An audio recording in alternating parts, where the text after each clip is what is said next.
scrims yesterday. He looked really good. He was actually clutching up in a solo trio moment that we saw. You got to watch out for this fallen roster. Absolutely an EU team that is to be reckoned with. They got second yesterday in the group stages. I can't imagine they're not a top 3 team making upper bracket today. And they're fun to watch. Flowridge is going to be one of our older competitors at 29, but then you look at HR, and I believe he's, 19, right? So you've got a wide range, but this is the team to watch out for. Coming from the location of China, we're talking Q9.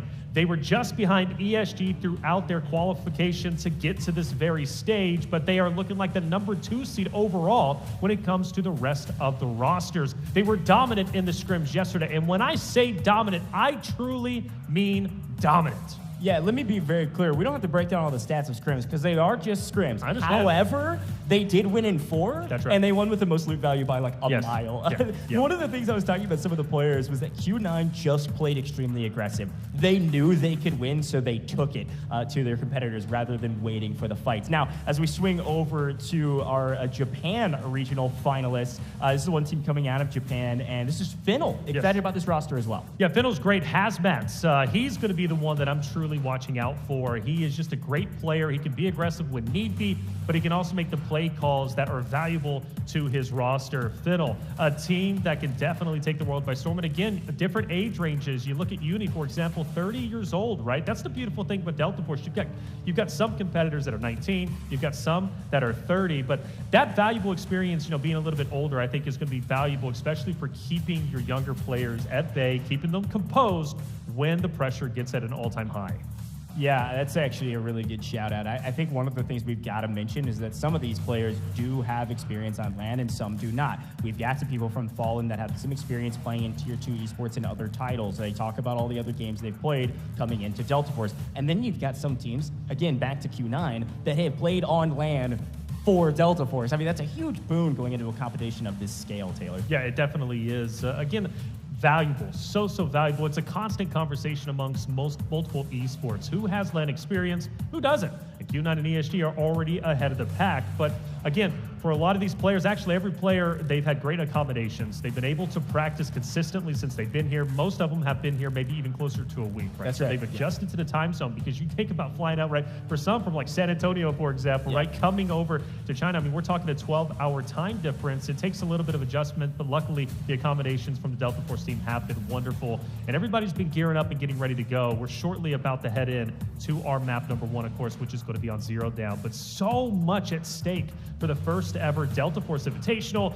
The money is one thing, and the money is great. $500,000, are you kidding me? That is incredible. But also to become the first ever Delta Force Invitational champion, I mean, that's invaluable. Yeah, I mean, this is the foundation for where Delta Force Esports is going to go. We've been setting that foundation for a while with our online competitions, from DFI even to the Delta Force Global Leagues, getting to this point in multiple game modes. But here on a stage like this is just a studio. We're not even at the stadium yet. I know. It's unbelievable. And so you're totally right. This is the foundation. So the ego, or at least the prowess, to be able to say I'm one of the first Delta Force champions of the world here at Delta Force Invitational, absolutely that everybody's one of the things everybody's thinking about. Now, we got to talk about some of the stats on paper, because going into the competition, there was technically on paper seeding, and that's just based on traditional stats from the regional finals. So you kind of got the first place from each of the regional finals seeded, and then second place. So technically on paper, Q9 is kind of middle of the pack. But like we've been talking about, that's because they were in the same competition as ESG, who is also very dominant.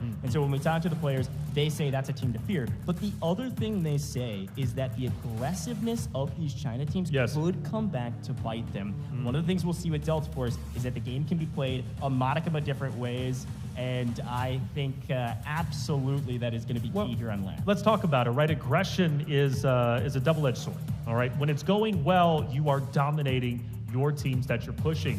But when it's not going well, you run the risk of your entire trio being eliminated, right? So you have to find that balance, and it's really, really easy to go over one edge to the extreme versus the other, and you got to find that balance. If you don't, you're going to be in trouble. And you're right. I did worry about that, even watching the scrims. And I know I keep referencing scrims. Typically, I don't traditionally do that in the broadcast. I really don't. But watching Q9 again yesterday was just so powerful for me. And I think for them and their perspective, though, especially Mo, right? Talking about him, the tip of the spear, the way that he pushes fights is incredible. Might even be making the play calls, which is just incredible being as aggressive as he is, right? Being the tip of the spear as he was at least yesterday. Yeah, and okay, so while we've got a moment, I think the players are readying up right now. It'll take a little bit to get their loadouts ready. Again, I want to explain a couple of the rules. Maybe you didn't watch our DFI regional finals. Maybe you didn't watch the qualification series. And I will say, one thing to remember about this is that this is going to feel kind of like pubs, except with the best players in the world all in the same lobby. It's a customs lobby. However, with these competitions, it plays like pubs in the sense that if you die, you lose your gear, right? So that is something to keep in mind. A highly aggressive playstyle can come back to bite you. So if you die, you lose all the gear you're bringing in. Of course, you can use that save box like you can in normal pubs. Now, the other thing that we didn't really mention as much in the match rules that I want to highlight now is that there is per round compensation.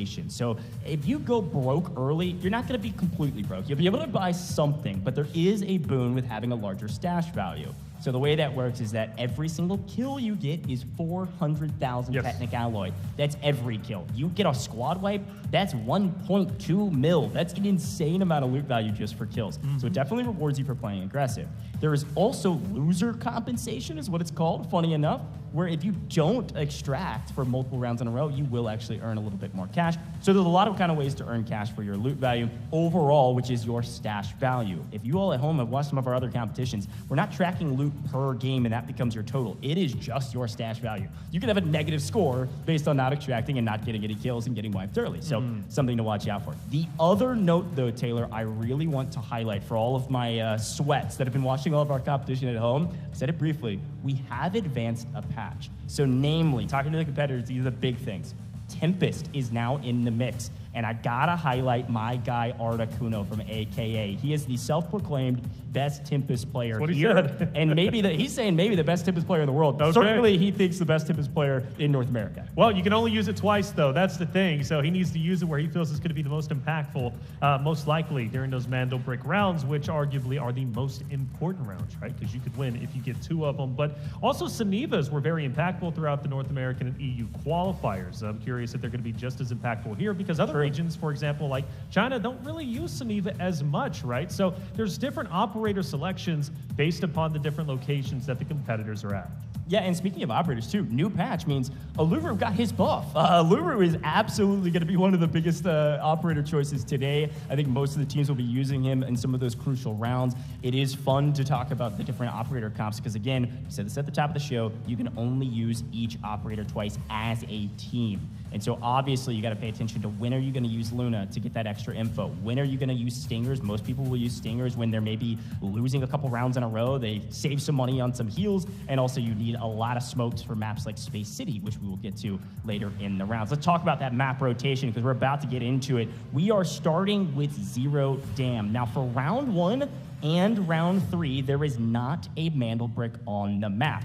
And instead, there will be airdrops. And when an airdrop comes down, you know there's an AWM in it. So you got to keep that in mind. And super important not only to get that weapon, but also keep that weapon. You can't store the ammo in your safe box, by the way. So you got to keep it in your bag, and you better get out of the map. It is time for Zero Dam. The players are loading in, and I can't be more excited to see how this is going to go. This is the litmus test. This is the pace of play being set. I'm pumped about this, Taylor. This is it. This is round 1, the start for the Delta Force Invitational, the opportunity to be a champion and the path to a championship starts right here, one step at a time. We've got our players on the map. Goes. We've got a lot of activity already underway. Yeah, a quick look, by the way, there are some designated spawns. If you get a tier 1 spawn in one map, you can't get a tier 1 spawn in the next map. Obviously, a tier 1 spawn here for Zero Dam is going to be around admin. You can see STS on your screen right now swarming into admin with who else besides FL. They're right behind them, and they're both sprinting in, trying to get a grab on some of the best loot in this map. So far, so good. Nice and simple. Watch out for those 2 teams in admin. Everybody else kind of looting up their positions and then moving on their merry way. Now, traditionally, Taylor, what we've seen, obviously, if you can take down Saeed, that's nice. Hopefully find some nice loot. We'll take what we can find. A little PKM with some gold ammo, not bad. But one of the things we'll watch out for is obviously the fights in admin. The other big note about Zero Dam is the dam extraction, okay? Watch out for the dam extraction and watch how early teams will get there, Taylor. This is something we always see, is that dam extraction is everything, and the team that gets there first usually wins.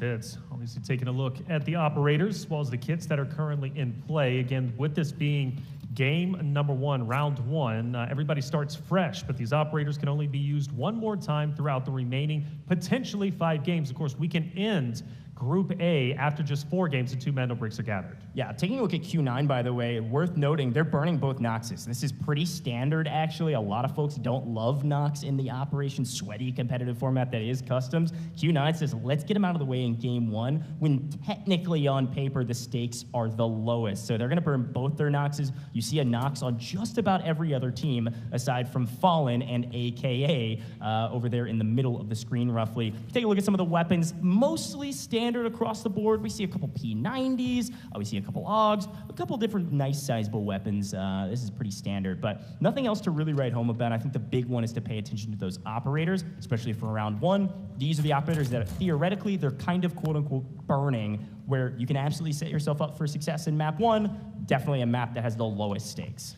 So STS, been looking at them quite a bit. Obviously Q9, which we're not going to have too much competition at the moment over at Substation, but we do still have to pay attention to admin, which is going to be up in the northern side.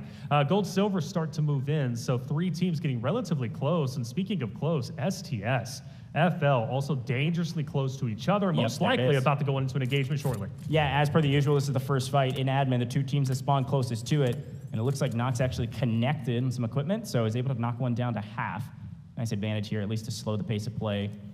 Obviously, they've known each other are here. It's just a matter of when to take this engagement. You really want to start off your competition with a bang. And as a reminder, every kill is 400,000 Technic Alloy to the bank. A really cool tournament UI system where it's auto-added to your character and to your stash based on the kills you get, your ID tags you extract with, and so on and so forth. So we'll see, of course, them try to prioritize some kills along the way. On the left-hand side, you're going to be able to see the teams and their colors, but also our leaderboard. If it says assets obtained, that is going to be in this match alone. So already 1 million added to the stash value for FL thus far if they can extract. Yeah, quite healthy so far, right? Of course, AWM going to be coming up into play relatively soon, you'd have to assume anyways.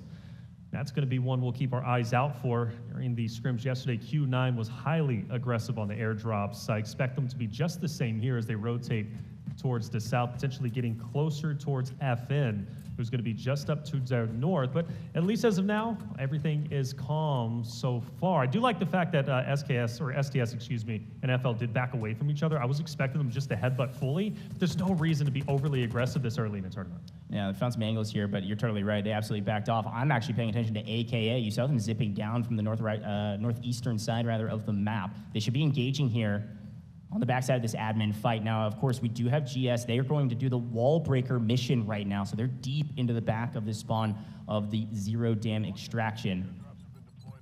So there's going to be a fight, obviously, on your screen between AKA and Fennel. That's FL. Potential. FL has decided to go into the dam extraction. Gold Silver's back there, and they could potentially take the air duct route over and actually third party this fight. Yeah, what's interesting though is one player from Gold Silver is still over in barracks. Yeah. Right? Bobo is totally separated.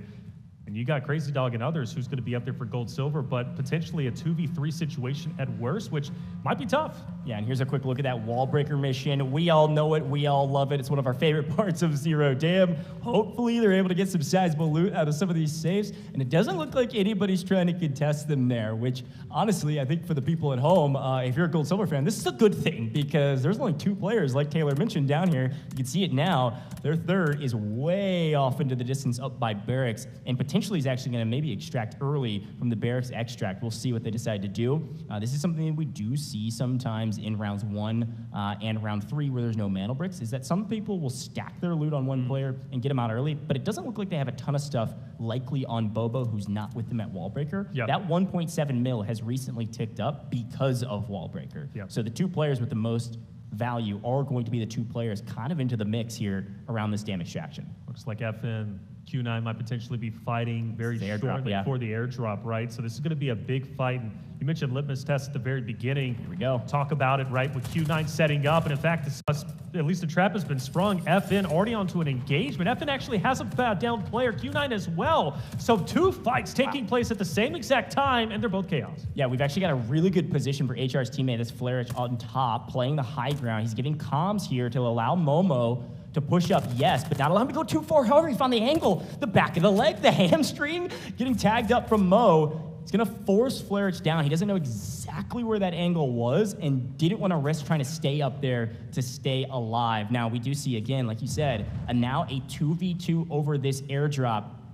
The 2 players of Q9 slightly split, but because they pushed Flarich back, they're able to recombine and be able to play this trade. This is a true 2v2, both trading blows. And again, Taylor, super important, these are on paper our top 2 teams in this group, and the top 2 teams have exchanged blows and are fighting for this airdrop. Q9 already relatively healthy when it comes to assets gained, but obviously you want to take this airdrop. Fennel, they're towards the bottom. This could be an incredibly valuable fight, especially to take down the #2 seed right coming out of China. But Mo is alive, and that's the biggest thing for me. Mo is going to be the difference maker in this fight. K1DE is also going to be just as valuable, but you still have Mo, and Mo has been known to be quite scrappy. And with FN still losing a player down, I just don't know. I don't know how this fight's going to end up unfolding. I will say Fallen and Q9, both of them lost their players where the opposition is holding. So neither of these players on yellow timers are going to get picked up anytime soon. You actually see K1 looting. I think that's Uzbishka who went down early. And I think Flarich is saying, we got to go aggressive here. This is one isolated. We're able to smoke up the cross, and he actually is able to get the trade. They're going to push for this. A 2v1. Where is Mo, and can he get involved? And it looks like HR's just going to stick the res. Nice. That is a bold move, but one that's going to pay off. This could be massive, but even for Q9's side of things, they look to be going for a reset themselves. Both should be up in a 3v3. Yeah, this is a wild turn of events, making me eat my words. I didn't think they were going to make the push.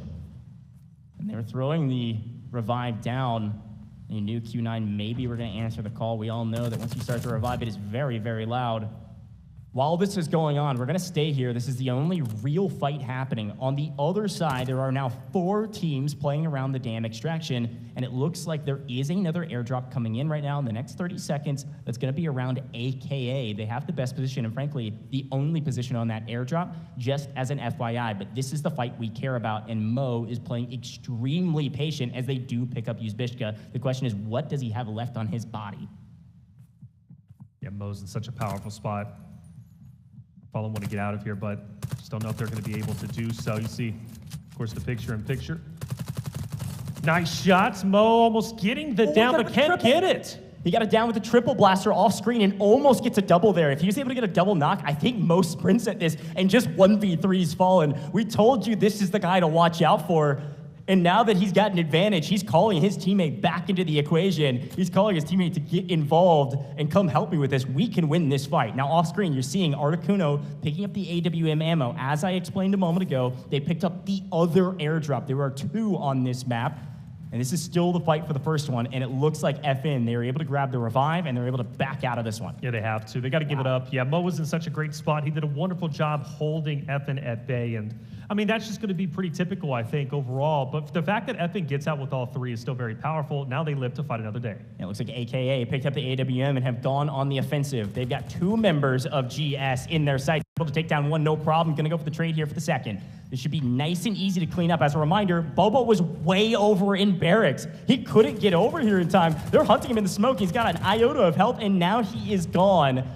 All of a sudden, AKA have a huge advantage. AWM in hand and a team wipe. Also off screen is this fight right here. STS get annihilated by Fennel camping this damn extraction. I told you there's going to be some fights over here, and it's just getting started. I can only imagine AKA is going to come in to this fight once they get their teammates ready to go and they get all the loot they need. Yeah, one of the things we talked about with AKA specifically, before the tournament even started is the aggression of the lobby, but they have been known to be aggressive themselves. They're coming in fully confident, and that's been expressed in the fights that we've witnessed just a little bit earlier. AKA, gotta say, incredibly impressed with their performance as a whole, and I would love to see them push this fight. You mentioned the litmus test This is exactly what it is. This is the time to hold your ground on map 1. Yeah, we can see, obviously, Fallen has backed out of the fight with Q9. They swung all the way up into admin, and they're actually going to play for this dam extraction as well. So we know STS lost 2 out of 3 of their players, and those bodies are on the dam extraction.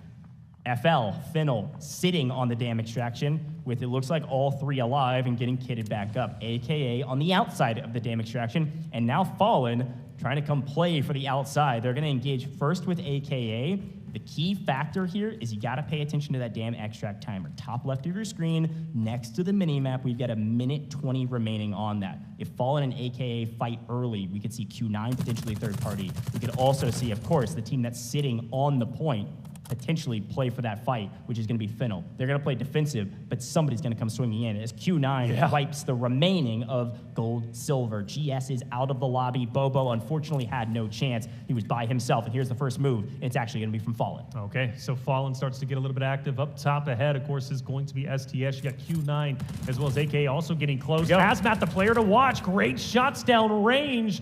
Can't get the full finish, but goes in. They are trained blows, like you said. Hazmat is the guy to make the moves, but unrelenting as Fallen as they continue to push up, and Hazmat will fall. Fallen is unstoppable. Can they find the last remaining player? No, but he's got to reload. If he had a little bit more ammo, he could have gotten the double. Somehow, some way, Fallen is alive with 1 player on the point. Off screen, AKA backed up from the extraction, and now they're fighting Q9, and it's an utter bloodbath on the other side. You thought we were out of the action? Not even close. Q9 on the offensive, AKA very close, but it doesn't look like UR is going to go down. And now Mo on the offensive, trying to find the last remaining player of AKA. They might have started close, they might have started fast, but they are not ending well. Mo disengages just in a nick of time. Jan's going to be up ahead. He takes a lot of damage. Mo can't engage, at least at the moment. He's a little bit too weak. This is where Guar is going to be powerful. January full prone around the corner, but you got to get your off angle. He's going to manage to do exactly that. AKA had a stellar entry round, but Q9 is looking to end it all. Quick note, by the way, Jan is the last remaining player, of course, for AKA on your screen. It's worth mentioning, look at Fallen. They only sent 1 player out of the dam extraction. Be curious to see what that final remaining player is doing, likely stacking up loot from those boxes. There's a ton of bodies in that dam extraction, also getting the revive on their last remaining player. You can see in the top right-hand corner of your screen, Flair's decided to stay, and he's going to get the revive on HR. And now they could play as a duo, potentially either to play spoiler or just stuff those safe boxes. Even if they don't get to an extraction point, they've got a great game on their hands. Here we go, Q9 pushing the equation. Q9 gonna win the gunfight. There's no questions asked. They've got the numbers, and they get the wipe. AKA started strong, but unfortunately, they get cut down, and with them goes the AWM. That's right, and it goes into Q9's hand, which is just going to be powerful indeed, especially given the fact we've got a MandelBrick round coming up on Brockish just a little bit right in the future. Q9 just as dominant in scrims as they are today. 4.4 million assets already obtained. We're running out of time, but for FN, maybe a chance to get a little bit more loot, but if I'm them, I'm staying far away from Q9 as I can. Yeah, I mean, it's a double-sided coin. They've got 1 player out, likely with a sizable amount of loot. Flair stayed to get the res on HR. They only have kind of 1 option right now, which is likely to either push the fight that they want to push or try to get out of the map. The problem is you are running out of daylight to get to an extraction point. Didn't really mention this before. If you haven't watched these competitions, yes, it's similar to pubs, but the timers are shorter. In Zero Dam, the shortest, only 16-minute map, and we only have a minute and a half to try to get to one of the last remaining extraction points on the map. And you can see that these 2 players are trying to figure out where the heck are they going to go, and can they find anything else that's worth their time. I don't know. I mean, Q9, they dipped already. They're going to be all the way past Substation towards the south. FN, relatively, I mean, still doable, right, to catch up in just a minute and 15, but they're going to have to book it, and I don't think they're going to at least cross paths at the moment. A huge game number 1 coming out from Q9, but I got to say, I'm impressed from a multitude of things, right? AK, for example, I think they had some great fights. Even though they finished towards the bottom, their aggression was matched with success up until they matched up against Q9, but everybody ended up falling to them outside of the last 2 remaining players of FN, right? Gold, silver, though, a lot of questions I have, at least personally, for them. Splitting up is a little bit interesting, right? Leaving Bobo by himself, of course, maybe to get out with a little bit of loot himself. They're going to be in 4th place, just outside the bubble of top 3, which is the goal, but splitting up, I don't think that's going to be a successful strat moving forward. Yeah, I didn't know what exactly. I think they were just trying to send 2 down into wall breaker and hope that potentially, if they did get pushed, they wouldn't get full wipe. They get somebody out, but you're right, Bobo gets cut down as well, so they don't get anybody out, whereas Q9, they get everything they want. They get their cake, they get the cherry on top, and they get some extra whipped cream too, because, I mean, good grief. They get the wipes they want. They are able to pick up AWM, I assume, from AKA after they wipe them, and they all get out as well. Now, we do see that Flareich is going to be able to get out on the damn crest here on the far right-hand side of the map, up in the north side. He's going to get out, and I think it's HR that's going to run down to the south side of the map and see, hey, is there anybody else over here? Is there anything else I can throw in my safe box? The answer is no. A huge win on paper for Q9. Massive. A dominant team. We expected it. We knew they'd likely be near the top after the first game, and they absolutely proved that all the scrims, they weren't a fluke. They're here to play. That's right, and they went through the blender too. Like, they didn't just get an easy win. They had to face opposition. One of the things about Q9, again, holding teams back, pushing teams up. They kind of did a little bit of everything. They're a mixed bag that does everything well. Yeah, and I really was impressed with the team fight, obviously. I was actually pretty impressed with Fallen. I mean, they played it really well to be able to smoke and run and go get the revive on their teammate, have all three up. The actual mistake was trying to chow Mo in a way that didn't work at all. He had a great head peek on those boxes, and because of that, they couldn't get any damage on him. And you gotta remember, Mo was running D-Wolf, so just throwing triple blasters into a small confined space, that's why FN backed out. Fallen was like, we can't fight this. There's too much equipment raining hellfire down upon us. We gotta back out of here, we gotta get out. And again, as scrims, the history has repeated itself. Fallen likely in second place overall, and of course Q9 on top. But even still, like, I think it was a successful map for basically every roster. Like, I don't feel like anybody truly dropped the ball necessarily, and I think going into game 2, I think that's going to be highly impactful, at least something to watch out for. But just Q9, again, so great. AK had plenty of great moments. I think overall, map 2 is going to be just as exciting, but the AWM is going to come into play, man. That's going to be crazy. Well, what's wild to think about, and again, I need to confirm if we can, we got to remember Q9 won the first airdrop. So I don't know if what they got out of that. We didn't exactly see all of the loot because there was so much fighting going on. Q9 gets the first airdrop. They win it over Fallen. Then AKA gets the second airdrop where the AWM is, and then the Q9 goes and kills them as well. So essentially, on paper, Don't say it.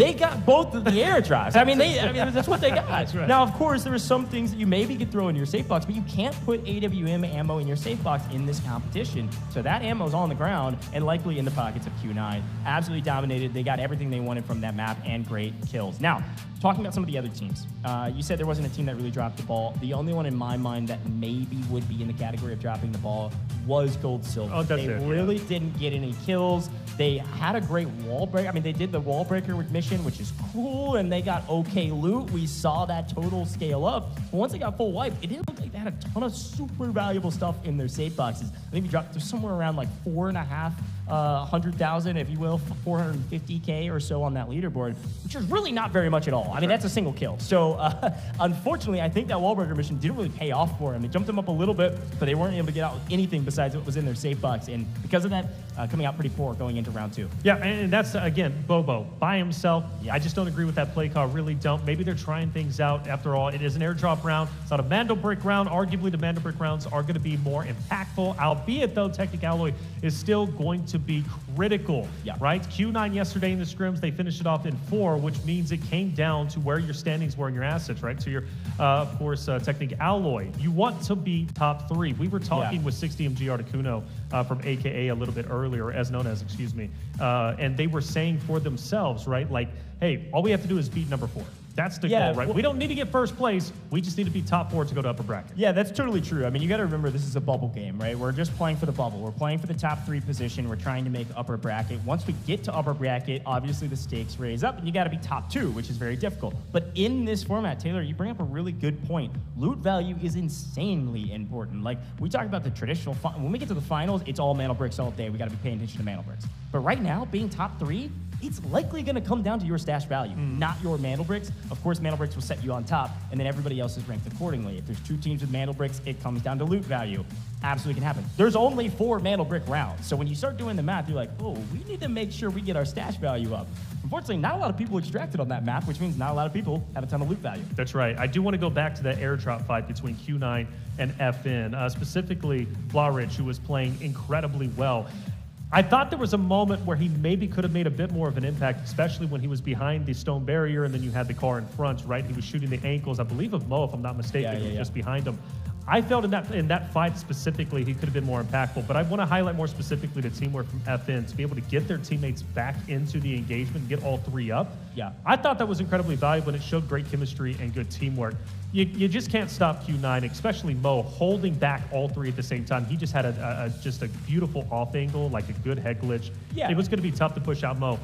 But I really do think Flowridge played that fight very, very well. He didn't overexpose himself, although I do feel he could have done a little bit more. Yeah, unfortunately, actually, it was where Uzbishka died. I don't know if that was a miscom or it's just the way the map was positioned. Q9 too also had a player in Right, the problem was too. Uzbishka was in that little tiny cubby, and all it takes is a couple triple blaster shots, and they can't do anything about it. So they went for the res, and they realized, we got to get the heck out of here, and they back up. Now, we got to carry that train forward, though, because, again, Fallen is one of the best teams. Let's take a look back on some of the highlights, and this is the fight you were talking about. But watch what happens with Fallen once they finally get it. This is the triple blaster moment. He's not only able to tag one up for almost all of his health, but the triple blaster re-knocks Uzbishka. Here's the thing, Fallen also was able to re-rack all the way up onto the north side of the map and get a player out and win the dam extraction. Like, we can't discount that. That's right. Obviously, here's a quick look at AKA's kills. They're not walking out with nothing. Yes, they get full wipe, but they do pick up a full team wipe, or almost a full team wipe on GS. And here's the crazy fight on the dam extraction. Obviously, a huge moment for Finnell to pick up several kills and almost a team wipe as well, 2/3 of the team.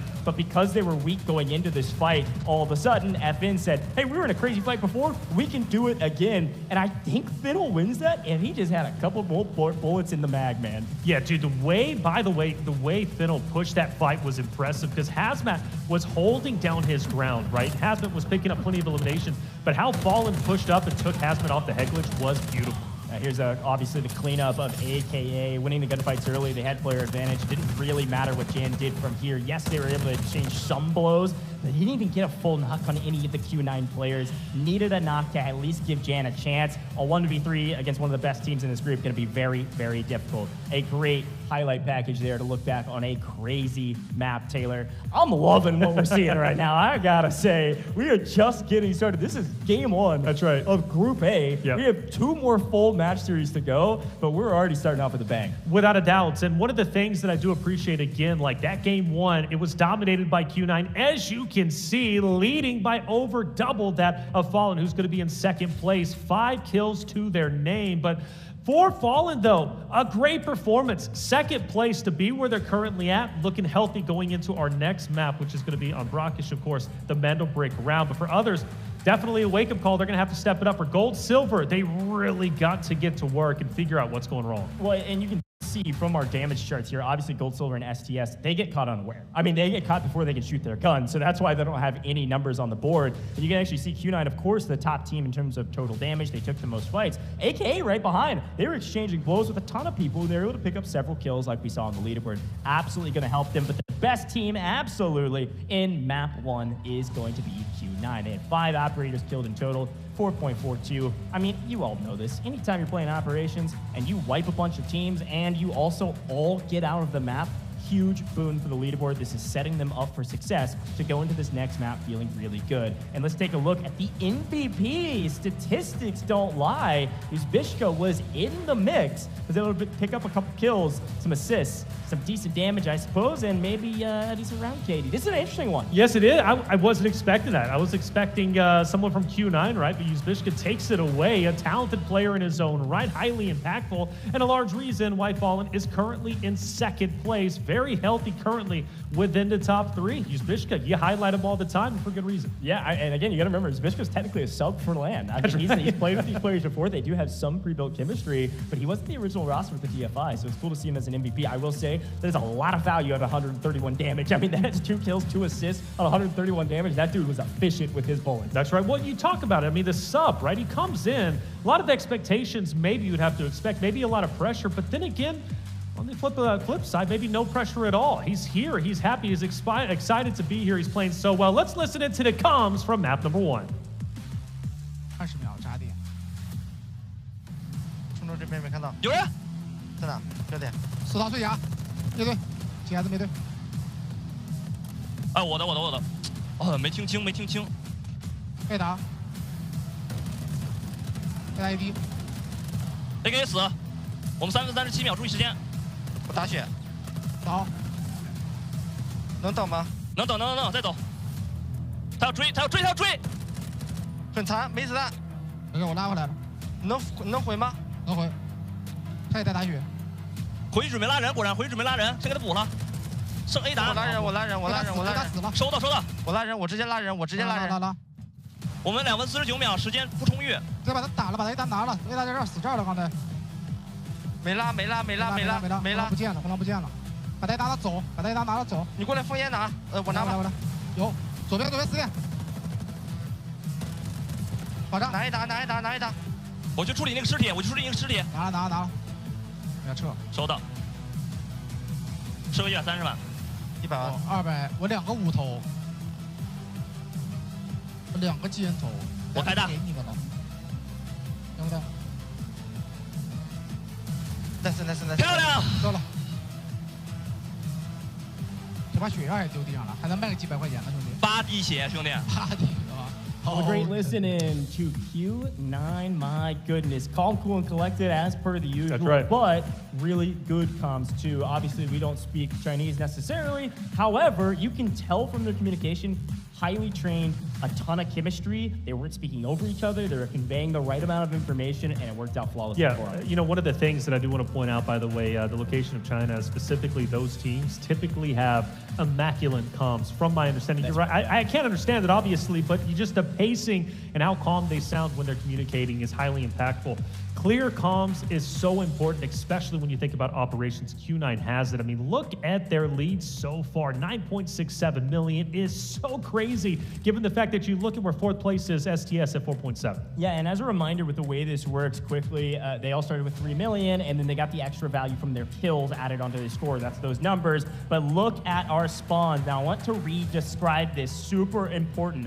You will not see Fennel in the, look at those red spawn points. You will not see Fennel or STS on the red spawns when we move to Brackish. So you can see the logos of what teams could spawn where. Based on the way the spawns work, you can kind of predict to some level where they will land. Super important because it's a MandelBrick round, and the MandelBrick's near the middle of the map. But let's take a look at the operator choices. The blatant obvious one is that you will not see Q9 be rocking any more Noxes going into the next round. Yeah, got them out of the way, and they were the most successful, right? So the question is, can they continue to find success moving forward? Of course, they use Nox. D-Wolf was also used as well, I believe, from the side of Mo, if I'm not mistaken, right, coming out with the triple blaster. So good stuff from them. What do you think about that, right? Immediately burning, of course, Nox off the rip. Well, I think it's super interesting operator because, frankly, I think on paper, when you talk about operator metas, it comes down to what you enjoy. We talked to some of the players or who their favorite operators were, and there's a lot of people that said the usual of like, oh, I love Luna. It's a very like kind of standard cookie cutter. This is the operator you should use in operations. The people at home, you know what I'm talking about. So much value with that operator kit.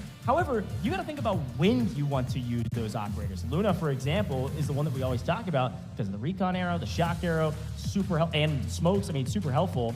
So you've got to think that you want to use an operator that is that valuable on some of the rounds where there's a MandelBrick, because that's our top ranking metric. MandelBrick's first, then loot value. And so to see a team use Noxes early, they're like, hey, there's not a ton of value in this kit for MandelBrick rounds. Obviously, you can go silent and you can flank some folks or whatever, and you can win your gunfights with that, but I don't think there's a ton of value with Nox on MandelBrick rounds, and so they're burning them. Some of those operators they don't need on MandelBrick rounds on rounds 1, and likely they'll do it again on round 3. So watch out on round 3, especially what Q9 decides to do. They're kind of playing this kind of stack the hand for the MandelBrick rounds and the operators they enjoy. Yeah, what about Aluru, though, right? Coming out, getting that buff. Going to be a highly impactful operator, maybe even coming in to this next Brackish. Aluru, obviously, teams wanting to use them, but the thing is, you got to pick and choose what your strongest maps are. Is it going to be Space City? Well, maybe so. Is it going to be Brackish? Okay. You do have another airdrop round coming up after this, but this is going to be the true test to the players. The first MandelBrick round, and again, just to reiterate, 2 MandelBricks automatically put you as the winner in your respective match. During the scrims yesterday, it was Q9. They got it in 4. You go back to previous qualifiers, right? You can look at other rosters who's been able to get it in 4. I'm honestly not feeling that today. You're not feeling it? I'm not. I'm thinking at least we go 5. If we go 6, honestly, I would be a little bit surprised, but I think at least 5 is where it is. But you brought up a good point earlier. We'll bring it up once again. Just securing a MandelBrick, even if you don't get 2, is so important because there's only 4 MandelBrick rounds.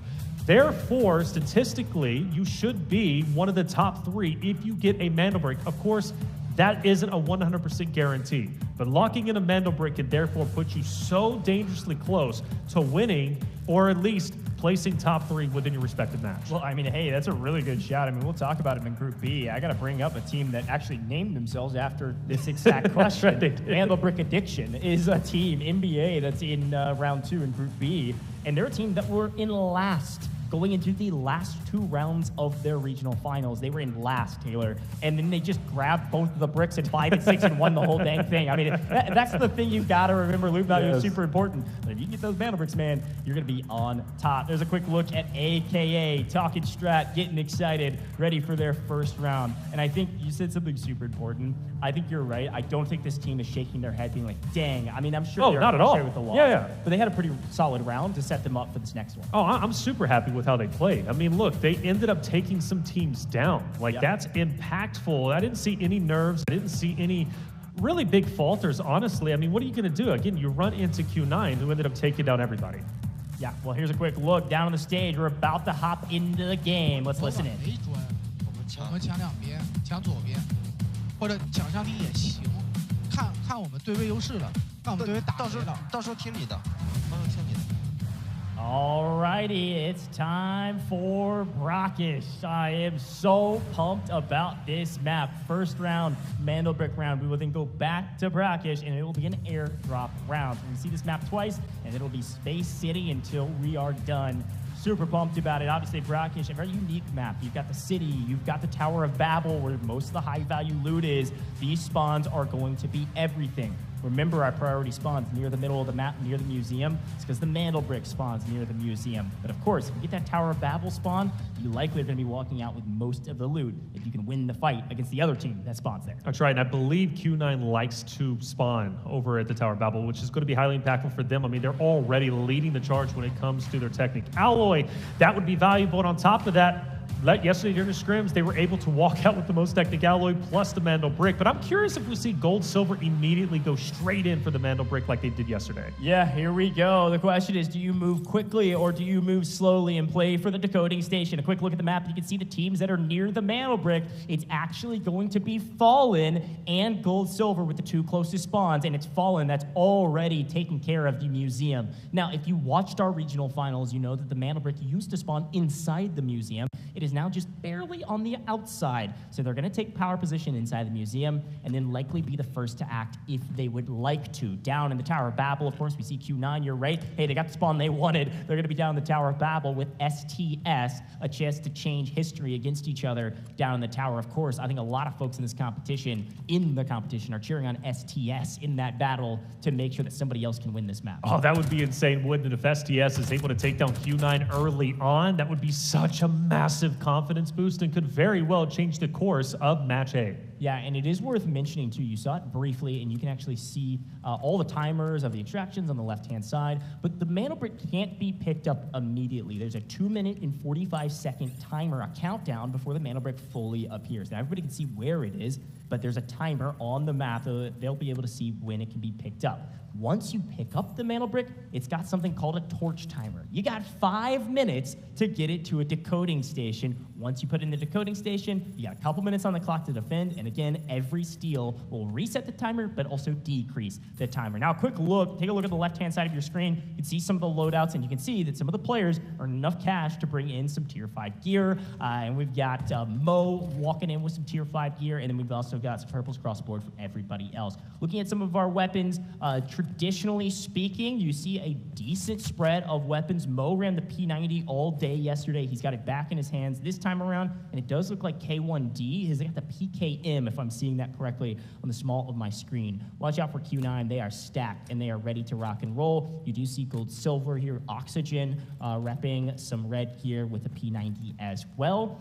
Operator choices. We see for the first time on main stage, and technically the first time at a big competition, not scrims, Articuno running Tempest. First time on main. He says he's the best with it. Let's see if he can perform on stage, as we've got 20 seconds on the clock for this MandelBrick to spawn. Well, we'll find out, right? That's a big statement, by the way, to say you're the best Tempest in the world. Now the chance to prove it on this very stage is there. MandelBrick possibly going to be picked up very shortly. Fallen took priority over at Museum. The question is, though, who challenges first? Who wants to get the next touch? Yeah, and it does look like, obviously, here's a look at the MandelBrick as it spawns. Fallen is alone at Museum. The other teams, aside from, of course, our Tower of Babel teams, are playing around the decoding stations. The decoding stations, there's 3 of them on the, well, 3 of them kind of on the north side, one a little bit to the west. And then there's only one decoding station on the south side of the map down by the Tower of Babel in the reservoir area. Traditionally speaking, most of the teams favor the north side for decoding stations, but if Fallen knows that and they get a read on the map and they kind of have an idea of where people are at, the best decoding station right now for them is either reservoir or just right outside of Museum if they want to play close and immediately start this timer. That is assuming they pick it up early. That's right. Let's talk pros and cons. Picking it up early obviously starts the timer quicker, especially with them being isolated at Museum. Maybe it's they have the potential to tick off maybe a minute or 2, right? Which could be very valuable. But also picking it up yourself puts you at risk of potentially being totally wiped off, therefore forfeiting your game number 2. Not an option that they want. Like you said, here we go. They are in fact going to fully commit for it. The question is, where do they go to decode it? It doesn't even look like they're going to pick it up yet. They're playing nice and slow. Now, of course, we have all the information. We know that there's nobody really in the area for the most part. The closest team is Gold Silver moving down from Asara Camp on the eastern side of the map. Now, we can see, look at Jan off screen. Jan's actually now on screen. Jan just picked up 1.4 mil. Am I reading that correctly? Okay, Jan, nice find, my friend. Yeah, so when do you, kind of pick and choose when you want to extract and get out of here as opposed to playing for the MandelBrick? It really depends on what you can fit in your safe box, frankly. I mean, obviously, if you're able to fit the full battery into your safe box, you're feeling good. We see a stopwatch there from Mo, so several people picking up some nice loot. That's 214K, not too bad. So yeah, it depends on what you fit in your safe box. Traditionally speaking, I mean, the tank, I think, that you can pick up, model tank, fills up your entire safe box. It's a 3x3 item. So like, if you pick up that, you're like, okay, my safe box is full. If I find anything else, we're going to stack it on another player. But usually, if you're going to stack somebody and send them out, it's not traditionally happening on MandelBrick rounds. Like, you need players on the map unless you find crazy loot, and you can just send 2 rogue to do whatever they want.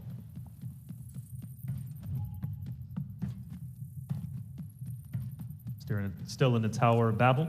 Q9 STS, relatively close to each other, but no shots have been fired just yet. On the MandelBrick, Fallen continues to hold what they got, and maybe setting up a trap potentially for Gold Silver as they start to inch their way closer and closer, thinking, why has nobody taken the MandelBrick just yet? Is this an opportunity maybe for us to steal it away? Well, maybe so. For AKA, the looting continues. Yeah, I mean, they were able to take down Blue Eagle completely uncontested, so they pick up some extra loot. Frankly, don't get very much out of it that we've seen yet. Yeah, that'd be a no-siree. SSD, that's probably the best time they got out of that, unfortunately. But they'll take what they can get. They found some decent loot already, 1.4 mil, playing the north side of the map. They're really the only team all the way up by the Grand Hammam at the very north side of the map around that extraction point. So they're playing nice and slow right now. Now, as you see on your screen, looks like Gold Silver is maybe taking the bait around this MandelBrick. Fallen set up early, and honestly, uncharacteristically, Fallen is playing slow. Yeah. They were a more aggressive team when it came to the regional finals for EU. They were one of the best teams, of course. They made it here. Oh my but they gosh. were pretty aggressive. They have set up a trap. All 3 of them can look directly at MandelBrick. It's a good play. Somebody's got to make a move at some point. It is worth mentioning, we pay attention to our game clock. Because teams are playing slow right now, game clock may come in to be a factor when we talk about the decoding. So we'll watch those timers, and I'll keep you updated.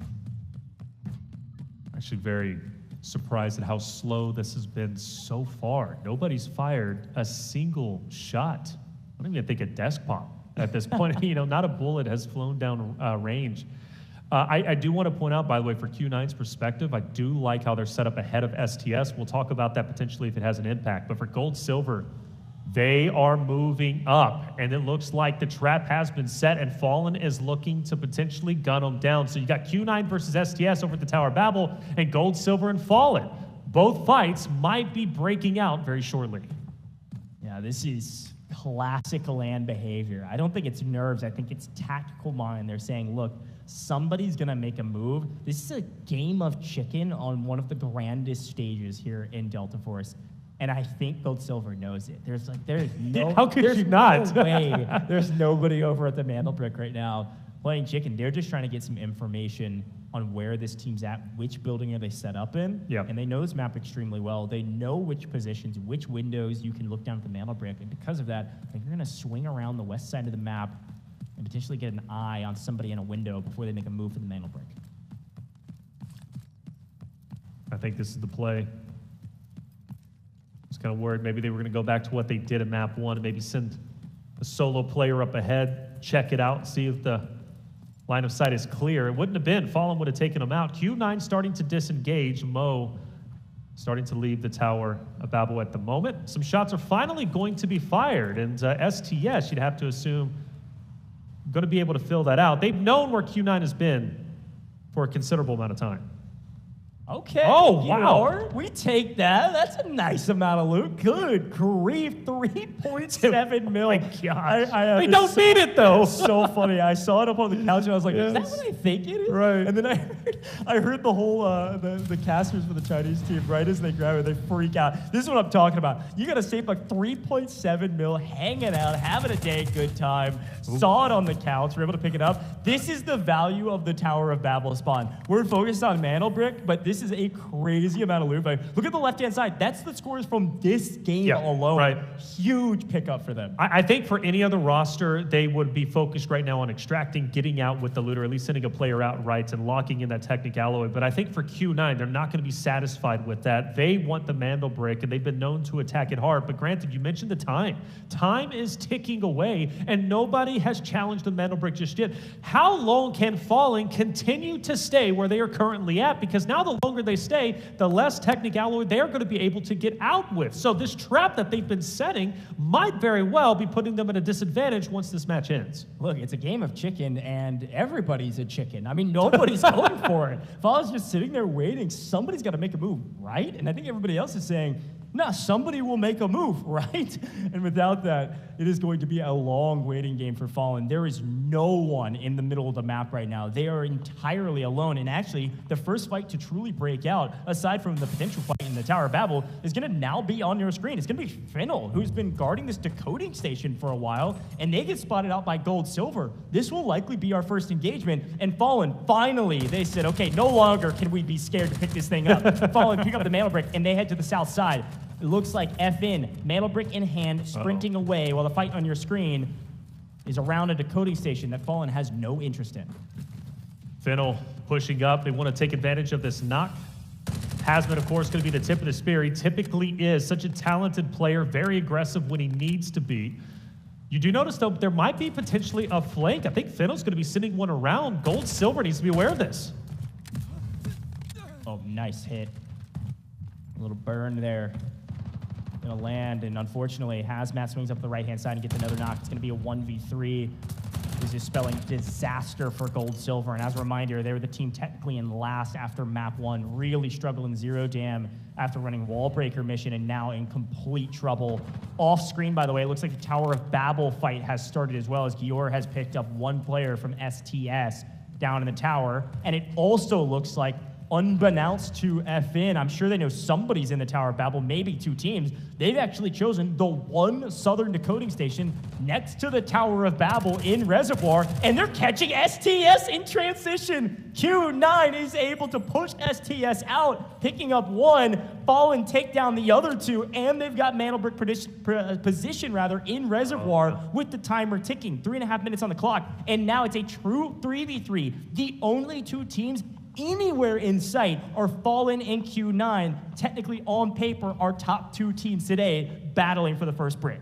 I love where K1DE is currently at. If Mo gets taken down and we see Fallen maybe potentially get overly aggressive, K1DE is going to be able to capitalize off of it. HR, though, is going to be deadly, especially if Mo gets a little bit over aggressive. The question is, how far do you want to continue to push this issue? How much and how badly do you want the MandelBrick for yourself? And time is of the essence. You barely have enough to get in, get the touch, and then get the fully decode for yourself. This is the fight to watch out for, and it could be so valuable for the side of that fit if they're able to win. Whoever gets this MandelBrick will be the top of the leaderboard, regardless of loot value. Q9 have a massive game going on the back of that 3.7 mil item. They've got a lot of other items in their safe boxes, likely. Bags even maybe filled with a couple of golds. But this fight is everything. Loot value is one thing. MandelBricks are the most important part of this competition. Again, you just got to be top 3. Yeah. But to win group stages is a great ego boost going into upper brackets, a trading of blows. And for the first time in a while, Fallen actually has the upper hand. As a reminder, yes, they're guarding the decoding station Q9. The onus of responsibility is entirely on your shoulders to make the first move. Fallen never have to move if they don't want to, but we got a Route Man, and Route Man's about to get paid, or is he gonna— There he is! Mo goes for 1! Oh, almost gets a second, but he gets traded out. It could be a 3v2, but he gets 2! Yep. Q1, K1DE over here! K1DE is there for the trade. Perfectly executed. A perfect trap and a perfect kill. Team wipe on Fallen, and they're able to steal the brick from the decoding station. Q9 in the best position on the map by a country mile. Yeah, it was Mo who opened up that engagement, and I was asking myself, when he dropped, where's his teammate at? K1DE was right behind, and Mo's down the remaining player of Fallen to take the MandelBrick for themselves. The rich get richer. Not only did they have the most technic alloy already by a mile, now they're going to have the first MandelBrick potentially, and nobody is around to challenge them because we still have a stagnant fight taking place in the Northwest. Yeah, I mean, this MandelBrick is going to go to the side of Q9 most definitely. Now, we'll pay attention to the timers, of course. They're getting fully kitted back up. They're getting all of their loot ready to go. They're getting fully healed, looting up bodies, and then they will go steal it. Technically, Fallen is decoding it right now, but Q9's making sure they are prepared to steal. They don't technically know where everybody else is. They kind of are assuming likely that there's going to be a team somewhat close making a play for this MandelBrick. They're wrong if that's what they're assuming. There is nobody in the area. Here's a look in the picture on the right-hand corner of your screen as they go for the steal. This will reset the timer to 3.5 minutes, 30 seconds shorter than the original 4-minute timer, and it will keep decreasing but keep resetting. If teams eventually come down here, we'll watch out for that timer and pay attention to the game clock as well. But I want to draw your eyes to the left-hand corner of your screen. Yes, there's a fight going on. You've got to look. AKA only has 2 players, and well, unfortunately, one of those 2 has been cut down from a flank from GS, the only remaining player from GS. And I believe Fiddle might be making an attempt to challenge Q9 for the MandelBrick. They have rotated down south. Meanwhile, you've got GS, who still has 1 player up, and then, of course, AKA, who are trying to recover. Yeah, and AKA only has 1 player up as well because they actually did the strategy that you and I were talking about. They sent 1 player out of the map early. That's smart. They got a decent amount of loot. They filled up their safe boxes. They got everything else onto 1 player, sent him out of Dodge, and now it's on the back of 2 players, 60MG and Articuno, to try to make a play as a duo. And it looks like it's 60MG last alive for his team in a 1v1 versus Crazy Dog from Gold Silver. But here's a look at what you were talking about. FL, Finnel, they want a piece of this MandelBrick, and there's plenty of time on the clock, but Crazy Dog set up a trap, and it's a free kill. He connects on the shots, and he's able to take down 60MG. Absolutely no information in the hand of AKA. They get cut down, but they do get out with 1 player, which is going to make sure they've got points on the leaderboard. All right, so now we focus our attention over to Q9 versus Finnel, who is rotated down south. Mo has extended out, still looting up, maybe thinking everything is free and clear, but maybe unbeknownst to him, running straight into the trio of Finnel, who's just up ahead. But this is going to be valuable. If Mo can hold Finnel off for just even 30, 45 seconds, right, even if he ends up falling, that's going to basically free up the opportunity for Q9 to lock in the remaining seconds for the MandelBrick. It is worth mentioning, too, Mo is back on D-Wolf. D-Wolf is going to be off the table for this team. Mo tending towards the assault operators. We know he's entry, man. We know he's entry fragger, and it's worked out perfectly for him. And he's going to be out of 1 assault operator. I can only assume Mo's going to be playing Fiery in the next couple. We'll see what he does here as he's by himself, potentially able to make a heroic play. If he can get FL weak at all, yes, huge position for his team. This is huge. Mo, he's getting challenged. You got a player off the off angle, but Mo has managed to stay free and clear. The triple blasters are definitely taking some damage on him. Mo, very weak as you said, but through the smoke, through the confusion, through the chaos, maybe an off angle is going to be enough. Up close, Mo goes for some shots, but he will drop. But he wasted some valuable time. Unfortunately, they've got an angle, and K1 is actually taking some damage from downrange. It's going to be a 2v3 to hold the MandelBrick. As much as Mo was trying to play hero and he traditionally has been able to execute, that was a tough position to find himself in. Great and shots. All of a sudden, Finnel has got a huge advantage, but the clock is ticking. They've got to make a move in a 3v2. They know they have the advantage, and they also know Mo will not get back on his feet. This is a true 3v2 with 30 seconds on the clock. They've got to get aggressive.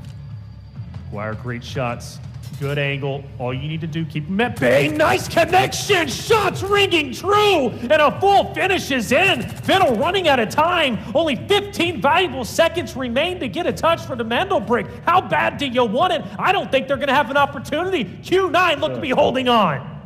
What a fantastic find. And obviously, a little bit of a sell there from Finnell. I mean, they just opened themselves up into a wide open window to get shot. And because they lost a player, nobody can touch that MandelBrick. Just enough fire to push Finnell back. They don't make a move, all three up. And Q9, the first on the board with a brick. This is going exactly like we thought it would. Q9 is unstoppable right now, even with two players. So now Finnell has to worry about just getting out, securing the Technic Alloy that they currently have, which still going to be big. Yes, they don't get the MandelBrick, but again, top three is where you want to be. And Finnell is looking very healthy currently, the healthiest, of course, outside of Q9 so far. Yeah, quick look here, by the way, bottom right-hand corner just popped away. That was their gold, silver, Crazy Dog's remaining player. He's the only player alive for his team. He was the one that was a hero in a 1v2 against AKA. Because he's got a dog tag, I assume he's going to be sprinting into the Tower of Babel and going to take the extraction at the top of the Tower of Babel just to get out of the map, just like AKA did with what little loot that he does have. But a fight may be continuing here in a potential 2v2. Here we go. K1DE, they can't get to Mo, not yet. Mo still has a timer available if they are able to win this fight, but only a minute on the clock. They're going to run out of time to extract. They want these kills. They need the loot value.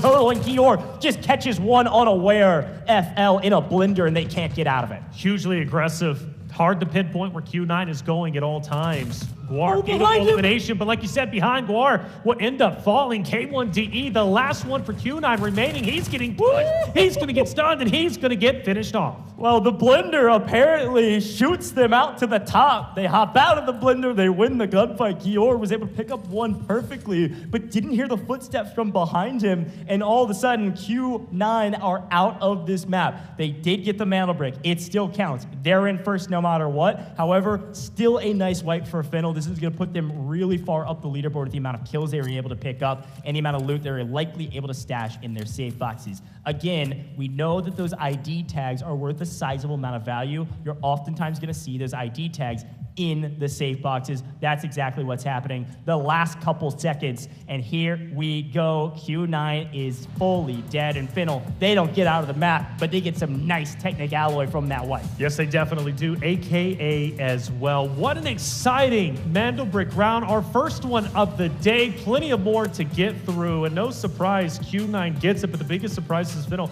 actually takes them down. A huge confidence booster as far as I'm concerned. And actually the first time, even including scrims yesterday, the first time Q9's been wiped off the map.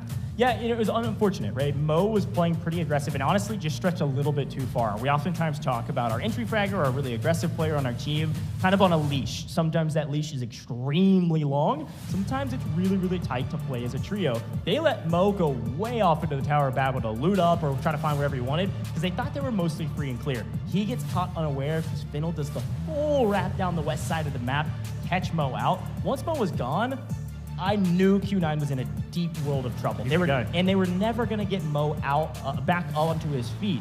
The crazy part, though, was that K1DE was the last remaining player, and he's their backup guy. He's got the LMG. He's got the PKM. He's not winning a 1v2 close range against two members of Finnell. Yeah, I mean, but K1DE did show what he's made of, right? Right. Oh, it hits multiple like times. Like, for example, right, whenever Mo was pushing up, taking down Fallen, it gets the entry frag, if I'm not mistaken, and it was K1DE who came in and was the hero who got Mo back onto his feet, and that's what allowed Q9 ultimately to take the MandelBrick for themselves.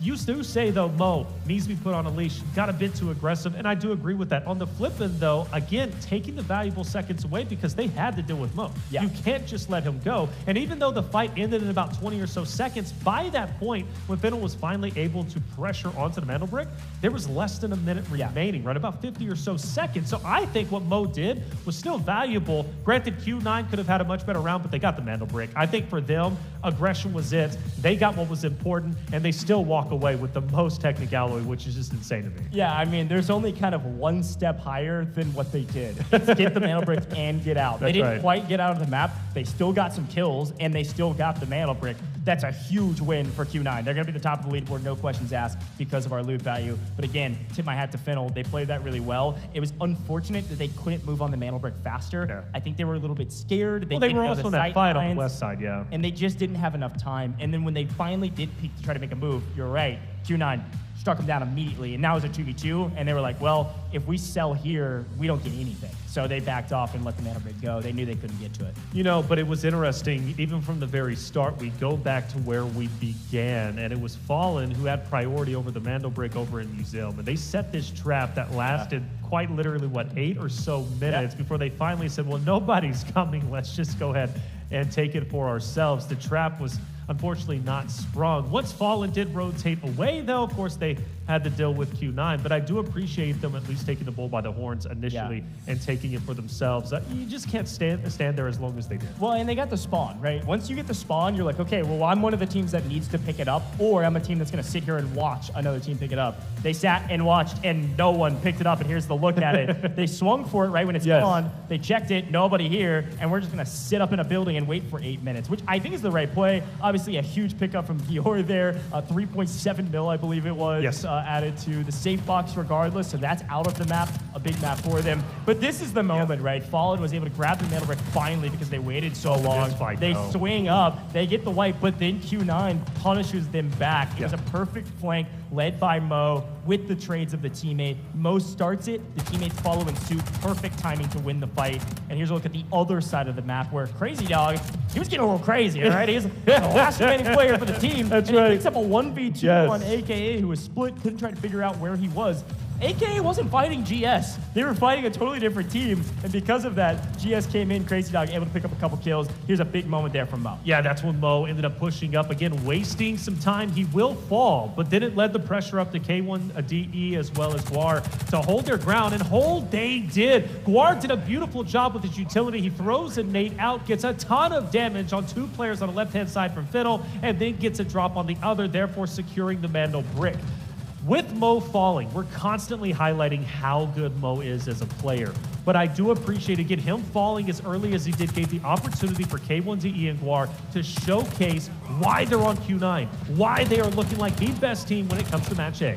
Yeah, I mean, they were unstoppable. They set up flawlessly here for what we thought was flawlessly as they were planning a trade, and then they finally get cut down. And I think I say flawlessly, there was one tiny mistake, and it was Dior getting too aggressive and swinging through that building, and that allowed one remaining member of Fennel to swing up behind and then finally get the wipe. So there were some highlights. It was a fun look back on that map. What we thought was going to be a slow map, and it was a slow map to start, maybe slower than we thought, turned into a highly aggressive map towards the end. That's about the name of the game. That's the way it goes in operations. But it was slow, like you said, and either way, it pays off for Q9. They get the most round earnings, they get the most kills, they get the MandelBrick. They're quite literally doing it all. But let's talk about what matters, right? The top 3, AKA, as well as Fennel, get a big, big round for themselves. This is going to be critical for locking in a top 3. Again, we might only have 2 more maps. That's it, right? If Q9 can get 1 more MandelBrick, we hop into Brockish once again. It's going to be another airdrop round, but a chance for only 4 maps is still there. You want to get all the technicality you can get. Well, here's a quick look at the damage charts. Obviously, GS, STS, they struggled again. Crazy Dog, I feel like he had more damage than that. Maybe he just come in and snuck in and grabbed a couple kills, but either way you put it, they really struggled in the map until Crazy Dog was able to grab a couple eliminations towards the end. However, AKA, a crazy amount of damage for not a game where they were able to do anything. They didn't get any kills, and if you saw it there, obviously our best team was the team that got the MandelBrick Q9, and look at their total loot extracted. They didn't get out of the map. They had 4.56 in their safe boxes. 3.7 alone. Yeah, what are we talking about? That is a crazy number, and you got to remember that they started in the Tower of Babel. Now here's a quick look at our MVP. This is from Fennel. Yes, so Fennel and Arabia specifically, what he did so very well was going on a flank early on, and I called that out, right? And he gets behind Gold Silver, and that's what took down 2 of the players, obviously. We noticed one of the players from Gold Silver was able to stay up as long as they did. But that flank was big, and the first time we've really seen a player truly go on a big flank like that. So I like that he's opening up opportunities for his roster. Obviously, very well done. And the second map in a row where we have Q9 as the winner, but not the match MVP, which comes to show you, yes, Q9 might be dominating so far, but the other teams are still playing incredibly well. Yeah, they got a couple individuals to highlight, obviously. Put up great numbers. I mean, 4 kills as an individual is insane. Can I bring us back to the fact that our kill totals, or the amount of technical you get from kills, has increased, right? So it's 2 million if you get 5 kills. Let's listen in to some of the comms from the last game. 可以拿别墨在裆里，我塞一下吗？还是怎么说？咱自由了。一下，我觉得我们可以往砖靠一靠，砖我感觉没人动。我不知道他们在哪里。有弹了，马上有弹，马上有弹。跳了，倒一个，两个大弹，两个大弹，里边一滴，抓了，跟我 ，go go！ 瞄瞄瞄！我进来，我进来，我进来，打远，休假，我休假。你别休，你先扶。又来一队，没有零，右边，右边，右边。我看着这，我知道这，等我，再走，那我再走。右边是鸡，没有。开门，进我爆点好吗 OK，我拔砖了，拔。顶大，别对枪，别应对，别应对。没大，没弹。站满，张队长，倒了，倒好枪，全站满，砖是我们的。强附，来强附砖，强附，来强附。你付，我不付了。OK，好枪，打人，打架吧，砖有了，不死就行，先保活，不让他杀人。5套，别接 K 的，我门口还有一个。我知道你自己玩。别，没听见吗？我没听见。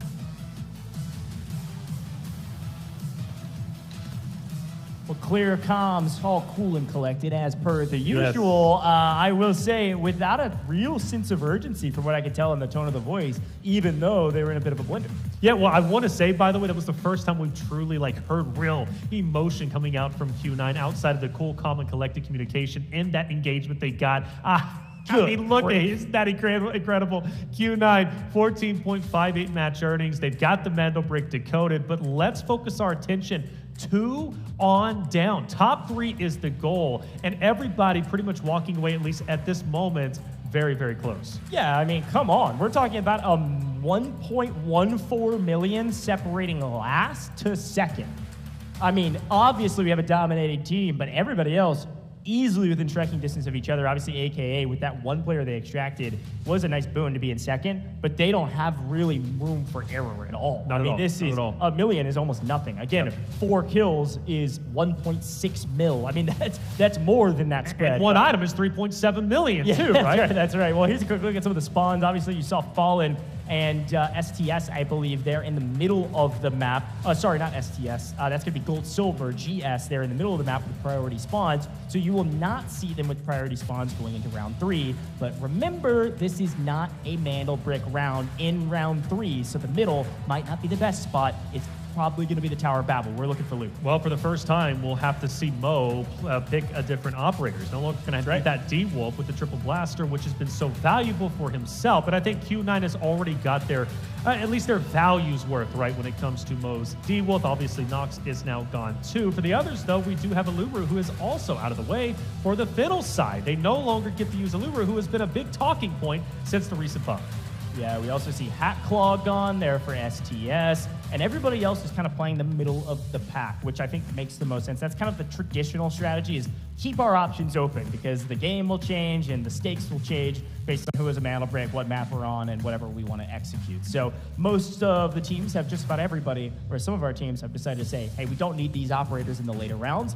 I expect to see Mo continue his train of thought, which is I am entry fragger, therefore I'm playing Byron for the next 2 maps. Byron would be a solid pick. Mo is that entry fragger, and he's been playing well, but again, gotta highlight Yuru as well as K1DE, who just were stellar in that last map.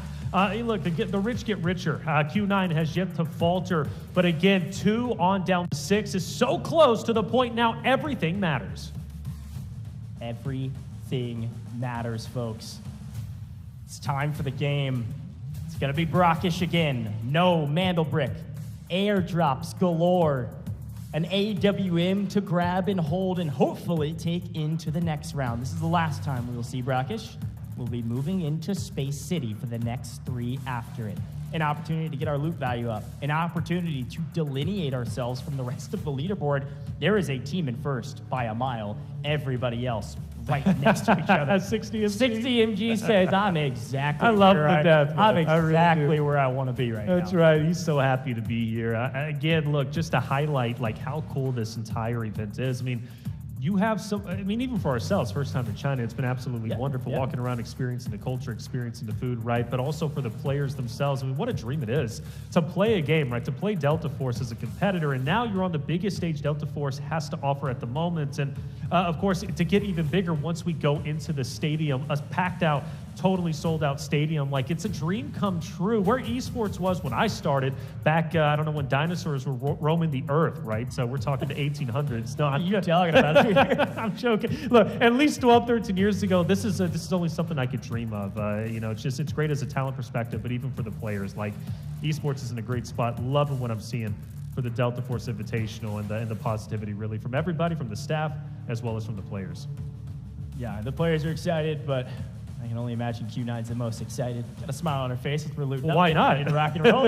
Again, I'm not trying to count my, we've been talking a lot about chickens today. I'm not trying to count my eggs before they hatch or whatever the phrase is. Because, That's not it. But Q9 is kind of in a position where they've likely already made top 3. Again, it's not 100% assured, but with double-digit total value already and a MandelBrick already, they're probably a top 3 team already, and everybody else is fighting for one of those positions to make it to upper bracket.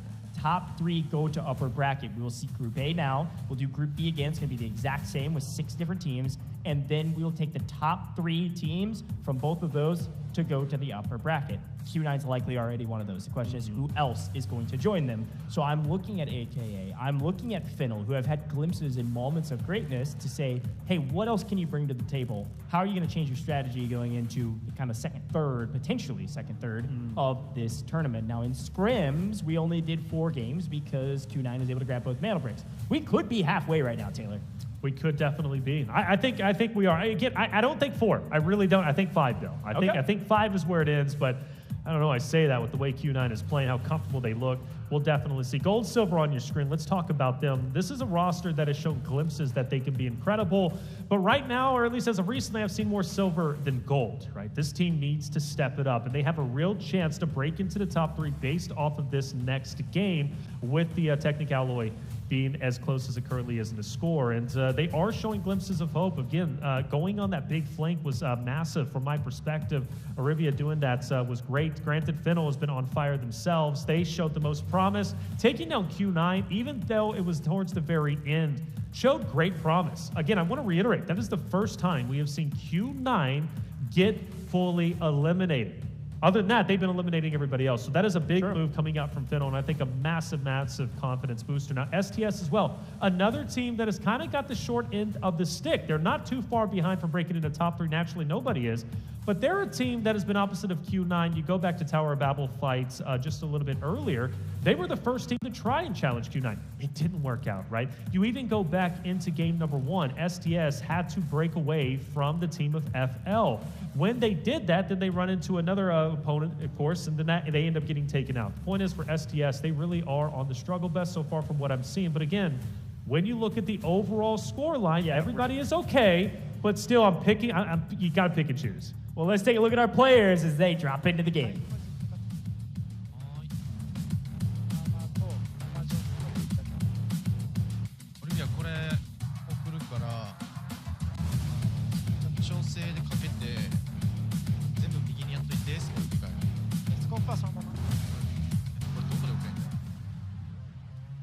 Well, here we go. That was a look at Finnell as they were deploying into our next game. We are starting this match, and it is time for Brackish. We've been talking about it. Nothing's changed from our regional finals. Everybody played under this rule set. There's been some slight tweaks, but not to our map pool. We are headed to Brackish for round 3. Every map until we finish after this will be Space City.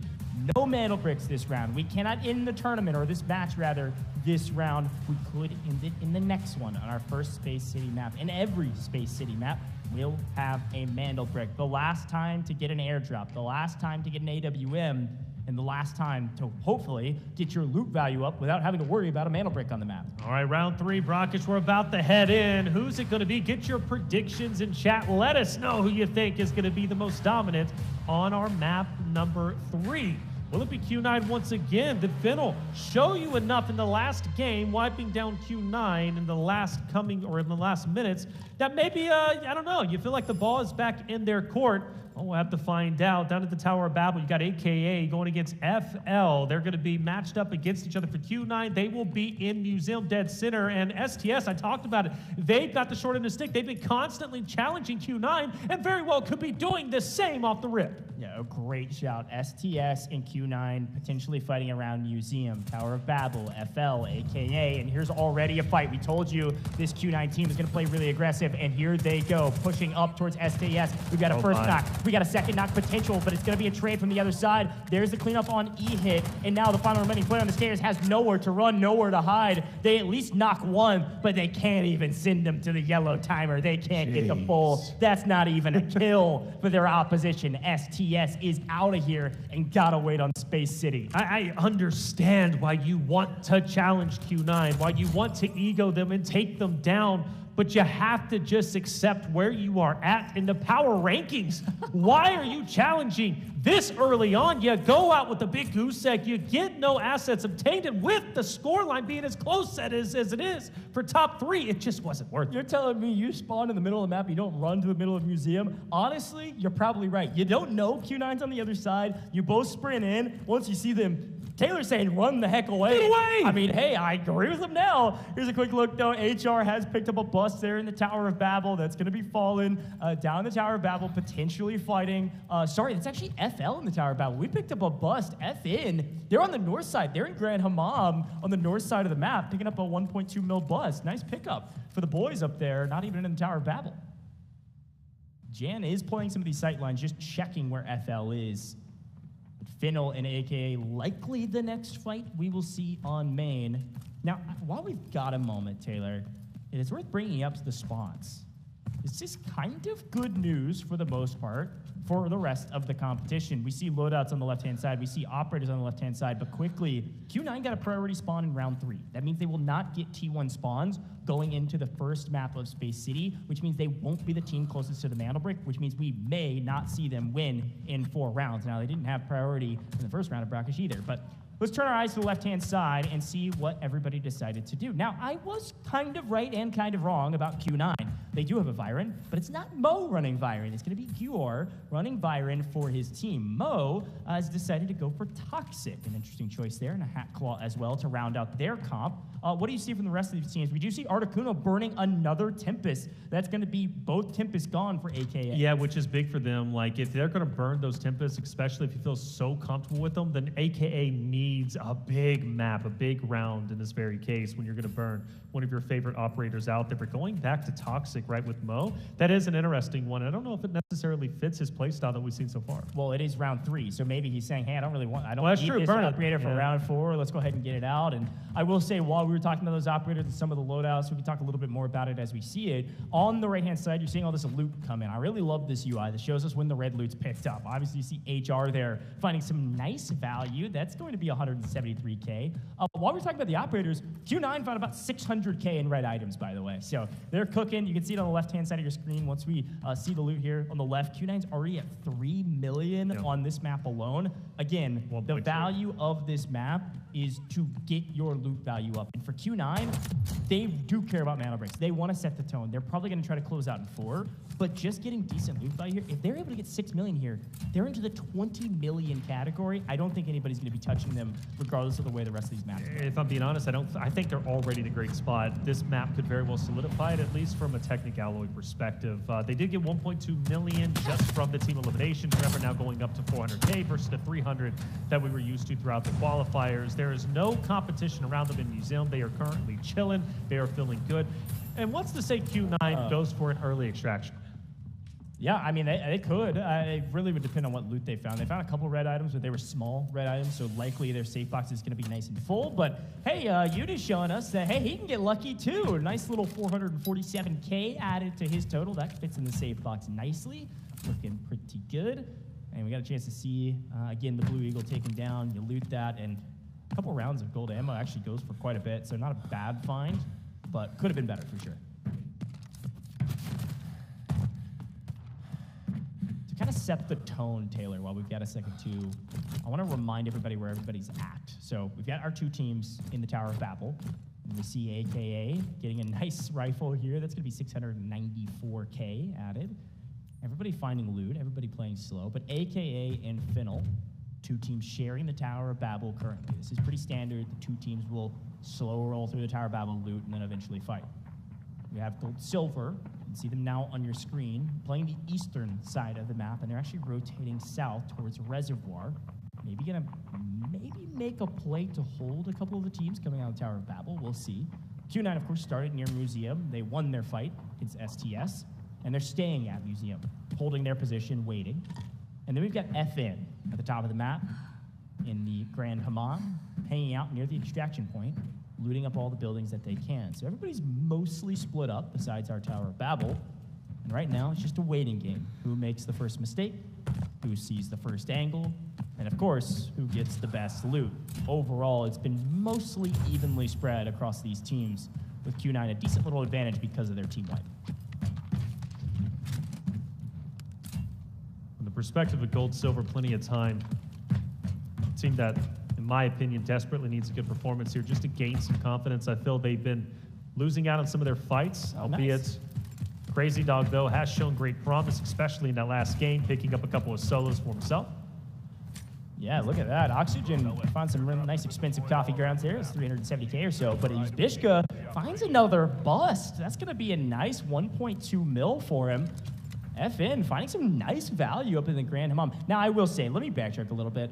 I think they found the bust earlier, if I'm not mistaken. They might have just been exchanging hands and collaborating loot. If you see that bust pop up again, it's not because they found a third one. It's because they're passing it back and forth, making sure the bags fit perfectly. We always talk about it. It's inventory Tetris, so pay attention to that. Now, we are seeing on our map feed, you'll see FN now on your screen moving towards the airdrop. There's about 60 seconds on this airdrop landing. This could be our first fight. We thought it might be Tower of Babel, but it looks like FN's moving towards the airdrop, and Q9 also playing around the museum will be in a position to chow this airdrop if they want to. We'll see what they decide to do. Yeah, I think they're going to be the first ones to headbutt, but it is interesting from Gold Silver. You saw them going south, but now they're starting to go back up north, and if they start to head west, here we go. Very well could third party this fight that is inevitably going to go down between Fallen and Q9, getting dangerously close to each other. Now, Fallen has ended up losing every fight that they've got into against Q9, albeit they have fought very, very well, but Q9 has had their number ever since. Now, for Q9's perspective, they won the last airdrop that they were in, and they also got the loot before, right? You go back to round number 2. This could be the second time Q9 could find some valuable weapons, including the AWM, which could be huge going into what could be the final MandelBrick round. Airdrop is on the ground. Yeah, and obviously Q9 playing patient here. They've got a nice high ground position. They have seen each other, and they have exchanged some blows. But Flares actually finds an angle, able to drop one. Not going to be able to get the full, but this gives them a bit of breathing room. I know there's a bunch of people in chat. I haven't opened it yet. I'll open it here in a second. Talking about PKM. I've gotten roasted in the past saying PKM's not my favorite LMG, but it hits like a freaking truck, and it's got to be one of the best out there. HR, while this is all going down, is finding crazy loot. What's going on here? We got a gold bar, and we're picking up the statue there for like 700+K. In the middle of a fight? Hey, that's me for real, man. I'm a loot goblin. I'm looting mid-fight. I can't confirm. Can't confirm, man. I'm like, focus on the enemies, bro. But hey, look, there's some boxes I gotta open. I did mention Gold Silver, by the way. They still are making their way around. And notice Fallen is going directly up to them to the north. They've given up this fight on the airdrop, potentially conceding it to Q9. Fallen has a lot to lose. 3.8 million technicality. Like, they're in a great spot. And with the technicality being as close as it is, well, you definitely want to get out with your spoils of war. But here it is. Fallen, Gold Silver eventually match up against each other. And both of them are aiming down sights. They are acutely aware that one is in front of the other. For Gold Silver, this could be one of the biggest fights of their tournament so far. Certainly an important one. The airdrop came down, and FN has fully backed off of it. And like you mentioned, they're looking at Gold Silver on their flank. A smart move, and they have an angle. Flairage, again, the entry fragger for his team finds the angle and is able to execute on it. That's one down. Oh! Two down! peek for a nanosecond, and Flourish will cut you down. This man is shooting straight today on land. Did he get all and three? that is a full wipe on the back of Flourish with a little help from HR. And all of a sudden, GS, gold, silver, out of this lobby with only about 900K in their safe boxes. Yeah, Woo! man, that is big. Flarich really showing what he's made of. Fallen looking so strong. 4 million already as it is, and now they are free and clear to get out if they so decide, which I think they should, or at least send a couple of players out, secure what you got, maybe leave a straggler to fight. I think leaving the Q9 fight, honestly, that was the way to go about it. You have to respect where you're at on the standings. Q9 really isn't the team you need to fight, right? It's the gold, silver teams. It's, of course, the Finnle teams. It's the rosters that are trying to desperately catch up to the top 3 position. And with, of course, as I continually say, the technicality being as close as it was in the standings, I think this is a massive, massive round for the team of Fallen, and they're doing exactly what they need to do to find success in the top 3 run. A really good shout. FN looking really strong right now. Loot value. This is where the teams can really start to delineate themselves on the leaderboard. Top 3 make a upper bracket. And there was, again, only 1.2 or so million separating 6th, last place in this group, and 2nd going into this map. As much as we highlight and emphasize the MandelBrick rounds, this map is nearly as important when we're playing for top 3. Loot value will absolutely come into play. Articuno on your screen, AKA a little bit of a quiet game thus far. They looted Tower of Babel, they didn't fight FL, and they got out.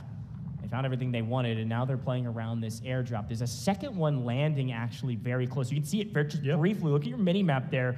The one that does not have it fully filled in the middle has not landed yet. That's got a timer of about 10 seconds. That will land here shortly. The one that is fully filled in has been there for a while. You can see Hazmat there for FL. They're looting the remainder of Tower of Babel, able to find a nice gold bar. Everybody finding some decent reds. I saw chat talking about it. Yes, this is brackish hard, just so you're aware. There's quite a bit of reds in the map right now. Everybody feeling nice about their loot that they have. Safe box is running out of room, which means you got some good loot in the backpack. As Q9 completes a mission, everybody else is trying to figure out what they want to do. FN, I think, Taylor, from what I can see, maybe just trying to leave the map. 7.5 minutes. They should. They got a nice wipe, and there it is. AWM on main. It is Q9, obviously able to pick up the airdrop, able to pick up the AWM. Got some Lapua ammo. And I think the thing we always talk about with the AWM, yes, extremely valuable. Yes, you can get some kills on this map with it, and that's some nice value.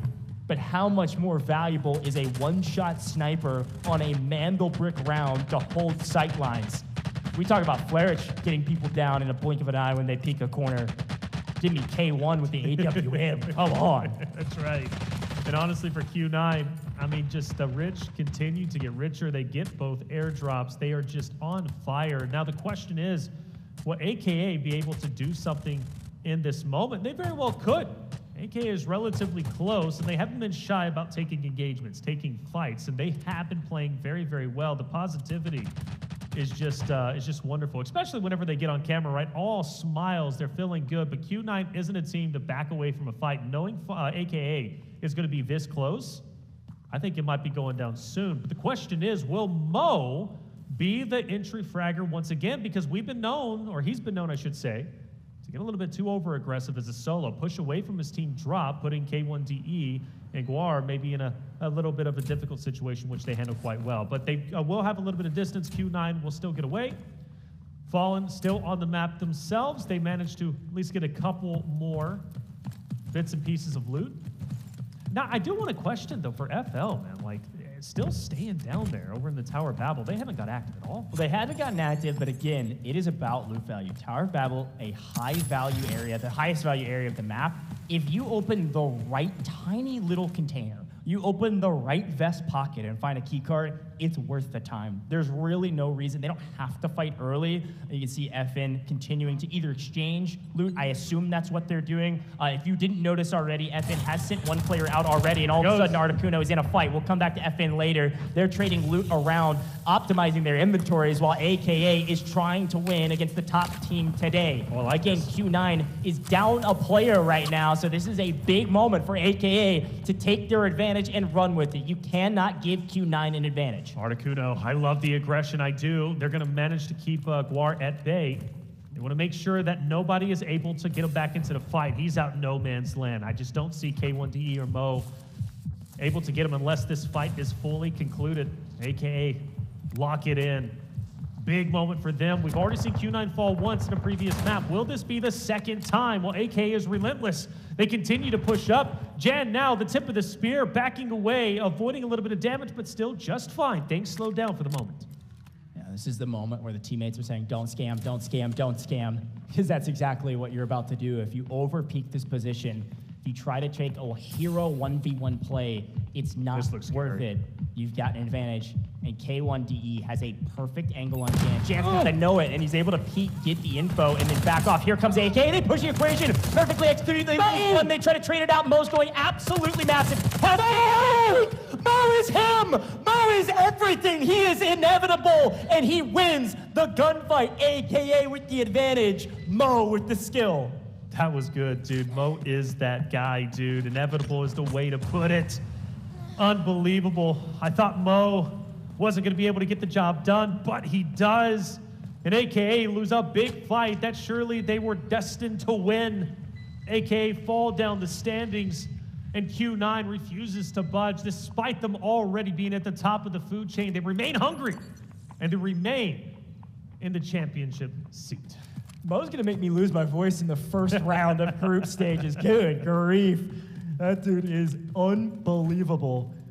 A perfect trade, and you actually, we could break down that play for a while. I'm sure we'll see it in our highlight package, but we got to highlight a couple more things that are happening on the map. Again, loot value, insanely important, and these teams recognize that. Q9, all three alive, and it does look like we may see an engagement here, actually, from K1DE. He's got a team of Fiddle up ahead of him. He's going to do it by himself. He's going to do it to AWM, potentially.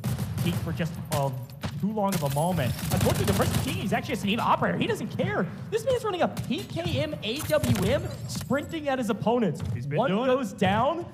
Where's the second? Finds the angle. PKM hits like a truck, and Finnell on their heels because of one player, and now he's finally getting some backup. That's right, K1DE, he's been highly aggressive. Regardless of the PKM, this man pushes it like it's an SMG, but takes a lot of damage when he peeks. The over-aggression takes him down, and once again, it comes down to Mo. Hazmat, we highlighted this player for Finnell as the top fragger for his team in the qualification series. Gior, Hazmat, they can see each other through the window, but they can't shoot at each other. Or at least I assume he's seen him. Okay. I think he has. Right. Right? Uh-huh. You have to assume, yeah. There's the potential knockdown from Byron. They're setting the trap in a 2v1. Hazmat takes one down, looks for the trade. Can't quite connect. Mo's in trouble. Has to reload, and Hazmat as well. It's a 3-1. Mo has the angle. Nice. Mo wins the fight. Mo is inevitable. Q9 will not falter. And here come two members of Fallen to try to clean up the behemoth at the top of the leaderboard. Unbelievable. He does it against AKA. He does it again against Hazmat and crew.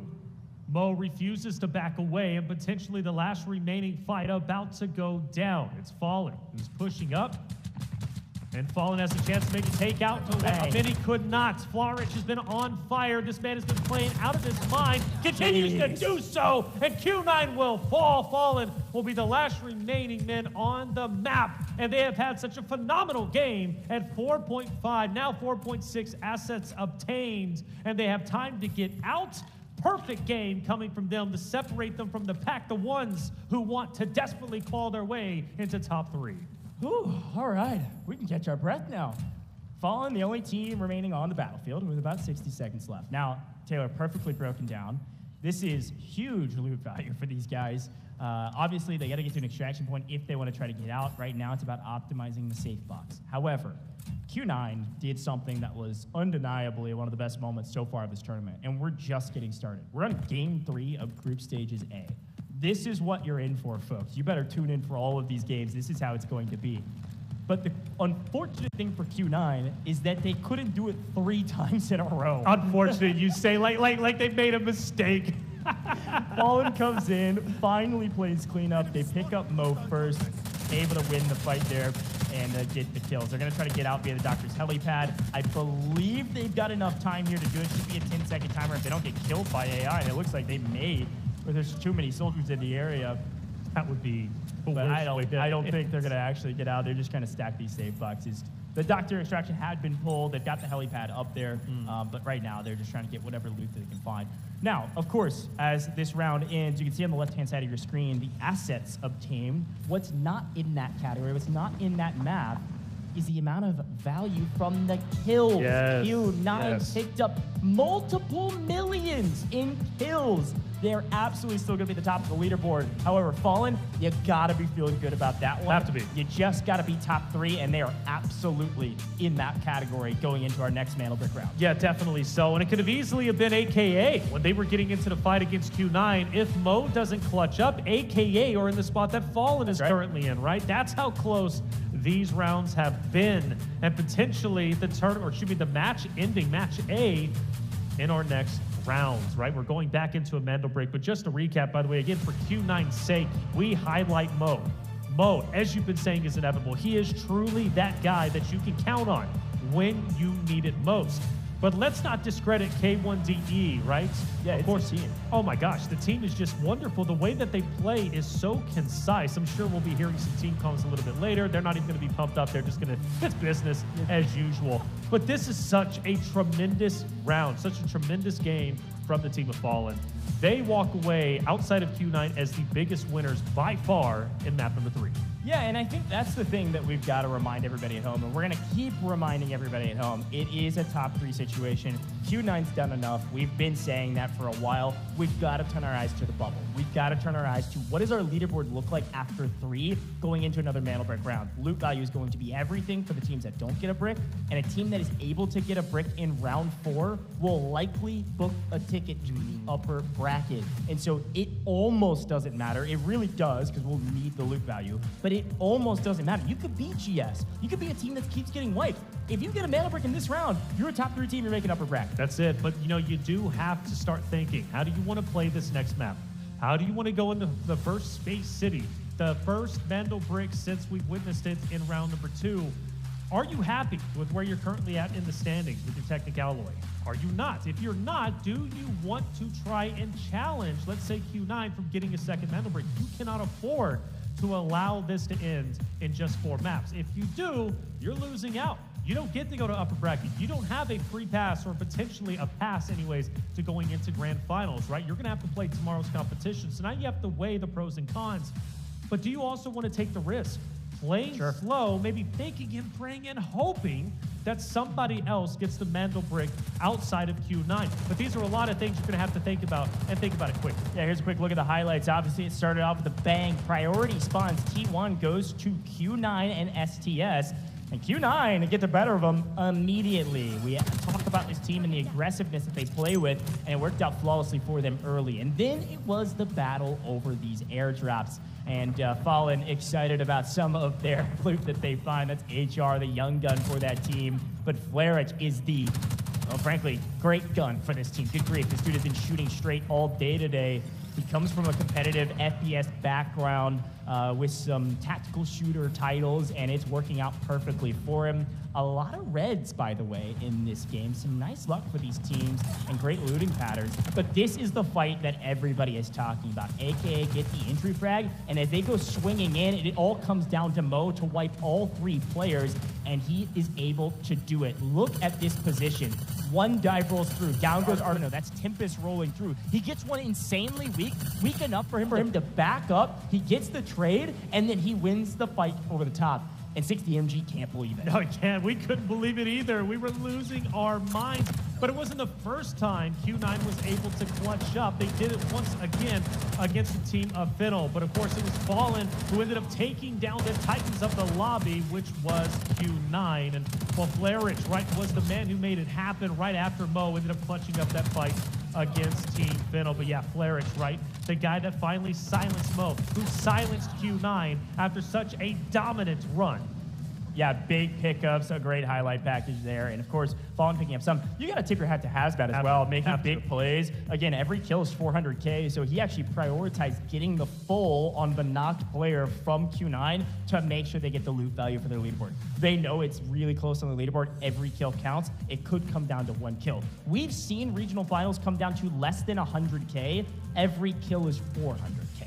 You gotta get the kills. Have to. He picks up the full and then gets fulled himself. And that's not the first time, by the way, Hazmat has had a star-studded play. You go back to map 2 on the head glitch, he was able to do exactly that. So well done for the team of Fallen. They walk away with the most round earnings, but they don't get the most eliminations. Of course, that was Q9, who are very comfortably in first place. So again, we need to focus on Fallen, walking away with 4.3. You've got Fennel, who also get 3.13. Arguably, these two teams should be in second and third, respectively. Yeah, and again, let's pay attention to the right-hand side of that. While we switch over to our damage, it is also telling the story of the kills. Every kill, 400K. 8 kills times 400K is 3.2 million. Q9 low on the match leaderboard, but at the end of it, the total that they got from that game, based on this damage, based on their kills, was insane. Q9 leading the damage category with over 1.5, but the best team in that map, the last team remaining, was Team Fallen. Of course, Flarich leading the charge for that team, but the young gun of HR with the sub, use Bishka. Yes. I love this squad, man. 5 kills, 4.33 mil, a great map for him. And Yubishka already a match MVP, right, coming from match number 2. He stole that away from Q9 despite them winning match 2 themselves. The first time we see a different winner, right? The first time we see a new best team. Fallen coming from the EU side of things with such a historic run throughout the qualifiers, and now we will get Mo, and rightly so. I've been waiting for him, honestly, to pop up as the match MVP. Finally, we get it. Yeah, 5 kills, 2 assists, almost 1,000 damage. This guy was cooking. We all saw it. We don't need to break it down for you. We saw it in the highlight package, and we saw him win over and over and over again. And finally, they lose to Fallen because, well, Mo had his back turned, and they caught him before he could turn his gun around. A scary player on the map from the best team today thus far. But the best team in this map was Fallen. They are trying to catch Q9. And if they're able to get a brick, it's still a race for that first place position. That's it. Albeit, again, paying attention to top 3. That's it. And by the way, Mo, match MVP, but also playing toxic. We pointed that out. Yeah, He's true. not necessarily fitting his play style. He has shown that he can burn through operators that aren't necessarily desirable or fitting his playstyle and still dominate in the true fashion Mo is known for. I like that. I mean, he clearly has a great understanding of mastery of all the operators. He doesn't necessarily need an operator that even fits his strengths, right? From his playstyle for him to be successful. I mean, clearly, at the moment anyways, looking like a top runner for potentially even tournament MVP. Yeah, but definitely possible. We got a long way to go. But you know I get carried away. That's what I'm known for. That is classic Taylor. And again, I want to remind everybody about this match schedule. Just in this match in Group A, we have finished 3 games. We could play only 1 more. If Q9 get this MandelBrick in round 4, this first match, Group A, is done. They win. They've got 2 MandelBricks. It's a double brick format. However, we could play up to 6. We will then take a little break, and then we'll do all of Group B the exact same format. We're going to be here all night if you're folks in the West, or all day if you're over here in the East, and we're having a dang good time, but we won't be done after Group B. We are then going to the upper bracket. We'll see the top 3 teams from this group and the top 3 teams from Group B battling it out for the top 2 position to make it straight to finals and skip day 2 entirely, Taylor. Which is big. Yeah, which is big, yeah. Hey, comms, though, are always flowing. Let's hear what the comms were like in match 3. Go on the 3. Да. Just, нормально. Дай лучше мне бюст. У меня столько.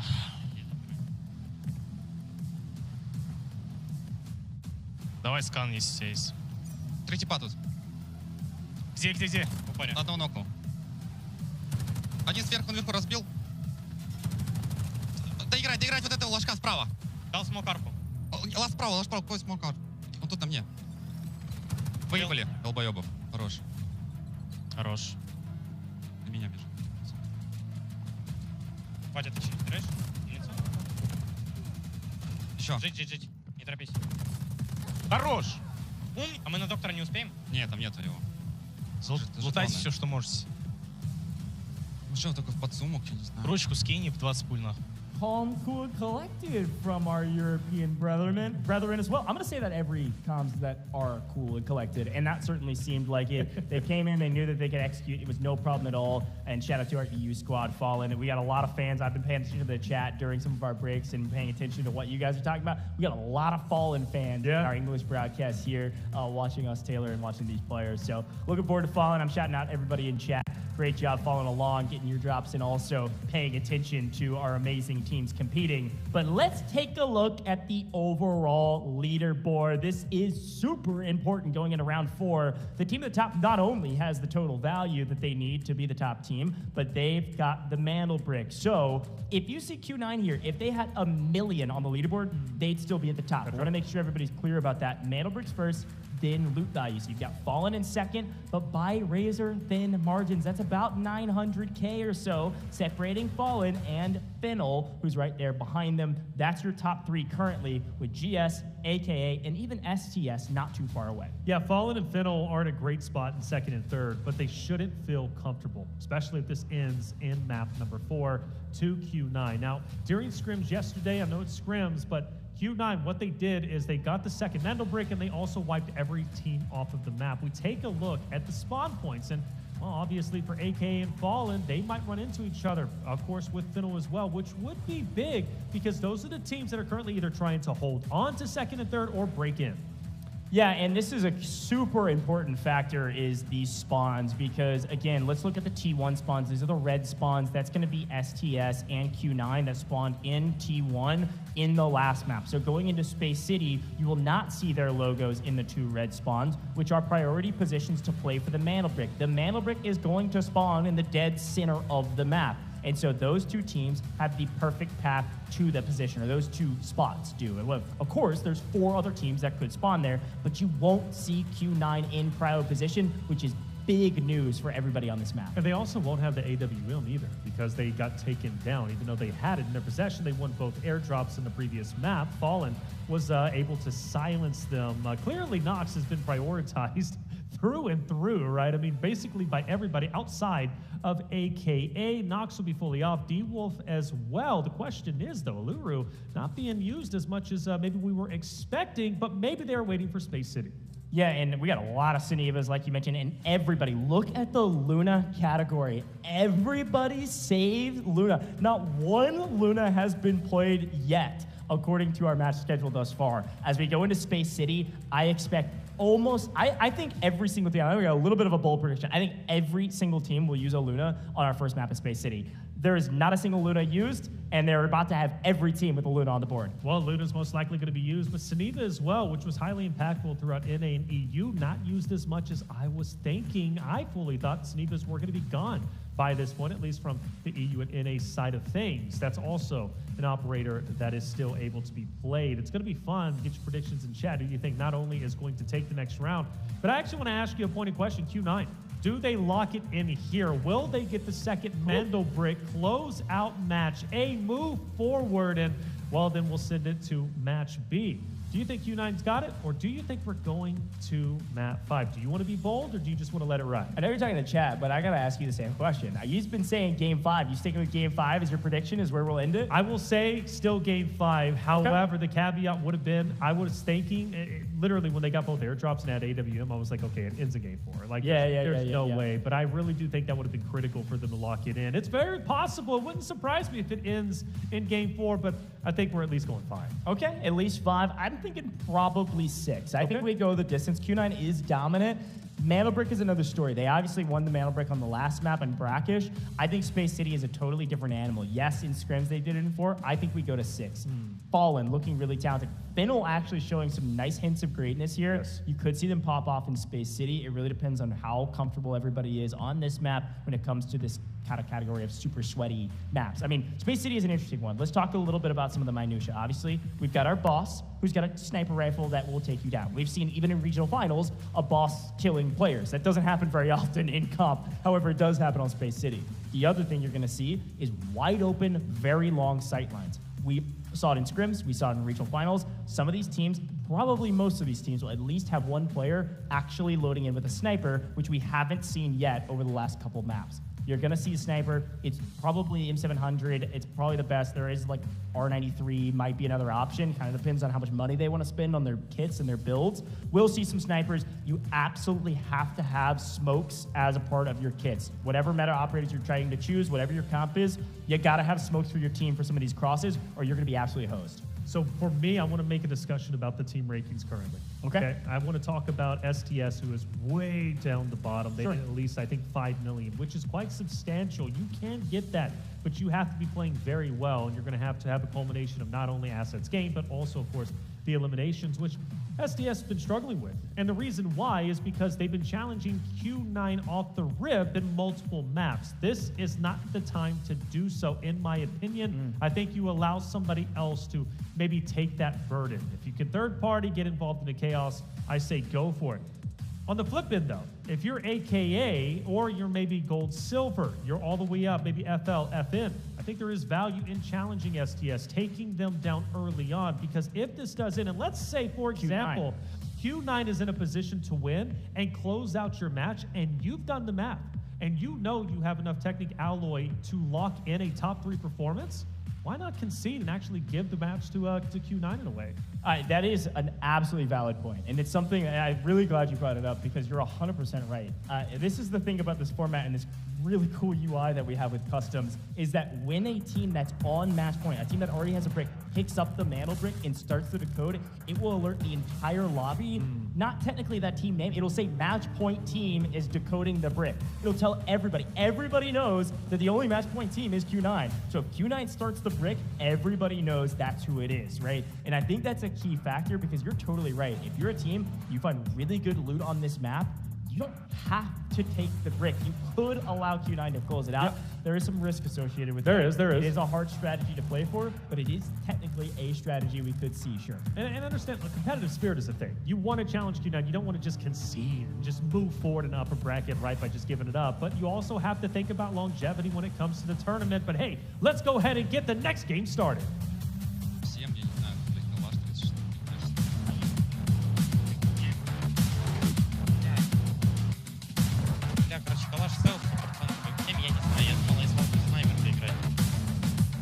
Возьми. Свал ебет.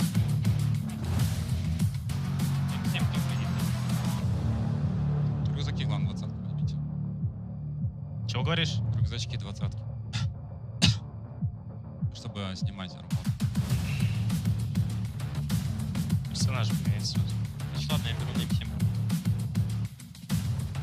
Сколько там время?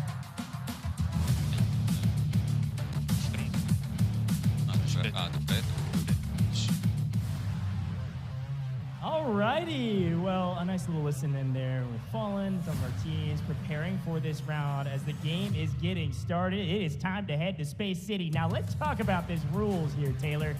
We're playing Space City till we're done. It could be right now, it could be round 5, or it could be round 6. And every round going forward will have a MandelBrick. So let's get into it. Here's a quick look at the map view. Let's see these spawns. It is Fallen with a priority spawn, and it's Gold Silver with a priority spawn. Unfortunately, priority is one thing, but you're getting cut down from a PKM from K1DE from distance, as they have central command on the north side of the map. As AKA, they're in printing room on the east side, STS on the west. We'll continue to update positions, but yet again, Fallen are going to be first to the brick. 2 minutes until you can grab it, but they're going to have priority position. So, the cat is still in the bag, as far as I'm concerned, right? Because Fallen, they set this trap up in map number 2. And whenever they did set it up on Rockish just a little bit earlier, Gold Silver was a team that might have challenged, and they tried to, but they just felt something was a little bit off. They rotated away. So technically, nobody really knows Fallen is a roster that likes to camp the MandelBrick, okay? And this could be incredibly valuable, especially if you think about Gold Silver started moving once again. Now, I guess history repeats itself. Fallen, Gold Silver, almost met up against each other in Museum, right, going over to Brackish, but this time around, they might meet up in the middle. And for Gold Silver's perspective, I think they got to be the underdogs in this fight. I mean, look, they've been losing quite a bit of their engagements. Now they're going against Fallen, who's coming off hot off a win. And you got Flarich, who's been on fire, or Flarich, excuse me.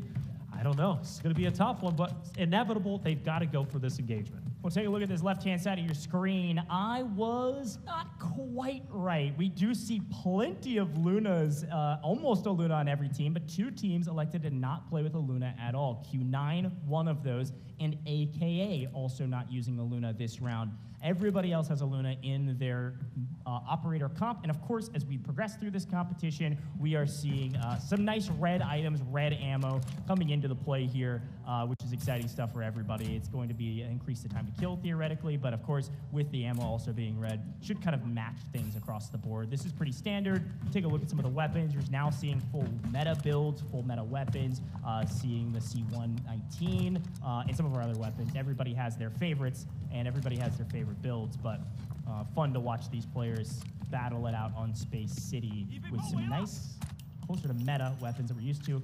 And again, like I mentioned, we see sniper rifles into the mix. I believe that was R93 there from Mo, which is going to be huge for not only information gathering, but also potentially getting picks from distance. All right, MandelBrick has been spotted. Now you got to think for Fallen, last time they held their ground. They didn't try to get on it, but this time they're not wasting any time. They pick it right up, and Gold Silver's going to be hot in pursuit. Q9's also going to fire a couple of warning shots from a distance.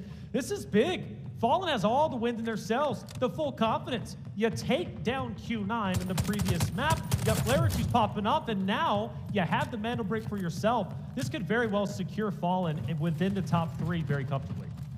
You can see it does look like our security director, Des Moines, has been taken out.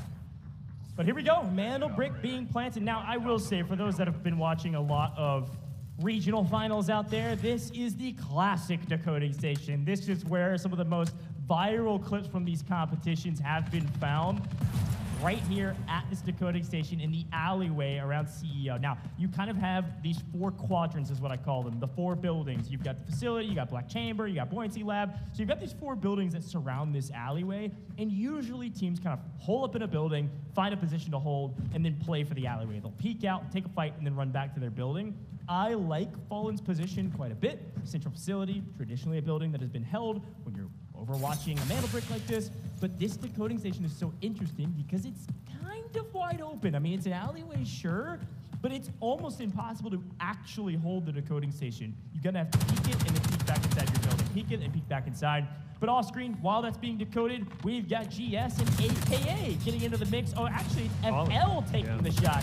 It's going to be Fiddle looking for their first early engagements. And with the help of an Aluru operator, all of a sudden, Uni is in trouble. Yeah, this fight's big because it opens up the potential flake onto Fallen, who is decoding the MandelBrick. For Gold Silver, they can't worry about that fight. They've got to worry about countering for the MandelBrick themselves. It's a big one for them. Arguably, right, so obviously, FN, they want the MandelBrick. That would basically secure most likely a second place, maybe even first, depending on how they end up playing the remainder of the maps. But for Gold Silver, they are towards the bottom. They are on the bubble in 4th place. They're 2 million behind. They need the MandelBrick more so than that of Fallen. But for AKA's sake, they also need it. FL, they need to hold on to what they got because they can easily fall below Gold Silver. So these fights taking place are critical for Gold Silver. They're actually going south, maybe potentially prioritizing, I don't know, maybe a quick pickup for 400K. Good shout. Fennel, AKA, still potentially fighting, but we've got to keep our eyes on that MandelBrick. It's going to be Gold Silver looking for the first move on it. 2 minutes on the clock. You'll see that timer top, middle, minute 55 and counting. Articuno's actually being cut down.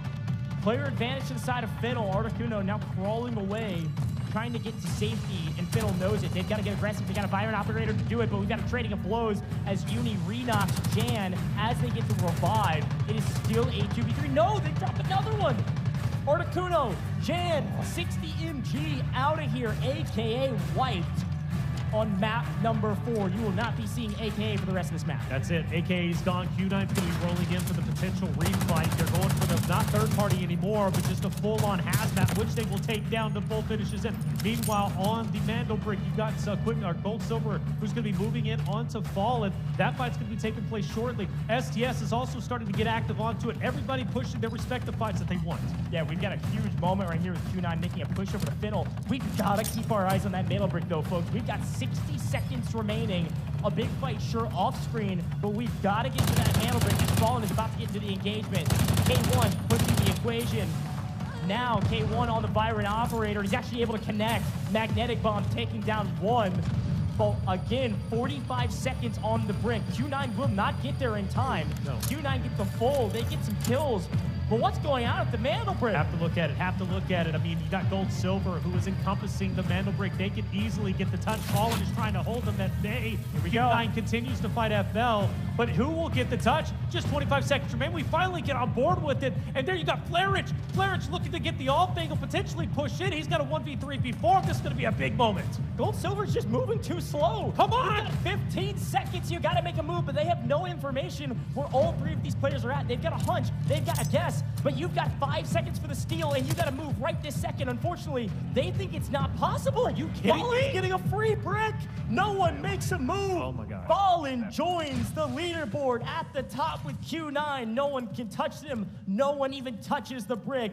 You see Gold Silver back off and say, we don't like this fight. We can't all get wiped right now. We're not even gonna try. Well, it's not over with just yet, is it? You still have some shots ringing true. And Gold Silver, despite them not going for the MandelBrick, they continue to fight. But why didn't you fight earlier when it actually mattered? Now, of course, it does when it comes to Technicalloy, but like, come on, boys. This was not the fight to back away from, and now you're getting punished even after the fact, as HR will take down yet another one. Bobo, who's continually playing solo, now has to just hug a corner on the right-hand side. Crazy Dog will try and take the left. They're trying to set up this pincer maneuver, right? You go through that choke one in the doorway, you get mowed down from both sides, but I just don't think it's going to be possible. HR penetrates, HR takes down Bobo, and then you've got, of course, Dog who's going to be just up ahead. The smoke will conceal him. He'll get away. But Gold Silver, why didn't you fight like this before?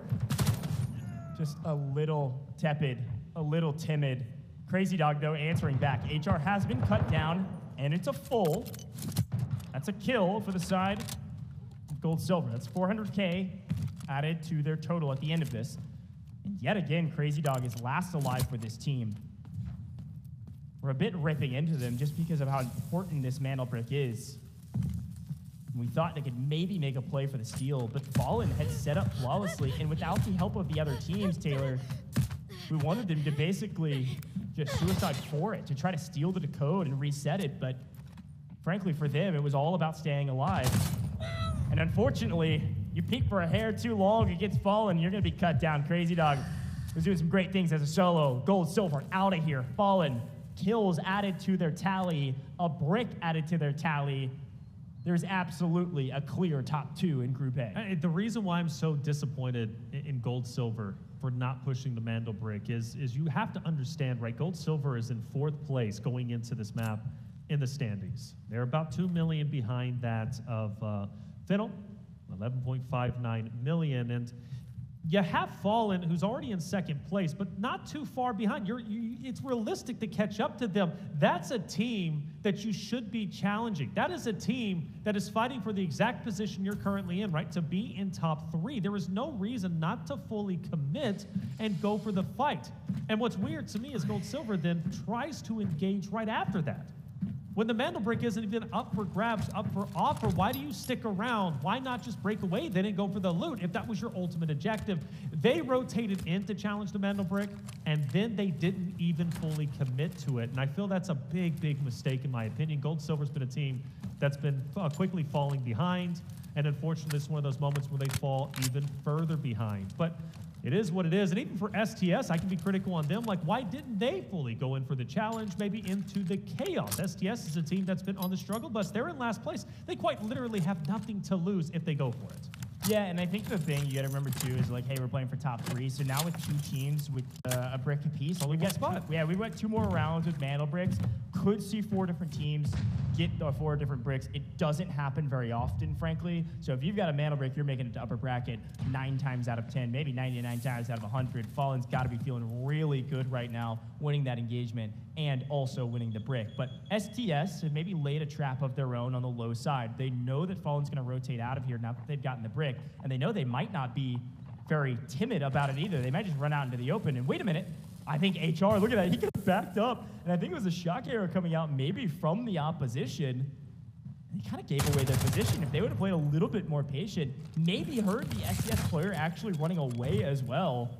And now with the area over the top, unfortunate. I mean, obviously, the shock arrow sticks HR there. Maybe it's an open frag. But I think if they just wait a hair longer, STS actually might get a wipe. I don't think Fallen was going to slow down. I don't think they were. I think they were full speed ahead. I mean, kind of all gas, no brakes, really, aren't they? I mean, they're a team that is just quickly on the come up and could very well dethrone Q9 in first place. Not necessarily in this map, but maybe in future Space Cities, which ultimately we're going to end up at least getting one more, right? We could potentially be getting two. For STS, it's a big moment.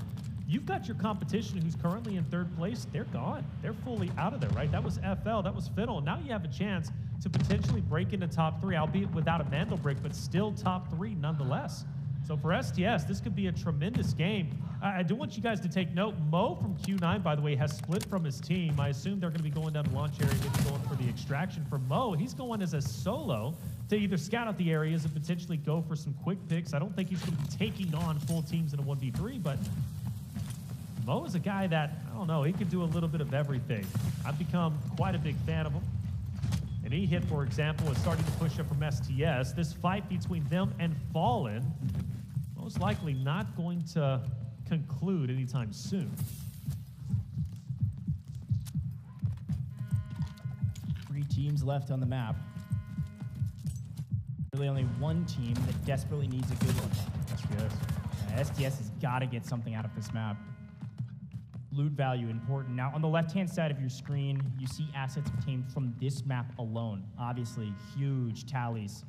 5.5, 5.4. But now, look at the transition on the left. Total assets. This is our overall leaderboard, just there for a blink of an eye. But Q9's well over 20 million, 25 million to be exact. Whereas I believe FN was pushing 20 mil. Everybody else far and away. There is still a fight happening for the third place position currently. That's right. And STS free and clear to maybe go and elevate themselves up the top 3 again. They're the team to watch. They don't necessarily need to take this fight against Fallen. I thought they were going to do it, but it's okay that they do, in fact, back away. At this point, if they can just get out with any more loots, right, I mean, that's going to be hugely beneficial for them. I mean, they're just a hair away from catching up to that of FL. And if they can do so, they'll break into top 3, live to fight yet another day. For Mo, though, catching maybe an STS member off guard. Shots are fired. Mo gets one down. The straggler looking like a one-man army. The rest of his team still over in the launch area. Mo, though, a thorn in the side of any roster that he comes across. He took down one from STS. Who knows? Maybe he'll challenge the entirety of Fallen. Who's going to be up ahead? Yeah, big take, of course. Every kill, 400K. And I think it's worth briefly mentioning, too, as much as we are saying it's assured that they're in the upper bracket, these teams want to be a top team. Fallen and Q9 are now fighting against each other as total loot value. So every kill going to be super helpful. Any loot that they can find super helpful. And now both of these teams are saying, hey, if we can get some kills, great, but we're trying to get out of this map. What you guys don't see is that on our map feed, 2 members of Q9, you mentioned it, Mo's by himself hunting the map. Yeah. But Gior and K1D, they're down at the rocket extract. They're hanging out way down on the south side of the map, looking to get out of the map. Yep. While Mo's just on the hunt to find anybody he can get his hands on. He's like a rabid dog just running around getting kills. I mean, this is crazy. Hunting down the rabbits of the map, I guess. I don't know what he's doing. I'm a fan of it. Looking for anything. That's right. Fallen's going to go for an extraction themselves. They want to get out. Can't blame them. They've had such a successful game number 4 on Space City, our first one of the day. Not only getting the MandelBrick, but actually getting a ton of assets for themselves, which puts them up in the standings, especially if we get to a tiebreaker, which I don't think we will, but we might. You never know, right? But it's always a possibility. For Mo, he has slowed down a little bit. STS, though, is still a little bit worried, and, well, naturally, they've lost one player. Mo picked up an additional 400K, and he's still on the hunt. Actually, there is time for him to run into STS. He's in hot pursuit. Yeah, and you're seeing on your screen right now, obviously, Fallen. They are going for the no backpack extract. See what they could get out of the map with. Stacking up that chest rig. Potentially getting out of the map here. This is the loot optimization path where we traditionally find it. Well, Mo, unfortunately, on the hunt, laughs and maybe says a few words as Chan finally finds an angle here. STS getting something on the board right now. Picking up a kill on Mo. They don't know where the rest of his team is. They know who it is. And they're going to back up after getting that kill and check all of their corners to make sure they don't get flanked by the rest of Mo's team. Unbeknownst to them, Q9, the other two members, as a reminder, way down there at the rocket extract right now. Yep. They've been down there for the longest time as well. Just left Mo to his own devices. So for STS, a bit of a win, a bit of a victory. They'll be happy to take that again. Getting relatively close to breaking into top 3. It's still doable depending on the remaining loot that they end up finding. But I think Q9 has so much respect in the lobby that when they see Mo and they take Mo down, they are expecting maybe the remaining 2 members to come in and fight, which begs the question, can STS, or will they fully commit to getting out? And I think they will. 2 minutes and a half. Everybody looking for their way out. FN doing some inventory management. Here's a quick look, instant replay, by the way, of Chan finding Mo on an off angle. Nice pickup there from Chan and STS. We take those every day of the week. Could go look at Fallen. Now, of course, we do see that Fallen, they stacked one of their players with everything they could get their hands on to get out via the no backpack extract and workshop. And now a potential 2v2 about to be had in STS. I don't think they know it. Fallen, I think, has found an angle. Is Chan in trouble? No, he actually answers back on HR. There's the trade. He's Bishka down. HR by himself. We have a trading of blows between these 2 duos, but it does find their way to FN getting the wipe. STS, they might have found 1 kill, but they've been punished for it. That is a full wipe on a team that desperately needed points. Yeah, you know what's tough about that is their loot drops dramatically. Yeah. I mean, we're talking almost 2 million. They desperately needed that to catch up into top 3, and now they're even further behind, which makes them more desperate going in to the last, potentially last 2 remaining matches, which, again, it could only be, just map 5. Q9's out. They managed to extract. They are gone. A successful game from their perspective in terms of getting assets, the Technic Alloy.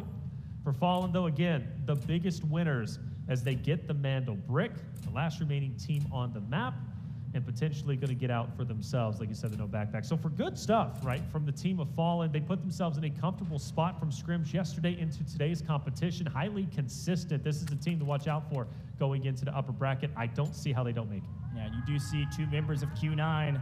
Look, these guys are playing near perfectly. I mean, to be able to do what they've been doing and still get out via the rocket extract without being challenged, very well done from them. They're going to protect a lot of that loot category. They know FN's going to be hot on their heels. They know they finally have competition in the MandelBrick category, and so they're assuredly putting some more points on the board with this one. And of course, we see our players optimize inventories as we close out this map. With only a couple players left on the map, not much else you can do besides throw a couple ID tags into your safe box and get out with whatever you can. Of course, they're not going to get actually out of the map, but that safe box will be some nice value add to their overall score total, or at least protecting some of the value they brought in. Next map's going to be nutty.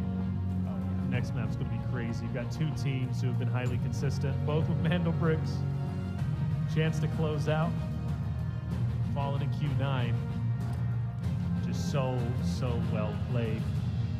He's Bishka, a large reason for that. He's been the match MVP already once.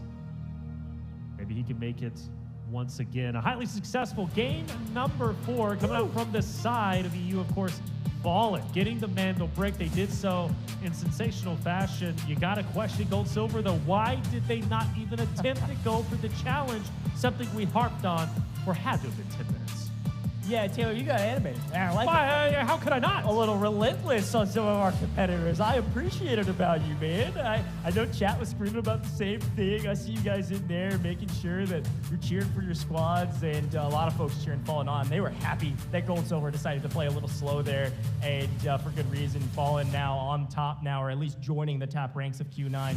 Gonna be at the top of the leaderboard. The only 2 teams with the MandelBrick, which means they are top 2, no questions asked. But they are also the top 2 in the loot category. Yes, they are. 2 teams were top 2 on paper on our stats, and they're proving that sometimes it does go to script. That's it. That's it. We don't know the script. I was hey, chat, don't get carried away. We don't know the script. That maybe you do. Collective Minds typically smarter than the talking heads up here.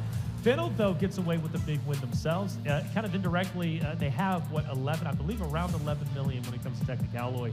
But the big loss is STS. They were in such a good spot. They were within striking distance into breaking into top 3.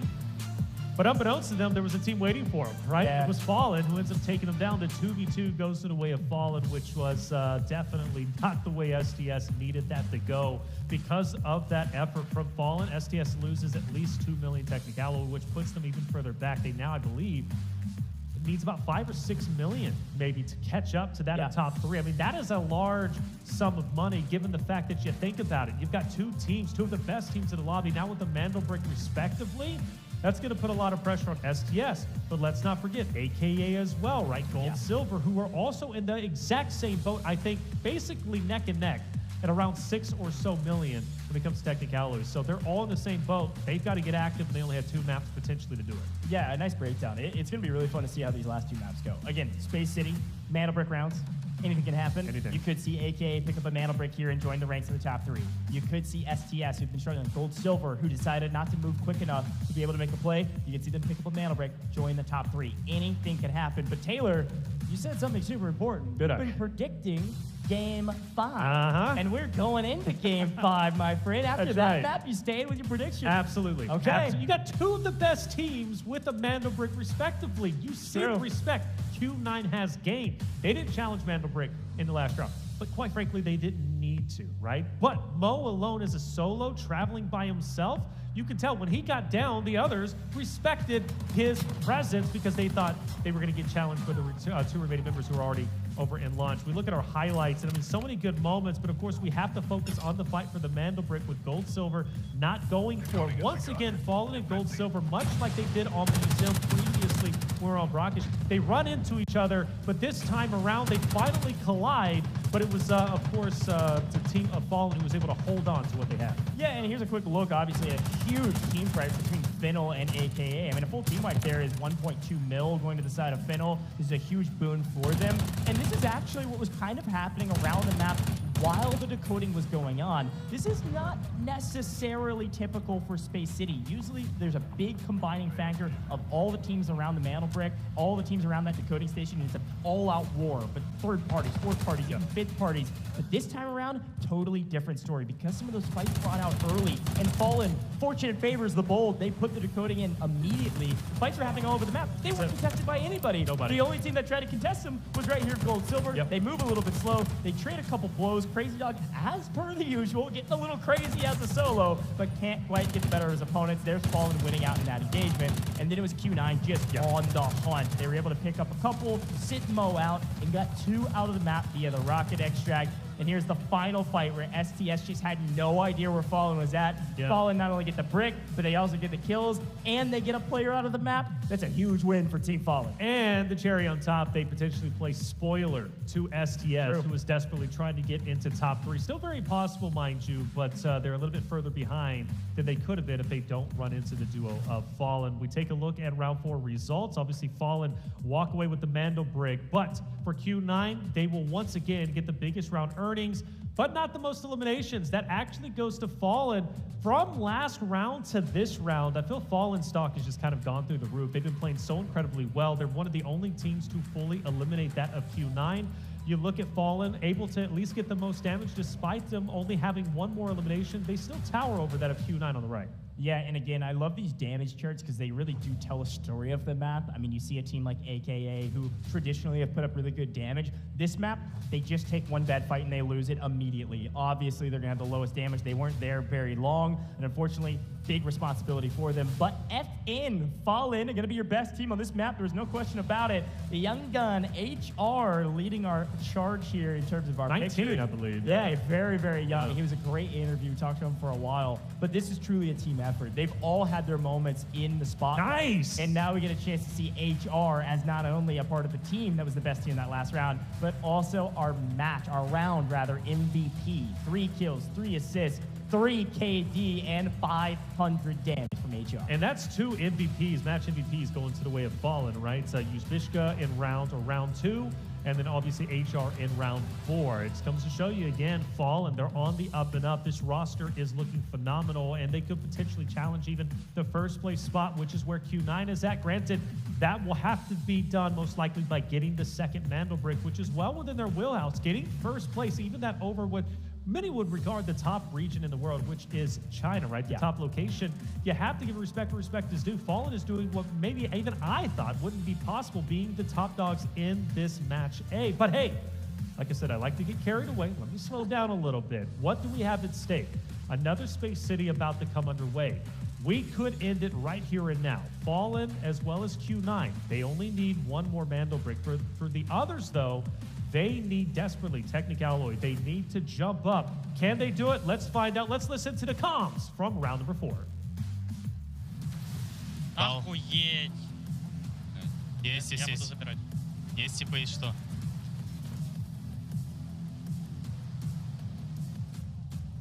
Забрал. Отдавай еще, Я на рампе, я на рампе, я на рампе, я на рампе. Молик. Выходи сейчас будет. Отдавай, Молик. 10. Ждем. До конца. Один жить, Витя, жить. Нету, наш! Вовнутрь. Они внутри. Есть справа уже. Галде. Вместе сыграем? Да. Дал. Один в миду. Одно хп. Убил? Стоп. Тихо, чил. Спокойно. Молик дам.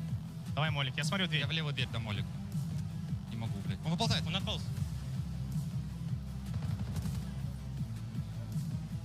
Один вот здесь. Окей.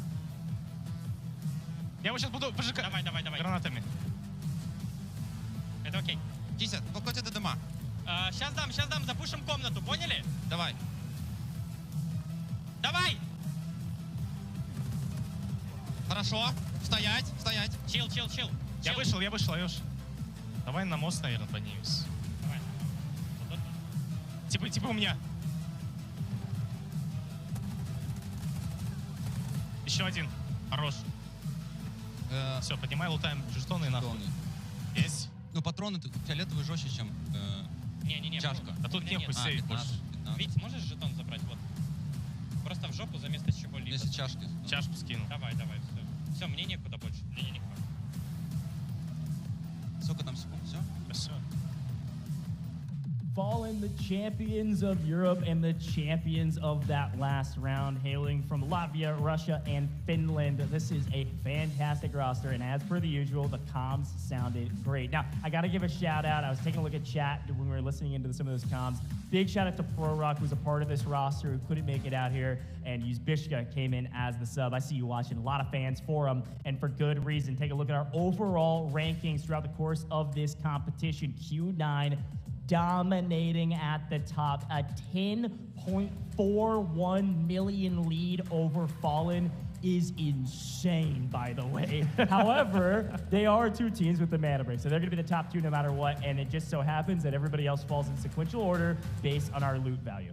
That's it, man. A long road to travel for GS, AK, and STS, who now go into the second space city of the day. Now, the question is, will it end here? Will we get another map? Well, obviously, it's going to be based off of who really wants it the most. For Fallen as well as Q9, they have the lead.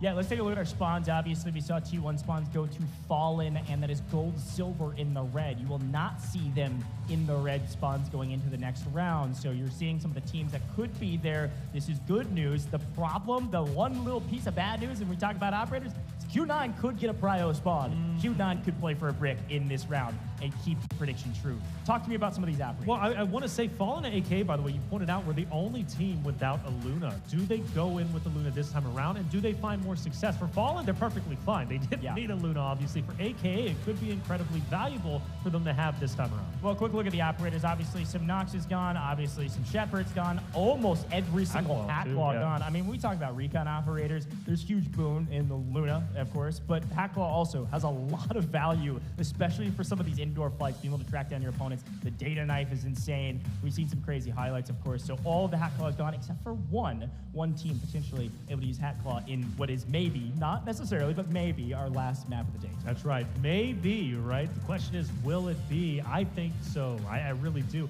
I mean, yeah, again, you have two of the best teams who are currently with one MandelBrick apiece, but they don't necessarily need to go for it. but they can end it here, and I think they do want to do that. They want to play spoiler. Fallen already proved that, taking out STS, knocking them back about 2 million technic alloy. They did that right at the last second, where STS most likely felt that they were safe. After all, they took down Mo. They didn't get challenged by Q9. They saw that they extracted. Okay, cool.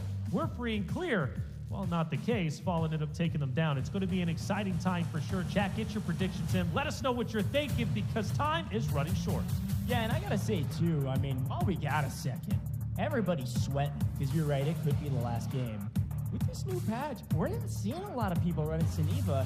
If I'm a team like AKA, STS, Gold Silver, a team that desperately needs a MandelBrick to make sure they're a top 3 team, maybe loot value isn't going their way, I wonder if you do get your spawn, you do get your cryo spawn, what if you grab that brick and head indoors rather than outdoors, and you load in with Suniva with that plan? Because if you think back to our regional finals, and we saw it in almost every region, when you put that MandelBrick at a coding station that's indoors in the hallway, that is, we say an alleyway is the MandelBrick kind of decoding station we just saw. The hallway is crazy. It is super CQB, and Suniva is a difference maker in that position. Not a lot of Sunivas have been played. We'll see if anybody decides to go for that strategy. It is time for Space City, a maximum of 2 more maps, but Taylor says this is going to be the last one. Are you correct, Taylor? We will see. Like he has said, chat, let us know what you think. Is it going to go to 5? Is it going to go to 6? All I know is going to be a dang good time. Let's jump into Space City and see where the teams are at. Cryo Spawns, AKA, and STS. Going to be first to the brick, but Gold Silver moving aggressively out of command building. Incredibly aggressive. And I think Gold Silver's already fired some shots over into the side of AKA, who takes a little bit of damage, and they're going to go for the full flank. But watch out, Gold Silver.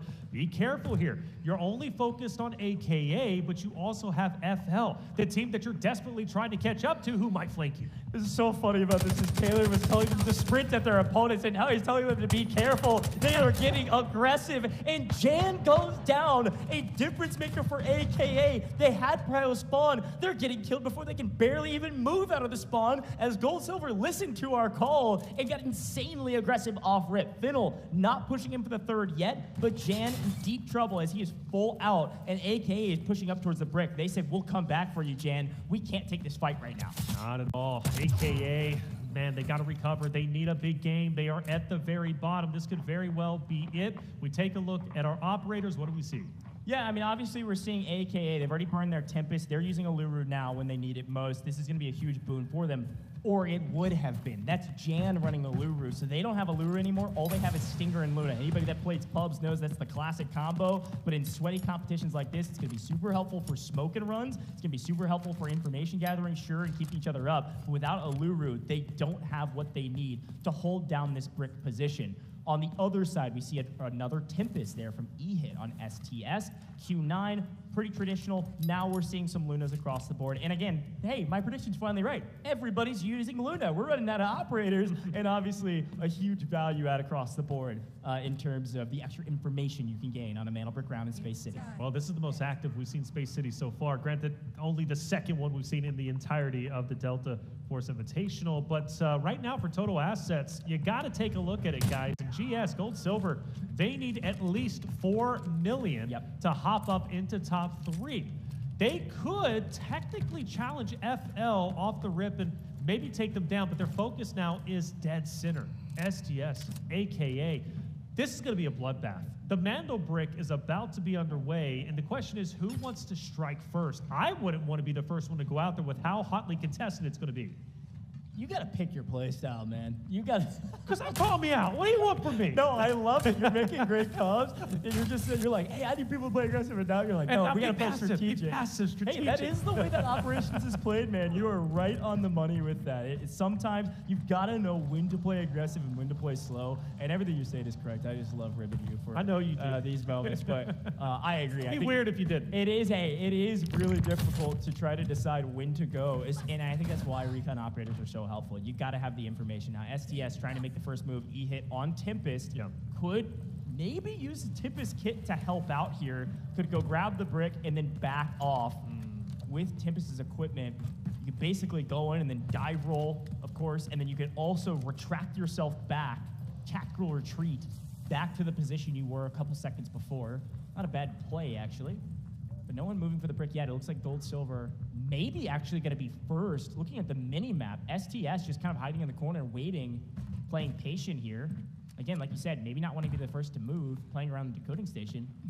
Gold Silver could be the team that's picking it up first. Yeah, I mean, they did this in scrims, right? They were one of the teams that we highlighted off stream, obviously, for going for the MandelBrick first and then trying to get out. The question is, where do you go?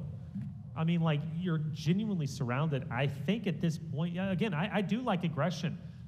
But this is a time where you really do have to slow it down. There's too many variables around you. I mean, again, STS, got AKA with 2 members themselves. I think if you touch that MandelBrick, you're going to be cooked. And let's not forget, Fallen isn't too far away either. Like, Fallen can also get active. And I like the way Fallen and Q9 are both playing this. Like, they don't have any worries in the world. They're already smooth sailing straight into the upper bracket, most likely, unless something absolutely crazy happens over this map and the next. But Fallen does want to move in, and Fallen does want to try and potentially get active onto this fight. Let's not forget, they're already in second place. I mean, any elimination they get is going to be 400K going to them, and it's going to put them in a much healthier spot to locking in the upper bracket run. That's a good shout. Now, I will mention something. We don't see this often. AKA has elected to let Jan full die. And I say let, I mean, they were likely knew that that body was going to be near irrecoverable. It was wide out in the open. There was not much they could do about it. And so Jan is full out. AKA, with potentially the last map, a chance to make upper bracket, are going to be playing with 2. This team is known to be one that can battle back against adversity. They went through the blender in the regional finals for North America, but they did come out on top, and we're a team that were able to make it here today, obviously, but not without trouble. And a chance to do it again, this time with 2. Jan has been a hero in the past, but Articuno, 60MG, they're all individually insanely talented. And I wonder what their comms are like right now, what they're feeling. They have a decent position on the map right now around the brick, but still no one is pushing for the center of the map, not yet. Fallen, though, is maybe tempting fate. They do start to move in themselves. That's a good shout. I mean, you have 4 out of the 6 teams all surrounding the MandelBrick currently. The only ones who aren't at the moment is going to be Finnel, as well as Q9 up ahead. And yeah, like you said, here we go. I mean, I'm shocked it is going to be Fallen. Granted, I mean, they have the lowest risk. If they go for it and they get wiped, they're still in a great spot. So they can afford to do this. Yeah, and this is what Fallen does best, man. They play for the brick, and they don't get the prio spawn, but because everybody else is playing slow, this is the value of Stinger in the late game, too. Being able to throw that drone, that smoke all the way down the line. You're protecting both sides of the brick. Grab it and run. They're able to get it, and they are running for the hills right now, trying to figure out where they go from here. Now, I will say this is a pretty interesting point. I'm not going to call their strategy yet because it's not 100% certain. But what I think they're doing is something we have seen in the regional qualifiers. You got to remember, 4 brick rounds. Top 3 make it to upper bracket. If no one gets the MandelBrick this turn, nobody is able to decode it, then they assuredly make upper bracket because they're one of the teams with the brick. Right. And so I'm wondering if they're just trying to stall with this torch timer for no one to get the break. Now, based on their position on the map, we're seeing on the map feed, I don't think they're doing that. I think they're just trying to route to frankly, a decoding station we don't oftentimes see in competitive. Instead of dormitory, I think they're going up to the north side of Passage. This is a weird one. I've seen it once in our Western Regional Finals. It is wide out in the open, less of an alley or a hallway, and more of an open space that's going to be tough to hold. Especially given the fact that Q9 is going to be up there waiting and they're already taking priority. I don't know if it's a sixth sense. Maybe they got additional information that we don't know about, but they are setting up perfectly to cut off the team of Fallen. Now, the thing is, though, both of these teams can win and close it out in 5, which now puts the pressure even higher for AKA, STS, Gold, Silver, who are all in this deadlock position, dead center of this, the current map, especially for Gold, Silver. Like, they are in dire straits. But this is going to be an interesting one with FN versus Q9. They have now spotted. Actually, I do wonder if FN has actually information that Q9 is there, because Q9 is rotating around. Q9 is about to put FN in a pincer position. This could be bad for this FN roster. Yeah, here we go. We'll see what information has been had. Here comes the Allure rocket. They've got info now. I think K1D is thinking he might be able to scan out of view. I mean, there's a lot of boons with Allure. One of the things with this kit is his personal missile that he can shoot out. Obviously, a big recon availability, but hey, as much as I was talking about a strategy where, hey, if nobody gets the brick, we're good to go, Fallen says, what if we just win, coach? How about you shut up? And I'm going to start decoding, and we're going to go for the win. Obviously spotted at this point. Here goes Q9. First to the tally. Everybody else knows that it's either Fallen or Q9 on the decoding station. What they don't know is that it's both of them. But this could be valuable, like let's say they do, STS, any of the teams right outside of the top 3, or even FL, for example, if they want to get active, they played it relatively slow, albeit they do start to move up towards Central, up top left, and might even take the fight over towards FN. That could be big for them, but this is a valuable opportunity as far as I'm concerned to maybe third-party this engagement between FN and Q9. But in the meantime, though, again, like map 4 could very well end, or map 5, excuse me, could end right here and now, because you got both of the top level rosters who are encompassing the current MandelBrick, and nobody else from the center of the fight, right? When they were surrounding the MandelBrick where it originally was, nobody's moved. Yeah, well, I mean, they know that everybody's holding sight lines there. We've got plenty of time on the clock. They don't have to yet. But an interesting point, and I'm glad you called him out and we're able to see him on screen. You're right. Fennel is coming through Central Command on the north side. We see Fallen. They've planted the brick. Timer ticking, and they've elected to hold on the north side of this decoding station, up where basically you exit from Central Command. You guys all know what I'm talking about. The eastern exit of Central Command, hugging the northern side of this map. Here's the trap that Fallen has set. They're out in the sands, holding these rocks. The decoding station's on the other side of that wall, by the truck. There are definitely some headies in there. There's definitely some holes that you can put in there, but you're pretty open for a pinch. And so they've elected to play the northern side. It kind of slams up on these rocks. HR playing the most northern, and they know basically the main positions they need to hold. Obviously, look down. They know there's a team over in printing, which is going to be Q9, and then they got to have eyes on that Central Command exit. And technically, the building is blocking, but for any team to come into the mix, you're going to have an angle. What everybody needs right now, of course, listening to Fallen about what they're saying. Она тебе мешает? Нет, наоборот, пускай будет.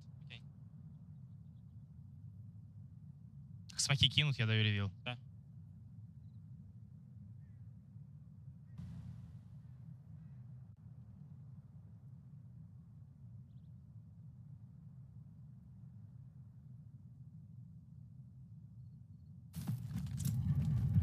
A whole lot of nothing. Nothing indeed. There's nothing there, so they didn't have anything to say. They're just waiting. But what I was going to say before the listen is like FN, so 2 scenarios.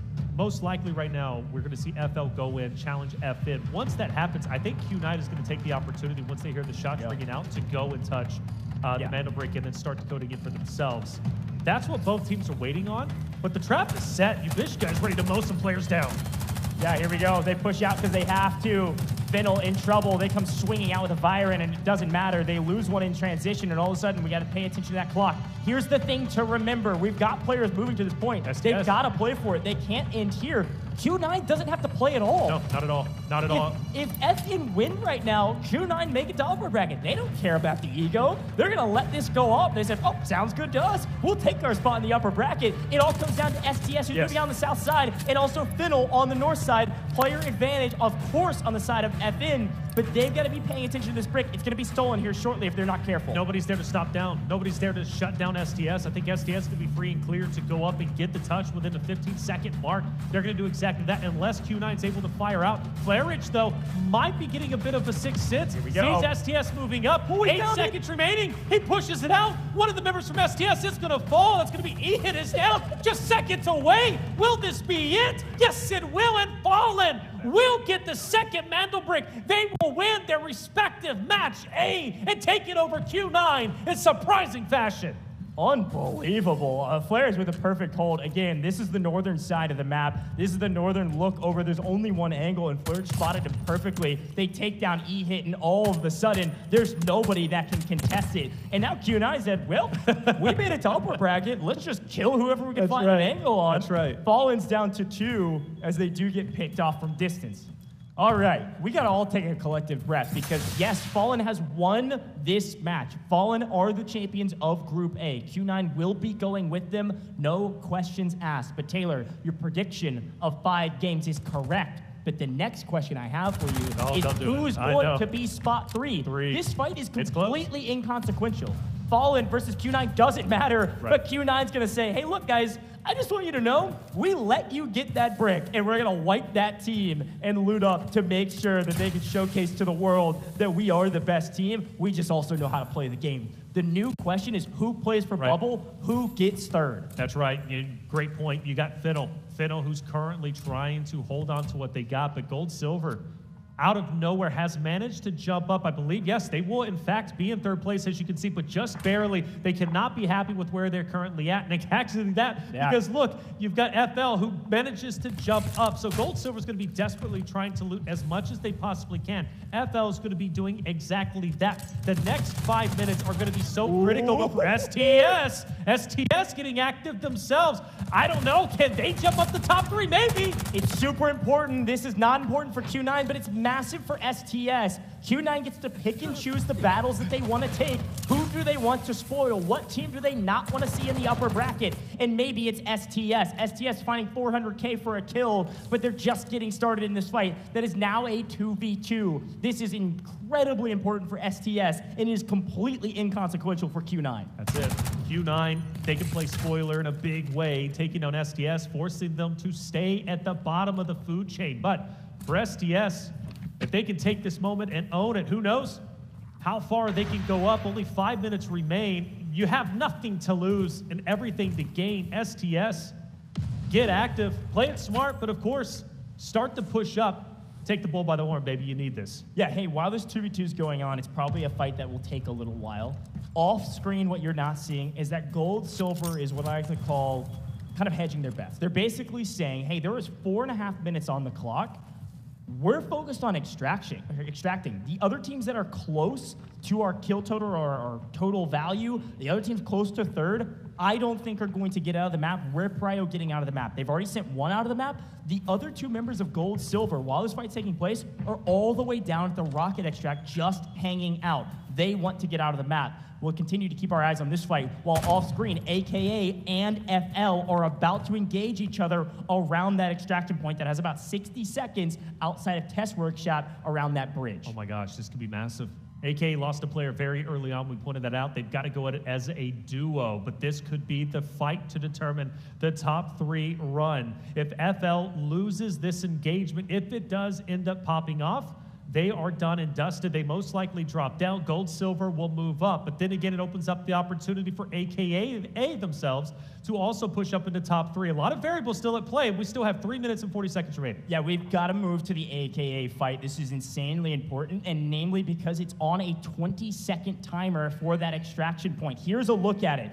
This is the fight that will determine who gets third most likely. If one of these teams is able to wipe the others and get out, they will likely jump to third. And I guess that kind of, that gray duck off in the distance is Gold Silver with their plan of just extracting. STS and Q9 fighting on screen, but a fight over the extraction here shortly. Here comes the move. We see a member of both members, all 4 get out.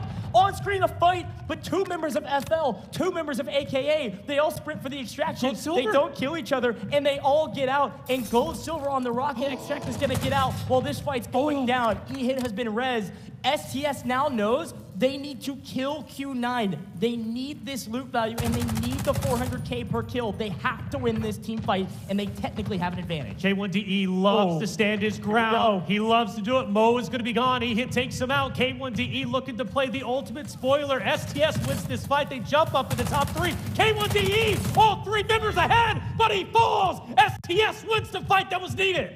STS get 1.2 mil wiping Q9. A huge value add. The scoreboard on the left-hand side is not final. We do not see necessarily GS taking third. We don't see necessarily STS taking fourth. FL and AKA get out with 2 members apiece. If STS does not get out of this map, they could fall out of the top 3. And that leaderboard on the left-hand side does not calculate kills. It does not calculate the round compensations. There's still a lot of math to be done. but FL and AKA said, I think we had enough loot. We got to get out of this map. That is all that matters. While STS took the aggressive stance and said, let us get the kills and stash our safe boxes. They're tied. Like you said, kills, they haven't counted yet. They are tied at the moment. GS is all going to get out as well. I think this is a great strategy from Gold Silver. They're going to get all 3 players out of the map. The only team that will do that. There they go. Gold Silver has made it out of the map. Representing APAC, coming from Taiwan. I am so curious to know how this leaderboard will shake up. We can almost ignore it on the left-hand side now. It is anybody's game, and like I said, it's going to be razor-thin margins. Gosh. And who knows, over the next 60 seconds, STS stacking these safe boxes could also be the difference maker. This is true operations. We see all the kit in the caboodle. But think about STS's run. If they do secure top 3 goes, in the fashion that they did it, from the bottom all the way to the top 3, to go to upper bracket in that fashion would be such a heck of a way to start our Delta Force Invitational, and a chance is here, a chance to do it. You look at AKA, you look at FL, they've already fallen down. Now the question is, would it be Gold Silver? Will it be STS? That's the question on everybody's mind. To go from the bottom to the top would be tremendous. We've already had Q9 dethroned. FN takes the win in the respective match with 2 MandelBricks. How many more upsets? How many more surprises can we really get? Woo, a lot of math behind the scenes. It's all done via the in-game UI. Man, I love this tournament server. This is so dang cool. But folks, that is it for Group A. That is it for Space City. Our games are done, and our teams either wiped, didn't get out, or fully extracted. It is anybody's game for a round in a position 3 on the leaderboard. Anybody's game for the 3rd slot to the upper bracket, but it is all fallen, and all Q9 in the MandelBrick category fallen. Able to get the 2nd brick. Q9 said, yeah, thank you very much. Thanks for doing that. We will take our spot and then wipe you. Fallen in Q9 with the top teams going into Group A, and the top 2 teams leaving Group A. Unbelievable job from both of these 2 trios. Phenomenal work in all of the categories when it comes to operations. Yes, we watched scrims yesterday. I was expecting to come in today with Q9 dominating. We ended 4. Maybe it's done and dusted. No. Today brought everything. And it's only the start. We still have our next match to get into, match B. We still have the upper bracket. But the question on everybody's mind, STS, did they do enough to go from 6th place going into the final map of match A, which was map 5, Space City? Did they do enough to go up to top 3? I don't know. The math has to be tallied, and I do not envy the position of the tournament admins at this moment. Well, the best part is that the admins just sit back and let the tournament server do the work. It does all the math for them. So they're going to double check everything for sure, which is the work I definitely don't envy. But I am loving what I'm seeing, folks. What a way to start things off, right? And I think when we look at the tournament series as a whole, going back to the qualifications, all of the regional finals to get to this stage, it's always been this razor-thin margin. Whether it's the top 2 teams or the razor-thin margins for the 3rd place team, whatever it is, it's been insanely close. And I have a prediction of my own, which I think that the margin between 3rd and 4th is going to be less than a kill. It's going to be less than 400K. And that is an insane thing to think about, is that you go straight to the upper bracket based on 1 single kill that you got in map 1. That's insane, isn't it? It comes to show you every single map, every single round matters. You need those eliminations. You need to loot everything you possibly can, because you don't know when those razor-thin margins pop up, when you're going to either be at the bottom or the top of those margins. Well done, though, to all the teams. Such a good job from everybody. Even those who maybe didn't move forward into the upper bracket, they still got valuable experience on land. Like, for example, AKA, right? I think they're going to come back even stronger. They were keeping the positivity. I'm sure we're going to be hearing from them relatively shortly. They're not absolutely out of it. That is the other thing, too. Like, I think they were a little bit low on the leaderboard. I don't know if they got a bunch of kills, but they're not completely technically out of the mathematical conversation. They got 2 players out of the map. STS did not. STS is going to lose loot value based on what they were in their bag, in their chest rig, their guns, everything. They did have nice safe boxes, so it might balance out. But I think AK is going to go up a little bit, STS is going to go up a little bit, go down a little bit, and then up a little bit from killed. Again, I don't know who's not going to upper bracket. I do know who is. Fallen, That's Q9, right. top 2 teams, no questions asked. Yes. But frankly, it wasn't even close. Well, how big, I mean, of an upset do we realistically think it is that Fallen gets first place over the dominant region, the dominant location, right, being China? I think that's massive. Like, Fallen coming in, we know they were a storied roster. You were saying that they were the fan favorite out there in our chat. Right? I mean, rightly so. I want Fallen to perform well. What do we got here? Here we go. Oh, what do we got here? This is the match results. Okay. Well, match results, I believe, this is our total. Folks, this is it. Match results is our entire match series. Q9 had a total of 30.37 million. And the strategy, I will double confirm this is correct, but the strategy of gold, silver to all 3 extracts was the difference maker. Gold Silver has taken 3rd place position. Gold Silver is going to the upper bracket. No way! I was so critical of them too, right? I was saying, look at more silver than gold. I digress. More gold than silver. Now, well done. They break into top 3, and they do it when it matters most, right at the tail end of our map number 5. And you got to thank for Fiddle. That's heartbreaking for them to drop down in the fashion they do. They were in 3rd place for the longest time. Yeah, and this is what's crazy too. STS actually fell off a little bit. I mean, they brought in some really nice gear and they lose all of that. So even 3 kills, again, 3 kills, it's a lot. It's 1.2 mil, but it doesn't make up a deficit that they were already down by. So as much as we were touting their ability to get those kills, it doesn't end up mattering. And it was Gold Silver's ability to read the room, read the map, and say, hey, as long as we all 3 get out, they're bringing in multi-million-dollar kits. All 3 getting out saves them like 6 mil, or maybe a little bit less, maybe 5.8, something like that. Right. I mean, that's more than that entire spread. So getting out of the map was key. That's why AKA prioed it, and Gold Silver did it with all 3, which was the difference maker. They were able to get 3rd. Gold Silver making it to upper bracket. And I will say, though, even though STS, they do fall short, and very short. I was expecting a lot more, honestly, given before the match results, I should say. But STS managed to wipe Q9 at the very end, albeit Q9 already knew that they qualified, but you got to give them credit where credit is due. We take a look at our highlights from our final map from match A. And Crazy Dog finally stepped it up, righting the wrongs from the previous map. Yeah, and also worth mentioning that Gold Silver was the one that took down Jam. It made AKA stay on their back foot. They only had 2 on the map. A big moment, but fortune favors the bold in Group A, man. Fallen going for the brick. They get it. They run out and start to decode. Perfectly executed from them. And again, really impressed with this team. But we gotta kind of, again, like, we talked about this position. They elected to go for this eastern decoding station on the north-hand side, and they were able to prevent the one team that wanted to try to chow them from getting there.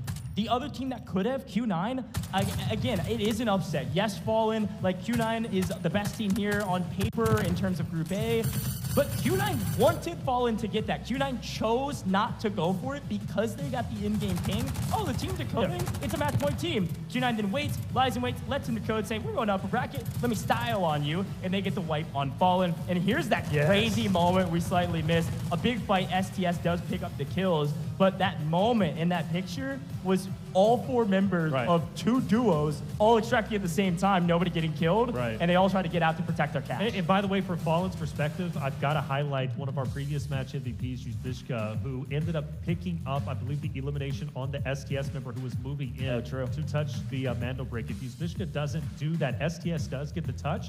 Who knows how that fight ends up ending? So the match MVP saves the day for Fallen and puts them in first place in a respective match. Well done all around, man. Q9, Fallen, both respectful rosters. And of course, for Gold Silver, jumping up into 3rd place right at the tail end of that. I mean, could it get any more exciting? No, I love Group A. Group A set the tone for this whole competition, man. It was insane. Here's a quick look at the round 5 results. Of course, Fallen, they actually walk away with nothing. I mean, dead 0 on the map, which means they didn't put anything of value into their safe box throughout the course of that because they were focused on the brick. But the MandelBrick's all you need. They get first. They are the top seed coming out of Group A because of it. They were able to pick up 1 kill. Gold Silver picks up a kill as well, and they looted 3.63 million. That was the difference maker. Gold Silver makes it to upper bracket because of the loot they found on the map and prioing extracting. That's right. AKA damage once again pretty low. It was low in the last round damage fight. Well, this is the thing, like AKA, they're getting finished off a little bit earlier than they wanted. I think that's the big thing, right? But they are giving it an attempt. We look at our best team, naturally it has to be Fallen and Flare Rich. For me, Flare Rich, I don't know. HR, Uzbishka, like, first off, HR, Uzbishka both had match MVPs, so you got to give them credit's due. But Flairich, also the guy that multiple times was taking the fight to Q9, anybody else, and well, here we go. We've got K1DE, rightly so. This man was picking up where Mo was leaving off. Yeah, I mean, picked up a lot, obviously a couple kills here and assists and a ton of damage, so it was really helping out his team, making sure this is probably on the back of the wipe that came onto Fallen after the brick was decoded. So a nice round MVP there for K1DE. A fantastic rep from everybody, of course, from Q9 and Fallen to be able to be the teams with the bricks, but they also had the loot value and they also had the kills across the day-to-day. Yeah. Really impressed with both of these rosters in particular. But the match MVP, let's talk about it. I mean, who else, folks at home? Who else, people in the stadium? Everybody, even the competitors would say Mo. Let's talk about some of these stats. Obviously, they didn't actually get out of the map that often. Only 20% of the time on our 5 maps. That's once. They only actually got out one time. But looking at these stats, a crazy KD, second in the lobby. Combat rating is all of our stats kind of combined. The best player, aka the MVP. Overall, he was the guy. I called him inevitable because he was winning 1v3s back to back. What are we talking about? I was literally even getting DMs like, yo, Mo is that guy. And I'm like, absolutely he is. You'd be surprised who's watching this event. It's everywhere. It's great. But Mo, rightly so, match MVP. Who else could it be? Yeah, no, 100%. I was expecting the same, and he proved that he's one of the best players here. Also, to be able to do that as an entry man, as a fragger, who's basically saying, hey, I'm going to go in and sacrifice my life and hopefully trade 1.5 out so that we have an advantage. Let's listen back on the comms from the last map of Group A. Вот стоит. Надо лево дымить, право, да. Лево дымить. Витя, подойди к нам, а ты автобус, окей. Я даю? Стой. Давай. Ревил даю. С рампы отсюда дали ревил.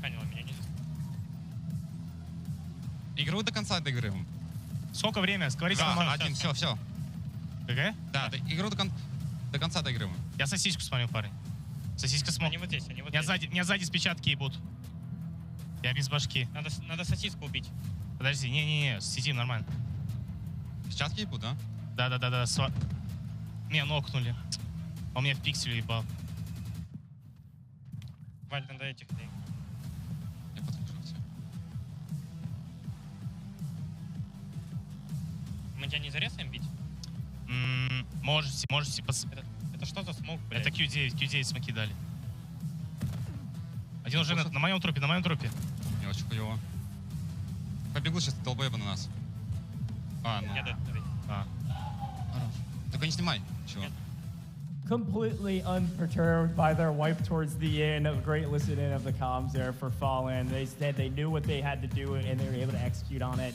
And again, Q9, they waited, they allowed Fallen to win, and then came in and got the wipe. That's right. It was a good strategy execution. It's something that they have been preparing for. They've seen this situation 1,000 times. They know the stakes. They had to be top 3, so Q9 let them take it and said, we'll join you on the podium. Very well done. Here's a quick look at our schedule for the day, and of course, what's about to happen. You can see FN, Q9, and Gold Silver all making the upper bracket, which, folks, is today. We're doing that a little bit later. You're going to see these teams compete in a couple hours from now.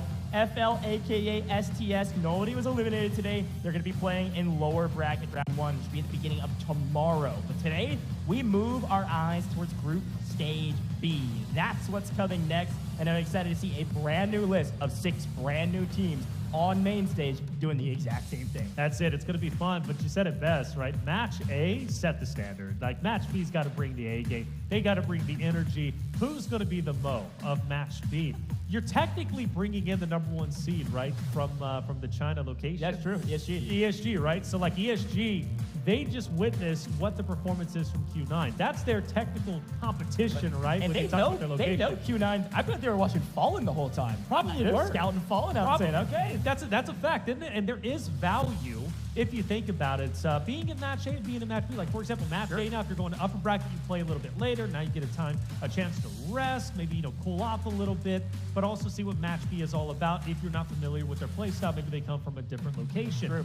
For Match B, though, they go straight from 6 games straight into potentially another 6 games, right, in the upper bracket. But then again, they're going to be going in nice and warm, feeling good and confident, right? So there's pros and cons. We're breaking all that down in just a little bit. Yeah, it's totally true. I don't know if you guys can hear it, but the studio here is getting a lot louder because the 6 teams just joined us that are about to compete. They're getting set up here in just a little while. It has been an insane start to a, frankly, marathon of a tournament. I want to remind everybody at home, we are here for 3 full best of 6s today. We do it again tomorrow in the lower bracket. Remember when I told you to take that screenshot of the bracket? That's what you need to take a look at. 3 full best of 6 tomorrow, and then we move to the stadium. Fans roaring, sold out stadium. It's going to be insane, and that's just for the final. That's going to be 1 best of 6. So we're playing a total of 3, 6, 7 total best of 6s through the course of 3 days. A marathon, and we are just getting started. Having so much fun here in China. I love how we started this thing off. Yes. And again, we talk about the pace of play, we talk about the nerves, we talk about the stress. LAN is the best, man. The energy here is electric already, and it's just for the players that have competed. Yeah, I've had a blast. I really have, and I hope you guys at home are also having a blast. Things are so fun. Let's send it to our stage for our first interview of the day. 好的，欢迎来到赛后采访环节，我是贝佳啊。首先，我们恭喜 Jason 拿到了下一轮的晋级名额，先请各位跟大家打个招呼吧。我是 GS 的疯狗，欢迎，我是 GS 的阿杰，欢迎，我是 GS 的 Bobo。欢迎3位啊！想问一下，来到线下打比赛，感觉目前的这个氛围怎么样？会不会有一点紧张啊？太紧张了，全身都在发抖。全身都在发抖。阿杰就比较热血一点，就跟比较多高手都聚在这边。是，波波觉得嘞？有一点小紧张。还是有点小紧张的。哎，其实我发现，在之前好像提交的名单当中啊，还有另外一位选手啊。那今天这个首发是固定的吗？还是说之后可能会有轮换呢？今天是固定的，所以第3把一样会是给 Bobo 上。然后如果真的不幸掉到明天的话，就会让游斯来作为我们的坚强的后盾。哎，所以说游斯是你们的一个秘密武器吗？对。哦。关键时刻出手。关键时刻出手啊！那想问一下，在这2套阵容当中，会不会有一些战术上面的不一样呢？其实大概都差不多，因为他们2个本身的位置、性质跟会玩的角色其实都差不多。都还差不多。对，但基本上打起来都一样。OK， 那今天比赛整体打下来的话，觉得哪一局是最刺激的呢？最后一局吧。最后一局。因为真的差一点，可能就没晋级了。想问一下，在最后这个30名争夺的时候，你们队内的交流是什么样的？就很紧张。很紧张。就求神拜佛。就前村拜3拜。对，没错。看能不能让我们就挺进去。当时话最多的是哪位选手？是 Crazy Dog 吗？还是说是波波？还是阿杰？差不多吧。差不多。对。OK 啊。那我听说好像队内有一位选手还有其他的一份工作是 Crazy Dog。就上班嘛。上班族。对啊，上班族。可以简单透露一下吗？就科技业。科技业。就在 GTI 这里也没问题啊，对不对？就是上完班之后再上班，在3条洲行动上班。不错不错，那今天打下来的话也是打到下一轮嘛，想问一下对后面的也是第3场的比赛会做什么样的准备呢？等下就是回休息室激烈讨论。激烈讨论。OK， 阿杰呢？就好好针对今天的问题，赶快做出改变。那这个休息的时间，除了可能复盘一下，还会简单放松一下吗？想点娱乐事情做一下。波波有什么娱乐的这个事情吗？比如队友之间。娱乐吗？沟通应该就算娱乐。沟通就算娱乐，感觉这沟通要打引号，是不是？那在这场比赛当中，其实也有选手在底下看嘛，包括他在这个第3视角当中会给你们什么样的一些建议嘛？就是游斯这名选手。他刚刚场下是有跟我们讲说，让琴酒拿双砖直接解除。但是我们要打掉跟我们前相近的其中一个。那这个其实战术也是差不多实行了嘛。差不多。OK， 那最后一个问题还是给到阿杰吧。今天这一组当中啊，觉得最大的对手是谁？包括第3场比赛当中，你们会做怎么样的一个预测，或者说去预测下到底谁会是最佳对手，以及非双专以及这种双专情况下，你们会怎么样去应对？基本上还是会以请酒为最大目标去针对，可能去记他们的重生点啊之类的去做应对。去做应对。对，好的，期待你们在第3场当中的表现。以上就是赛后采访的全部内容了，接下来让我们把时间交给解说席。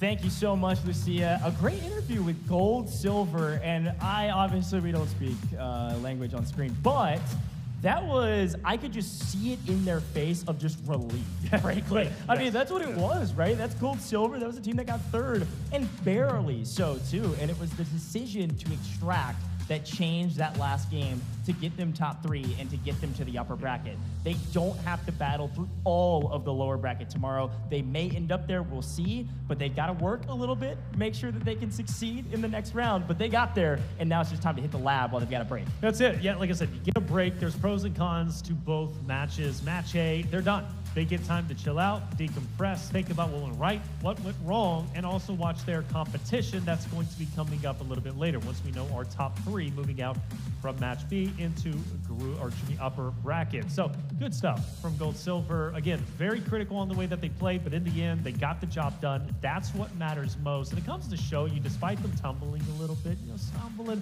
things went wrong. It's all right. No worries at all. Their biggest hater. It's crazy. I am not. They recovered quite well. Okay, Gold Silver recovered very, very well, which is hugely impactful.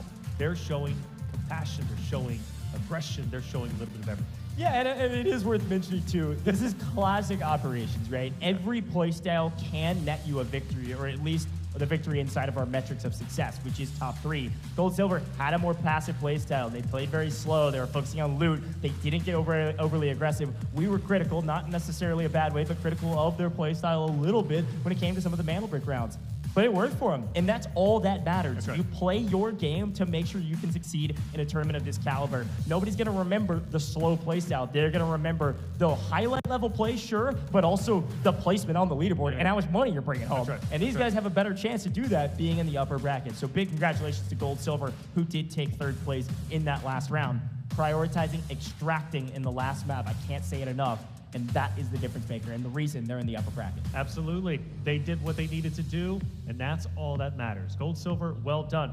But it wasn't just them, was it? It was also Fallen. Right. Yeah, sure. It was Q9, who had an epic battle right through and through, both of them able to get MandelBricks respectively. But it was Fallen who managed to get 2 and ended it after just 5 games. A tremendous finish. Match A, again, brought everything you would expect from our first ever Delta Force Invitational, right? So now going into Match B, well, it's only going to get better. And of course, a fresh set of new predictions for all of you out there in the chat. I like my predictions. Hey, they're following along, don't worry. I'm seeing the chat below. Okay, I like it. Well, before we get to it, though, I know we've got a couple more interviews to get to. And again, I want to turn our eyes back to Q9. They were insanely dominant. Yes, they did not get 1st. They get 2nd overall because of Fallen, who played fantastic. Right. But Q9, difference maker. Match MVP was Mo. I'm really excited to hear from them because they are one of the top teams on paper. We knew ESG and Q9 were some of the best competition. They've been playing Delta Force the longest. They've been playing as a team the longest as well. And it absolutely showed in Group A. Q9's chemistry was over the top.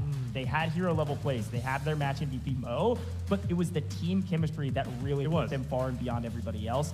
And we talked about play styles. They were an aggressive team, but they got so much loot because of it. That's the other thing you got to remember is that the teams have a ton of loot on them. So if you're able to loot up other teams because you're just getting kills and you're getting that technicality from the kills, it's a huge, huge win for them. They've got the strategy figured out. There's no question why they made it to this stage. Yeah, I mean, again, just to highlight it, when you look at Q9, obviously Mo immediately comes to attention. He's been getting a lot of the spotlight, and rightly so. He was even the overall match MVP, but K1DE, for his ability to rock the LMG and be as aggressive as he is, I mean, he's a special player. Not a lot of people can do that. I mean, he's pushing up into fights and CQC fights like he's got an SMG. I mean, it's just uncommon, but he manages to make it work. And he also picks up the pieces where they fall behind, of course, in respect to Mo, who might be the entry fragger, right? He pushes in, maybe he falls, game when he picks up the slack. But Goer as well, like the way that he plays is also pretty special. And again, well, machine, man.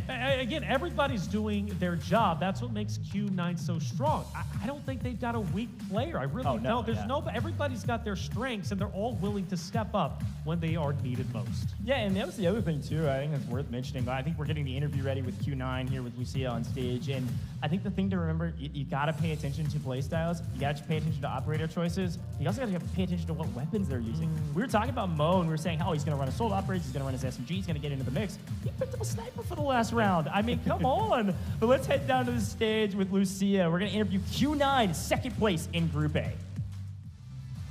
好的，欢迎来到赛后采访，我是贝佳。首先恭喜秦九进到了下一轮，我们邀请秦九的队员先跟大家打个招呼吧。Hello， 大家好，我是秦九的 Kid。Hello， 大家好，我是秦九的果然。秦九的魔呢？身体不太舒服，休息去了。休息去了啊，没事儿吧？问题大吗？不是很大。不是很大哦，那下一场采访他记得来哈。好，那想问一下，有没有想过今天这场比赛会是一个双专结束啊？相对来说还是挺快的。有想过会双专结束，然后就是主要就是打的要轻松一点嘛，就这样。想问一下，那一把的这个你们自己的专拿到之后啊，队内是怎么样进行交流的？包括在拿专之前，那一仗是怎么打的？就拿道具清嘛，因为他们在对面拿砖的队伍在一个小房间里，我们就是拿道具清嘛，然后清的一个差不多，我们就可以进去打了。就结束了。对的。这一砖拿下来还是比较 OK 的。那在拿完砖之后，其实也有一队过来找你们麻烦了吗？当时那一波，团战哪里还需要做一些提升呢？那个就是我们没有交流好的问题。对，然后我们交流晚上的场次，我们交流再更好一点就 OK 了。OK， 想问一下，果然就是队内当中你们俩话谁会比较多一点？他吧。来 ，Kid 一般会说什么？就是加油努力，然后没事聊聊天啊，就是开个玩笑什么的。他说的真的吗？果然。对的。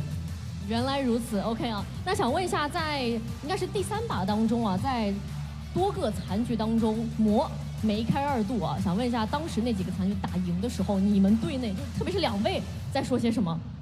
牛 X， 牛可以啊。那当时魔在打残局的时候，你们有去给他报一些信息吗？还是说你们基本上就是比较安静的一个状态？安静的一个状态，因为需要让他自己清脚步，让他自己处理。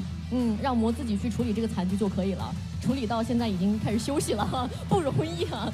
那想问一下下一个问题啊，是今天以这个第2名小组第2的成绩啊，拿进到下一轮，对自己整体的表现满意吗？先说一下个人吧，对个人自己的表现满意吗？还行，就是今天犯失误挺少的，10分打个7分吧，给自己。10分打个7分，果然呢？8分吧，今天有失误，但是整体的战术晋级是成功了的。是，说到战术啊，其实第1把的大坝你们还是起到了一个全4套吧，这是战术之一吗？其实不是的，我们第1把起4套主要是想刷一下自己的手感，因为是第1次打世界赛嘛，热一下枪。那手感刷起来了吗？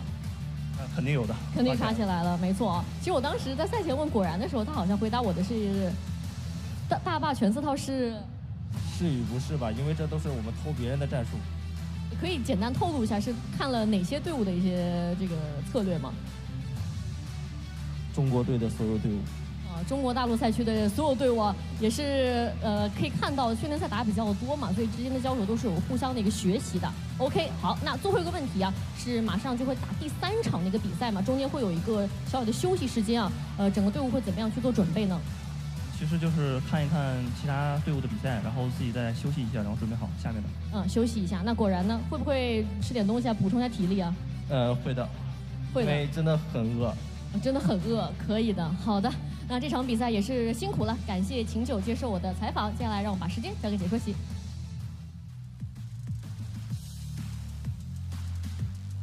All right, another great interview with Lucia down on the stage. Q9, calm, cool, and collected. I've been saying that every time we hear from them because it's just who they are, man. That's right. Are poised, they're ready. They look like they've done this 1,000 times. They're laughing, they're having a good time, and they're excited for upper bracket, I can only imagine. Yeah, I mean, even imagine Mo. It was during, I believe, round number 4 it was.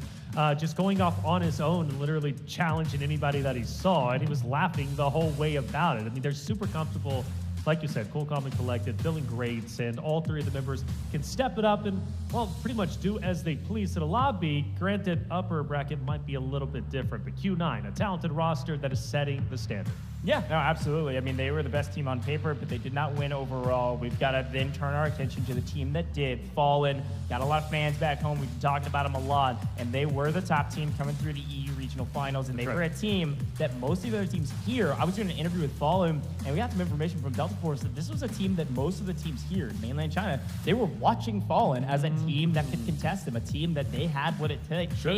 And he proved it. They were right. Everybody's scouting reports were correct. The top two teams were the top two teams in Group A. And so really excited for Fallen, really excited about what they've been able to put together. They've been working really hard. They've been in the lab, they've been VOD reviewing, they've been practicing, they've been doing their scrims, and it's paid off, man.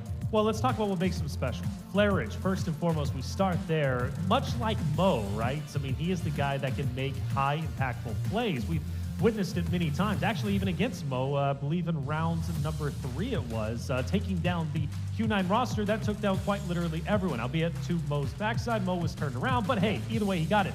But Flairage, you take those, right? And Flairage can be put in difficult situations and still make it out alive. You got to respect that. HR, a young gun, okay? We're talking, what, 19 years old, as you've been saying?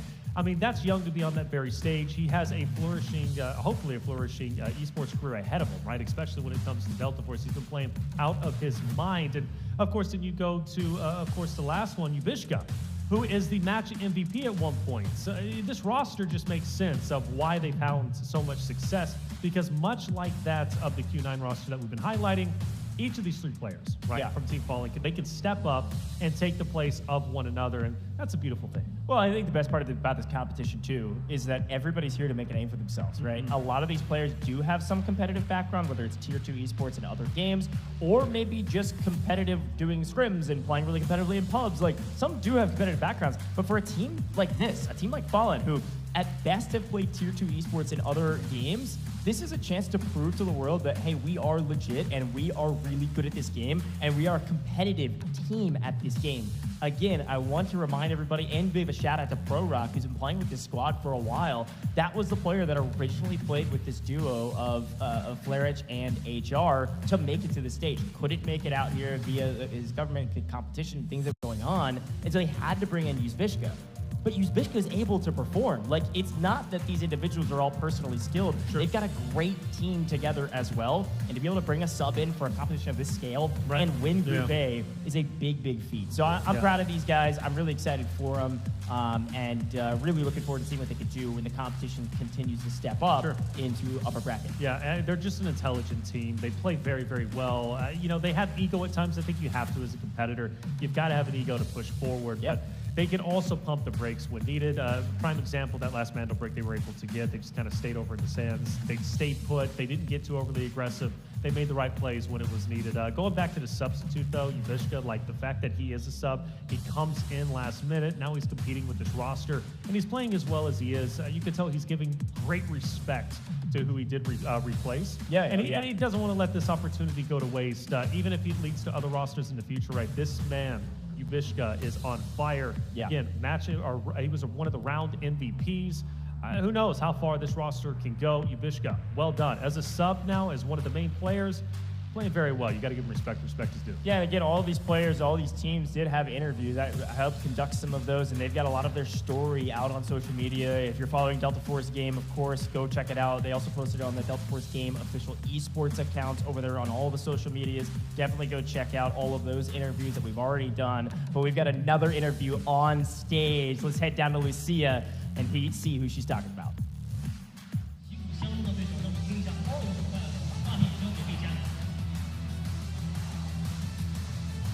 好的，欢迎来到赛后采访环节，我是贝佳啊。首先恭喜 Holland 拿下了这一场的晋级，同时拿到了双专啊，也请各位先跟大家打个招呼吧。Olivier, please say hi to our audience. Hi everyone, guys. I'm HR. 啊，我的昵称是 HR. OK. I'm Floric. 我是 Floric. Hello everyone, I'm Uzbekistan. 欢迎各位啊！想问一下，这是他们第一次在中国线下打比赛吗？感觉现场的氛围怎么样呢？ Это вы первый раз играть в игру в Китае, а как вы чувствуете в эту атмосферу? В Китае первый раз. На лан-турнире не первый раз, но в Китае первый раз.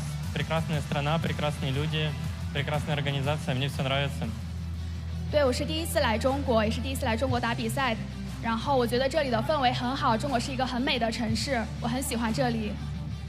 В стране в Китае в первый раз. Все очень круто, организация на высоком уровне, все супер. 我也是第一次来中国，然后中国非常好，对。В Китае первый раз. Впечатление море просто. Организация на высоком уровне, турниры очень классные. И я очень рад быть здесь. 对，我也是第一次来中国，然后我觉得这里的组织方就是举办的水平非常高，我很喜欢这里。非常感谢3位啊。那第一个问题想问一下，在之前的他们的赛前采访当中有提到，他们可能在之前打比赛的时候基本上都是线上的小伙伴，那现在来到线下，感觉整个队伍的化学反应怎么样了呢Раньше вы играли в игру онлайн, сейчас вы уже оффлайн общались. Как вы чувствуете, у вас между собой возникла какая-то химия? Да все круто и классно. Я в целом очень сильно рад видеть парней. Это весело. Химия присутствует, все окей. 我们之间是有化学反应的，然后线下见面非常棒。Но из-за того, что много общались в онлайне, поэтому и в жизни тоже в целом просто общаться. 我们一直在线上交流，所以我们之间就是一直都会存在一些化学反应，对。Ну, как Фларыч и сказал, в онлайне очень много общались, и не составило труда в офлайне подружиться, и у нас общение идет очень даже хорошо. 我们之前在线上一直在交流，所以现在线下见面也是彼此之间交流的很多，就是像之前一样，变成真正的线下的面对面见面了。那下一个问题想问一下 HR。在比赛过程当中啊，看到了他这个出金出红的时候会有一个飞吻的动作，想问一下，在做飞吻的时候他在想些什么呢？Хотите задавать вопрос HR? В матч у вас есть движение, вы ценуете экрану, да? Вы в матче ценовали, да? Что вы думали в тот момент, когда вы ценовали? Да я просто это делаю в поддержку зрителям, поддержку своим тиммейтам. Это делается в поддержку и с любовью. 我是出于就是对他们支持的感谢和对他们的爱，然后做出这个动作的。可以方便他再对着镜头来一下吗？Вам удобно не сейчас ценуете камеру? Сейчас ценуете, да? 好，非常感谢。好的，那今天的话也是双专结束，想问一下他们在拿到第1专之后，队内交流是什么样的？包括在最后一把拿下2专之后，队内交流又是什么样的？会不会有一些不同？После того, когда вы получили первое мандо, что вы обсуждали? Да мы сели с ребятами, спокойно поговорили, поболтали. И решили просто в следующей игре сделать примерно то же самое и сыграть также абсолютно в MandelBrick. Вот, что мы и сделали, и в целом победили. 我们很平静的讨论了一下，就是我们总结了一下我们之前的作战策略，然后怎么样在下一次作战中应用上，然后能够拿下第2块曼德尔砖。После второго деградировали мандо, что вы обсуждали? Ну, то, что мы были рады, довольны, то, что прошли верхнюю сетку и будем играть и дальше бороться за выход в финал, а также за первое место. 我们非常的开心，然后当时就是在想在决赛中要怎么样去发挥。明白 ，OK。Вы еще хотели ответить что-то? OK， 可以看得出来啊，感觉队友把他的话差不多都快说完了。好，那最后一个问题啊，是一直以来有非常多支持他们的粉丝嘛，包括 USB 的父母也是非常支持他的这个职业生涯，所以说有什么话想对一直以来支持他们的人说吗В процессе у вас есть многие фанс, что вы хотите сказать вашим фанс? Хотел бы поблагодарить всех, кто смотрит и наблюдает за нами, кто болеет, кто надеется и верит. Огромное вам спасибо, огромное спасибо Сереге, всем, кто кастит, всем, кто смотрит. Я вас всех очень сильно люблю. 非常谢谢大家的支持，非常谢谢大家的喜爱。我也很爱大家。Просто хочу сказать большое спасибо, что смотрите и поддерживаете. 谢谢你们支持我们。Спасибо всем, кто смотрел, поддерживал, болел за нас. Это огромная поддержка, особенно. И передаю всем привет по ту сторону экрана. 谢谢你们关注我们的比赛，然后支持我们。Передайте что？大家好，就是向大家打个招呼，他刚刚表达。好的，好的，非常感谢3位接受我的采访。那以上就是赛后采访的全部内容了。Спасибо, that's the end of the interview. Thank you so much. 接下来让我们把时间交给解说席。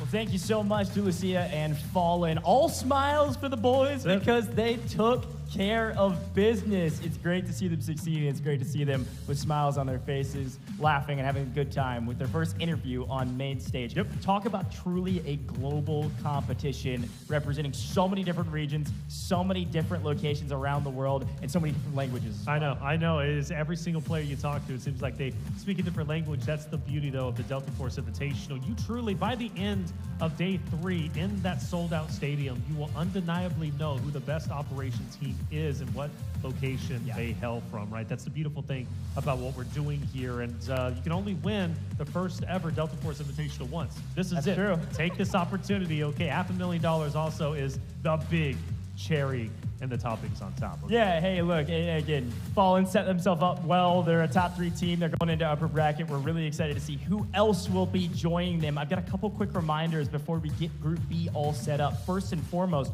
we've got a brand new Delta Force season right around the corner. A brand new season called War Ablaze with a brand new operator coming September 23rd, folks. A lot of great content out there. There's some changes to some maps. I heard Leali Grove might be on fire. It's going to be insane. We're going to head to a very short break here in the booth. When we come back, it is going to be Group B right around the corner. And I couldn't be more excited about it, Taylor.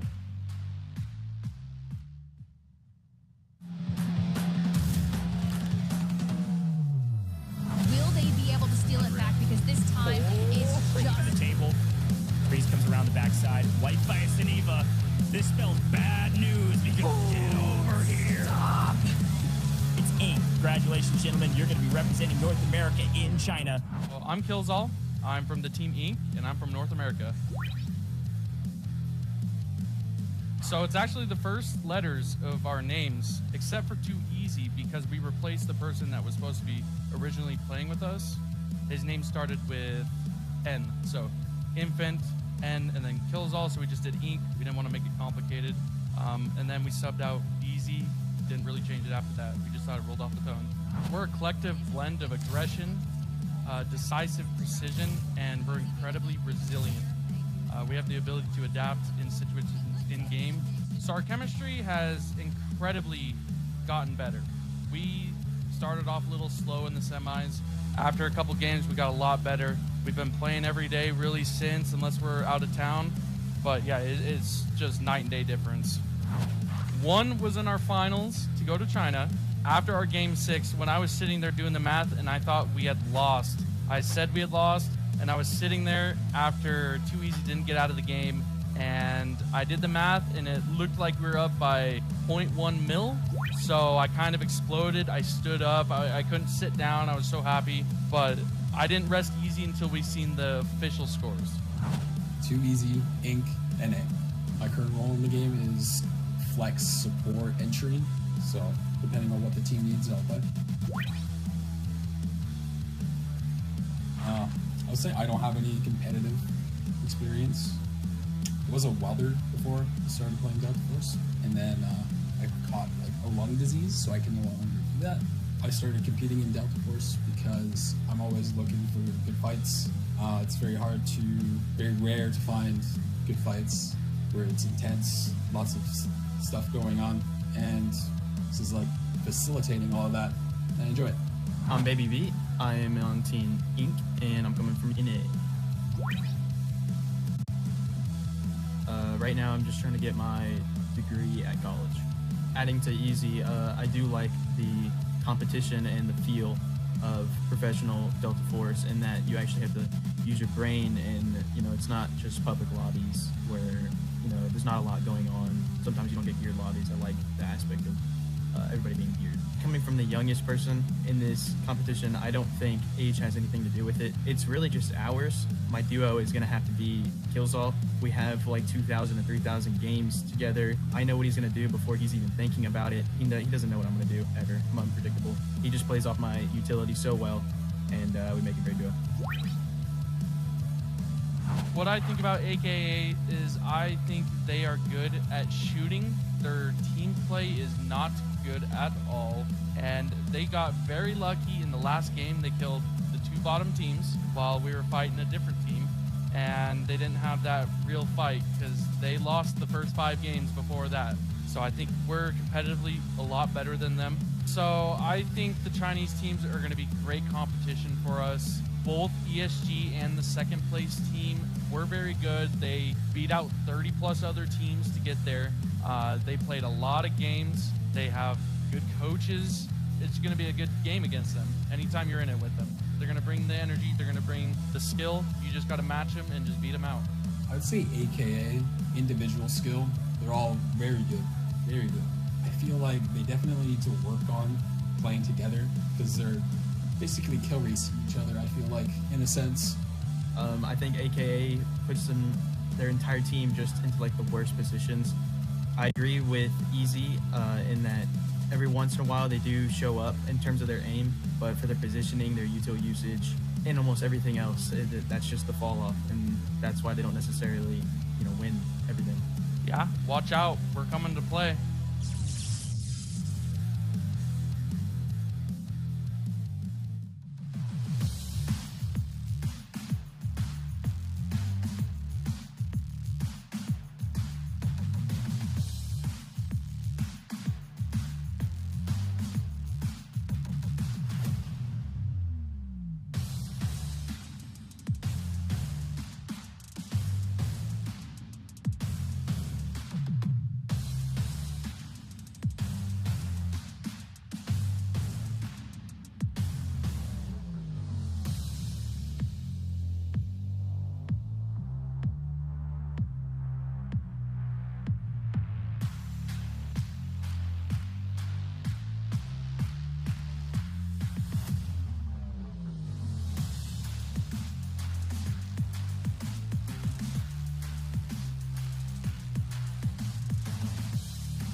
MandelBrick addiction.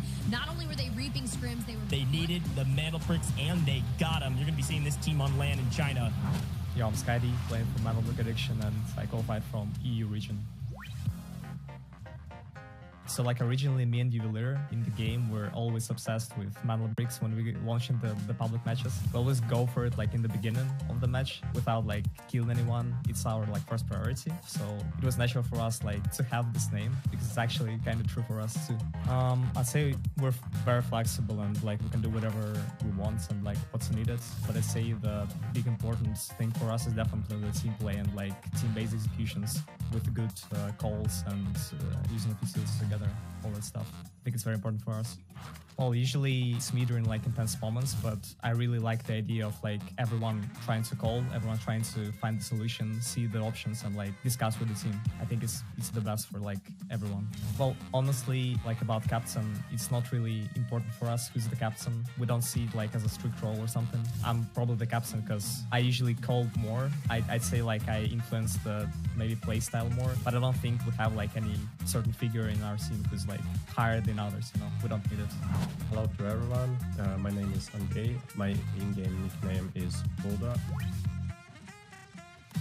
My job title is Data Engineer. I have always enjoyed tactical shooters, but Delta Force is actually my first extraction shooter. It instantly hooked me. and I have already played around 2,000 hours. I think I'm a support entry hybrid. I cover my teammates and sometimes I defuse people. I go first, take the risky fight and create space so the team can clean up. The first thing that comes to my mind is when I met the prison boss first time. He destroyed me instantly. I didn't even realize what happened. Hey, my name is Yuli. I still work as web developer, and before Delta Force I never tried to compete in any game, it was just playing for fun with my friends. I think I play support role because I play operators with smokes and try to stay last person alive, but in real games it not always work like this. Most memorable moment, I think definitely my patch at the last game of the 5-year finals. It was like the time has stopped at the last 10 seconds when I killed 3 guys and was lying and waiting the MandelBrick to win the card. When we managed to pull off the double brick and secure the second card, my first thought was simply, we actually did it, and yeah, we were lucky. It felt unreal for a few seconds. I remember thinking about how much pressure there was, but at the same time feeling proud of how the team stayed calm and worked together. That moment gave us a lot of confidence going forward.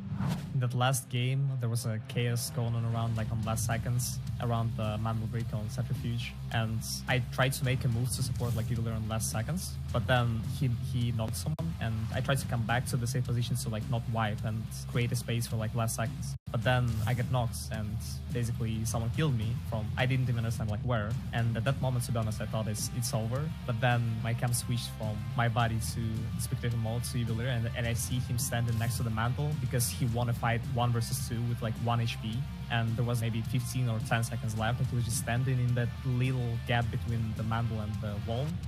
For me, it's about experience. Competing in Delta Force is exciting. It brings adrenaline and it makes every game feel more meaningful. Well, I think like Fallen is a pretty strong team because even though they play with the sub, they're going to play with the sub. They have pretty good fundamentals, like good skills, individual skills, and if they'll create some good plans during the game, I think they have a good chance to be on top. There's not really much to say, but I really hope we're going to have some good fights, good matches without like Battle of Rats somewhere in the edge of the map, you know?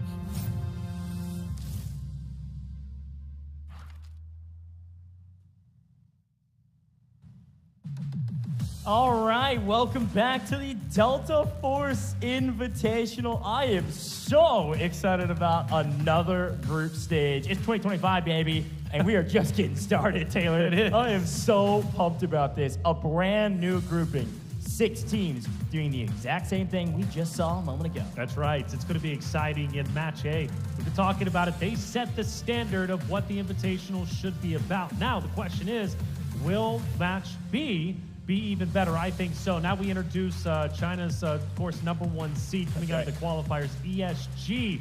Q9, the 2nd seed from China, put up such a tremendous fight, already having what I consider could be the tournament MVP in Mo. Now, question is for ESG, are they looking to take that title? Well, absolutely. That's what makes them the #1 seed. But they've got a goal at hand. They need to, if they can, there's going to be a lot of great competitors. I know I'm getting carried away with the ESG conversation, but ESG saw Q9. They saw it end in map 5. They want to end it themselves in map 4. Sure, yeah. I mean, here's the thing, too. Like, when you think about inter-regional rivalries, that's something super important. I gotta remind everybody at home how this all works, though. Maybe you're just tuning in to watch your favorite team from Group B. We're doing the exact same thing we just watched, but if you missed it, it's all about the MandelBricks.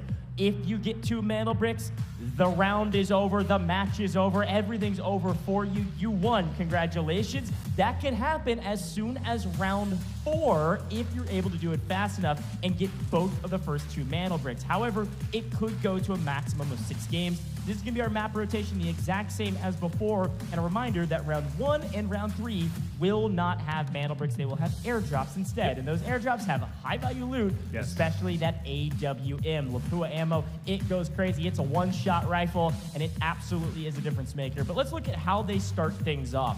Talked about this before. Every player starts with $1 million in Technic Alloy. They also have a 3x3 safe box.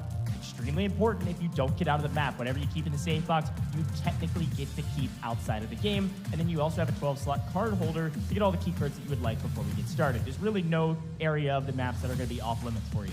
Also, we talked about this before, every game will also earn you money. 400k Technic Alloy per kill, per elimination, a huge value add for your team. The full squad wipe is 1.2 mil. There's other ways you can earn money, ID tags, and everything else in between. But this is how it starts when we get into our very first match. There is a cap on what you can buy. To start, it has to be level 3 or below ammo, level 4 and below helmet and armor, and level 5 and below repair kits if you want to spin the cash for that to start things off. Everything else is open for grabs. And then it scales up and you're able to buy better stuff later down the road. But again, when we talk about the MandelBrick, there's a couple things you've got to remember about it. You can't grab it for the first 2 minutes and 45 seconds once we spawn into a game. Again, won't see that in round 1 and round 3, but in the other rounds, you will see the MandelBrick spawn timer before you grab it. Once you do grab it, there'll be a 5-minute torch timer. You can run around the map with it for 5 minutes. You don't put it in the coding station, or it becomes somewhere that's not reachable, it then resets to spawn. So you'll see that happen potentially as well. But also, we've got another fun rule that was really interesting to watch out for, talking about the comp, talking about the operators.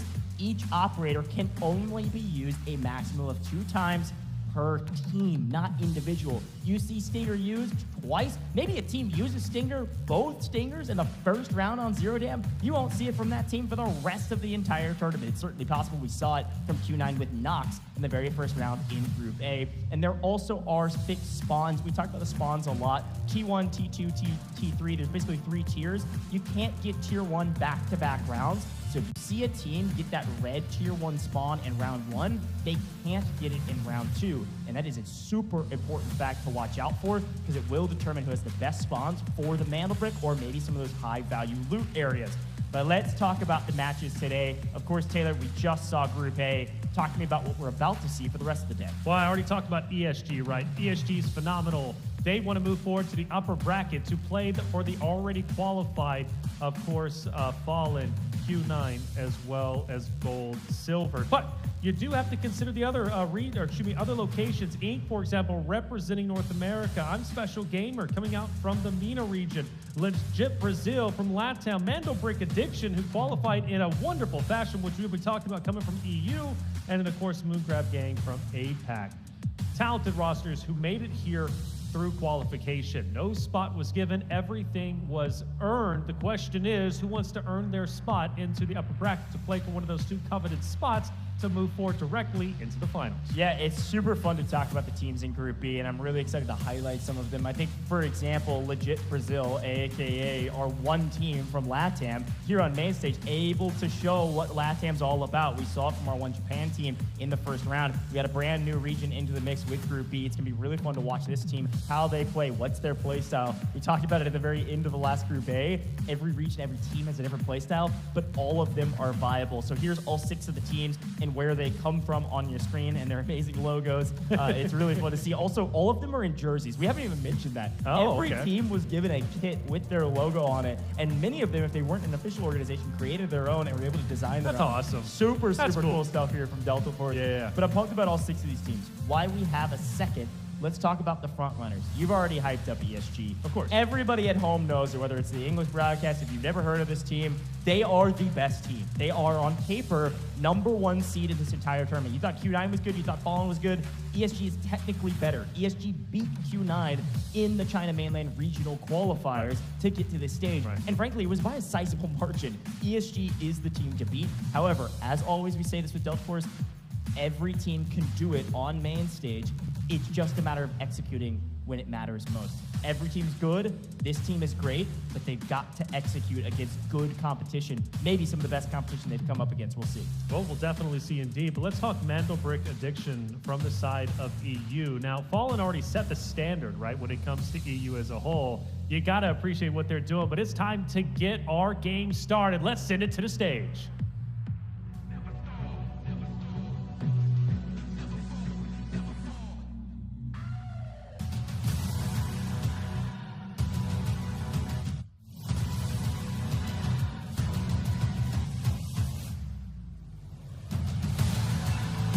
China 赛区 ESG。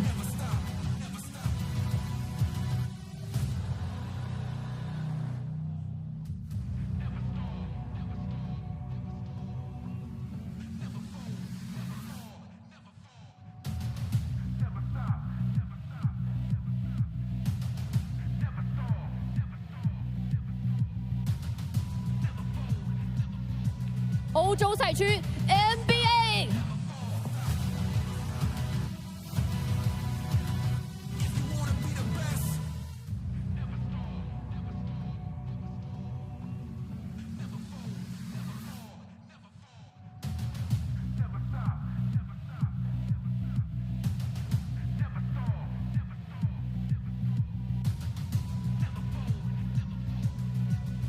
拉美赛区 LEG。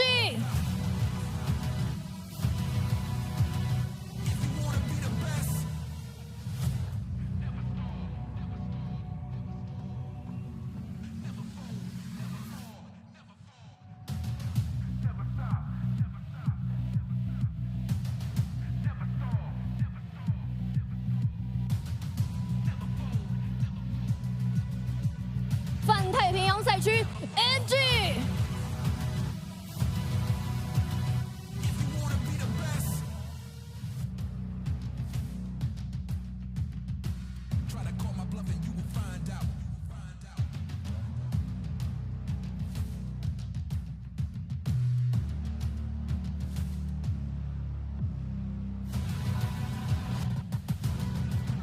中东 ISG。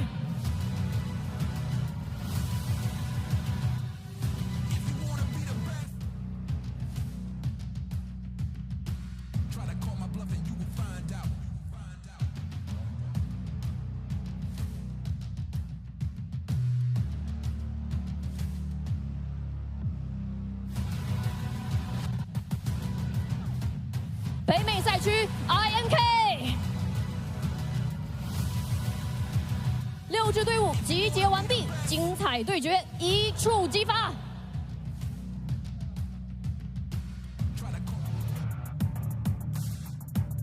All right, some heat intros, man. We got some finger guns, we got some salutes, we all kinds of stuff. I'm getting hyped, man. I'm so pumped about this. Have to be right, MandelBrick addicts.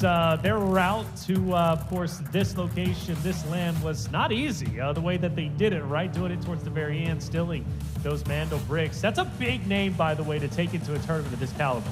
MandelBrick Addiction? Yes. Yeah. Well, they're naming their playstyle after, or their team after their playstyle, man. Right, You're that's right. totally right. You guys didn't watch the competition. I've said this a couple times. They were like in last place. And then they just go back-to-back double brick, and then they go, whoa, okay, we won, nice, cool, and we're going to head to the finals. So absolutely a team to watch. They're going to be playing for those MandelBricks. I will be really curious to see how they're able to compete against teams like this on your screen. We've got some fantastic rosters out there, but on paper, not always the case. It did happen on paper in Group A, but on paper, this is the team to beat. ESG, unstoppable during the China regional finals to get to this position, and now they got to do it again on land against global competition. That's right. Well, one thing that's guaranteed, since they do come from, the China location, the fact is ESG is going to be an aggressive roster. They're not going to be scared to push forward and take on teams, which means if you're opposite of them, let's go back in time, right? Q9 versus STS, ESG is looking to take you down. Of course, though,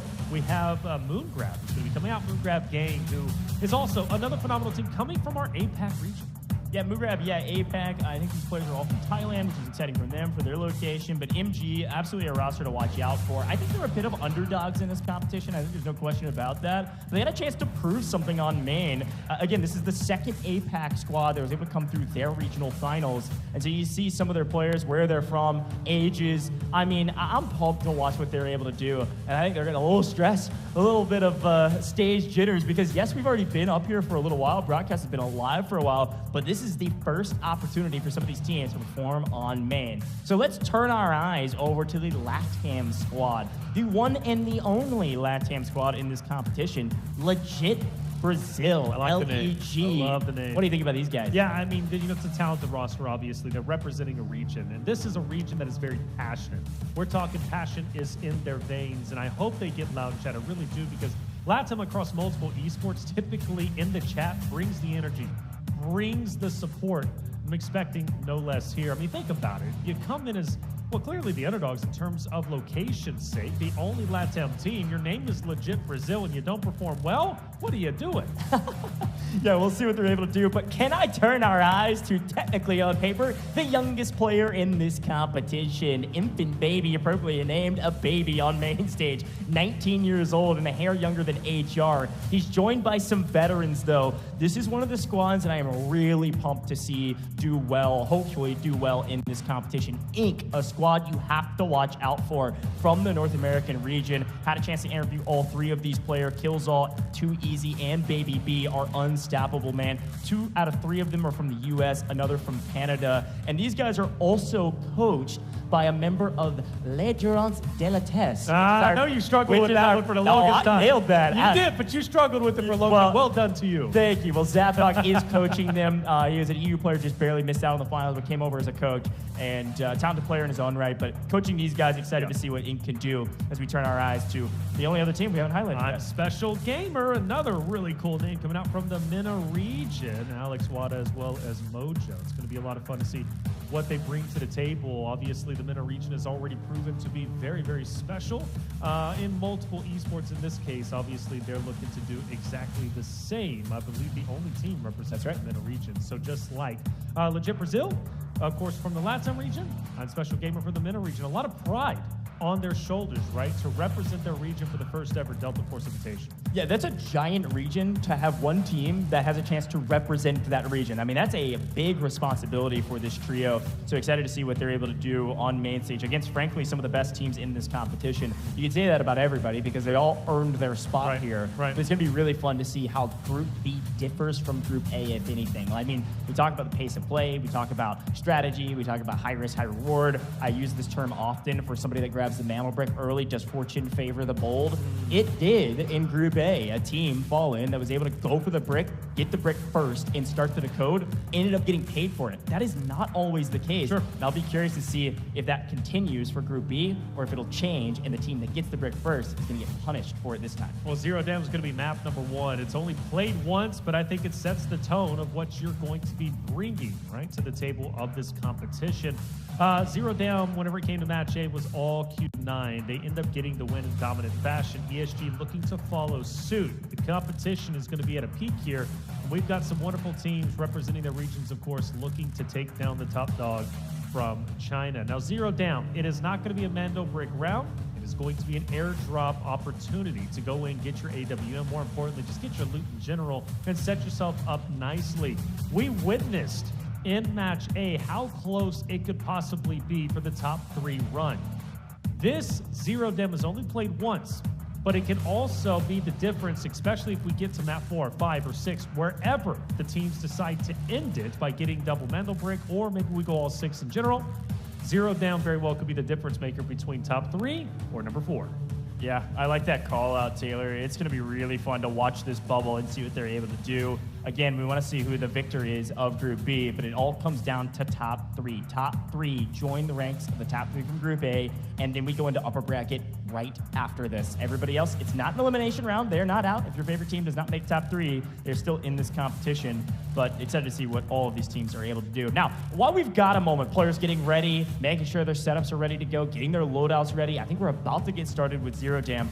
I want to remind people, or maybe tell you for the very first time, that MidasBuy is a part of our Delta Force system and scene. You can visit MidasBuy.com and your rewards will be credited instantly because there is a 35% top-up bonus. If you go check out MidasBuy.com, you'll see that. If you're on our live official Twitch channel as well, you can head down to the panel, click that panel, it'll bring you to the link to go check it out. You can recharge all your Delta coins now through MidasBuy, the official Delta Force top-up platform. So go match the pros, get your coins up, and go visit MidasBuy, especially with the brand new season right around the corner. That's September 23rd, you got to get your Delta coins, man. Got to get the Delta coins. A lot of things to get right with the new season. Things are fun. I think Delta Force, I've been saying it since the very beginning when you brought me onto this project. The Delta Force is doing a lot right. They really are. The way that they treat the players, for example, I love the call. You said every player is, got a jersey, whether they're represent. Because typically you got to be on an org in order to get a jersey. Outside of that, you got to buy it yourself. The fact is that they supported that is huge. It's huge. And it gives a sense of pride to the teams, it really does. And also a sense of, wow, they really do care for us as players. We were talking to, more specifically, Articuno as well as 60MG from the side of As Known As, and they were saying, look, we've been here now for several days. We've got, PCs even in our hotel. Like, that's crazy to me, and really does set the standard, I think, for multiple esports. I don't know of any other companies doing that, which is beautiful, Delta Force. Love what they're doing. I really do. This Invitational has been phenomenal and set the tone, really, of future Delta Force tournaments, which surely we're going to have. Yeah, absolutely. Well, while our players are getting ready, and we're talking about Midas Buy, the brand new season, folks, this brand new season is chock full of content updates. I want to hone our attention back to the competition at hand. Let's talk a little bit about Group B, all right? I've got some stats pulled up, and ESG absolutely dominated their competition in the China Regional Finals to get to this position. We had ESG share the load when it came to overall loot value. It was unbelievable. I mean, over 30 million in total in their competition, beating out Q9. But I want to pull the attention actually to, we did some tallying on our back end with the help of my good friend Aaron. Shout out to my goat, the stats magician. Too Easy from Inc. was actually second top fragger across all of the regional finals as an individual. Too Easy. Watch out for that guy. Okay. That entire roster is extremely talented, but he was second with 11 kills in total amongst their matches. Who was he behind? HR from Fallen in the last round. So HR was top fragger overall in the regional competitions that we tracked in kills with 13 overall, but it was Too Easy behind him from Inc. So watch out for this Inc squad. They absolutely can frag out. Too Easy is a veteran in this space. Had a chance to talk to him for a very long time, and he was telling me he's never really been a competitor in esports. He's just a huge extraction guy. And so he's got this mode figured out. He's been playing operations like crazy. These guys got like 3,000, 4,000 hours in the game. Watch out for that Inc squad, man. I'm a big fan of them, and we'll see what they're able to do. Okay, I like it. Too Easy, by the way, I noticed that name right away. I was like, okay, Too Easy. That's a guy I'm going to be looking out for, and I love the fact that you bring up number 2 Slayer overall. Definitely setting the tone. Going to need that in this competition for sure. Now, does that put Inc as an aggressive roster? What would you say? Yeah, I think comparatively to a lot of these other rosters, they definitely frag out. I mean, I'm looking at like top 10 overall fraggers in the entire competition, and you find all 3 members of Inc actually inside of the top 10, with the 10th being Killzall, tied with a lot of other people as well, kind of middle of the pack. But at the top, you've got Too Easy, and then you've got Infant Baby not too far behind. Baby B, my GOAT, this kid is different, and he is the youngest competitor in this entire competition. Baby B, absolutely a player who could pop off on main stage. The big question, as always, we get to talk about this is land jitters. I don't think he's had any experience in any other esports. This is kind of his first foray into competitive scene. And so while everybody else is all smiles, I'll be curious to see how kind of calm, cool, collected, as I say that over and over again, you have to be on a stage like this. Yeah, I mean, it's not easy to get on a stage for the first time in front of everybody, but I do like the format of this tournament, the fact that we are obviously in a stage. You do have somewhat of an audience here. But if you make it to that main stage, it's going to hit different. But I think it's a lot different right playing here, getting an understanding of how the LAN environment works, getting an understanding of your overall, competitive format. Map rotation, though, is going to be the same as it was for match A. 0 down is where we start.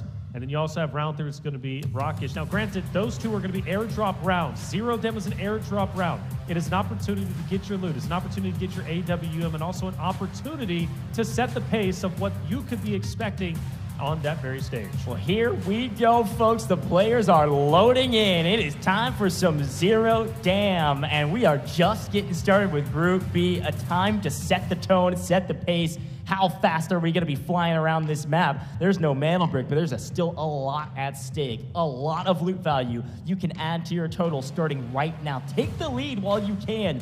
Push aggressively, take the fights. Keep our eyes peeled to that damn extraction. It's going to be fun to watch out for. And we'll get a quick look at these spawns to see who gets T1 spawns to start. And it does look like legit Brazil. And it will be, I believe that is MG. Yes, MG in the blue. Going to be pushing over to admin Admin as well. Watch out for those two teams that have power position on the map and likely two of the first teams that will clash for the first fight. Well, as we know, Admin sees a lot of activity, and there's naturally going to always be two teams that are going to be going straight in. In this case, it's going to be Moongrab going against LEG, Legit Brazil. A chance to obviously set the tone is here for ESG. Maybe they rotate up. They are going to be a bit spread, but that's going to be okay. Nobody's around them over by visitors. So Admin is where we keep our attention to as they start to progress throughout. It's going to be a shorter map, only, I believe, 16 minutes, so it's going to go by pretty quick. Now, for those aggressive rosters, for example, ESG, how active do they decide to get off the rip, especially over on the visitor side? Do they decide to go up towards Admin? There is an opportunity potentially for them to drop down and maybe challenge that up TSG, which is very much a possibility, or ISG, excuse me, on Special Gamer, who's going to be just off to their left. Yeah, and again, let me kind of set the scene. If you didn't get a chance to screenshot that map, see where everybody spawned at, we got two teams in Admin. Okay, we talked about it. MG, that's Moongrab, and Legit Brazil, LEG in the yellow. That's blue and yellow, both in Admin, playing around this dam extraction, and of course the Admin building itself. On the other side, you see them now, MandelBrick Addiction, over here in Barracks, looting up by themselves. They know they're not going to be contested very quickly. They're going to get anything that they can find. Fine. Ink is down in Cement Plant, and then you've got ESG, like you mentioned, way over there in Visitor Center, probably going to skate around the eastern side of the map up to the north side and maybe chow Admin, ISG over in Substation into the south. Quick look on the left-hand side of your screen. You can now see operator choices to start things off. A little bit of a different story than Group A. Only one Nox being used, and it's from the side of ISG. And any other big hits from you, obviously we could see a couple Viren operators already being burned. That's 3 of them to be exact across the board here. And honestly, 2 Senevas already, which is maybe even more than all of the maps combined from Group A. 2 Senevas for our very first round. Actually, I think we... Oh, 3, yeah, 3. 3, yeah. So NBA, ESG, LEG. Gonna be rocking Seneva, which, again, just comes to show you the differences in play style, the differences in strategy from one match to the next in Match B, which is going to be fun when you do combine the ultimate winners going into the upper bracket, seeing what strategy works, what obviously doesn't. We do notice ESG starts to work their way up towards the northern side of things, maybe potentially going into Admin. Yeah, a quick look, by the way, left-hand side of your screen, a little pickup here. NBA. Triple LMG meta? Okay, boys, I see what you're spitting out right now. They're looking for the long-range encounters in Zero Dam. Gonna play some of these longer sight lines. Triple LMG is wild from Skady Buldo and Yovalier. It'll be fun to watch out what they are able to do, and frankly, how they take their fights with this in hand. Obviously, LMG's hit like a truck. PKM, the leader in that category in my mind, and many minds of the people at home. So we'll see how they take fights if they do. We're taking a look at all of our teams, but let's look at what ESG has found. As expected, they rotated up the eastern side of the map to the northeast and now have a high ground position. I think what they've spotted is one member of MG who's outside the dam extraction. Can I just say, nasty little as per the usual, the fight over the dam extraction is always going to be there. But the fact that MG has already moved, they've got 2 people already in the dam extract. We're barely 4 minutes into the game. They're already trying to leave, man. They got 1.1 mil, and they said, yeah, we're gonna get out of here. We're gonna make sure we extract. And they're at least protecting this position for anybody that wants to chow them this early. They pulled that lever immediately. Yeah, I honestly, I'm not against it. I mean, they're already at 1.1 million. It's not the most, but it's also not the least. You can walk out with a big goose egg potentially. So good stuff. If MG wants to do it, let's see if it ends up paying off. It could also be a talking point depending where MG ends up finishing on the standings once we finish Match B. And you can maybe raise the question. You go back to of course, Zero Down. Was it worth it for them to have an early extraction? Oh, they've weighed the pros and cons. If they decide to get out, obviously that's on them. But it's getting entirely contested up at the top, isn't it? You got ESG, LEG still around, MG also in the location. You do notice Ink and ISG might be, kind of going towards each other eventually as well. We'll see if that ends up unfolding, but for now, though, there is a little bit of space. Yeah, and there's plenty of room here, but you're right, ISG and Ink about to engage each other in theory. Obviously, Ink underground, so maybe they'll just skate by each other, but you can kind of see it on the mini-map there. Those gray dots, that's going to be ISG. They could potentially fight. On the other side, there is 8 seconds, and we actually see off-screen the first knock and full. ESG maybe overstayed their welcome, and LEG has struck from distance and got the full? Yeah.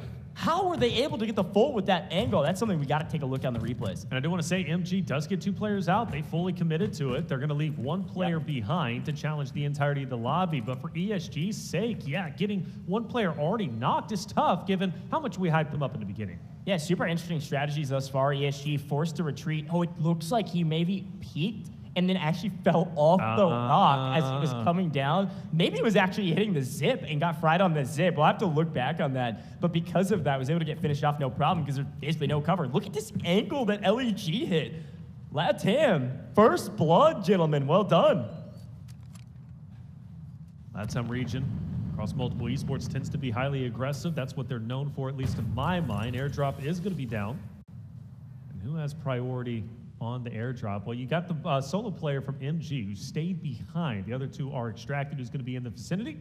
NBA is starting to move up themselves. Inc. even getting a little bit close, maybe looking to challenge out of admin and ultimately the airdrop. And of course, LEG with the knock on ESG. I think for them, they're not going to necessarily focus on the airdrop, but more so try to keep ESG at bay. Yeah, I mean, I like the strategy. I wish we could, I mean, I wish I could go energy players right now. I want to know what MG strat was. I mean, just the game. They had 1.1 mil. It's like, frankly, you could probably fit 1.1 mil in safe boxes. Like, why are they having 2 people leave so early? Any of the strat heads in the chat, I know you're out there. Somebody tell me what's going on. I think they're just trying to protect their loot and prepare for a MandelBrick round, I guess. So they're going to leave 1 to play spoiler. Not a terrible play, but definitely a new one for what I've seen on main stage. So shout out to MG with some new strats. We'll see if it pays off for them. All right, the loot is being gathered. Things are looking decently well. Nice. This side of NBA. Nah, not too bad. And I'm surprised they don't get challenged off of this airdrop. 1.4. They're going to be up in first place now, even that over Inc. Yeah, Boldo on the side, NBA in the mix. And here's a replay. Oh, I love it. Shout out to production finding this angle. Are you kidding me? Nice shot. Yeah, it does look like he hit the zip, and because of that, gets punished for it. Great shots from LEG, and a great finish as well to pick up 1 kill on ESG. Now, of course, I think those ESG players are still trying to fight for the revive. I think they couldn't really get, it's pretty difficult to get that res, actually, if at all. I mean, you'd have to hit the zip and fall off the zip and try to drop down on the body, but I don't even know if that's possible. So because of that, they're just going to back off, and now that LEG has given up camping that death, because I don't think they can actually even get the revive, they're going to play around admin here. 8 minutes on the clock is plenty. But that last remaining player of MG is just hiding in one of these shipping containers, just trying to play spoiler to somebody that enters into his crosshairs for a hair too long. NBA found that graphics card that's worth about 338K, if I remember correctly, somewhere around there. So a decent little value add that's actually bumped NBA up to the top of the leaderboard in terms of loot value thus far. Got to get out with it, of course. Not a bad game so far for Inc. either. They've looked quite healthy. They start to move into the admin area. Slowly, slowly, slowly they go. Not wanting to make too much noise. Of course, not knowing who's up above them, which they do have company. A bit further up is going to be LEG. Fun thing, though, to take note, that solo player from MG. Oh, they're chilling, man. He definitely is, but it's like he can also play spoiler, which could be incredibly fun, really. Yeah, and again, I mean, like I was saying, he's prone out in the shipping container. He's just waiting for somebody to walk into his crosshairs. Well, yeah, I mean, you go like, back. Don't give away position or anything. Well, you go back to Mo, like, for example. Another airdrop is going to be down, and this is going to be NBA. You should get it pretty much free and clear if they can just fully commit to it at the moment. Yeah, it's all NBA all day right here. It's a free airdrop for them, and again, they're already at the top of the leaderboard, so it's a nice boon. Well, LG is moving in, though. They might want to challenge. NBA should get They should get the airdrop. However, LEG might be able to get the cleanup depending. And Inc. is going to be behind LEG, so you might have a bit of a pincer moment. Yeah, and obviously you can see how valuable the Lapua ammo is. AWM, insanely strong of a weapon. And we say this every competition. If you didn't tune into Group A, then maybe you'll hear this for the first time. But with these airdrops comes the AWM. Now, the AWM is special in many ways. Obviously, it is an insanely powerful sniper rifle. It will one-shot. It is insane. But more than that, the ammo for the AWM, insanely expensive, but also can't be put in your safe box. So now you have a big walking target on your back if anybody else watched you loot this airdrop or notices that you do, because of how valuable this weapon and its ammo are. But most of these teams are trying to get out of the map with the weapon rather than use it on this map. They want to be able to use the AWM and its ammo in a MandelBrick round. Here we go. NBA starts to move up closer and closer to ISG. Shots are fired. Cats out of the bag. They know exactly where they're at, but a nice shot could send ISG to their knees. And clearly, we got to watch NBA's perspective, see what they're up to. And, well, one of them's going to take quite a bit of damage, but this player from ISG up ahead is playing with his luck. He takes the wrong peek. His head is gone. Yeah, again, Skydy's the one actually carrying the AWM, so you might be thinking, why does this guy have a sniper in zero dam? Well, it's because he just picked it up. This is the AWM, looking down range. He's going to one-shot anybody if he connects with it. Patience is a virtue, though. The ammo's expensive, and yeah. Hey, headshot will add a little insult to injury. I don't even know if he technically needs it with the limitations on the gear right now. Just body shots will probably one-shot him, but a great shot nonetheless. It's going to even the tally and actually push it back to their advantage. One of their players was not quite down, but very low. And now Skydy's getting aggressive. They've got player advantage. They need to play these trades. Going for the flash, goes for the angles. He gets punished for it, but they've got the trades. Great double take here from the side of NBA as they wipe one member of ISG. Mojo is out of here, and all of a sudden, Ghost has struck back as we lose Boldo. Skydy getting revived here. Ghost could get aggro, could make a play when he hears that timer and that revive going off. And NBA knows it. It is a 1v1. There we go. Ghost takes it, but taken down. It will be NBA with the ultimate win. That is massive for them, not only to protect the Technic Alloy that they've already been able to gather, but also the AWM that they worked so hard to get in the airdrop just previously. And now they are pretty much free and clear to extract, get out, and take the AWM into Brackish to play for the MandelBrick. Yeah, I love the composure that we saw from Uvalier there to win the 1v1, to know that as he was sticking the res, that the alarm bells are going off to his opponents. It's a 1v1. He's got advantage. Let me utilize that and win the fight. So a great take there from NBA. They're going to restabilize and be able to play, but we got to turn our eyes to the top of the map. We did have two members of MG get out via the dam extraction. The third stayed behind, and now the third is ready to leave again via the exact same extraction point. There's enough time for the dam extraction to go off for a second time. It's 1:30 remaining, and the last remaining member of MG is on the extraction as LEG and Ink trade blows, and it's LEG again finding another blood. Ink in a bit of trouble. But that's going to be okay. You've been hyped enough. Baby beat. Rightly so, on your screen, a chance to maybe solidify his name to the audience. Nate's coming through, but nothing's going to be connected. LEG will manage to stand up, but only for just the time being. Still scary that ESG is in the vicinity. You also have, of course, the solo from MG, who's still in the area. Here he is. And not much he can really do, but except surprise the roster of LEG. Hey, look, I'm a big fan of Geneva. Can I just say, the beatdown with the shield is one of the most satisfying things in Delta Force.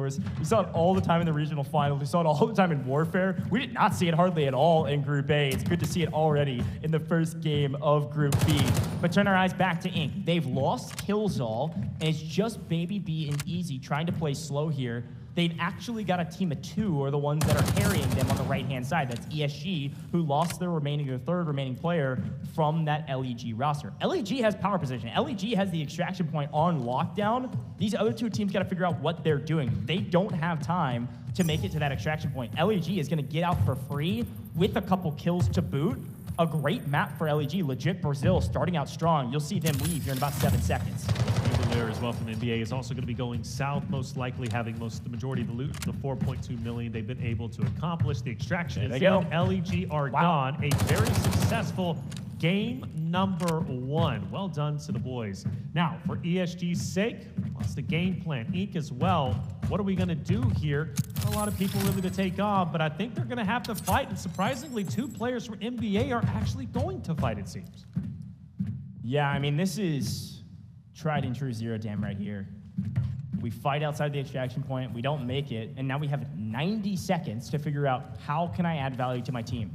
Do I go for kills? Do I try to extract? There are some extraction points you can theoretically get to, but ESG lying in wait. They set a trap, but actually don't execute. Oh, the mantle! Easy was able to strike back, and the mantle means ESG couldn't get a full knock. Now in trouble, having to back off. Ink trying to figure out what to do.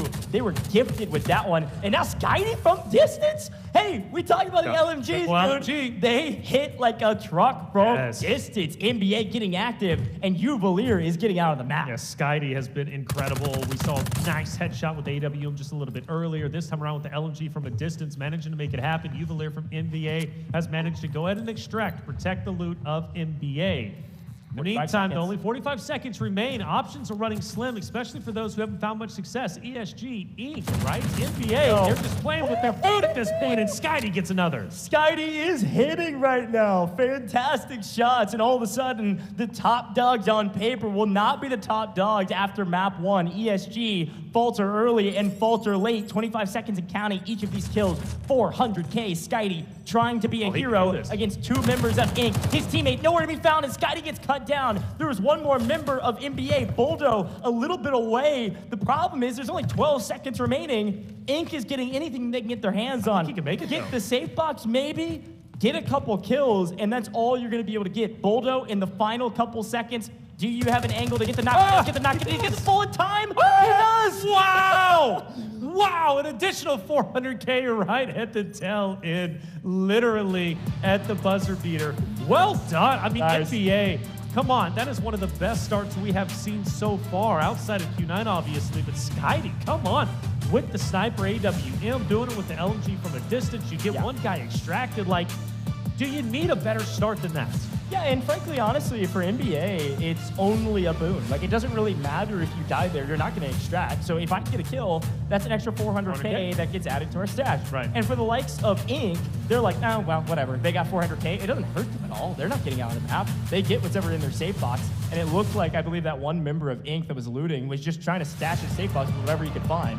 And so it'll be really fun to see the leaderboard after the end of this one. Oh, yeah. That did not go the way I thought it would go. Not at all. From the interesting strategy of MG to send 2 out within the first 4 minutes of the game, to ESG getting cut down early and then faltering late, that was a wild map. Yes, it definitely was. MG was definitely a big question mark. Question is, did it pay off? I would have to think maybe they're close to top 3, if not top 3, based off of that, because ESG dropped the ball. Let's face it. They came in with an early knock, right, whenever going across the zip.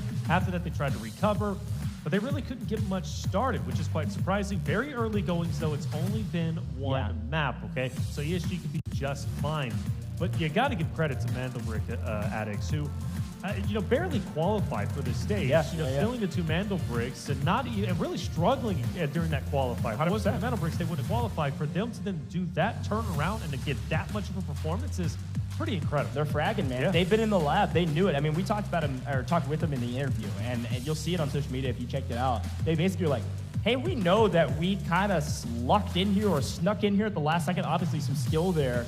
But we got a lot of work to do. So they've been in the lab, man, and it paid off for the first round. Now, I want to kind of rein back a little bit of the criticism on ESG because obviously unlucky. They do get a spawn that's on paper probably one of the worst spawns on Zero Dam. They're way down in Visitor Center.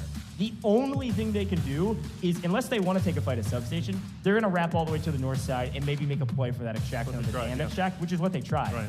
And it was LEG that punishes them early, puts them on their heels, and then they couldn't stabilize, and they couldn't really loot either. ESG was trapped on the northeastern side of the map, the entire map. They couldn't loot anything. They were trying to get a bearing on where everybody was at, and then they're getting collapsed on by 2 or 3 teams. So unlucky a little bit, but also getting punished early by LEG. Shout out to that squad. I think the only team of 3 that actually extracted from Zero Dam. At least 2 of them. No, all 3. Yeah, it was all 3. Yeah, LEG managed to make that happen. Again, a region that's coming in that's representing LATAM, the only LATAM representation, and they're making the most of it. That early knock was big, and the fact that they get all 3 extracted is massive. LEG, well done. Seriously, already in my mind anyways, big surprises. I did not expect NBA to play as well as they did, quite truthfully. We look at our highlights, and it started out very wild, as we saw. This was that first knock right on the zip from LEG. Yeah, that was a big one. Obviously sets the tone for what ESG was even capable of doing. And then this was a fun moment with the extraction point. They sent 2 out early, a wild one. A fight for this airdrop ended up yielding not too much. A good question is MandelBrick addiction. We saw them actually pick this up, and they sent Uvalier out early. Yeah. I bet Uvalier was dropped this AWM to get out of the map with, so they have it for the next round. Yeah. This is a really big fight that they won. Obviously, Uvalier, one of the mainstays there, to be able to win the 1v1, a lot of composure to win that. A huge save for them. Uvalier gets out of the map. His other 2 teammates stay to play spoiler. And, well, speaking of spoiler, again, this MG team, decided to do this interesting strategy with 2 out, 1 stage. Unfortunately, that 1 stage couldn't find too much on it, but some nerves maybe, or maybe some mocking of nerves. And a final fight. Ink gets the better of their opponents briefly, but NBA on the back of Boldo steals the kill literally in the final second of the map for an extra 400K to their tally. I think this leaderboard is going to be pretty close. I think it's going to be close indeed. Obviously, NBA is going to be the outlier. They're going to be well ahead of the competition, which is great. If they keep that energy up, they're going to be looking healthy. And there it is. 3.56 million to the 1.65 of LEG. A total of 6, of course, for them, and then 3 for the LEG side. Now, we questioned MG. They don't even get out with the mill. I was expecting it to be a little bit higher, but granted, they still finish ahead of Ink. They finish ahead of ESG and ISG. A bit of a questionable play, but albeit it does work out at least for map number 1. Yeah, I'm looking at the chat, and there's a lot of fans of MandelBrick Addictions. Of course. They've got a lot of fans at home cheering them on and certainly excited about their map 1 victory. Here's a look at the damage charts, and especially on the back of that final kill in the final second, NBA tops the charts at over 1,000 damage across their team. Second, I believe, maybe a tie or very close, ISG and Ink. Both and LSG, all about the same, around 500 total damage. Yep. So a fun fight, a fun first map, very different from Group A. And if it's setting the tone, I don't know what the tone is. Yeah, right. C minor? I don't know a lot of music stuff. But here's a look at our best team. MandelBrick Addiction, NBA on top, 6 kills and a total of 3.56 mil. And I think the AWM? Yes. This team is crushing it, man. Oh, well, yeah, absolutely. I mean, you got to really appreciate Skydie and the way that he played the AWM. Hitting that headshot was nasty. It was disgusting. Uvalier getting out when he needed to. Perfect. And Boldo hitting the final shot. At NBA, of course, Skydie has to be the match MVP. Rightly so. I mean, he was popping heads. He was getting the damage done.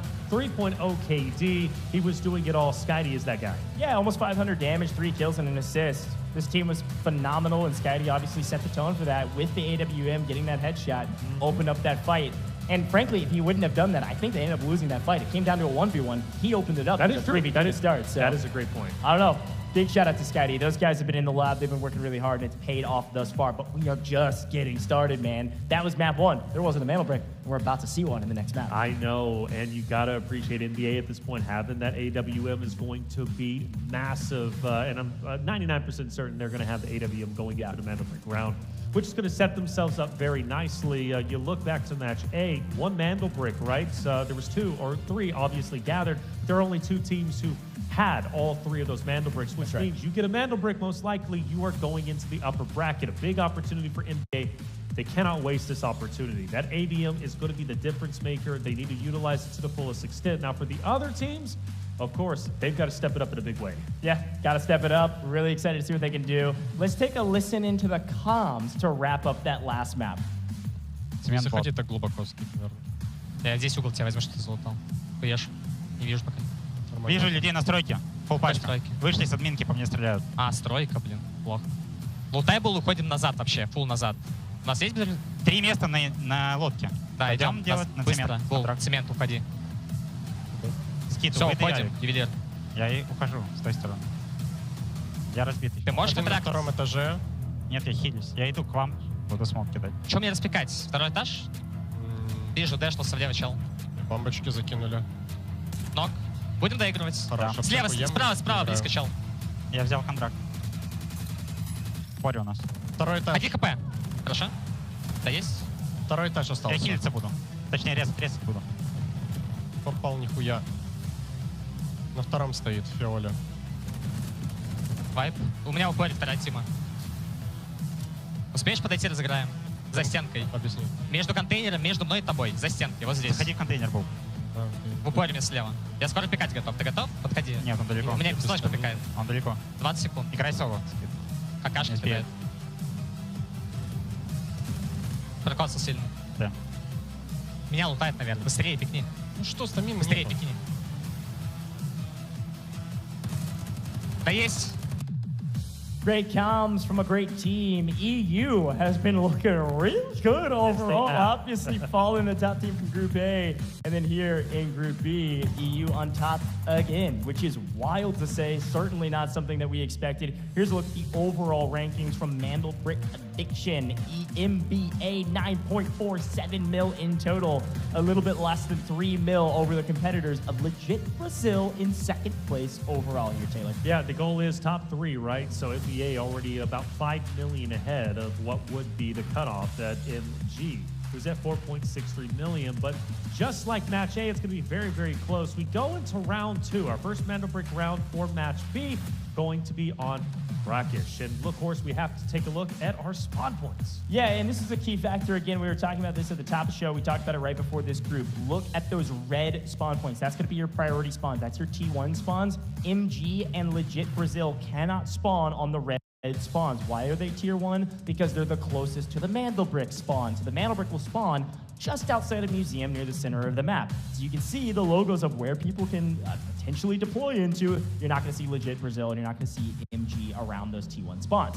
Let's look at our operators, though, this time around, a little different than Group A. No one fully burns an operator off this list. And we've got a nice modicum spread across the board. And frankly, like we were joking before, 3 Senivas already used, as I think more than all of Group A throughout the course of all 5 games. Yes, Seniva clearly being used very, very well when it comes to Match B. Hackclaw, too. Hackclaw was fully used by in Game 5. And in this case, I think we're going to be seeing the same thing here. It's going to be a great show, obviously going into Match 2. It's going to be a big one for NBA. We keep talking about them. They cannot allow the AWM earning go to waste. This is the time to capitalize. Getting a MandelBrick here makes their job in life a lot easier over the next remaining maps. Of course, it can end at 4, it can end at 6, just depends on how the teams are playing. But I do expect ESG to come back with a vengeance. Oh, yeah. Not that necessarily they play bad, but you're right. They got the short end of the stick, right? One of the worst spawns. The rotation was tough. They get mowed down off of the zip line. This time around, ESG, they're angry. Yeah. They're going to be aggressive. And that's a good shout, too. I mean, we talk about spawns. They could potentially get T1 spawns. They could potentially play for this brick immediately. It depends on their play style, which we have heard is very aggressive. Right. And obviously, they shoot straight, so we'll see what they're able to do on a brand new map. We are headed to Brackish, as per the usual. The map rotation, if you watched regional finals, it's all the same. If you watch Group A, it's all the same. And it'll be the same for the entire course of this competition for the rest of today, the rest of tomorrow, and the rest of finals in 2 days' time. So Brackish here for map number 2. Map number 3, also Brackish. That one will have another airdrop for us. But this round is our first MandelBrick round. Pumped about it. Now, when we talk about Brackish, we talk about some of the high-value loot areas, okay? If you hear us repeating ourselves a little bit, it's because we just did this in Group A. But if you're tuning in just for some of the teams to cheer on your squad for Group B, let's talk about this map. Really interesting map, and frankly, on paper, in my mind, a lot of people agree, this is probably the best competitive map. It's very balanced for where you can spawn and what you can get from said spawn. So we look, obviously, at the Tower of Babel as our high-value loot zone. A lot of high-value loot there. I mean, we've seen crazy amount of reds on this map, most of them coming from the Tower of Babel. However, T1 spawns all around Museum. That is where the MandelBrick will spawn. And the question is, does fortune favor the bold like it did in Group A? Are you going to be the team that if you get a T1 spawn, you're grabbing the brick immediately? Right. Or are you going to be like Fallen from Group A gonna point that and out. set an 8-minute trap for somebody to grab it? No one does. You say, fine, I'll do it myself. And they ended up taking the brick down to the right-hand side of the map. That's it. It was, them, and they were trying to set the trap for anybody. It might have been, gold and silver, but it ended up not being the case. We take a look at our map rotation. Actually, Zero Down is done and dusted. We won't see it again, at least for Match B. But we got Brackish coming up, and that's going to be a lot of fun. Here we go. Our first MandelBrick round, the first opportunity to steal it for themselves. Fortune, as you said, favors the bold. Who will be the boldest to take the first MandelBrick of Match number B? Doing so could put yourself in the upper bracket right away. Brackish, baby. That Tower of Babel stands tall. We'll see who gets to stand tall in this round. ESG, will they strike with a vengeance, or will they be on their heels, man? I am so pumped to watch this game. And all of our players load in. Let's take a look at our priority spawns. MandelBrick Addiction get a T1 spawn around camp. You see ISG also get a T1 spawn all around Museum. Both of those two teams sprinting for Museum to try to get a power position around this MandelBrick. ESG way up in the northwestern side of the map, up in Cherrytown, where over on the right-hand side, you've got LEG, Legit Brazil, around a Sara camp. And of course, that means it leaves the final two teams, MG and Inc., down in the Tower of Babel. Tower of Babel is always going to be a lot of fun to watch, but my attention goes to NBA, right, as well as ISG fighting for the initial early MandelBrick, which will be coming up in just about 2 minutes. For NBA, this is a big round for them to take. They fought so well and hard throughout game number 1, giving them the opportunity to lock the AWM in. Losing this would be a massive setback as far as I'm concerned. But Skydee is that guy that can make anything happen. He was the MVP for round number 1, and rightly so. He was popping heads with the AWM, long shots with the LMG. He was getting active any chance he could. But Uvalier, now back on the map. Of course, he was the first one to extract a little bit earlier. Okay, quick look on the left-hand side of your screen. Obviously, our team at the top deciding to expend some of their cash and get some great loot coming into the map. You see a nice modicum of different weapon choices across the board, but let's talk briefly about some operators. We see a couple more Alurus this time around, 3 to be exact, I believe, from ESG, NBA, and of course Inc. picking up Aluru as an operator of choice. Again, we have advanced 1 patch from our regional finals, so the Aluru buff has come through. Absolutely an operator that most of these teams prefer. Got about 60 seconds, by the way, on that MandelBrick timer before you can be picked up. So continue to pay attention to that. Other team comps I'm paying attention to, obviously, we've got a big recon operator forward comp from ISG, Luna, Hatclaw, and then Toxic. There's a little bit of a support there to play with this trio. Watch out for that squad in this one. Other than that, fairly standard. And again, if you didn't watch Group A, Tempest also a part of this patch. So see our first Tempest already in game 2, and all of a sudden, we see our first death, or at least knock. ISG loses 2 in this fight. NBA is unstoppable already. 2 down. Incendiary grenades do knock 1, and there's the cleanup. It is a 3v1 around this MandelBrick spawn. It is available to be grabbed, but ISG is just trying to stay alive. Well, they got to be careful here because NBA is pushing full speed ahead, but Ghost finds a nice angle. It's going to be snipped out. I cannot believe Skydee hits that shot. I thought for certain Ghost was at least going to get 1 down, but he doesn't even get that. MandelBrick is up for grab. You know what? Museum actually isn't fully grabbed from NBA's perspective. A new challenger has approached, and that's going to be LEG, the team that got the first knock on ESG in round 1, looking to make more impactful plays in round 2. Yeah, Legit Brazil, they were over in a Sara camp, and they're like, hey, we want a piece of this action. We heard shots. That's the signal flare to third party. Fortunately, the party started and then ended quite early. ISG, out of this lobby, will not be able to play for this first brick. And Legit Brazil, the only team standing in the way of MandelBrick addiction, making a play for that MandelBrick. And it does look like LEG actually have an Overwatch position over the top of this MandelBrick. If NBA is going to take this brick, they're going to have to shoot first at LEG. They did exactly that just a little bit earlier against ISG. That was absolutely brutal. LEG looks to be moving in, and that's going to be big for them. MG also rotating around potentially to cut off LEG, who decides to run away with the MandelBrick. This is going to be a big move. LEG, I like it. They're obviously wanting this for themselves. Question is, will MG cut them down? Fortune, does it favor the bold? Here we go. A bold team, Legit Brazil. Grab the brick and begin to run. Obviously some nice advantages and some disadvantages to having the brick, and all of a sudden Legit Brazil, they actually strike first. Boldo going down from MandelBrick addiction in a bit of trouble in a 2v3 without power position. Not a full yet, so could potentially go for the revive if he can crawl to safety. And again, with the MandelBrick, you all know this. You play pubs, you probably picked one up yourself. There is a threat level on the MandelBrick if you're carrying it. So it tells you how close some of your competition is. Is able to crawl to theoretical safety and gets picked up by his teammate to go for the revive. Skydee's going to be holding this window angle as it looks like one member of LEG skates off, and they're just trying to protect this MandelBrick. Of course, MG just below them in the south. They rolled up, but they haven't decided to challenge just yet. Also a huge factor here. LEG, they started in camp. They started on a decoding station and they left. They know for almost certain fact, not 100% certain, but almost certain fact that the camp decoding station is going to be open. That is where they are headed if they can get there for free. Well, they're going to definitely try. Luckily, they've kept their distance away from MG. Update, by the way, on NBA, they have managed to get their third back into the fight, so they're going to be a full-fledged unit, an opportunity to re-challenge this LEG fight. LEG has made it to camp. Like you said, it's free and clear, and it absolutely is. They're going to manage to plop down the MandelBrick and start working their way towards the potential first MandelBrick grab. It's now being decoded. They've got to hold on for 4 minutes, but they know the competition is inbound. MG, NBA, most likely going to work their way up.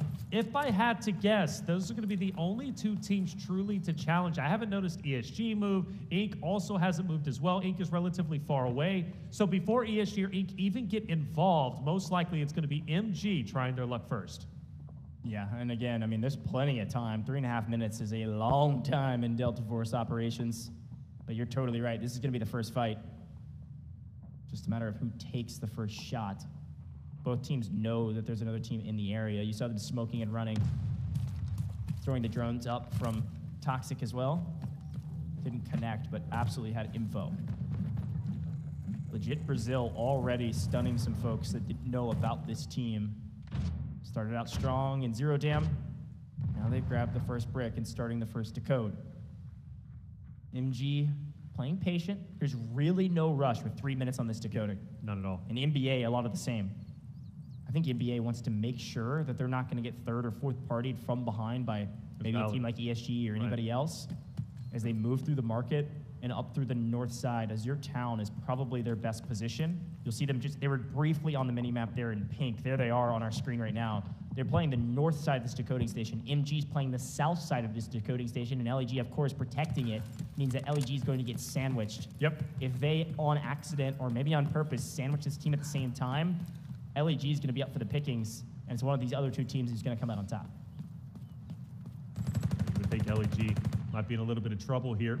MG starts to move up. Luckily, though, HF has laid down some cover fire and is keeping the pressure on. MG doesn't feel necessarily comfortable in this spot. NBA hears the shots, maybe an opportunity for them to continue to press forward and third-party this engagement, which is what they're ultimately going to be banking on. Still plenty of time, no reason to rush with 1 minute and 50 seconds on hand. LEG will back away, and it looks like we are, in fact, going to have NBA starting to encroach onto the space of LEG as well. So it's going to remain tense, but nobody's down just yet. You can see the value, by the way, the oppressive nature of an operator like D-Wolf. That triple blaster just zones an area off for a while, especially if you can actually draw some damage with it. All right, we said no cause for concern with 3 minutes on the clock, with 3.5. We're now nearing 60 seconds. Somebody's got to make a move, and everybody knows it. Everybody's got the timer, and all of a sudden, LEG actually strikes first. It was MG trying to go for the steal. An errant player, Onigiri, the first down. Not a full, crawling around, but this could be the signal flare for NBA to try to make a play. But I really like LEG's position. They're playing the low side of the stairs. It's going to be very difficult to rip them out. But they could smoke, they could run, and they could move as a full team of three. Skyly's going to play entry man. Skyly's going to maybe go for the steal. No, going to go for the play. He's getting shot from multiple angles. We got two teams shooting at the same time, but Skyly gets one and pulls one. LEG on their heels. LEG will not be able to protect it. NBA steals it and are able to get out with all three up. They just wanted to reset the timer. Perfect steal. Now they're going to back up, slow down. A big take from them, somehow not getting punished for it. MG almost there, but they were going for the revive. And now you have NBA who's already disengaged. LEG still in the area, but Inc. has also moved up into the fight. You've got four distinct teams looking to take the MandelBrick for themselves. Now there is plenty of time, right? It got a little bit scary for the other rosters. I thought maybe LEG was going to be able to hold on to it. There's less than a minute left after all, but a great play from NBA will shut that down. And you're right, you're spot on, right? NBA at this point, they just wanted to go for the reset. At this point now, they're just maybe just going to fill it out, see what happens, who's going to be the next one to get the touch. 4 teams of the 6 sitting here around the station, but a nice find. NBA find one, don't get the full though, and almost lose their life because of it. There are 4 teams battling for this decoding station. ESG, the only alive team that is not here. And LEG down 1 single player, but plenty of time on the clock. And I think you're gonna see them here shortly. Watch that mini-map. We are about to have a battle for this decoding station with 5 teams. LEG is able to get the revive.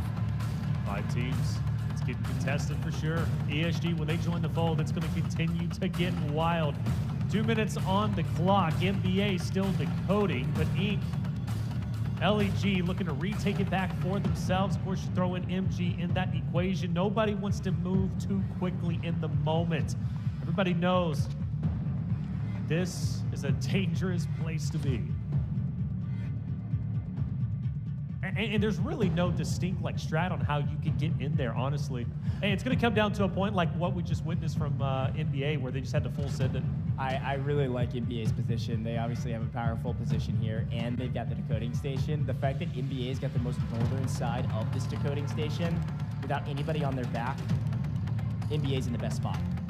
Ink feels like they're in a nice spot on the south side, nobody on their back, but what they don't know probably is that ESG is on their way. However, MG's actually striking first. Killzall taken down. Ink in a bit of trouble. This could be the signal flare for ESG to come get involved from the backside, from the south, and now is 60 seconds on the clock. MG, yes, they've knocked one from Ink, but they've got to make a play for this decoding station if they want a chance for this break. They don't even need to full take it. They don't need to win all the gunfights. They just need a steal to reset this timer and have a chance at this MandelBrick. But LEG thinking a lot of the same. Yeah, and then it's going to be Skydee. The tip of the spear, right, taken down player after player. Marino is going to be gone from the side of LEG. Skydee, still plenty of health. This is going to be remaining. We're down to just 30 seconds. NBA holding on tight. MG tries to move up, and another player is going to be down. NBA could be able to do this. Off screen, ESG is also fighting Ink. Everybody battling for this decoding station, but NBA is holding on. The last remaining player of LEG is able to knock Skydee. This could be a window of opportunity for somebody to sneak up and go for this steal. 15 seconds on the clock, and it's Onigiri.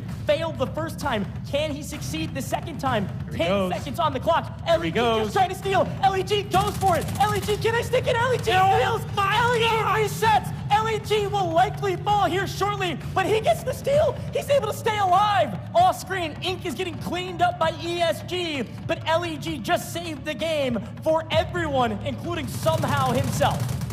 Incredible performance, but it's not done. ESG, they've worked their way all the way down from the new Tower of Babel all the way up, and they looked potentially might be in prime position to steal this. In fact, the only healthy roster is going to be NBA at this point. Skydee was dropped, but he gets back onto his feet. So most likely, we could see this conclude with ESG versus NBA, but let's not forget LEG with the solo. Maybe, just maybe, he makes some magic happen. MG with 2, that's still enough to make something possible. MG, ESG, Ink, before they fell, are all praising the heroics of LEG. The solo remaining player that just went in to reset the timer, hope something happens for them. NBA has easily retaken it, which will reset our timer again. Every time it's stolen, the timer will be reset, but 30 seconds faster this time. We're down to only 2.5 minutes on the reset timer. If it gets stolen again, it will go to 2 minutes. Watch our game clock as well. I can't imagine it'll become a huge factor, but it absolutely could with this amount of players still alive. I love this aerial cam view to see what's going on. Look, actually, one player of ESG is on the flank. He's been flanking for a while. Flank. He's playing on the way backside, potentially get some info for his team, or maybe open up the backside and maybe grab one member of NBA. See what ESG is able to do, and you can actually see, look at the mini-map here, ESG is going to go join their route man. The flank becomes the full frontal push. They're going to swing up the north side of this alleyway and go play for the backside of NBA. Yeah, pretty early on, Fujang took that off angle. He stayed put. He's been scouting the horizons. ESG looks as if they want to join him, but Fujang is going to go by himself. And this is big because NBA has been staying put where they're currently at. Nobody's been successful in pushing them off. But for one player from ESG, LEG looks to take him down with the off angle. He goes for the commitment. Shots are fired, but now you kind of regret your decision. You're out in the open. You gave away your position, and you didn't get the full elimination on ESG, and now there's going to be 2 looking your way. Yeah, somebody had spotted him. I don't think it was ESG. You saw the Aluru missile come over the top, so he's been spotted, but I don't know that DT knew exactly where he was at. Again, let's pay attention to our timer, though. 60 seconds on the clock. And NBA gets knocked on to MG, by the way. Bonnie's down and gone. Yeah, MG had been down that player for a while, and they were protecting that body well, so you're right. Able to get that knock and then full, and then keep the body is a huge boon. MG 100% down to 2, and they can't get their 3rd back. But all hell's about to break loose here, Taylor. We've got 2 teams.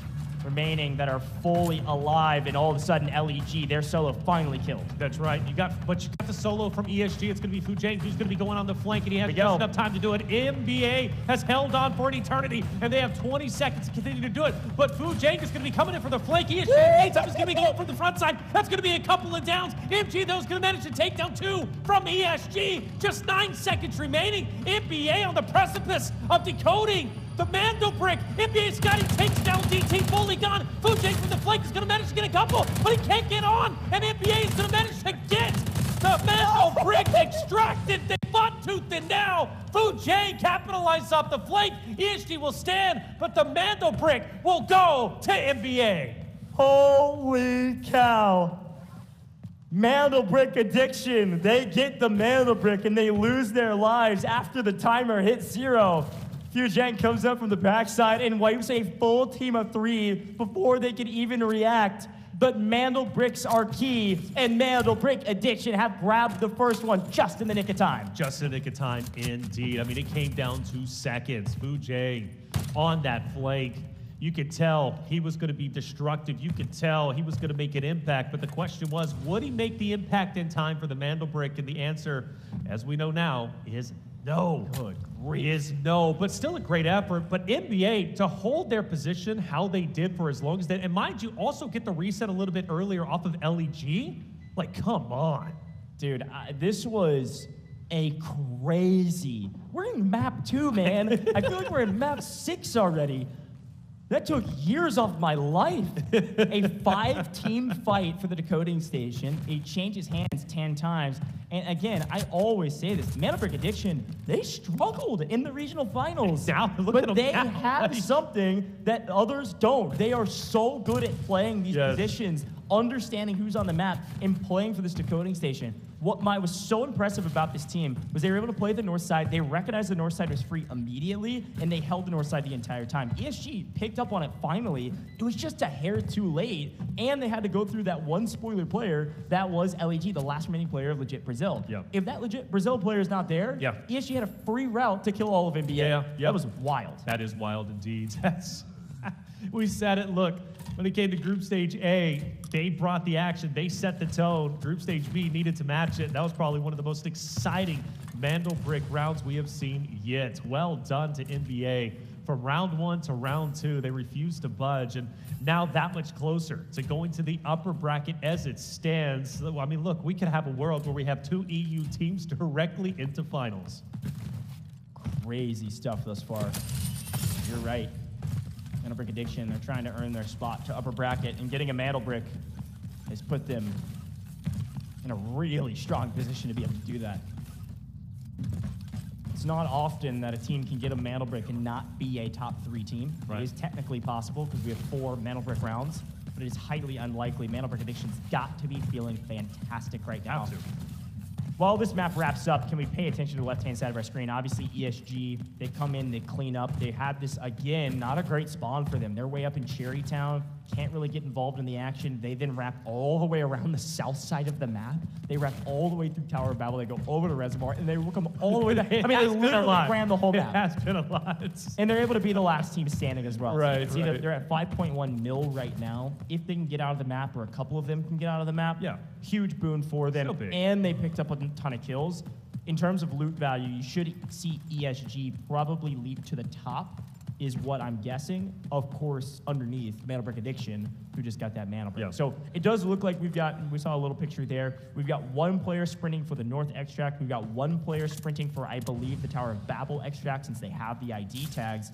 And then our 3rd player, DT, maybe is going to just stack up everything in their safe box to make sure they can get as much as they can. There we do. We do see 1 player of the north side of the map get out via the extraction point on the north side of Grand Hammam. So a great shout to Liu Yin, who was able to get out of the map. And then here's the extraction in the Tower of Babel as well, with an ID tag, I assume, as Fujang, who was the hero of this team, was able to get out of here with a couple ID tags. See you later, out of the map. And DT's just trying to stack that safe box for the last 10 seconds. I mean, still a very successful round from ESG. You got to give them credit where credit is due. Well done. And I mean, in the end, 834,000. DT finds a 834,000 item in the last 10 seconds? Last 5. What are we cooking?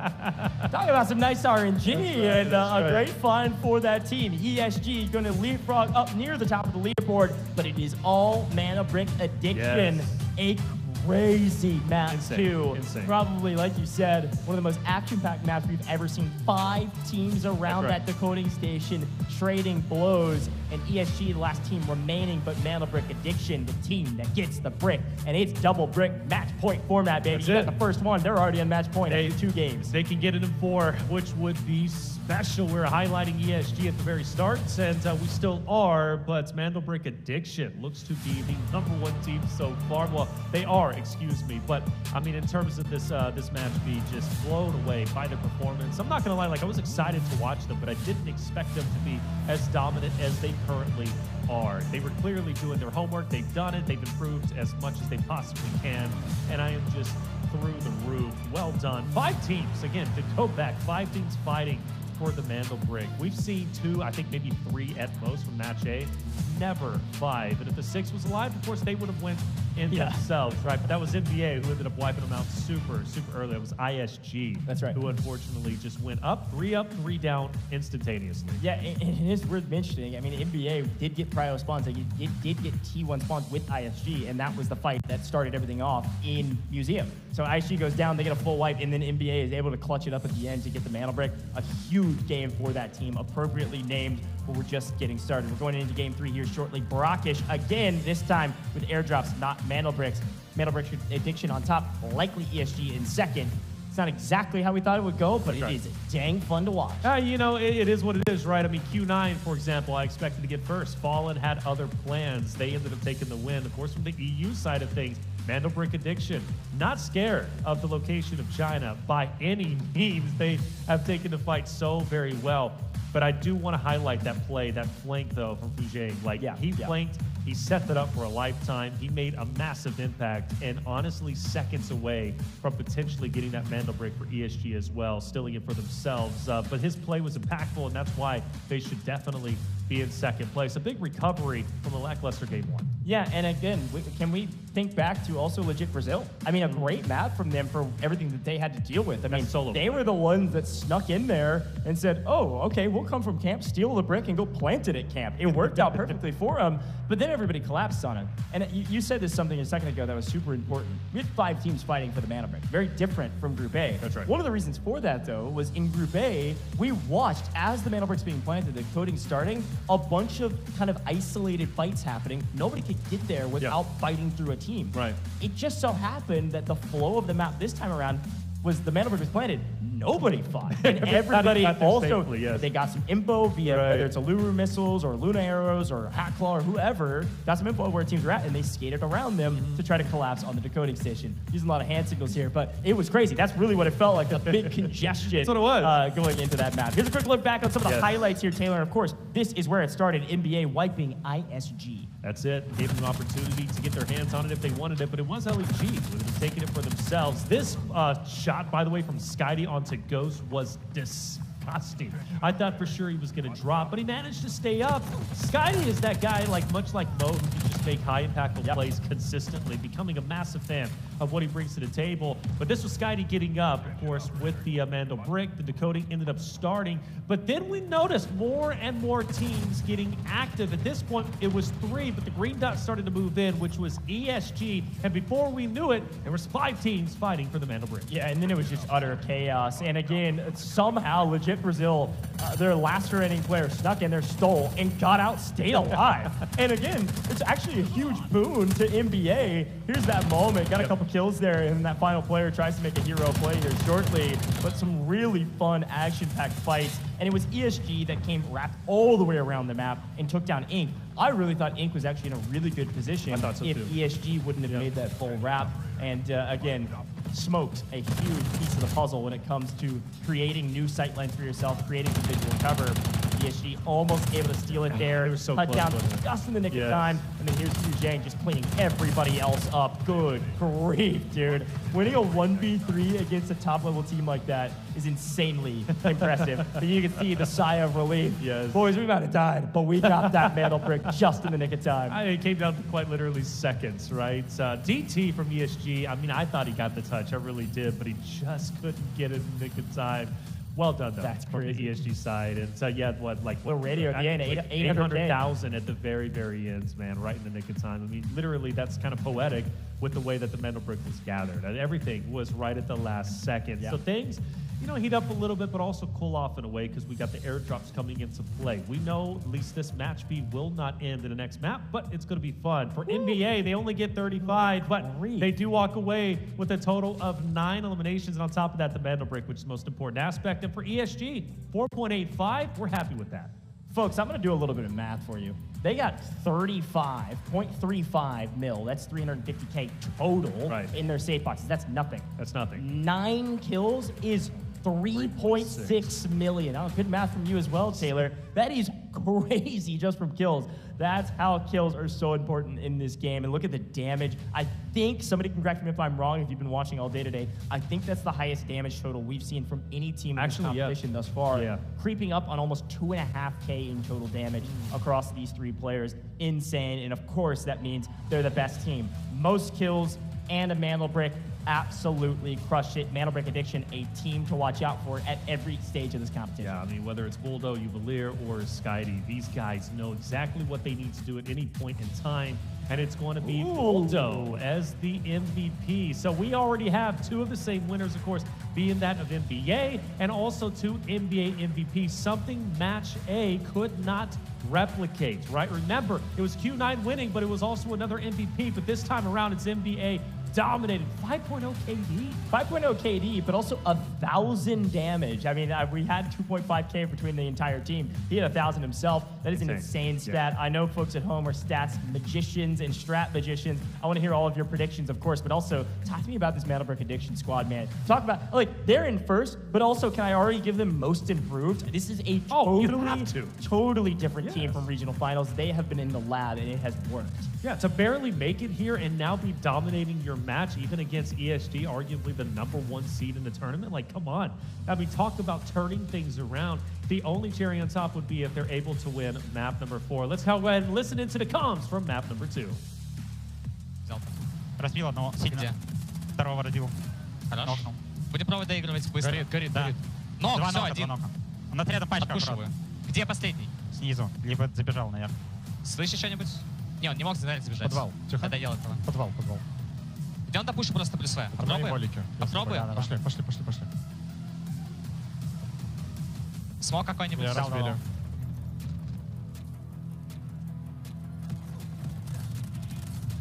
Не разбили.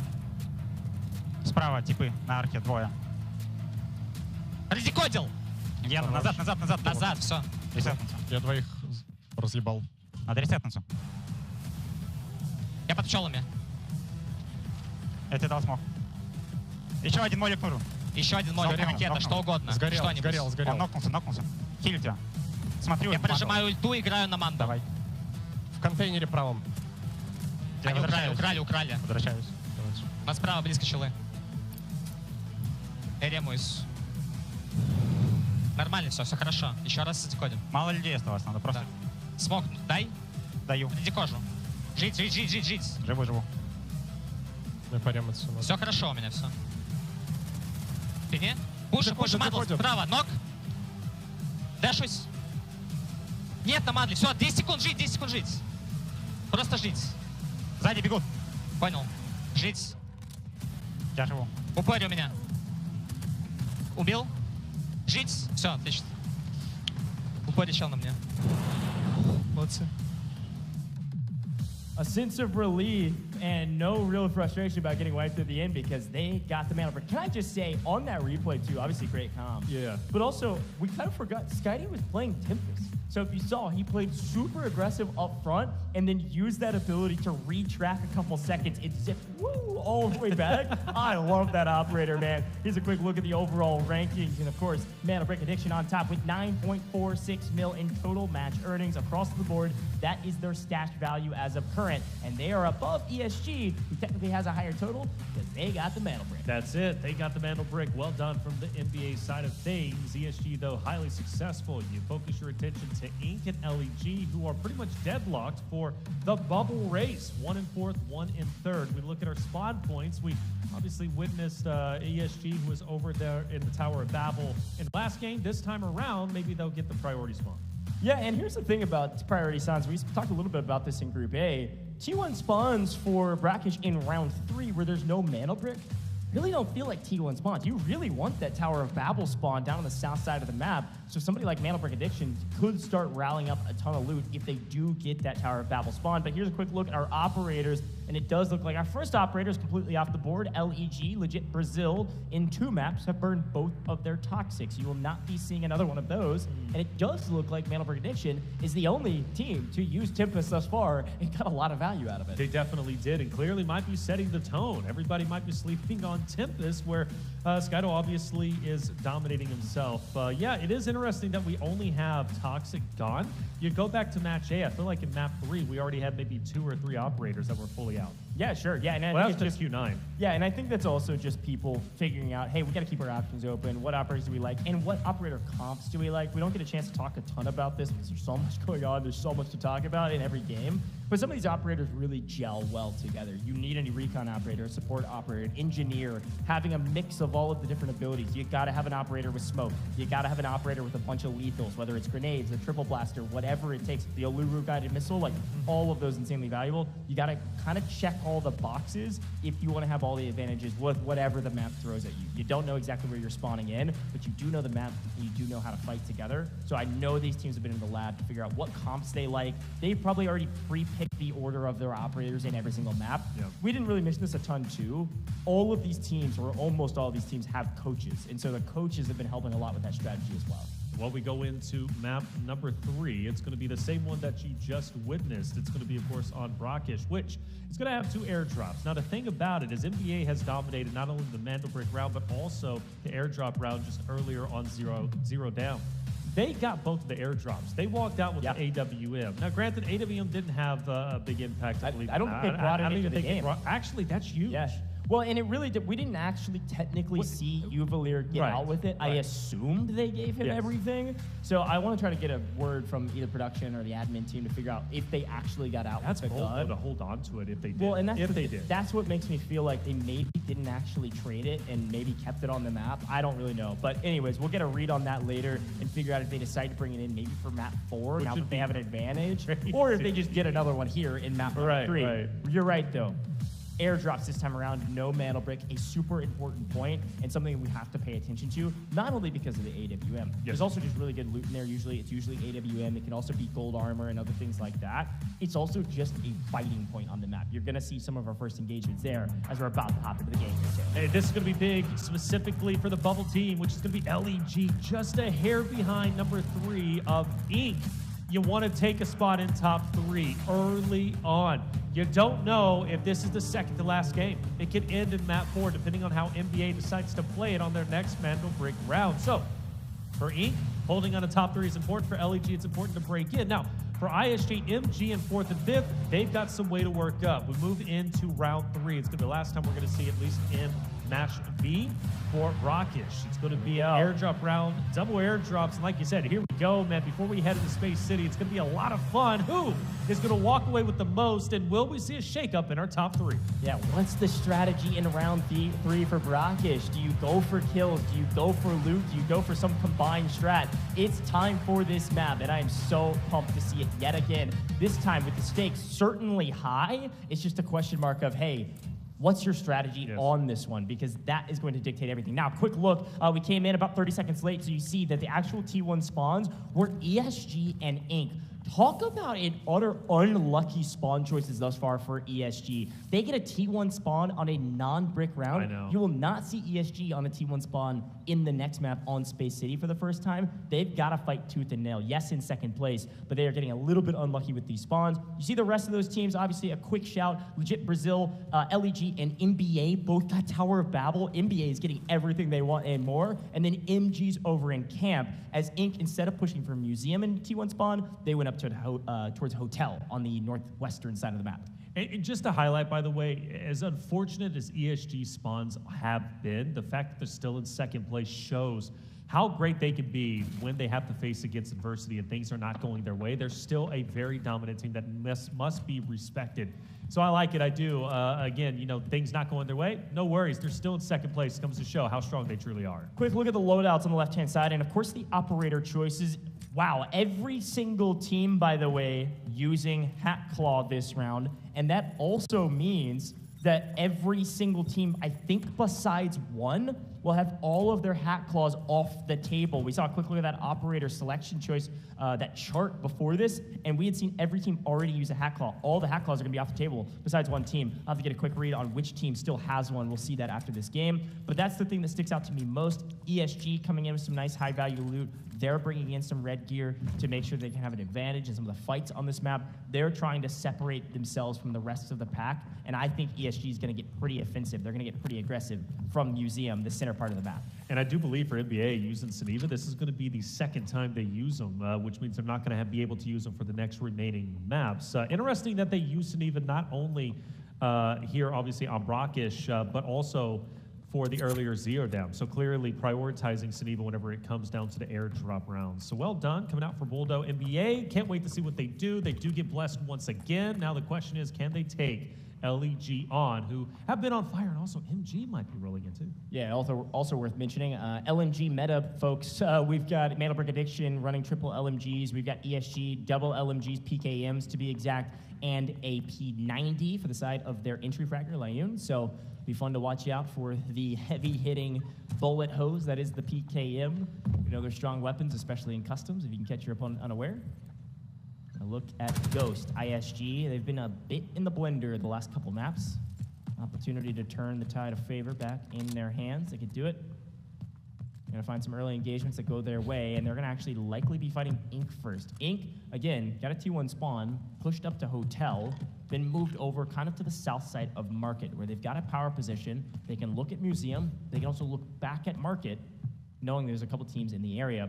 Well, it does look like off-screen, what you guys don't see, is MG rotated all the way down into the Tower of Babel. We've got 3 teams in the Tower of Babel, 3 teams in the center of the map, and the first shots are being fired between ISG and Ink, as expected.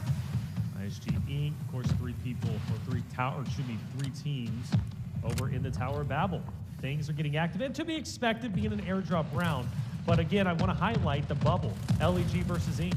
LEG needs to jump up. They need to take over that top 3 position to make them feel very comfortable going, or at least a little bit more comfortable heading into the next MandelBrick rounds. Marino is going to find at least a gold bar with 329. That's going to be great from him. That's going to help, especially with the narrative that I was just setting. For ISG, though, taking a bit of a fight from a distance, taking some damage, he'll be forced to back away. Ink, one of the other rosters outside of NBA to rock a Suniva. That's going to be interesting to see how that's going to play an impact in this fight against ISG. You can see it in the picture there, production showing that MG has crept into the Tower of Babel like I was mentioning. 3 teams in the tower, Ink on the rotation out on the main stage right now. ISG trying to get a feel for where they're at. ISG has pushed up to the building that Ink was originally looking at, but Ink has pushed down even further south, maybe taking a look at Museum. Could see ESG and Ink start shooting, and again, Ink in a weird spot, being theoretically pinched between 2 teams, but they do have an exit strategy back to Hotel. They know for probably 95% certainty nobody's behind them on the Hotel side. So if they do feel the pinch between the 2 teams, theoretically they could move. Again, if it is going to be a pinch, it's going to be between, it's really going to be ISG setting the pinch. ESG is not going to be moved from Museum anytime soon. So we move towards Tower of Babel. And legit Brazil looking for some loot. This is pretty standard, by the way, for Game 3. You don't see hyper-aggressive plays in this map. There's not a MandelBrick to play for. Probably see some fights happening around the airdrops here in a couple minutes. But a couple teams sharing this massive spot on the map for the Tower of Babel eventually will have to clash heads, and it could be fairly soon. Crystal ball is kind of coming out here. Oh? Well, crystal ball? Hey, it's coming out, baby. Make a prediction. I'm thinking NBA wants to get a little scrappy with ESG. They've got nothing to lose. Look, true. Knocking ESG out, right? I mean, obviously it's going to take a lot more than just knocking them out here, given that they do have quite a bit whenever it comes to the Technic Alloy. They're in second place, so I believe, what, 10 million or around there anyways? Yeah. Or 9.4, or it should be 10.58.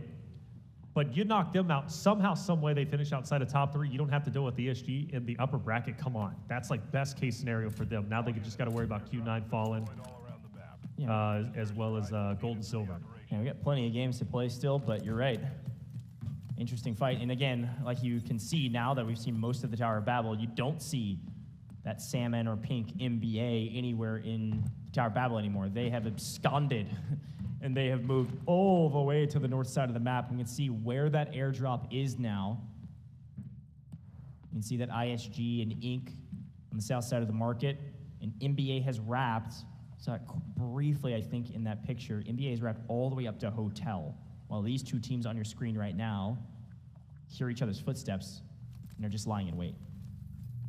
Very slow indeed, but like you said, standard. Already dropped just yet, but it will happen. Onigiri, we're going to set the trap. Zip is being used. LEG has managed to traverse to the left side of the new Tower of Babel. LEG Marino is going to be keeping, of course, MG at bay just up ahead. Buddy getting too desperate just yet. Now, we do have something potentially developing here. It's going to be ISG and Inc., who are still relatively close to each other at a bit of a standoff. I think they're acutely aware of where they are, but I do see Wada is going to start to move up a little bit. Fu Zhang, just like he did in the MandelBrick round number 2, is going to be by himself, potentially looking to make a bit of a flank and allow DT Leun to go ahead as a duo to the left-hand side, Fu Zhang maybe to third party and disrupt the Inc. as well as ISG fight that might be taking place. Yeah, Suniva operator there. If we talk about Suniva and how valuable they can be in CQB fights, the other thing that they are very helpful on is that you can take peeks. You can take your shield and peek windows and get some info without risk of likely dying. So it'll be fun to watch what Inc. does with that bit of information. But here's a look at MandelBrick Addiction. Talk about a rotation. They have moved all the way up here to Hotel, like we had mentioned. And now the closest team to them is actually ESG. You were just mentioning they've moved out of Museum, or at least 2/3 have. Well, Fu Zhang still stays, though. Yeah, and MBA is doing the Dr. Prometheus extraction mission. Theoretically walk with Prometheus down to the helipad. But again, this is these non-MandelBrick, I almost said MandelBrick Addiction rounds. It feels that way. It has been. These non-MandelBrick rounds it has been. Can be very slow. Yes. Because teams don't want to risk losing their loot. They all want to extract, and they know the value that loot will have, too. This is a pretty important piece to the puzzle. ISG should be free and clear to get the airdrop, which is going to be wonderful for them. Curious what they're going to be able to get. I don't want to fully commit, obviously, thinking somebody else is going to be around. I mean, how often do you just get a free airdrop? Ooh, okay, we take that. Some gold armor and a lamp. Nice value. Oh, wait, no, radio count, too. See their loot value jump up pretty dramatically from that, up to 1.5 mil now. And maybe a little bit more. Yeah, there's a couple more journals. Oh, nice. Got a CD as well. That's 229K. And a champagne bottle. 336. All right, getting paid. Nice airdrop. Nice airdrop indeed, and for free. Right? You didn't have to risk anything. You didn't have to overcommit. You just walk up, take it for yourself. Question is, now do you get out? Do you want to stay? Well, I guess it depends on where they're at on the leaderboard. When it comes down to it, I believe they're currently at the bottom. They had 2.7, so they do need to catch up a bit. 3 million will put them in the running for top 3. That's just before any of the profit from this round here, from the assets obtained. So maybe they do got to fight it out. I think for ISG, it's not enough.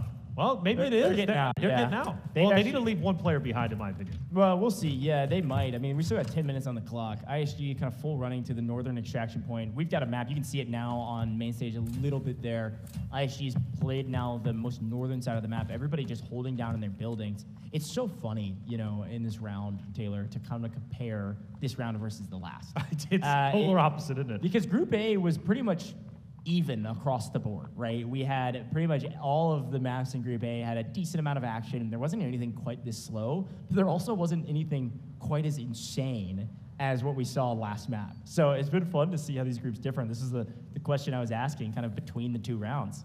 This has been a lot of fun, but this one feels like a National Geographic episode. Oh, wait, I think we're finally gonna have our first shots. LEG, Envy, now I can't get that out of my mind. It's like, do I cast it like National Geographic? I think I wanna save the entire audience and chat on that. Onigiri, though, this is a beautiful off angle. Once LEG does get active, I think he's got a great line of sight onto HF, who has to stay down. Onigiri is going to take him out easily. Envy repositions. Question is, when do you take these shots? They are acutely aware of where they're at, but no one wants to fire just yet. Airdrop is going to be coming down, by the way, and that should be over towards ESG. But granted, NBA, you see Buldo scouting it out. Does NBA want to maybe challenge this? But you also have ISG just behind them. There's layers. Yeah, here's the first couple fights in the small picture there on your screen. You're right, Buldo getting the first look. Why doesn't he shoot it? He can connect. Oh. I mean, look at on main though. Look at MG. If Onigiri just positions, I know, slightly in the corner of that window. Yeah, that is insane. ESG is able to get the AWM. Here we go. Comes the Lapua ammo, but here's the first shot. Didn't know he was here. Look at Brazil. They were insanely patient. The trigger discipline from legit Brazil is something to commend, man. That was insane patience on the slowest of maps. And I can just say, I can hear their words in my brain. MG saying, those rats. They were sitting there for how long? Those rats. There's no way. So Onigiri had no idea. No, he had no clue. He had no clue. I thought for certain he kept aiming in at HF. No, he had no idea. They were ratting in that corner for like 5 minutes. Wow. Insane. Hey, it pays off, man. That's 1.2 mil they get. Plus the loot they're going to pick up from those bodies. A huge gain. I mean, obviously you can see it on the left-hand side of your screen now. This is from this map alone. Legit Brazil jumps all the way up to 3.7 mil, looting the bodies of their opponents, getting those kills. A nice win for them. Just a quick look. It's on another team in the corner of your screen, but ISG on main right now, trying to figure out what do we want to do from here. 6 minutes on the clock, and NBA down below us. And correct me if I'm wrong, I do believe during that fight that we were, kind of watching, setting up for the longest time, I think ESG did get the drop, and if I'm not mistaken, they did get an AWM. Yeah, that's right. Yeah, I quick shouted that out before, but it's a great reminder because they could use it to play for this extraction point near the middle of the map. Reminder, it does look like you can see Ink trying to get out of the map, and Ink is going to leave. At least Baby B is, and I think it's just Baby B going to leave. A traditional strategy, especially from our North American regions, but most teams will do this. They send all of their loot out with Baby B. Yep. Too easy, kills all. They stay on the map. Ink is now looking to get active with the last 5 minutes of this map. They are looking to pick up some kills. For NBA, still around the area of ESG, they chose not to challenge just yet. They skirted just close on the outskirts of ISG. They've been next to ESG. Nothing's happened. Yeah, and NBA is taking that Dr. Prometheus helipad out. The Doctor's helipad, they're going to rotate all the way down the southwestern side of the map. You saw cut him off, though. Yeah, you can see him. Look at him. They're running Prometheus to his helipad right now. And LEG has spotted Prometheus, so he knows that there's a team out here trying to do this, and they could play for it. There's Boldo with Suniva trying to get some info for the team. So LEG does take over the spots where just a little bit earlier, MG was hanging out before the trap was sprung. It's going to be a hard transition for NBA. He made it even more difficult if ESG does decide to get involved themselves. Fu Zhang, always interesting watching him on the minimap and seeing where he's at, where he decides to roam around. But for LEG, this could be a big moment for them. They've already had a great game, mind you, right? 3.9 million so far. Could profit even more depending on how this fight against NBA decides to go. Do you lead with the Suniva, though, if you're on the side of NBA? Lead in, maybe bait some shots, have an opportunity to get an early pick. Yeah, I mean, they were before, just getting some info, but legit Brazil, we know that they are extremely patient still. I'm sure they're going to wait it out here. They know that NBA is going to try to make a play for this helipad, so they know exactly where they're trying to go, which is a huge boon in this fight. ESG still playing that middle central extraction point To the north side of the Tower of Babel, just barely off your screen, you can see one member of ESG in the mini-map. If you look top left, you also see the two members of Inc. starting to come get involved. Reminder, the two players on Inc., they have nothing to lose. They sent all their valuable loot out with Baby B. They are going for kills. You should see some shots here on this extraction point shortly. Inc. knows only where some of the players are. They know that some players have to be playing for this extraction point, so that's what they're sprinting towards. Inc. about to be in the mix, and NBA trying to figure out what the heck are we going to do. They're making a run for it. D-Wolf, exoskeleton activated. We are sprinting, and legit Brazil maybe got distracted for a brief moment as they're playing for the extraction point as well. ESG, legit Brazil now fighting, and NBA says, okay, sounds good. We're going to get out of this map. Thank you. And they managed to do so, and now you got to think about the center zone. Things start to get interesting as DT will take down Wada. ISG loses one. Jang is also going to answer on the off angle.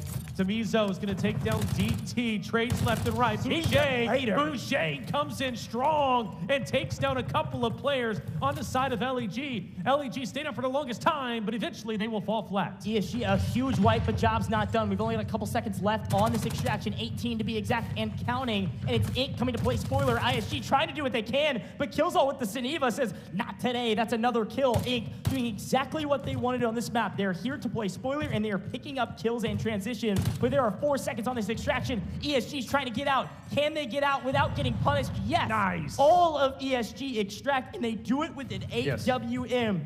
DT gets a knock. He opens up the fight for his team. They clean up the fight. They pick him up, and they get out.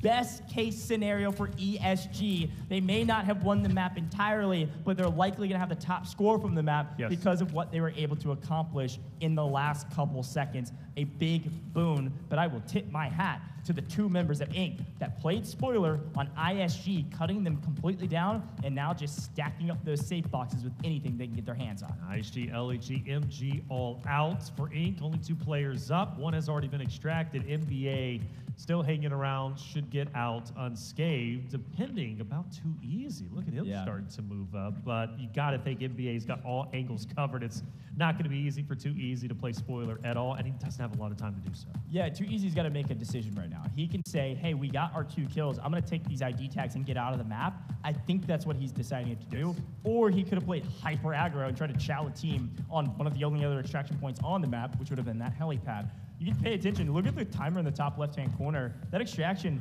36 seconds in counting before they can get out, and 1:15. They did it just in the nick of time. That mission completed so they can get out of the map. NBA is going to be the only other team that likely all 3 get out of the map. Too Easy will get out with 2 ID tags. I'm not sure Killzall can follow. We'll see.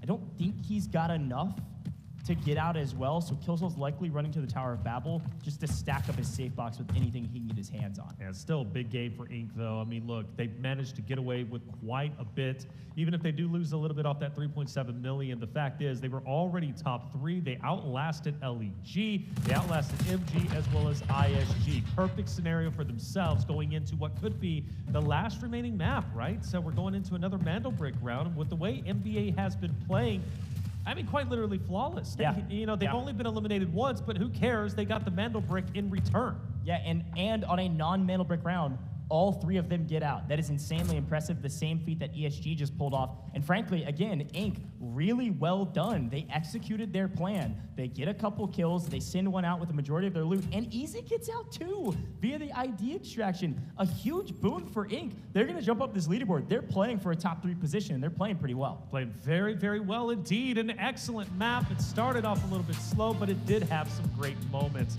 For example, MG, right, the trap was set and it was sprung, and when it was, those corner campers sometimes are frustrating, especially if you're the ones getting taken out by them, but for MG, well done indeed.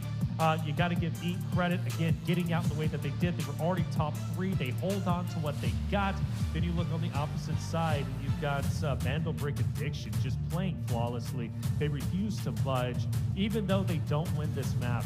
But they've already pretty much solidified their spot in the upper bracket. Yeah, it was a really interesting decision. Legit Brazil was stuck kind of between a rock and a hard place. They were holding MandelBrick Addiction from being able to extract, which is obviously a great position to be in. The problem is, on their south side, ESG was on the extraction point. And Legit Brazil was like, well, we got to try to get out of the map, and ESG's breathing down our necks.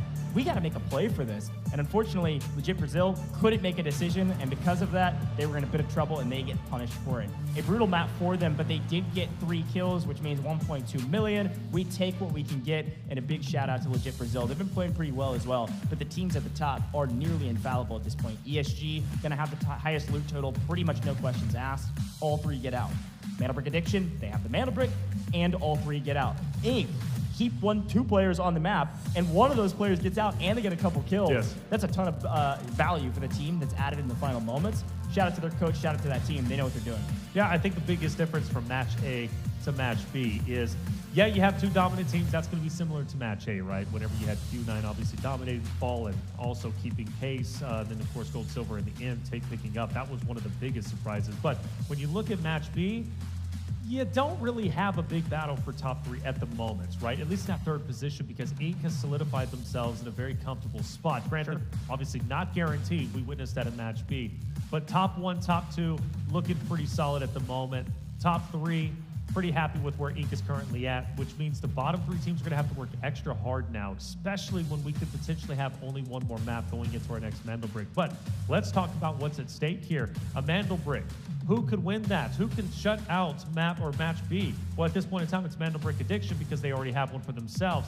But I'm going to be looking at ESG to be a very special roster going into this next map, and the reason why they now have the AWM.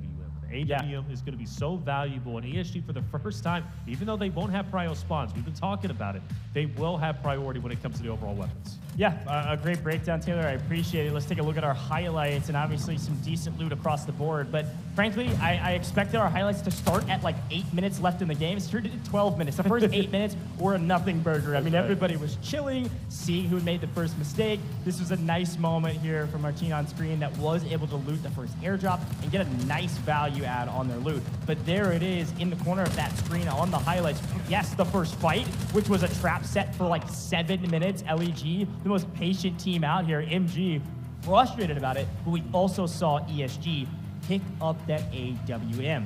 Just a quick moment there. Inc. sends one out the north side of the map, and then Dr. Prometheus helipad extract goes to the side of MBA. And while that's all going down, ESG is a terror with the AWM on the map that they picked it up on, and a battle for position on the extraction point goes the way of ESG, and then Inc. plays spoiler to ISG, a similar name, but not the same tail. ESG, they all get out. Inc. gets a kill on ISG. Inc. gets out with 1, and all 3 of MandelBrick Addiction also get out of the map. And I want to point out, by the way, the reason why ESG is so successful in that map 3 is because of Fujay, right? Yeah. Remember him going through, terrorizing the rosters in front of him, specifically LEG. Beautifully, beautifully done. It's going to be a lot closer when it comes to round earnings. This time around, ESG will be the top earner with 4 eliminations, each just below them, followed by MBA. Quite literally, your top 3 teams giving a top 3 performance. For ISG, LEG, MG, they've got to improve because now things start to get serious. As I said, the tournament, or excuse me, match B could end in the next map. So, next game has to be impactful for them. We take a look at our damage stats, and we don't have any big towers this time around. Everything's relatively even. I think this is 100% correct. MandelBrick Addiction, I don't think tagged a single player on that map. They have 0 damage. According to this graph? Actually, yeah, because they were just scooting by. Yeah, they were next to ISG. They were right next to ESG. They never fired a shot. Hey, it works for them. I mean, they didn't get a kill, but they get out of the map. They keep their loot. They're just padding the stats so that if somebody else gets a MandelBrick, they can make sure that they're the top team. Now, ESG, the best team on that map, absolutely. Top loot by a small margin, most kills by a decent margin. 4 total kills and 2.55 million. ESG, this is the team we were expecting. Very clean game from them. They're in a good position in the top 3, but they're not running away with it. And frankly, they're not even in the lead, like we've mentioned. We'll see what they're able to do in the next MandelBrick round for sure. Let's take a look at our map MVP. I have to think it's Fujay, and it will be Fujay. Yeah, I mean, come on, it makes sense. Again, he was a terror against LEG. He was mowing players down with the LMG and doing it in a beautiful fashion. 233 damage, 3.0 KD. Really instrumental in why ESG is so successful in getting out extracting with the AWM. Well done, Fujay. becoming a big fan of him. I love players who get the off angles, who love to go on the flanks, and Fu Zhang, that seems to be his kind of bread and butter, right? Yeah. The other two go off as a duo. They support each other. Fu Zhang says, okay, I'm going to get the off angles and truly be destructive when the duo does decide to push up. Yep. Yeah, it's really well done. Again, great team chemistry. As expected, though, this is a team that we knew was going to be a top dog going into this competition, and they had to have the best chemistry on the map if they want to perform at the caliber that they're expected to. So a great work from them thus far, but job's not even kind of done. Yes, you're right. The tournament could end in this next map, folks. If MandelBrick Addiction is able to get this next MandelBrick, we could have a clean sweep. We could have MandelBrick Addiction winning Group B in 4 games. It is absolutely possible with how dominant they've been, how easy it's been for them to stay alive. I think it's possible. I maybe would even say it's probable. Predicted. What do you think? I think we're done in 4, man. Think we're done in 4? I'll stand on business. I don't care. You got to remember, the only team that's actually competing with them right now is ESG. That's right. ESG does not have a T1 spawn going into this next round. NBA absolutely could get it, and if they do, all right, they might take it in 4. Let's listen in on that last map to see what ESG was talking about. 你对着他们，你懂吗？屁股给侧一点，继续。回得来吗？主要。这是盾法阵。我看看，找啥呀？啊，这边有。啊，我拿了。没人管你，没人管你。我在看。好。他们在打。他们在打。哎，有一队过来，有一队过来，有一队过来，有一队过来，这边。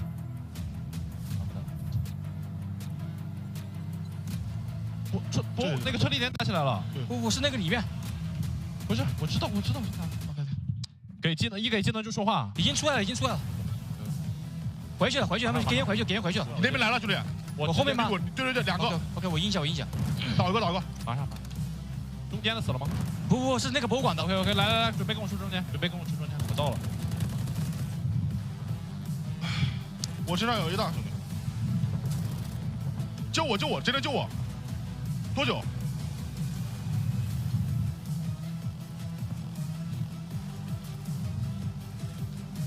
多久？30、20。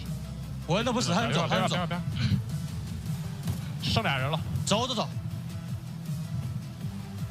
进来，3秒。OK。 Great communication as per the usual. One of the things I love about those listen-ins, even though we don't speak their language and we don't exactly know what they're talking about, you can always tell that's clear, calm, and collected. I almost said the exact same words. I got to change it up a little bit at the very least. Here's a look at our overall rankings. Great comms from that team. They've got a very clear IGL, great moves across the board, and you can see how much value they're gaining on the board because of their communication. 16.65 mil. They are in second place because of their earnings. But again, MandelBrick Addiction, they have racked up some nice loot value, and they're in the lead because they have a MandelBrick. Look at Ink, though. Really smart play from them. They jump up into the third, like you had mentioned, by actually a decent margin. If they can keep up this pace, Ink will be making it to upper bracket as well. Let's take a quick look at the spawns, though. Again, I was just mentioning this before. Ink and ESG were the teams that got T1 spawns in round 3. That means they will not get T1 spawns, those red spawns, in round 4. We are going to Space City, baby, and you need those tier 1 spawns, and unfortunately ESG is going to have to claw their way from a less optimal spawn and try to make a play to join the ranks at MandelBrick Addiction on top with the MandelBrick.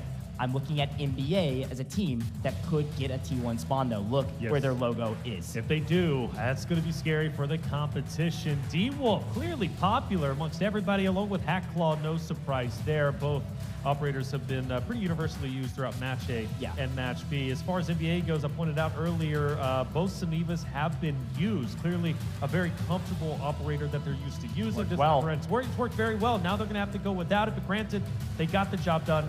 They got what they needed. Yeah, and again, this is what I was mentioning about Hackclaw. As per the usual, it is the most played operator on the map right now. A ton of value with that operator. The only team that can use Hackclaw is legit Brazil. Watch out for Hackclaw likely in this round is my guess. We got a ton of Lunas left, which means everybody's going to be moving from Hackclaw to Luna for their recon operator.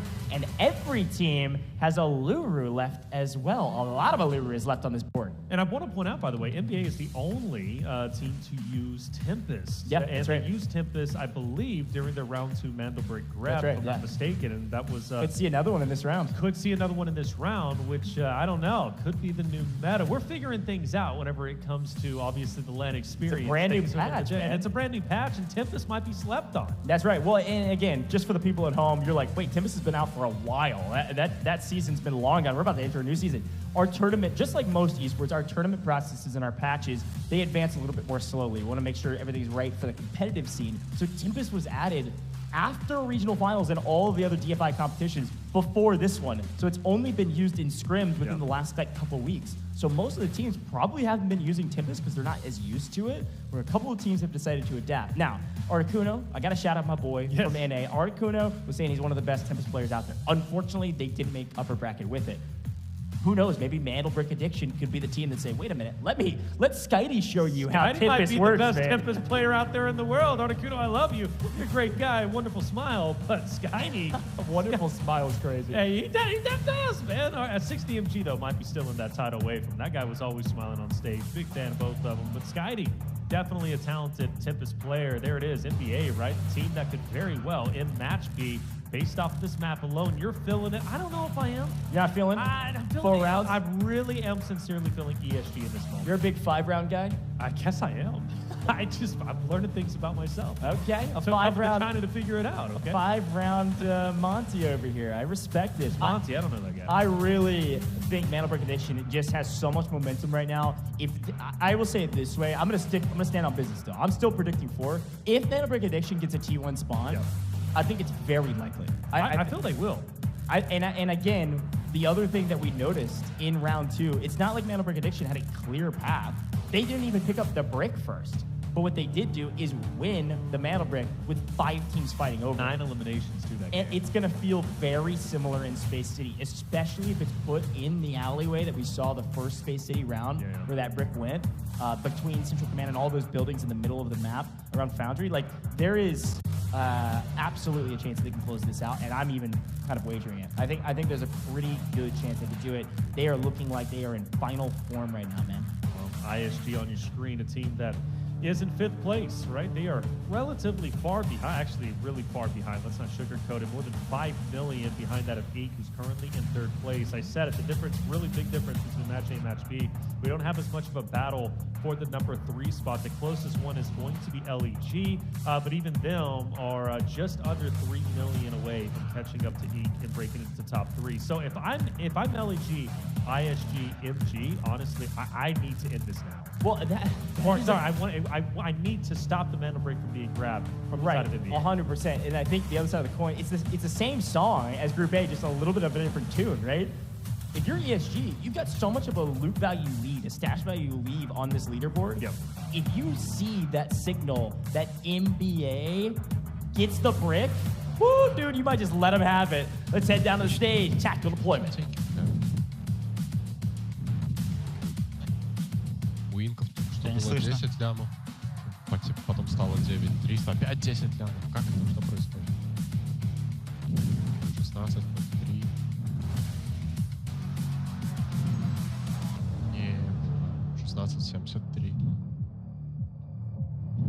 700 тысяч, что появляются, пропадают? Или это они коробки такие продают за 700к или что? Я честно пока не люблю. Противников отметил? Да кто там так бегал или что? Устал после туры. They are focused. That is your team to watch out for. MandelBrick Addiction, focused, ready. The game getting started. And folks, if you weren't paying attention, let me call your attention back to the screen. It is all Space City all day for Group B. Space City until this tournament. This match is over. Game 3, 4, 5, and 6. All going to be Space City and all have a MandelBrick. No more airdrop rounds. All MandelBrick. It is time to head to Space City here, Taylor. Let's do it. Space City, a chance for MandelBrick Addiction to have one of the most stellar performances. We've already called them the most improved team. That narrative is going to stand. There's no reason to take that away from them.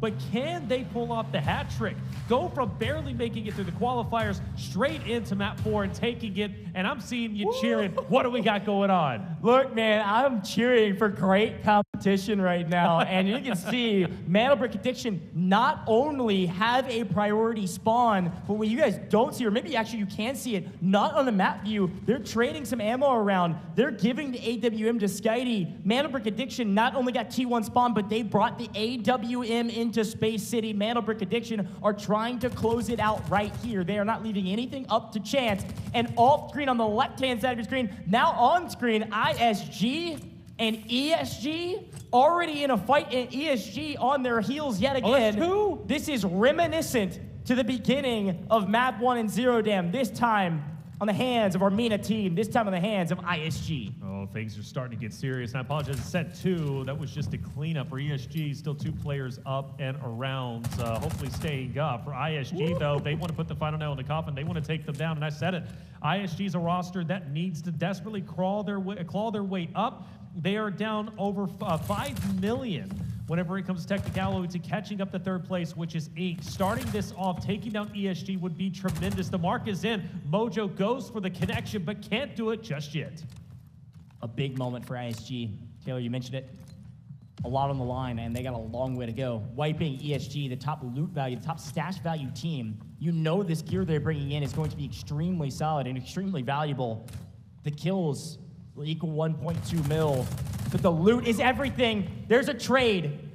2 down for ESG and a full, and no full. ESG is out of this map.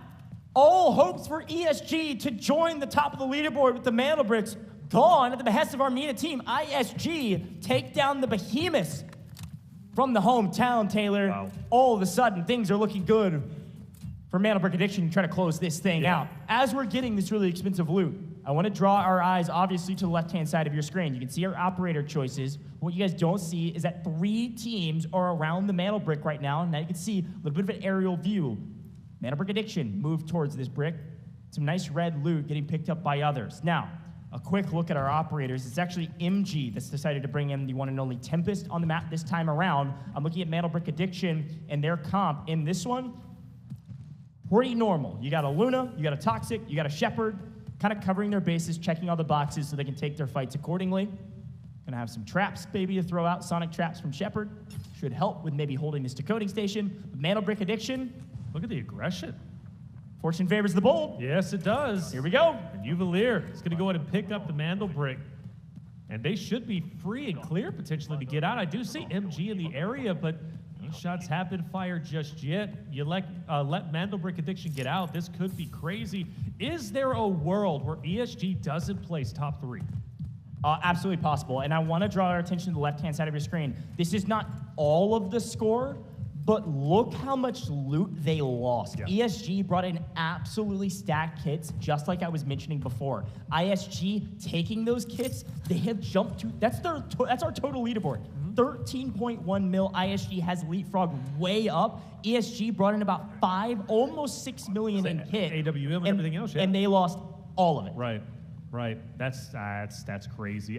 But you know, we set up the narrative a little bit earlier for NBA. Like that's perfect case scenario. You go in, ESG's now gone. Q9. I mean, they are biting at the bit going into the upper bracket. They have to be ecstatic with this result. Granted, not done just yet. Let's see how it ends up unfolding for ISG. The narrative for them was they need to elevate themselves up the leaderboard, and it looks like they've been successful in doing so. But the game's not done just yet. It's still very, very close. For MandelBrick Addiction, though, I mean, seriously, they have been flawless. They're already decoding, and nobody has challenged just yet, but there's plenty of time. But they will be surrounded. This is the thing, though. Can NBA hold on to what they got like they did before? They did it in Game 2. They can do it again.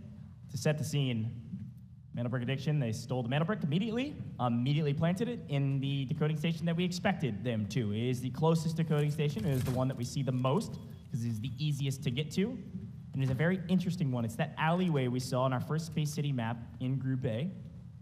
The best building to hold this position is the one that Skydie's in. you have a view towards the MandelBrick. You can't technically see the decoding station from this door, but you can see the tiny little cubby that is in. So anybody trying to make a play for a steal, you will see them on the way in. MandelBrick Addiction has a very famous clip of them stealing the MandelBrick, and instead of stealing and running, they just stood there on a decoding station and nobody could see them because they were in the corner. A genius play that actually net them a position at this stage. We'll see if maybe somebody can get some comeuppance. That's a good word for our broadcast today. Flip karma on its head. ISG feeling very comfortable after wiping one of the top teams today, ESG. Now making a play to at least look at this MandelBrick. It's not going to be a free one like we saw for Fallen in Group A. It will not be. ISG on your screen, they start to move up. NBA acutely aware, especially with the shock arc starting to move in. Yeah, you have another team also, right? LEG off in the distance. LEG, in my opinion, is a scary one, right? They've shown that they can slay out quite well. Despite them being in 5th place, make no mistake, LEG is a force to be reckoned with. Juvelier's got an angle to look at the MandelBrick decoding station as well, but ISG smoke and run, and they get there. They're going to stick it, and I don't think Juvelier saw him. A nice steal and a freebie. ISG actually able to get out as well. Talk about the value of smokes. This is why we see operators that have smokes on Space City. It is so important to plan accordingly. ISG, they may be near the bottom of the leaderboard starting this map, but all of a sudden they have leapfrog near the top and steal the decoding station away. They've got the MandelBrick technically in possession and decoding for them. And you actually see Wada play a forward position. I doubt these teams know that Wada's here, and they certainly don't know that Wada's got an AWM on the back of ESG. MandelBrick Addiction peak at the wrong time. They feel like they've got an advantage with the AWM. Wada's about to surprise some folks. Oh my gosh. But is he is potentially getting flanked, right? No, ISG's going to be just fine. I thought at least MG was going to be moving in on it, but ISG is currently chilling at the moment. But yeah, that AWM can be truly instrumental. I like this offing, or excuse me, this high ground from Inc. MG slowly crawling around, potentially trying to take the fight to NBA, who might be a bit distracted from ISG. Question is, how do you get in and steal it away from ISG? Because the way they did it was just a masterclass against NBA. And let's face it, the pressure, I mean, really for ISG to hold on to this MandelBrick is all on them. Right? They have to hold on to this because it almost guarantees them going into the upper bracket. Things are a lot slower than you would expect at the moment, but just like our MandelBrick round number 2, so many teams in this area. Matter of fact, excuse me, all 5 teams in this area once again. This time around, we have more time to play with, right? 12 minutes in total, and it is going to be HF backing away. Some flames starting to roll in. And Saniva luckily, it actually baits out. One of the players from Inc. Too Easy is gone. Yeah, that's a full kill too. Obviously some nice value add, and this could be the last map. But also now it's a 3v2. It was a great incendiary shot around the corner to get one weak. But Saniva is taking the brunt of the blows from Inc. They're going to back off to reload and re-up, but as they do, Inc. doesn't really have an opportunity to grab easy. This is a brutal down for them. Yeah. They're going to have to lie in wait. And of course, that's an important fight, but it's not nearly as important as what's happening on main stage right now. ISG. They actually make it to the decoding station. Juvelier, I think, has sniffed out this plan. He knows this strategy. He pulled it off the regional finals, and there they go. NBA, they sniffed it out. They said, you can't do what we did. We are MandelBrick Addiction, and they wipe ESG almost entirely, and they take back the brick assuredly. Wow, 3 minutes now, back onto the clock and counting. Boom. NBA with the full clear on ISG, who made their way up the standings. They were in top 3, and just like that, NBA snatches it away from them. The Padawan does not beat the master in this instance. Replicating NBA in the regional finals, whether they did it on purpose or not, it does not pay off. Off screen, MG and Inc. in a bit of a blender trying to get to this position. There's still plenty of time on the clock because of the steal late. Still 2.5 minutes or a little bit less now because of that MG. Ooh, Boldo with the bounce. Talk about some geometry, man. Gotta get a cleanup on Onigiri. I don't think he'll technically get netted the kill because that player was already knocked by a member of Inc. But even so, it does force MG back, and now they're the ones on their heels trying to figure out, can we even get Onigiri back as a random grenade we weren't expecting hits him and takes him out. What you know about geometry, Goj? Oh, I know a lot about geometry, man. You couldn't tell me the difference between a rock and a ficus. Now you're trying to tell me you know about geometry? Come on. You're out of your mind. NBA. Right, NBA, the most improved team by far from the qualifiers into at least day one of the Delta Force Invitational, looking to close this out in just 4 maps. The opportunity is well within their grasp. They have all 3 players still alive. They've slayed everyone out. They have had a flawless performance, only losing out. Well, I say losing, they still extracted all 3 members, but they didn't get the highest score when it came to map 3. But they nearly won all 4 maps potentially if they're able to win this. Just 1 minute and 15 remaining. So, Goj, what are we looking at? Who is the closest to potentially getting another touch? That's a great question, frankly. I mean, there's a couple teams in the area. Obviously, we've got 2/3 of Inc. still alive. We've got 2/3 of MG still alive. Legit Brazil, frankly, should be the team of 3 that should make a play for this decoding station. They've got to somehow get here without being thwarted by anybody else. It does look like you can see them on your mini-map now. They're going to be skirting through the building to kind of the western side of the facility that NBA is in. They're going to maybe come around the flank. The problem is we're running out of daylight. Can I set the tone for what's happening right now? 30 seconds. I'm about to be a prophet. There's 30 seconds on the clock for MandelBrick Addiction to win Group B. Not just get a MandelBrick, they will win, and we will not play map 5 or 6 if no one goes for the MandelBrick. 20 seconds. And no one's making a move for it. Everybody's gonna let this happen thinking they have a top 3 spot.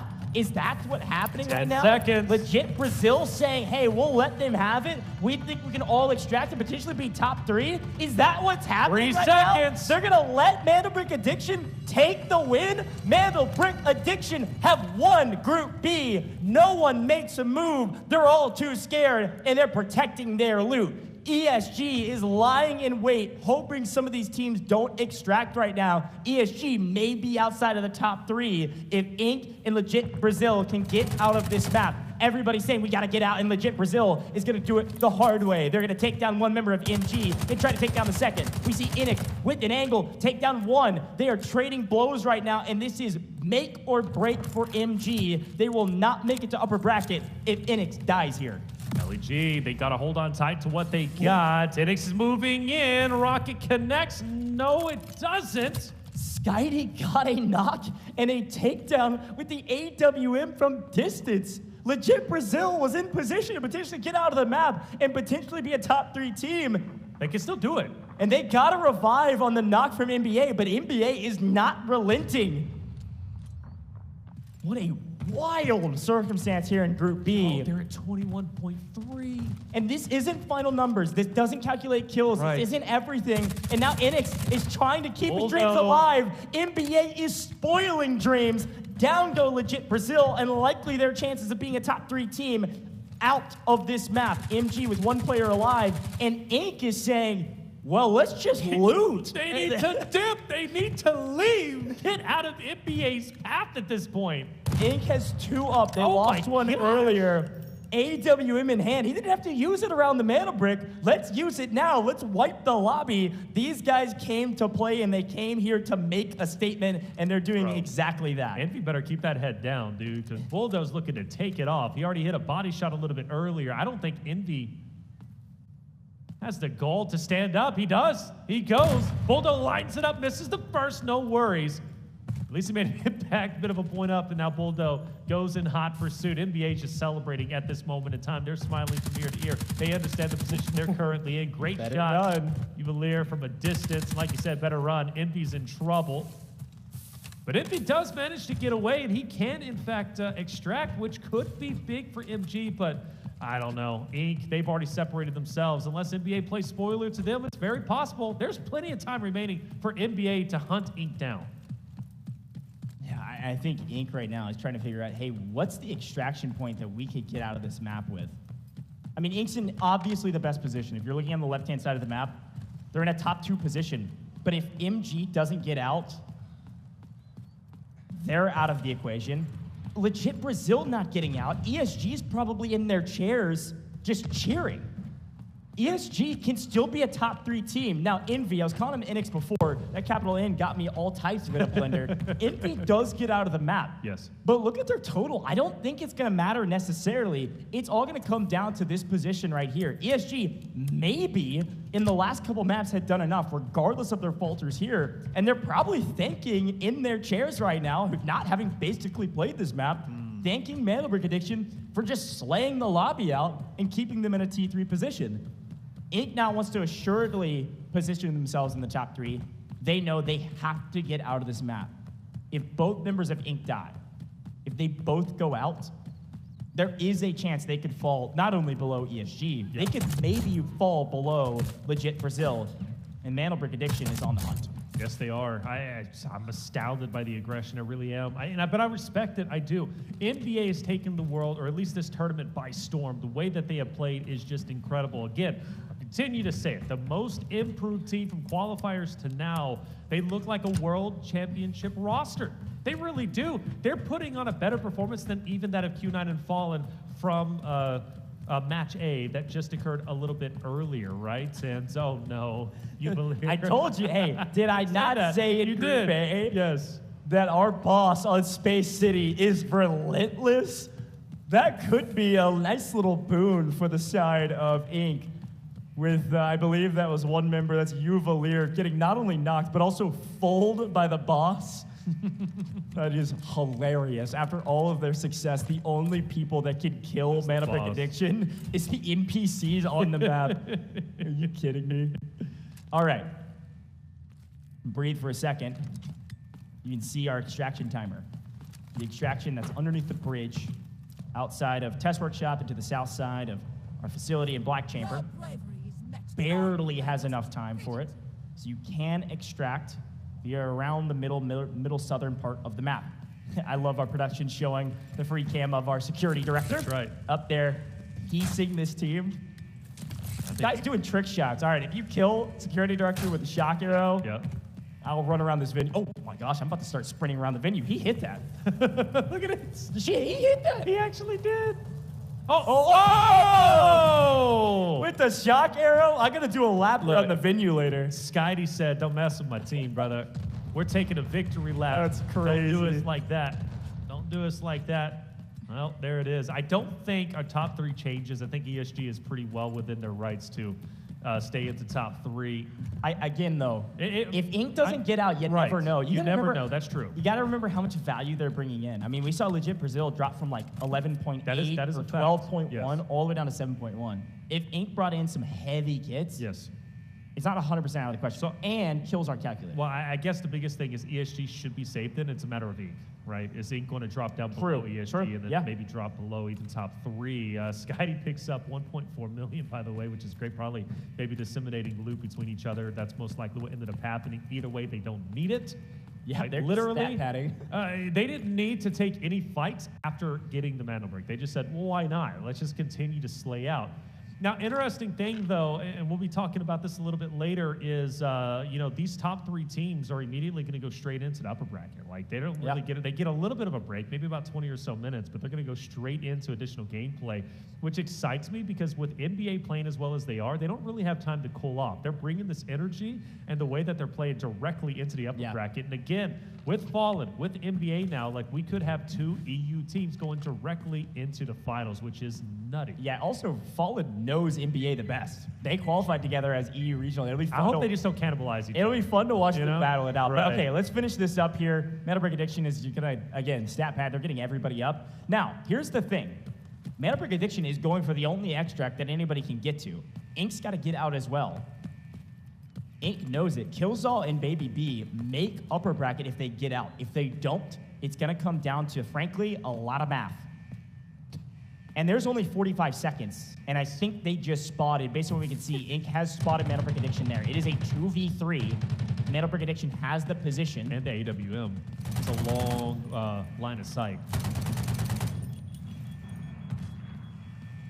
Folks at home, as much as we feel like this tournament is over, and it is for match B here, or at least this position of the tournament, it's not 100% over. Ink doesn't get out here, which is not looking like they will, it'll come down to math. Oh, Killzall is actually able to pick one up with the Aluru guided rocket. That's a big boon for him. Killzall goes down, though, as they trade one out. It's going to be a 1v1, and MandelBrick Addiction are able to drop the last remaining members of Ink. Holy cow, MandelBrick Addiction were nearly perfect throughout this entire competition, and they don't relent even in the final moments when they've already won. They said nobody is making it out of this map. Not you, not now, not ever. Group B was a banger, but it was mostly a banger because of these guys on your screen. Unreal. It is. It's unbelievable. I'm blown away. I really am. I'm not going to lie, guys, and I'll be completely honest to everybody out there in the chat. I didn't expect a lot from MandelBrick Addicts. I really didn't. I wanted to pump them up, and I want our EU boys, I want our NA boys to do very well. I do, trust me. Those are the two regions that I want to go the furthest. But with MandelBrick, Addicts barely making it into this tournament, but I expected them to come in and be a little bit flat. Maybe make a run for top 3, okay. But the way they just played is an example of who they are and how much they've improved and how much homework they've done. I have no idea what changed. I really don't. We're going to get another defending Olympic, but they have truly been in the lab. I am blown away. I don't know. Who are we thinking is the match MVP? It's got to be probably Skyty. I think it's probably Skyty as well. And again, I'm going to give them all the flowers. To do it in 4 against some really good competition, I don't care how much luck you get on your side, that's nearly impossible. What they did was insanely impressive. Really well done from these guys, and excited to hopefully talk to them a little bit later and hear another interview. But MandelBrick Addiction, the best team. You can see them behind me. A beautiful display. Our studio is fantastic, and it's bright in here because MandelBrick Addiction is lighting up this map, and they're lighting up this competition already. EU on top. Literally. Group A, Group B are only 2 groups. These are our 12 teams, and Europe is on top, folks. There's 2 teams from Europe. They get first in both groups. Q9 and them and ESG, they said they were researching one team that was Fallen. That was on their radar. Did they research NBA, though? MandelBrick Addicts? I don't think so, to be honest. They probably just expected them to lay down and just, not perform very well, but clearly not the case. So impressive. Skyty set the example, truly. But you got to go back to match 2. I think that's really the standout. The way NBA held on to the MandelBrick, despite 4 other teams actively trying to take it from them, and at certain points actually taking it from them. NBA had to retake it. It was a lot of stills. And NBA even originally, when they took it over for themselves, they had to still it originally. So the way they did that in match 2 showed that they can, obviously face adversity and win. They come out of that with the MandelBrick 9 eliminations, which I believe is the highest scoring elimination they've had so far. I told you to watch out for these guys. I mean, they're crazy, but they didn't prove it in the stats necessarily. So a big moment for them. Let's take a quick look at it. Here's our top 3, and our in-game leaderboard was correct. MandelBrick Addiction make it out with the most loot by a mile. Both bricks, and they clean sweep Group B.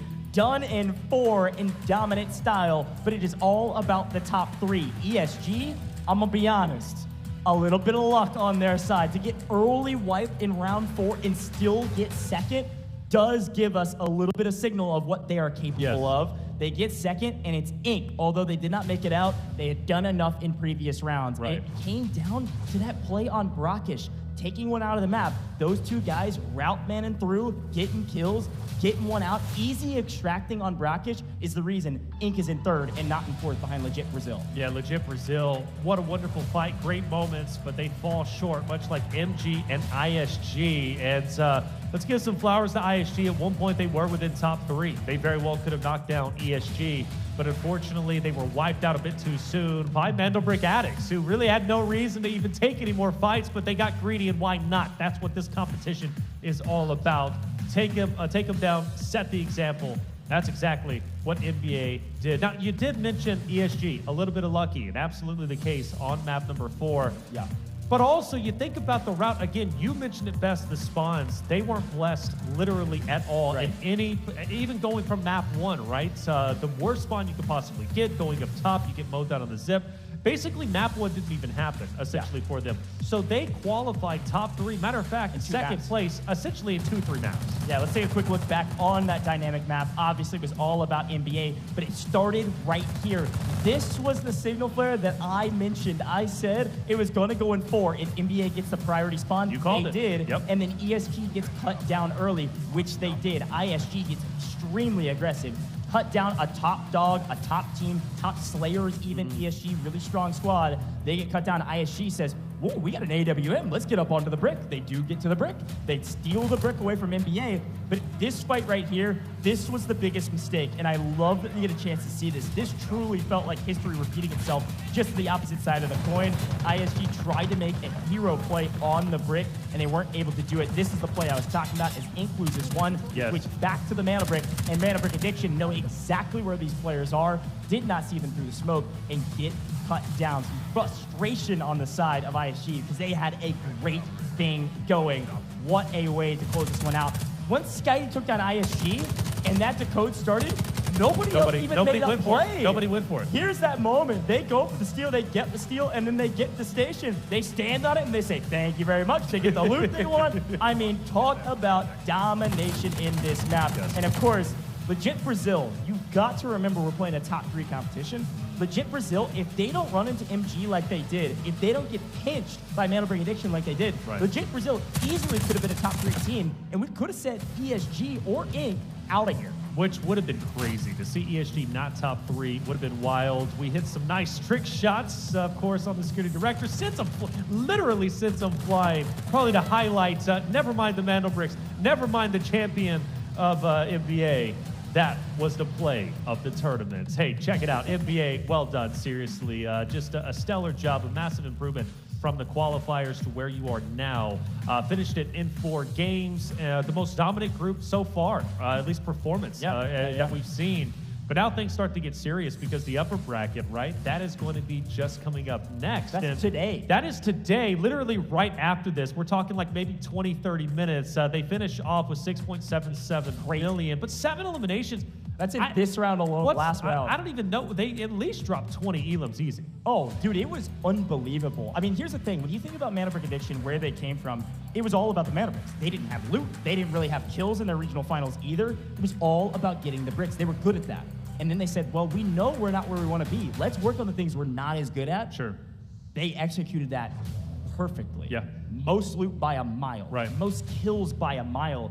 Of course, damage in the last round, it wasn't even close because they were killing everybody. That's right. And once they got the MandelBrick and they knew they won, good grief, they just played spoiler. They just said, well, let's just see what happens. Let's be perfect on the day, gentlemen. Let's prep. We are just getting started in this competition. MandelBrick Addiction, they're not necessarily champions. They're not even necessarily a team that will even directly make finals. They got to go top 2 again, but they certainly proved that they absolutely can be. And I think there were some questions around that going into this competition. They're the best team. There's no question about it. 7 kills in the last round. They got the MandelBrick, and they extracted, which is wild, at 6.77. Utter domination. Utter domination indeed. And obviously the best team, naturally, the best team whenever it comes to Match B as a whole. The question is, though, who was the group, or should be round MVP? I think maybe it's got to be Scotty. I don't know. You can make an argument for Juvelir. You can make an argument for Buldo as well. Like, all 3 were shining. It was a team effort. It really was. And just like we were highlighting for Q9 or Fallen, it's like when one player drops the ball, the other one picks it right back up, gets the other teammate on his feet,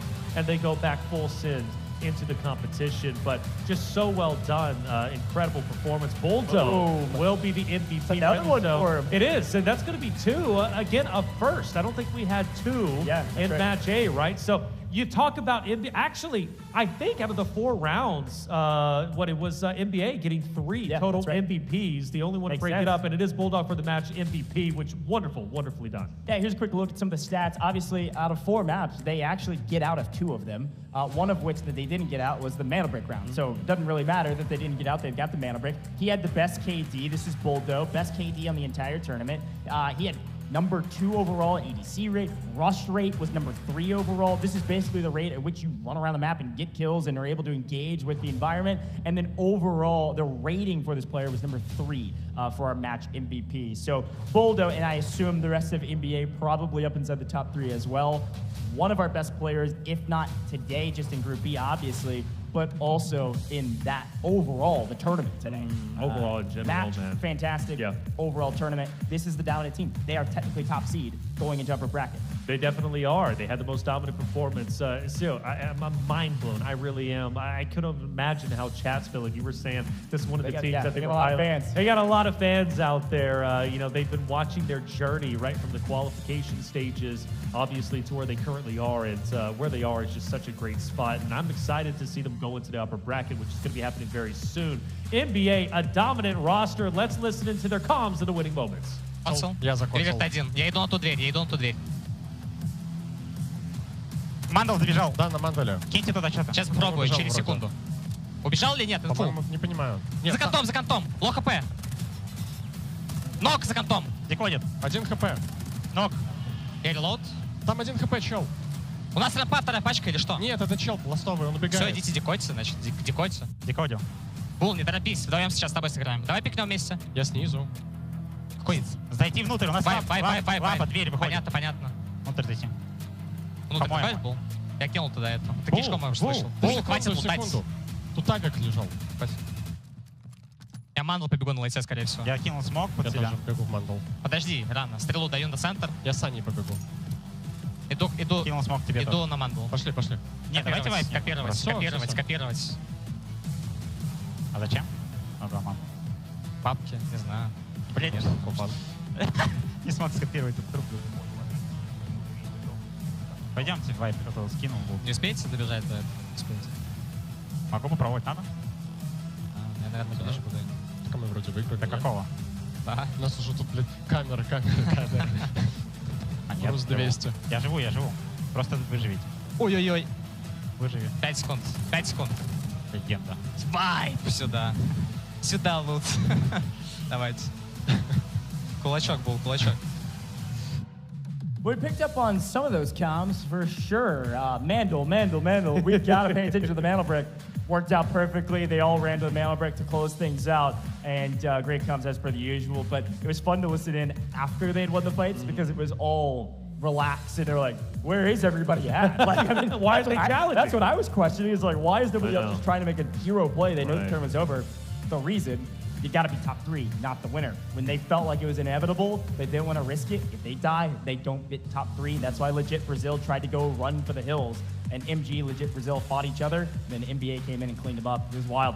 Crazy Group B. Really excited for the upper bracket here shortly. Yeah. But Taylor, crazy to say that EU is on top. Of course, I counted my boys. I casted over these guys a ton. NBA, Fallen, both those teams fantastic. And an NA team making it to upper bracket with Inc. sneaking in there in the 3rd place position.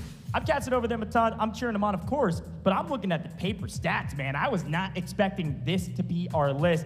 Definitely some familiar faces. Yes. Definitely some teams we expected, but ESG, Q9, both our China teams make it straight to the upper bracket. And FN, Fallen, one of our top seeds. Right. And then, of course, our friends here with MandelBrick Addiction. Now, Inc. has joined and Gold Silver has joined. So, Taylor, as we look at our schedule, I want to remind everybody at home, we are not done yet for the day, folks. We finished Group A, we finished Group B. Upper bracket right around the dang corner. We're about to do it in a couple minutes. Hey, we definitely are, and things are going to get wild. Super excited to see how it's going to end up unfolding. NBA with the most dominant performance of the day, but now things start to get serious.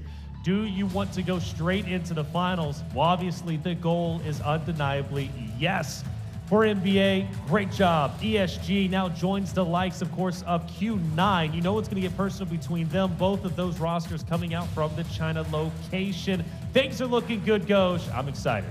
Well, we've got a very special guest that has joined us in the booth. Scotty, you snuck up here, man. How are you feeling? Shake my hand, dude. You're royalty right now. How are you feeling? You guys put everything together perfectly. How does it feel to win and clean sweep your group? Honestly, it's just like, we prepared a lot of stuff. We were kind of confident in everything. We just played our game. Like, there's nothing special, honestly. We did that like a lot of times on scrims, so. Nothing special is kind of wild to me, because one of the things we've been saying, Scotty, is like, you barely qualify in, right? You're still in the last 2 maps, right? And then you come in here and you absolutely dominate. And it really does, at least from our eyes, seems like a night and day difference from your performance online to on land. So you're saying no big deal, but I mean, seriously, was there a lot of research? What was the development from you guys to go from your online performance to what we just witnessed it in Again 4? The thing is, like, in this game, you always have random, like, things. They might happen all the time. So online, we had, unfortunately, like, first 3 or 4 maps even. It was kind of, we just, like, had unlucky games. We couldn't play our game, honestly. Here, it was just easier. The game was, like, pretty good for us. We didn't have any, like, problems on the second map. We didn't have anyone in centrifuge. We could just, like, take the manual goal there. It was kind of easy for us. So honestly, only maybe on Brakesh, we actually played good. We created the plan. We tried to, like, hold it for a long time. It was kind of hard, but, like, we managed to do it. So that's pretty much it. It's a great breakdown. And I want to bring us back to Brakesh because it really did feel like in Space City that you guys were kind of just given whatever you wanted. I mean, you got the spawn, you got the brick, you put it where you wanted, and you didn't really get contested. ISG a little bit, you wiped them. But let's go to Brakesh. You have 5 teams battling for that spot. Obviously, we have a team get the brick there, and then you guys steal it. Talk to me about positioning. Was that a decision to play the north side because of information you had? Who made that call? I don't want to go, like, a lot of depth in this, but definitely would have, like, a lot of strategies and plans, especially with Tempest, traditional Tempest, where, like, we really like this operator. And this operator gives you the ability to go from, like, any side of the map pretty much and just safely try at least one time to decode the manual, to copy, to retake it. It's very useful, it's very good. So in this case specifically, we just went from that side because we weren't, like, really early on because the team already ran to the camp. So we couldn't go from, like, different side. We went from, like, deep inside the city and we went from there. Yeah. Well, we just prepared and tried to use our ults. That's it. And last question I have for you, obviously, you're about to go into the upper brackets. I mean, it's grueling because you're literally going, like, straight into another bracket, potentially another 6 maps within, like, 20 minutes. So we'll let you go very shortly. But you've got some wonderful teams that you're going to be going against. Obviously, Fallen's going to be on the opposite side. How personal is it? How much do you want to take them down along with the others? I never look at it this way. I just want to have, like, good games. I don't care who I play against. I have nothing against anyone. I respect everyone. So, like, I want to play my game. I want to play good. Yeah. That's it. And honestly, this game, again, doesn't mean much right now because we're not, like, qualified till the next stage. Yeah. It's the most important thing for us. So, like, we did our job right now. That's enough. Hey, man, just the beginning. I'm proud of you guys. You absolutely crushed it. A clean sweep in groups. But you're right, upper bracket about to get started. We'll let you go. Any final words for the broadcast before we send you off? Thanks for everyone who's watching. Спасибо всем за просмотр. Спасибо, что болеете. Мы будем стараться дальше играть хорошо. Давайте, кулачки. All right, EU on top, but just getting started, my man. Thanks for joining us here. Well done, folks, brother. we're going to head to a very short break. MandelBrick Addiction not done for the day. The upper bracket right around the corner. Don't go anywhere.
끝까지 봐야 돼요. CCO는 치킨 시킬 것 같은데요. 결국 한국 대표는 윤흥재강 화이팅! 안녕하세요. SPS 윤흥재강 팀의 팀장 곰댕 선수입니다. 현재 직장인으로 한 단어나 문장으로 팀 스타일을 표현한다면 저희 팀 이름 그대로 윤흥재강. 자, 이제 흩어져서 부드러운 것이 오히려 능이 굳센 것을 이긴다고 국어사전에 되어 있는데 이게 유도 배웠을 적에 그 단어를 되게 기억에 남아가지고 저는 개인적으로 피지컬이 뛰어나다고 생각해 본 적은 없고요. 전략 위주로 플레이하고 있는 것 같습니다. 현준이 전략적이죠. 머리를 담당하고 있어요. 머리. 사람으로 치면 머리를 담당하고 있기 때문에. 현재는 대학 진학 중이고요. 델타포스를 플레이하기 전에는 배그와 발로란트 같은 FPS 위주로 게임했습니다. 저는 1월달 말쯤 친구의 권유로 처음 시작하게 됐고요. 그때부터 열심히 해서 지금 7개월 정도 플레이를 했고 현재 플레이 타임은 800시간 조금 넘습니다. 일단 총소리랑 교전 소리로 인포를 취합해주고요. 또 교전 시에 오더나 일선으로 들어가는 돌격 포지션을 맡고 있습니다. 저는 솔직히 머리가 막 좋지 않아가지고 전략 위주는 전혀 아닌 것 같고 그냥 에임 기반으로 한 피지컬 위주 플레이를 주로 합니다.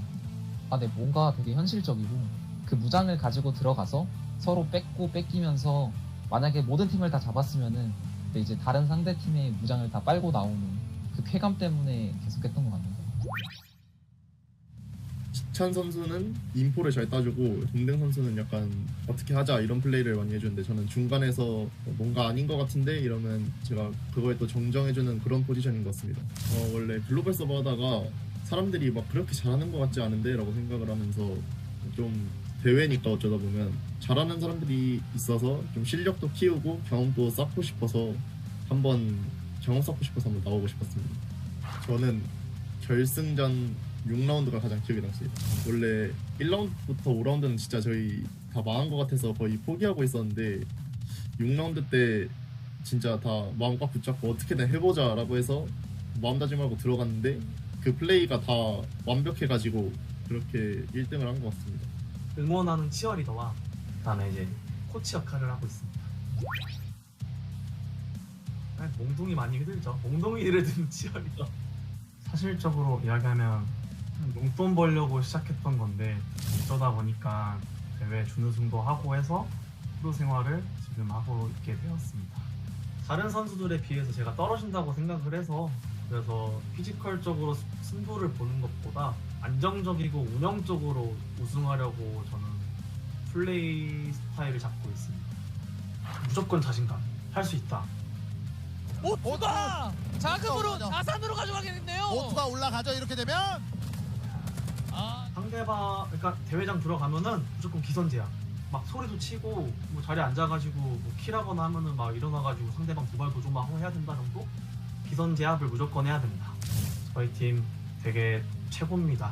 처음 스크림 성적이 되게 안 좋았는데 지금 16번의 스크림을 해본 결과 최근 들어서 이제 만델도 꼽고 상대방 팀을 이길 수 있는 기회가 되게 많이 생기고 있거든요. 결승, 그러니까 대회까지의 지금 일주일하고도 반이 남았는데 앞으로의 기간을 통해서 조금 더 갈고 닦으면은 진짜 제가 처음에 말했던 것처럼 저희가 최고가 될 수 있지 않을까 그렇게 생각을 하고 있습니다. 유연한 플레이? 저는 하이에나 같은 플레이라고 생각합니다. 우선 처음에는 부족한 면이 많았는데 최근에 이제 폭발적인 성장력으로 중국 팀과 비해도 그래도 견줄 수 있을 만큼의 실력이 되지 않았나 싶습니다. 일본은 무조건 이기겠다. FL팀은 무조건 꺾고 올라갑니다. 저는 부드럽고 물 흐르듯한 플레이라고 생각합니다. 우승까지 할 수 있는 팀이라고 생각합니다. 저는 약삽하지만 매우 전략적인 플레이라고 생각합니다. 저희 팀 발전하면 끝도 없는 무한한 팀인 것 같습니다. 아니 뭐 이왕 대회 나간 거 처음 3등 안에 들고 두 번째 1, 2등 해가지고 바로 파이널 가겠습니다. 너네가 1등이라 생각할 때 그건 우리 거다. 결승 못 가면 부킹 비행기 타지 않겠습니다. 중국에서 살아야죠.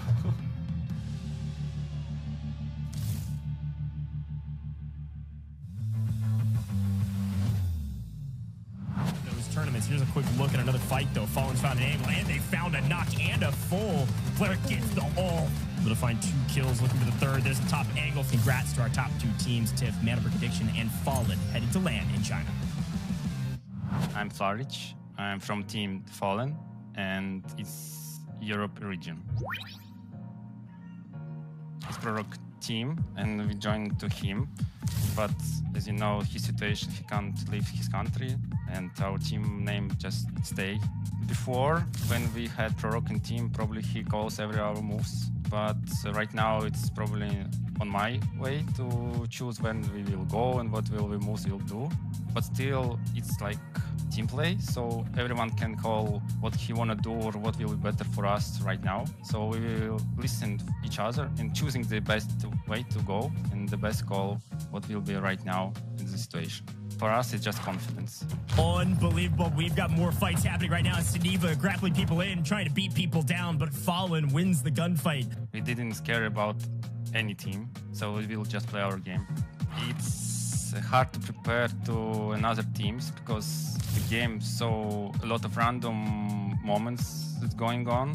It's better aim to your moves and what you will do in the game right now, but not to look and watching how another teams are playing. But the strongest team won. Probably it's interesting to play against Chinese teams because it's like Delta Force is homeland for Chinese. Probably it will be interesting how they're playing and what will they do in the semifinals. Yeah.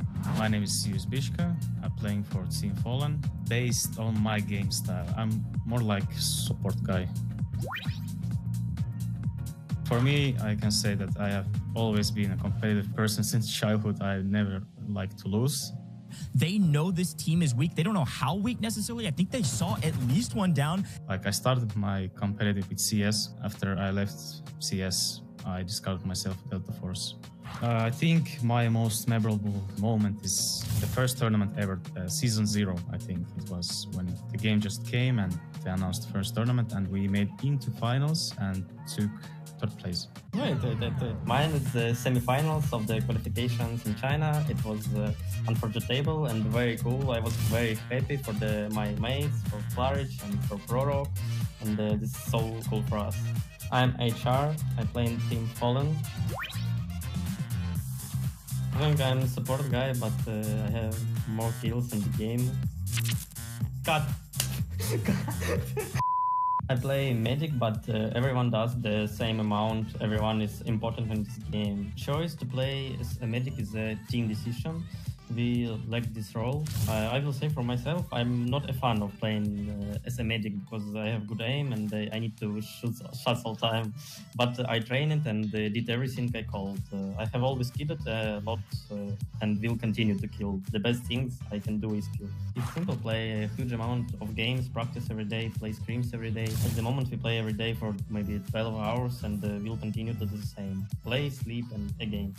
And about the chemistry, I guess when we will fly to the China, we will meet each other together in the real life. We will try to make some good chemistry. We will have some dinners together or watching movie, watching some demos from another teams. We will just speaking with each other as a lot as we can. So I guess chemistry will come more and more better.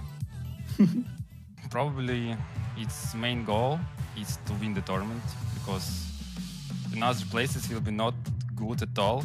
We are flying to China only to win, and we will prepare as we can. We will do our best probably.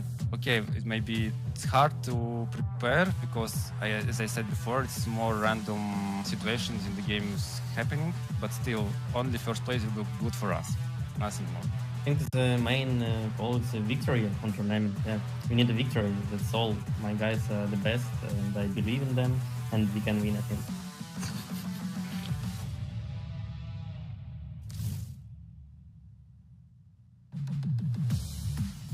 Welcome back to the Delta Force 2025 Invitational. We are back. It feels like we're just getting started on this entire tournament. Day one is here. We've gone through group stages. And Taylor, It is time for the upper bracket. Top 3 from Group A, top 3 from Group B, all coming together to compete against each other for the top 2 spots to make it straight to the finals. Straight to the finals is a big deal. Tomorrow is going to be just as grueling as day 1 was. Like Coach said, quite literally just getting started. Only 2 spots straight to finals. Who wants it? Who wants to avoid playing tomorrow? Who wants to sit back, explore maybe a little bit if this is the first time in China? Most importantly, watch the competition. Yeah. See some teams struggle, see some teams succeed, but more importantly, do your research and find out what you need to do to beat them. Look, we've already realized that MandelBrick Addiction, the team that just won, if you just missed it, EU is on top right now. MandelBrick Addiction, they win Group B, and Fallen from EU win Group A. But it's time for round 3 of the day. It's time for the upper bracket. If you've been watching all night, all day, all morning, whatever time zone you are in the world, it's all going to be the same for the 3rd round. But if you're maybe just waking up, welcome to the broadcast. We've been live for several hours, and it's the exact same map rotation as we go. And as a reminder, it is all about the MandelBricks. If a team is able to get 2 MandelBricks, they win, regardless of what map we're on. The earliest that will happen, we just saw an example of that in Group B, 4. We see a MandelBrick round in round 2 and a MandelBrick round in 4, 5, and 6. So if you have the same team get the MandelBrick in round 2 and 4, we don't even play 5 and 6. We only see Space City once. We'll start with 0 dam and then move on our merry way. Same map rotation and the same rules to start. Obviously, as you can tell, all the players, they're starting with 1 million Technic Alloy. They've got their 3x3 safe box and they've got their card holder. And there is a fixed supply every round. If you're wondering how teams are not broke, if they keep not being able to make it to the extraction point, it's because they do get some money back every round no matter what, just so we make sure that people are able to get some money and be able to still play. But of course, the big ticket is kills, folks. 400K per kill. If you have a full team of 3, that is 1.2 mil auto added to your inventory, auto added to your stash at the end of the game. Now, if you do Dakota MandelBrick, by the way, it's also an extra 400K as well per player that is able to copy the codes, which is nice. And we do have loser compensation. That's a consecutive extraction miss there. You will get some extra money to make sure you're not total broke regardless of the round comp. But as a reminder of how the rules work per round, this is all baked into the tournament server. It's a really cool UI. Basically, the players can't purchase anything besides level 3 and below ammo, level 4 and below helmet and armor, and then level 5 and below repair kits. Those are the only limitations for the first round, albeit they're pretty significant. The rest of that is all wide open, and it scales up as we progress through the tournament, as we progress through the rounds. Now, MandelBrick, super important. Couple timers to be aware of. ID tags have a lot of value, by the way, as well. We've seen those in safe boxes, makes a lot of sense. But the big thing about MandelBricks is that you can't pick it up for 2 minutes and 45 seconds when you spawn into a MandelBrick round. Once you grab it, you've got 5 minutes with that torch timer to make it to a decoding station. Once you put it in the decoding station, 4 minutes start. Every time it's stolen, the clock resets minus 30 seconds. So if it's 4 minutes and you're able to decode that for 3.5, but you're not quite able to take it, there's 30 seconds left, it gets stolen. We've seen that a couple times. It will reset to 3.5 minutes and reset every single time a little bit lower down the clock, minimum of 1 minute and 30. Now, fun conversation around operators in a very unique system where every team can only use each operator twice. Not the player, every team. We're seeing some high-value operators. We're seeing Hatclaw as the operator that's absolutely out first. D-Wolf not too far behind. Once you use an operator, you can't use it again if you've used it twice. But let's talk about our schedule. We are on our last best of 6 of the day. We've got it all figured out. It is time for the first round of the upper bracket. We are out of group stages.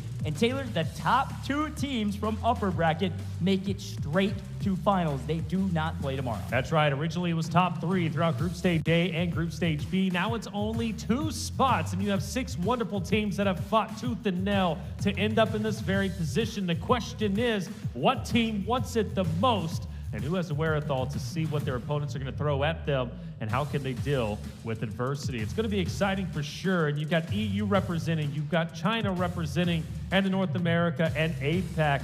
Upper bracket gives us a little bit of everything worldwide. That's the beautiful thing about the Delta Force Invitational. Hey, a lot of locations being represented, and so obviously we've got to talk about Flare Rich. This guy has been sensational. The way that he plays and represents Team Fallen is wonderful. He was a large reason why they were able to dethrone that of Q9 and overtake them and win their respective group. Group A a little bit earlier. Flare Rich truly instrumental in their success. Yeah, talking about a couple of these stats, I mean, in KD category, a top 4 player in the entire competition thus far. Let's take a look at K1DE for Q9. Absolutely, you got to remember Group A, man. Q9 was dominant and Fallen. Yes, they won, but it really felt like Q9 gave them the win to assure their spot in the upper bracket first round. K1DE was phenomenal. He was a top 2 overall rating. You see that number in green, number 2. That is number 2 in the entire tournament thus far. KD or K1D is a fantastic player. Also, an EDC rate, a really important status to try to figure out how you actually operate in the game. EDC is based on damage based on what you're bringing in. It's economy damage rate. Right. And so if you're bringing in cheap gear but do a crazy amount of damage, that rate's going to be insane. So something to keep an eye out for. Now, let's take a look at Oxygen here with Gold Silver.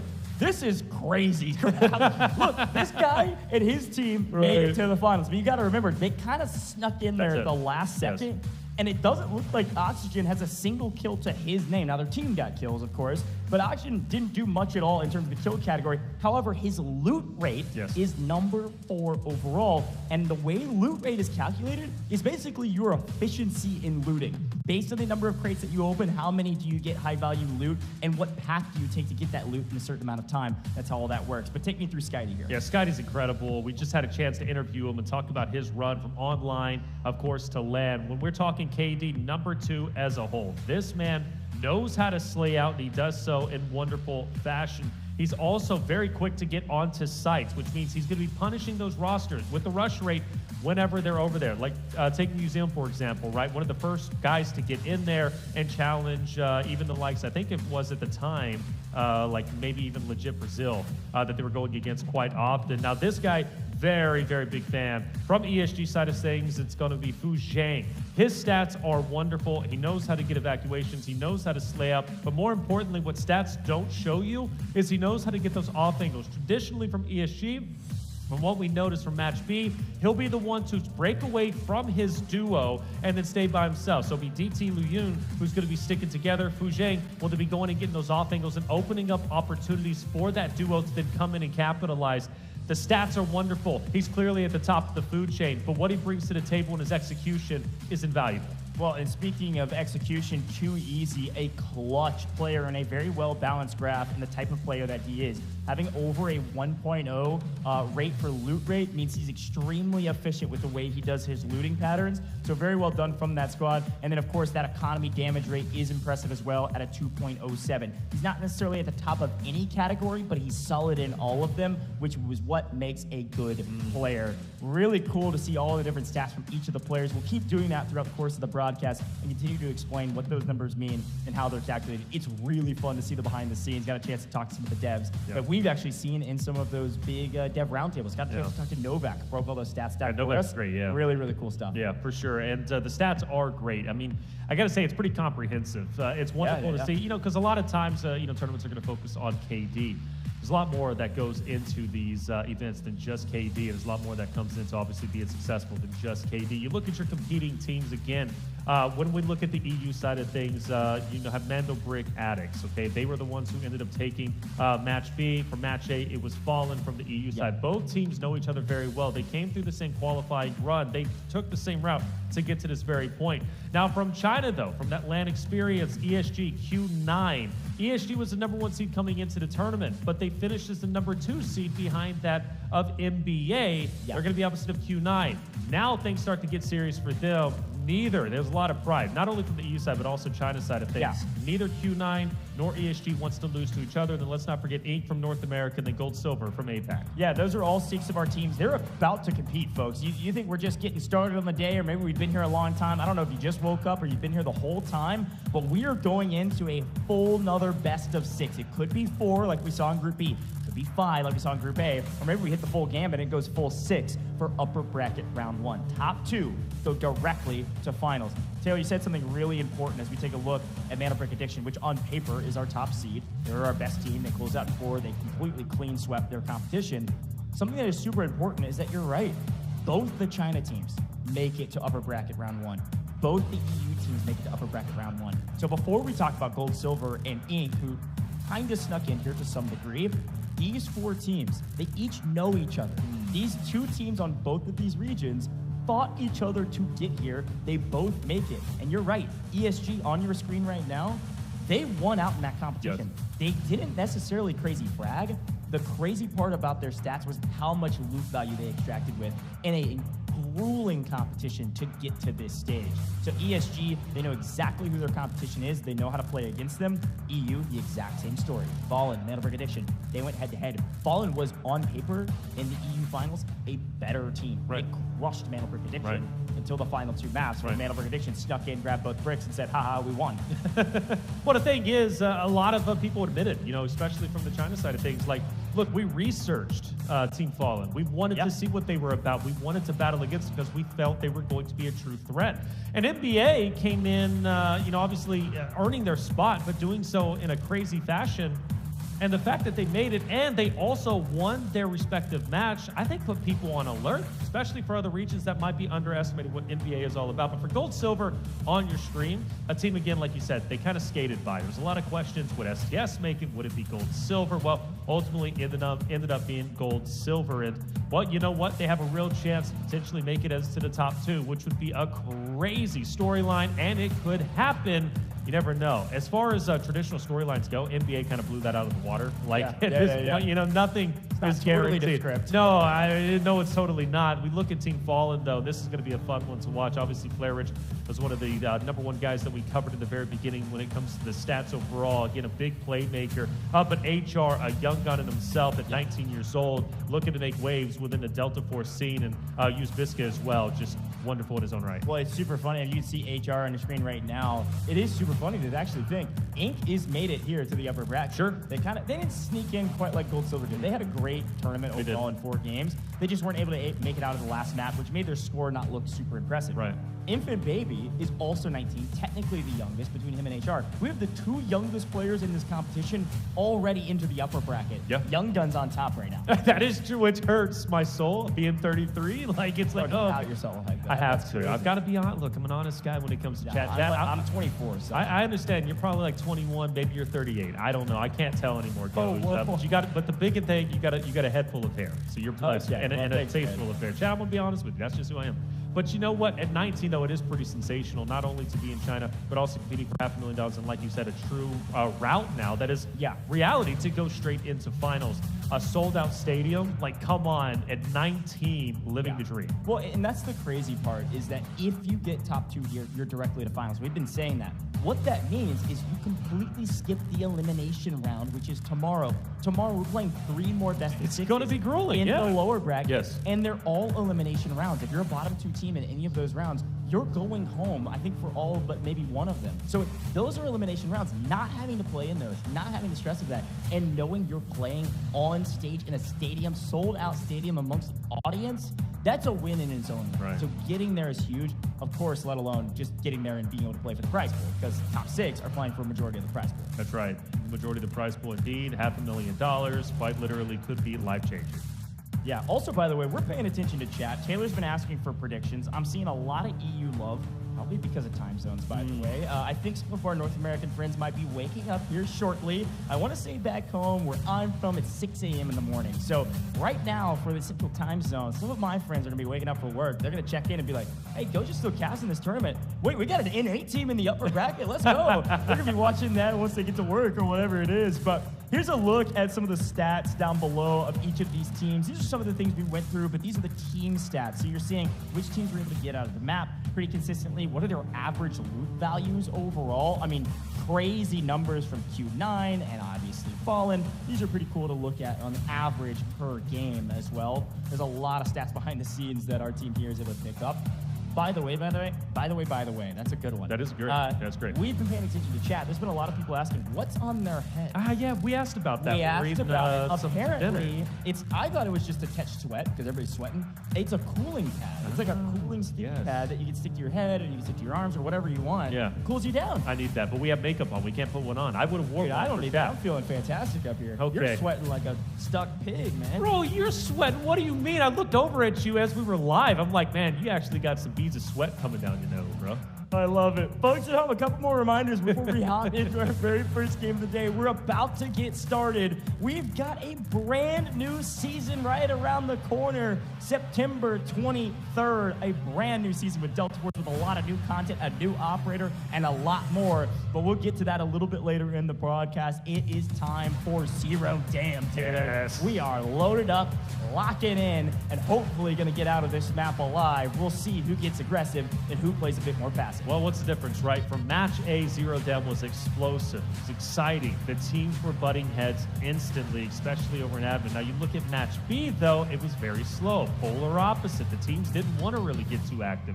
This time around, we're going to have a mixture of both. So you've got the aggressiveness from match A with a bit of the passiveness from match B coming together. And of course, you have to adjust your play style to what ends up making sense. Ladies and gentlemen, in the chat, make sure you get loud. Support your favorite team, EU, NA, APAC, China. Who's going to take it? All right, in our very first round, we've got our priority spawns going to FN, and I believe that's Q9. Are you kidding me? A rematch of history. The top two teams from Group A get prio spawns, and they're going to be battling over admin immediately. Q9 coming in from the western side, FN coming in from the eastern side.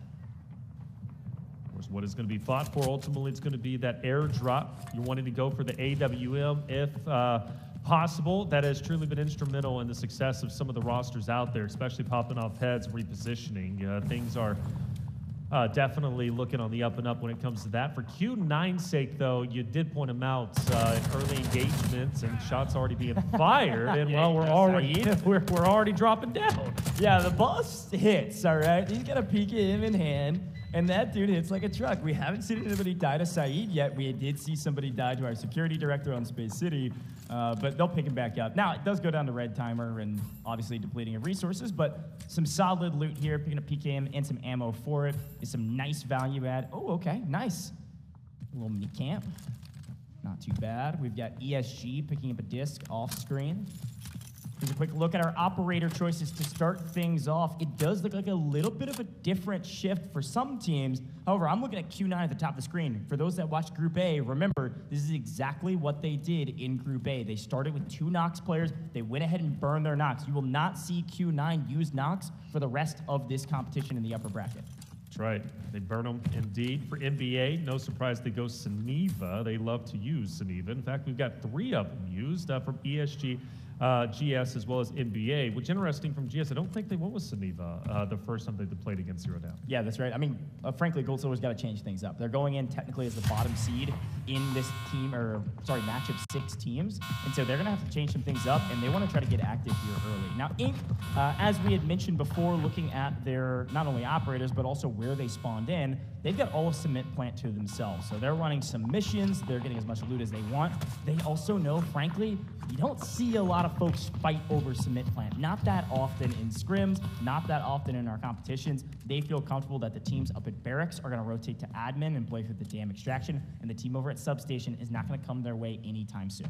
By the way, I do want to point out NBA goes with the triple LMG strat once again. Nice, good call. Yeah, they go with it once again, which clearly paid off, and every team has their own strategy. The LMGs clearly can mow you down. Now, as far as Q9 goes, they love up close and personal fights, and well, Gior is going to be laying pro. Got FN starting to move through. The trap has been set. The question is, when do you want to spring it? An opportunity to get an elim was up there just a second ago. You do have GS also in the distance. Good trigger discipline from Gior. He's going to hang back just a little bit, not fire the shots off. So you've got admin starting to get active as it typically does. Still, the biggest or the closest engagement, I should say, will be Q9 versus FN, and FN has disengaged. They have left admin, and I think for Q9's perspective, they were not wanting to even engage in that fight. They kind of wanted to lay low and maybe fight yet another day.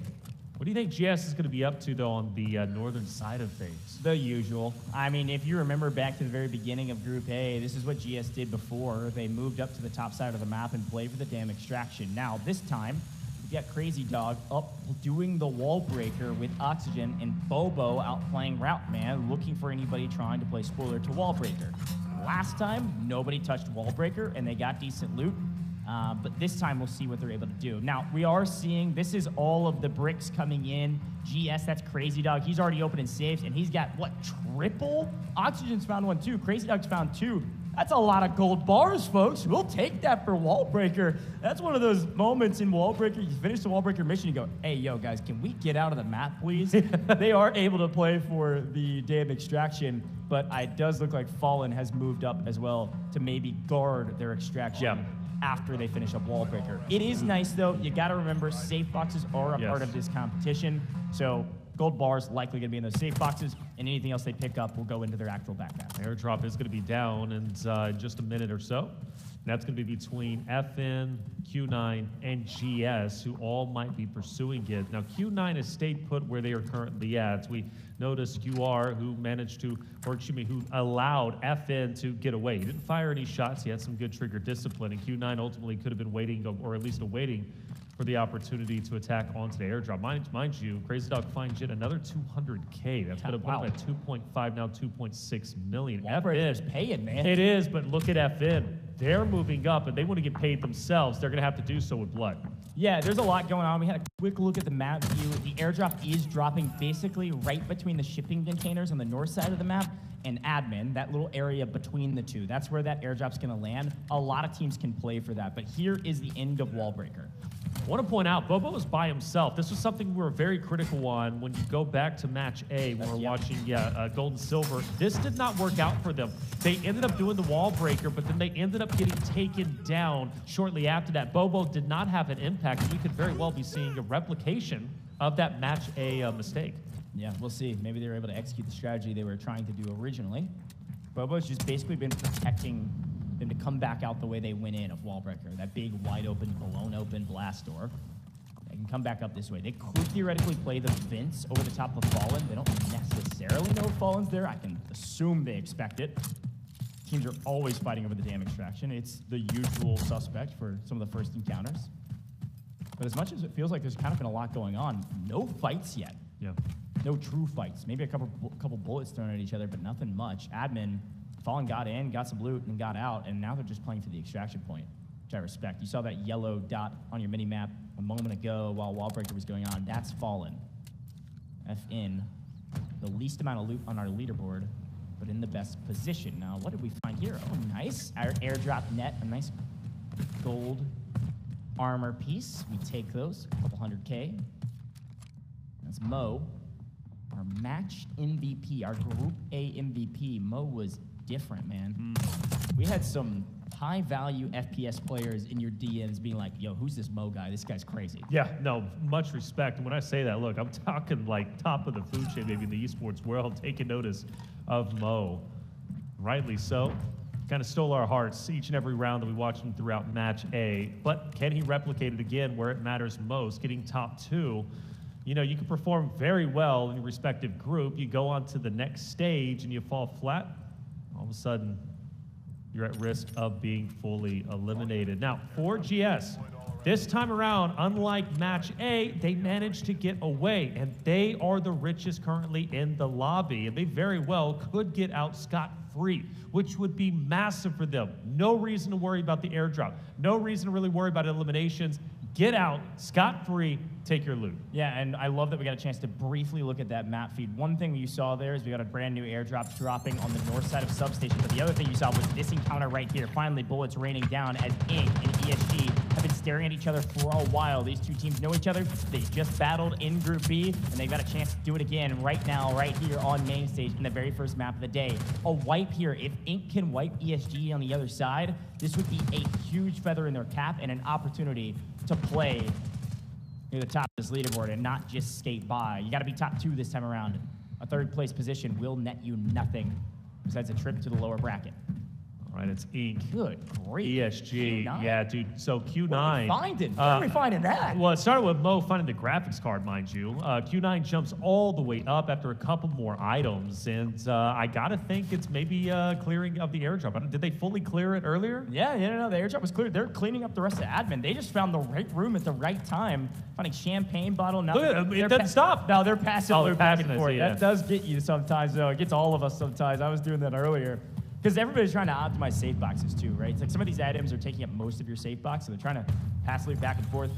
Quick look, by the way, MandelBrick Addiction, a slow game for them thus far, but they do get the airdrop, and what we know is that the second airdrop yields the AWM. Yet again, MandelBrick Addiction feels like a quiet start, but you gotta remember who they are and what they accomplished in Group B. They get the AWM. Their goal right now, to get out of this map. And ESG is the only team really even looking near them on the south side of Substation. They should come into view on your minimap just here in a moment, as they start sneaking up the side of Sub and are looking toward the backside of NBA. It's Boldo, Saniva. There they are. Boldo was the match MVP overall for the side of NBA. Skydie has joined his teammates, so they're all three going to be together once again. GS and Inc. continue to dance around each other. I mean, they are so dangerously close, yet nobody has been able to take either one out. Yeah, and it's interesting because there's ESG and Inc. fighting before. They both took some shots and were like, nah, this isn't really worth it. So they back off. But there is an extraction happening on the north side of the map. Damn extraction's got 1:20. You see that in that timer to the left side, or sorry, the right side of the mini map, top left side of your map. Skydie and Co. gonna be passing around some ammo, figure out who's gonna be using the AWM. And here's a look at it. So this is what I was wondering is, how are we gonna take this fight at Damn Extraction? GS could have taken the vents over the top of the Damn Extraction, didn't. Q9 pushed up from admin into shipping containers and now is playing inside of basically the wall breaker position. We're potentially gonna go for the extract. But we look back to GS and Inc., who had been kind of, like you said, jockeying around each other with the new, I say new, it's not that new, the underground area of Zero Dam in the last patch or so. Probably 5 minutes left. Nobody has lost their life yet. Yep. Yeah, this is, I think they realize that the stakes have been raised from group stages. Got to be a little less reckless. Got to take good opportunities. Non-MandelBrick rounds sometimes begets this. A standoff. Well, bullet shot down range. Fallen's going to get out of it. Fallen is alone for the most part on the Damn Extraction with 12 seconds left. They also have the lease, though. Yeah, I mean, they're getting out with basically nothing. They're just protecting their loot. And they were just expecting, I think, a team to try to fight them. Yeah. Look at this. Q9 wanted to. Q9 wanted to, See, but there's Fallen. They're all going to be gone. And, I mean, it's still the lowest out there whenever it comes to the overall standings. We now have 4 minutes and 20 seconds. Again, just to reiterate, we haven't lost a single player yet. Not even a single down has happened. This is craziness. Which I expected there to be more aggression, especially with Match A joining into the mix with Match B, but no, not the case whatsoever. Everybody's avoiding themselves. I'm looking at the map anyways. Nobody's even close to each other anymore. Yeah, with Fallen out of the map, there's a little bit more room to work with. You can see on your screen right now, GS is headed down towards Visitors, which, I mean, obviously there's an extraction down here in theory, or there usually is in pubs. I'm not seeing it on our map right now. The main extractions are going to be Riverbank, Repair Passage, and then that damn crest that we've been using some. We told everybody at home, MandelBrick Addiction, they got the AWM. Their goal is to get out of the map. And they will. That's what's happening right now. MandelBrick Addiction is headed up to the north side of Barracks to get out that way. ESG is playing towards Ridge, where they frankly got punished by legit Brazil during group stages. Everybody is playing super slow and, I wouldn't say passive, but strategic to make sure they stay alive. ESG just slowly creeping towards the next extraction. I will say, too, you're seeing it, top left, you're like, wait a minute, we got another damn extraction? That's right.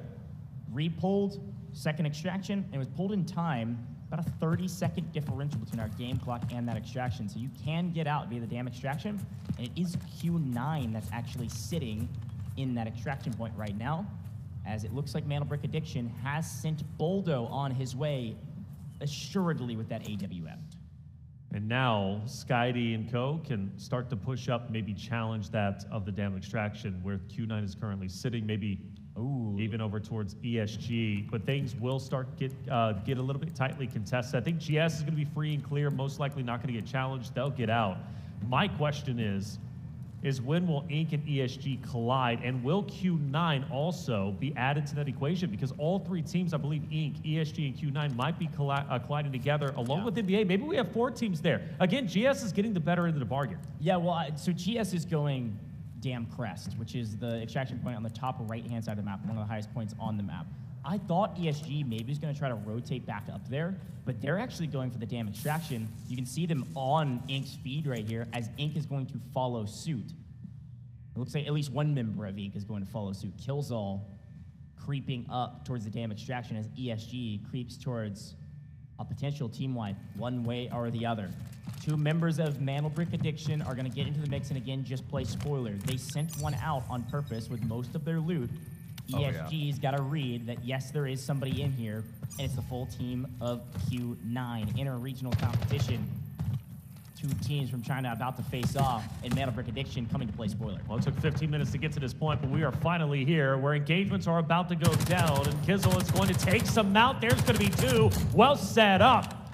Big finishes overall. Liun, Fujang from the side of ESG will be down and out. Will we get some more from Ink's side of things? A big opportunity for Ink. Good shots. Killzall refusing to back down and back away. NBA, mind you, is also starting to join into the mix, but Killzall can quite literally see everyone before him. Again, Ink with great strategy. They send both of their other two players down to the extraction on the south side. That's the Riverbank extraction. They keep Killzall up, say, hey, dude, go figure it out. Go find some kills. And ESG was so focused on getting to the damn extraction that Killzall was able to find the perfect angle at the perfect time and take down two. All right, here we go. We got 8 seconds on the clock and counting, and MandelBrick Addiction's got to make a move right now. They're going through the vents. This is what I was expecting from them. Q9's able to hold. NBA not going to give them free kills. All 3 members of Q9 are out of this lobby, and it looks like both other members of Ink also make it out. Baby B, see you later. Out through the riverbank, and a lot of folks getting extracted. Probably the most extractions we've seen in Zero Damage. Killzall still not missing. I don't think he's gonna have time to clean up this fight, though. I don't think he's gonna get to kill. It won't get added to his tally, but Killzall is a dangerous man on this map. And down goes Zero Dam, our first map of the upper bracket. That was a weird one. It was definitely weird. We didn't get our first engagements until 15 minutes into the 16-minute game, and it was Killzall who opened it up with a 2-piece right away. Talk about fireworks. I think Killzall was one of the only players to get eliminations as a whole. So, I mean, if it's going to be an MVP run, it's probably going to be Killzall. But what does make this fun is now we go into map number 2, which is going to be our MandelBrick round. It's going to be on Brockish, which we consistently see, right? The same map order. But everybody goes in relatively even outside of, I believe it was Gold Silver, if I'm not mistaken, who ended up finishing or getting extracted with like 400. Yeah, they did Wallbreaker. Yeah. But it's like it could have been a little bit better. But hey, overall though, map 1 wasn't a success really from anybody's perspective. It wasn't a disaster either. Yeah, sorry, to clarify, Gold Silver got out with it quite a bit because of Wallbreaker. It was Fallen that took the first extraction out via the dam. Yep. And they were like, hey, somebody come fight us. Like, they were baiting a fight. That's what they were doing. They had power position on the dam. And everybody's like, yo, we got plenty of time, man. We don't got to fight you guys. And so because of that, Fallen gets out, and they go, well, okay, we didn't really get much. But at least we didn't lose what we brought in, which, hey, we take a win. That's a small win, but we take a win regardless. Right. Again, Group A, Group B, there was a big question of, hey, how do these groups look like against each other? What is this gameplay style? Is it going to look identical? Is there going to be differences? Totally different games. We saw Group A and Group B, a lot of differences. Upper bracket is the same question. Is it going to be the same competition? Absolutely not. It's a brand new 6 teams, and that was the most people extracted we've had in this competition thus far in a single map. I think it was like 12 or something. It was insane. It was maybe it was 10, something like that. I don't know. You have to look back at the VOD, but it was a lot of people. It was a lot. Definitely the most. Without question, there's no argument. That was the most extractions we have seen so far. And again, it wasn't like a groundbreaking game from anybody's perspective, but also on the flip end, it wasn't a bad game either. Top 2 is the goal, all right? Before it was top 3, now it's top 2, which means that's one less spot than the players are going to be fighting for, which does make things a bit more critical, even though you don't necessarily have a bad game. In a retrospect, like for Fallen, for example, they all extract, but only 400K. That still puts them roughly about, what, 2 million away? Sure. Maybe a little bit less than 2 million away from maybe catching up to first place, which, let's face it, you know, before we were saying top 3 is the goal, top 2 is still the goal, but you want to go for first in this moment. You don't want to leave anything to chance. So let's look back at some of the highlights, and it looks like first blood actually went to Captain Saeed, which is a first here on Zero Dam, and a fun note. But other than that, it was just a matter of looting up and finding anything that you can. And we had plenty of red items across the board.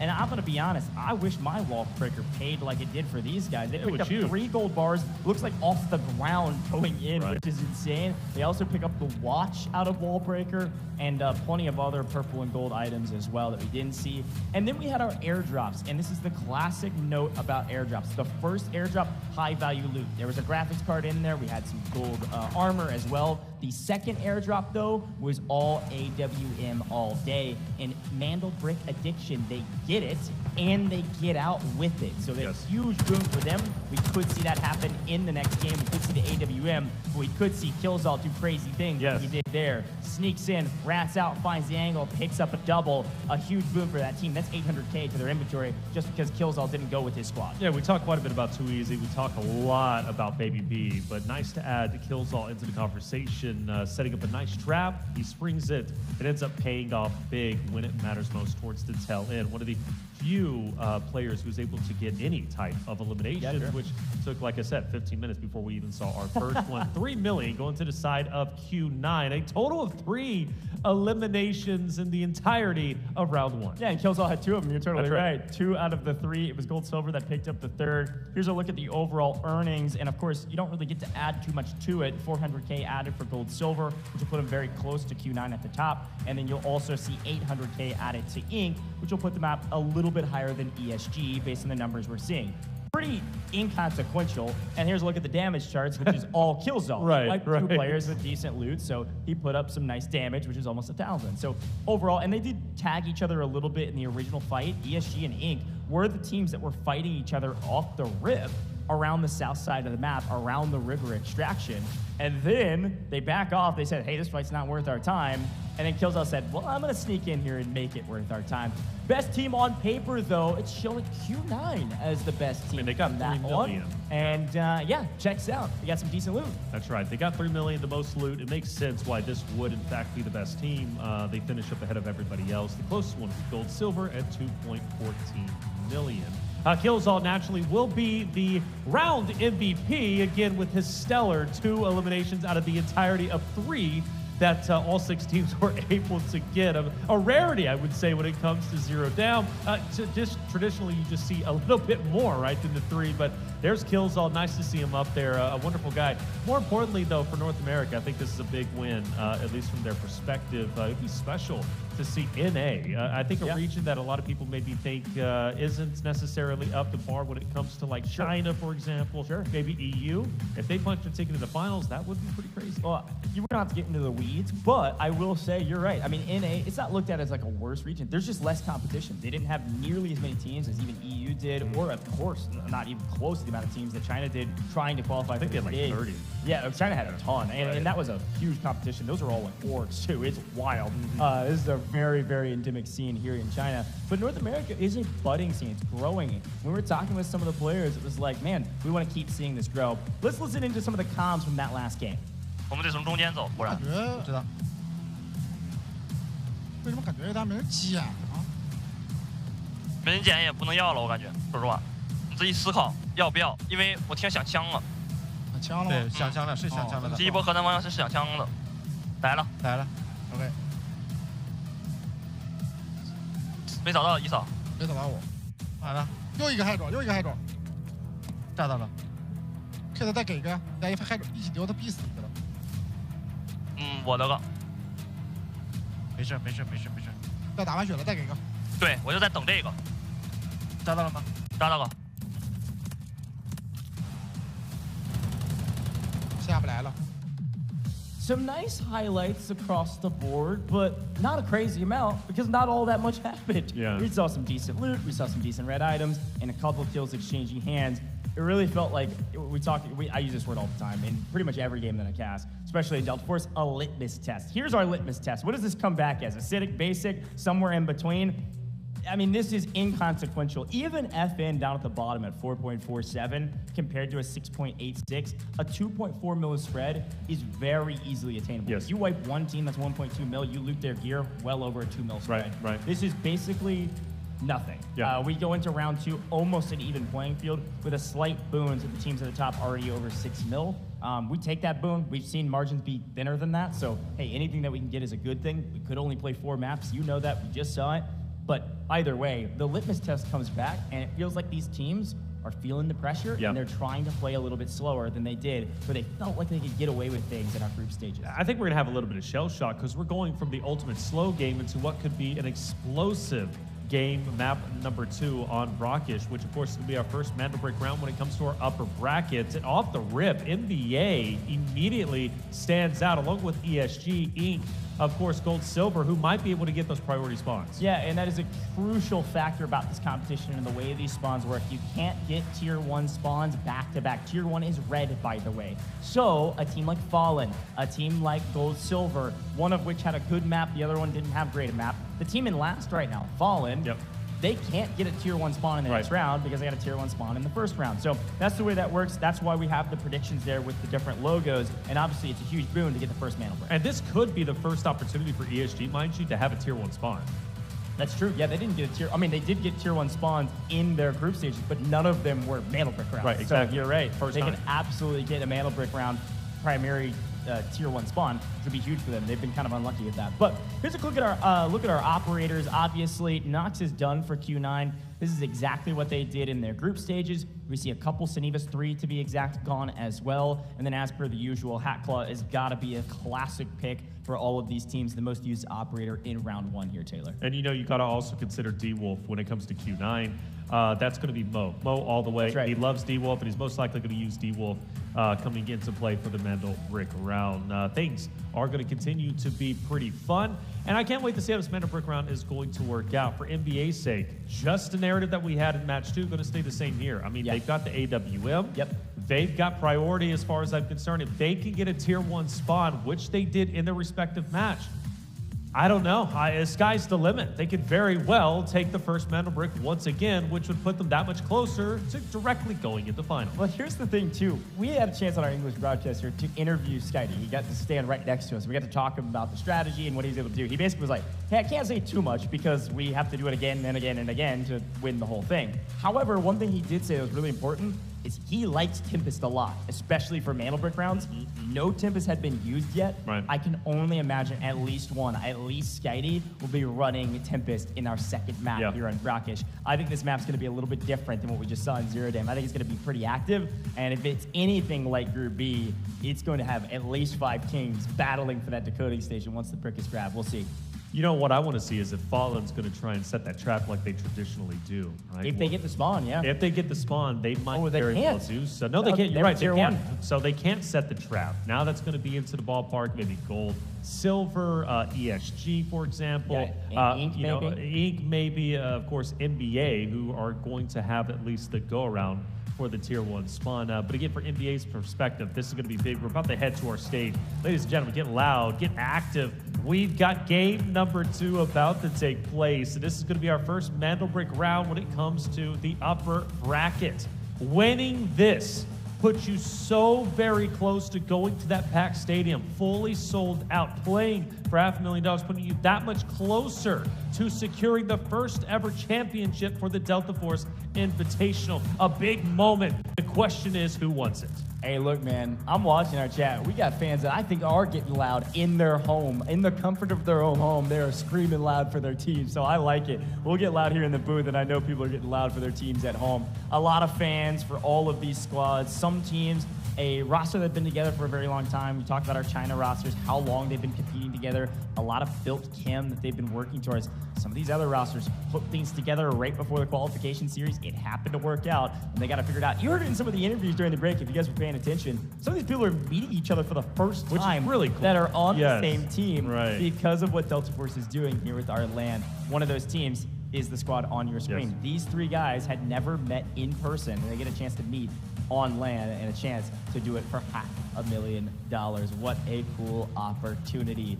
Taylor, a lot going on in the Delta Force ecosystem. I mentioned this before. I want to give another quick shout out to War Ablaze, a brand new season of Delta Force right around the corner, September 23rd. Folks, I'm giving you some leaks here. There's a lot going on in the ecosystem. I think this has already been posted, but we got new Warfare things coming. The Jet is coming. Come on for Warfare. I know you're a Warfare guy. You like Warfare? I do. We got new bosses for operations. We got a new operator coming as well. This is going to be really fun stuff. You're not going to want to miss War Ablaze.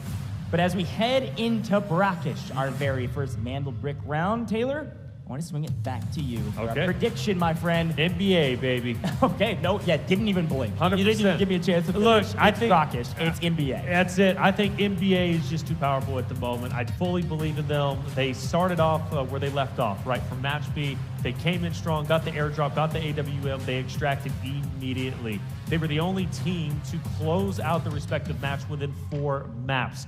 And they're just coming off of that. So they're hot and ready. They're ready to go. For the other teams, like, for example, from Match A, well, they might be a little bit cold, albeit Q9 does not fit that bill, as they are currently very, very healthy. Let's talk about the spawns. Here we go. Look at the map, folks. We are into round 2. Who have the priority spawns? It's ESG and NBA, 2 of the heaviest hitting teams in this competition, and a chance to go back into it. NBA is pushing the equation. They are sprinting into Museum to get the power position. ESG is deciding to double back and play Hotel to potentially pick up Q9, who is spawned on the northwestern side of the map. What a wild start to this first map here on Brackish. Yes, it is. And honestly, if Q9 and ESG cannibalize each other, that's all the better for the NBA side of things. But on getting active, UR is already going to fall. And that is going to be a big win for ESG off the rail. I hear our Chinese talent, the casters for the China Strip, going crazy because that is mainland battle right there. Those are regional finalists from China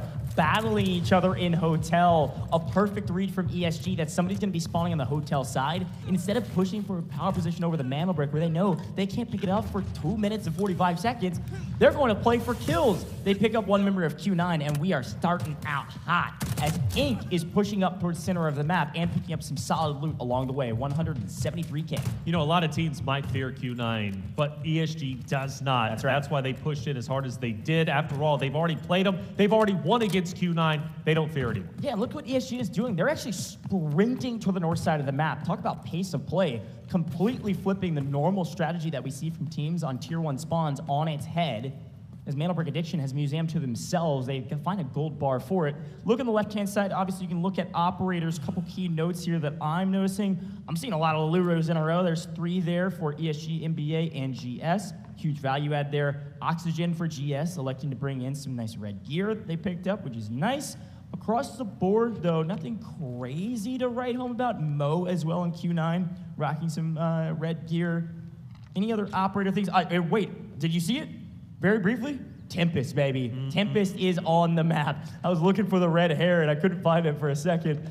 We'll pay attention to that as well, but we do see our very first Tempest of the upper bracket. All right. Was that NBA, we're assuming? I'm going to be honest. Okay. I just saw the red hair as it flipped away. Somebody in chat could tell me because I was so focused on this fight that's about to happen. That's right. ESG is wrapped all the way to the north side of the map. It's going to be gold-silver opposite of ESG. ESG managed to at least take down one from the side of Q9, who have recovered. They're all 3 going to be back up. But this might be a bit of more of a difficult fight. I got to appreciate where gold-silver is currently at, and I feel like they can gatekeep ESG unless ESG decides to rotate over towards the western side, go towards Cherry Town, in which case they would run back into Q9 and then ultimately Ink. Now for NBA, here we go. MandelBrick has been picked up. Nobody has challenged them just yet. Question is, where do they take it? Well, it looks like they're going to be going to the left-hand side potentially, over by where Ink and them are at.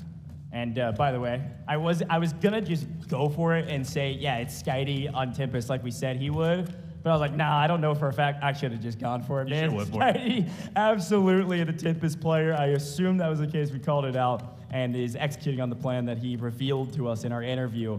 Loves Tempest on MandelBrick rounds, and it's something that's a little bit more nuanced to the recent update inside of our customs UI. Big shout out to MandelBrick Addiction. They are left alone in Museum, and because of it, they get the MandelBrick, and they immediately start decoding. Yes. A new decoding station amongst our competition. right inside of Museum. They had to walk like 5 feet, throw that thing into Decoding Station, and force everyone to Museum. When they realized that they had Museum on lockdown already, they said, why not just do it here? Let's take our fight early. And all of a sudden, we saw China versus China a moment ago. Now it's time to see EU versus EU. The first team to address Museum and sneak in the bottom of this building, it's Fallen. Fallen's a scary one for sure. Again, both teams, just like ESG versus Q9, Fallen, MandelBrick Addicts, like they've got history. Both EU rosters, both winning their respective matches, and Yayını is going to go ahead and take down, I believe, the Blue Eagle, if I'm not mistaken. So that's going to be great for them, but ultimately we've got to focus here on what NBA is going to be up to, and NBA backs away just a little bit of a reposition, 2.5 minutes, and really the only players they've got to deal with currently is going to be Fallen. Inc. hasn't made a move. Q9's not going down. GS is a little bit further away. There's still time, but honestly, NBA might be able to get this free and clear if they can take them Fallen. Yeah, there's plenty of time left. I assume Inc. is going to get involved, but Museum's an interesting one. It's frankly, I personally believe, and people can roast me for this, I don't like this Decoding Station at all. Museum, you can't hold the entire building down with 3 players. It's nearly impossible, and if you do split too much, you're going to get punished in isolated 1v1 situations, 2v1 situations rather, maybe even 3v1s if they catch you unaware. So it's really difficult to hold this position. But logically, it does make sense for MandelBrick Addiction. They only know one thing about the map. They spawn near Museum, they get there, there is nobody there. So, well, hey, this is the only thing we know. We don't have information. I don't want to rush into a trap at a decoding station I haven't seen. Let's plan it here and see how we can hold it. There's good Overwatch positions in Museum over the decoding station, but other than that, this is going to be a tough building to hold and will beget multiple parties, whether it's third parties, fourth parties, or maybe even 5th, even 6th parties, as all teams are still alive. Well, you mentioned Inc. They do, in fact, make their way over. Killsaw, he is chomping at the bit to get some more eliminations. He felt that too, Beast, and in the last round, he wants to repeat that feeling. We're down to 1 minute and 10 seconds. Touch needs to happen. Finally, some lasers are being seen from a distance. Teams are starting to move up. The desperation attempt starts to happen. Things need to get serious. NBA so dangerously close to securing the first MandelBrick, therefore putting them that much closer into the final. Shots are finally ringing out, and explosions are happening, and FN is going to go ahead and drop down HR. Yeah, HR's lost currently and full with a nice grenade and a nice pickup from Easy. Inc. came in a little bit late to the party to play for the brick, but they do wipe 1 member of FN. They know they've wiped 1 member of FN, so they know there's a full team of 3 inside and likely sitting on top of the MandelBrick right now. And a well-placed incendiary. Boldo's going to take down 2 Easy and punish 1. EU violence, sure, but NA is here to play. But down a player, we have 20 seconds remaining, or MandelBrick Addiction is about to carry the momentum from group stages into upper bracket. Can anybody hop on this decoding station? I think the answer is no, Taylor. I think the answer is 9 seconds remaining. Will it be NBA just like that with the first decoding underway? Will it be the last one? Scotty's looking down, and NBA will extract the MandelBrick virtually without any competition, much like they did in the second MandelBrick we saw in Match B. So here's the thing about this decoding station. Obviously, it's easy to watch if you're inside the room with it. Skydie was looking at the ground so his gun barrel didn't stick out behind the bookshelf. If anybody ran into that room, we would have seen a masterclass of camouflage as Skydie is just sitting in the room saying, oh, you don't know I'm here because I'm behind this tiny bookshelf. A genius play that works out flawlessly for them. The only info that they had was that Museum was there, so they said, let's just plan it here, and it worked out for them. Again, another MandelBrick that frankly wasn't all that contested because nobody could get a read on where this team was set up inside the building. MandelBrick Addiction stay on top. Not necessarily out-fragging everybody, just out-playing them, out-strategic playing them. Very well done from the team, who will be at the top of the leaderboard regardless of what happens for the rest of the match. Yes, my prediction. I gave it to you confidently. Fair enough, man. I mean, look, MandelBrick Attic is just, hey, you got to command respect, and that's exactly what they do. They took priority, and you have to respect it. I mean, again, to go from the qualifiers to how they performed in their match B to how they just performed now in the upper bracket is, I'm excited. I mean, it's just been sensational. EU has been on top all day today, and they will remain on top. But we've got another fight on our screen. ESG is taking down Crazy Dog. Gold Silver in a bit of trouble. Going to have to back off after losing 1 member of their team. And ESG, they smell the blood in the water. They're going to try to push this equation. and take care of that advantage. Unfortunately, they are fighting on the northeastern side of the map. There's a lot of alleyways. So Gold Silver just started running, and they are out of here. Yep, getting out while they still can. Gold Silver, I believe, started in first place. Just barely above that at Q9. Naturally, they're going to fall behind the MandelBrick Gatherers, which was NBA. But even still, Technic Alloy so very critical here, and that could be the deciding factor.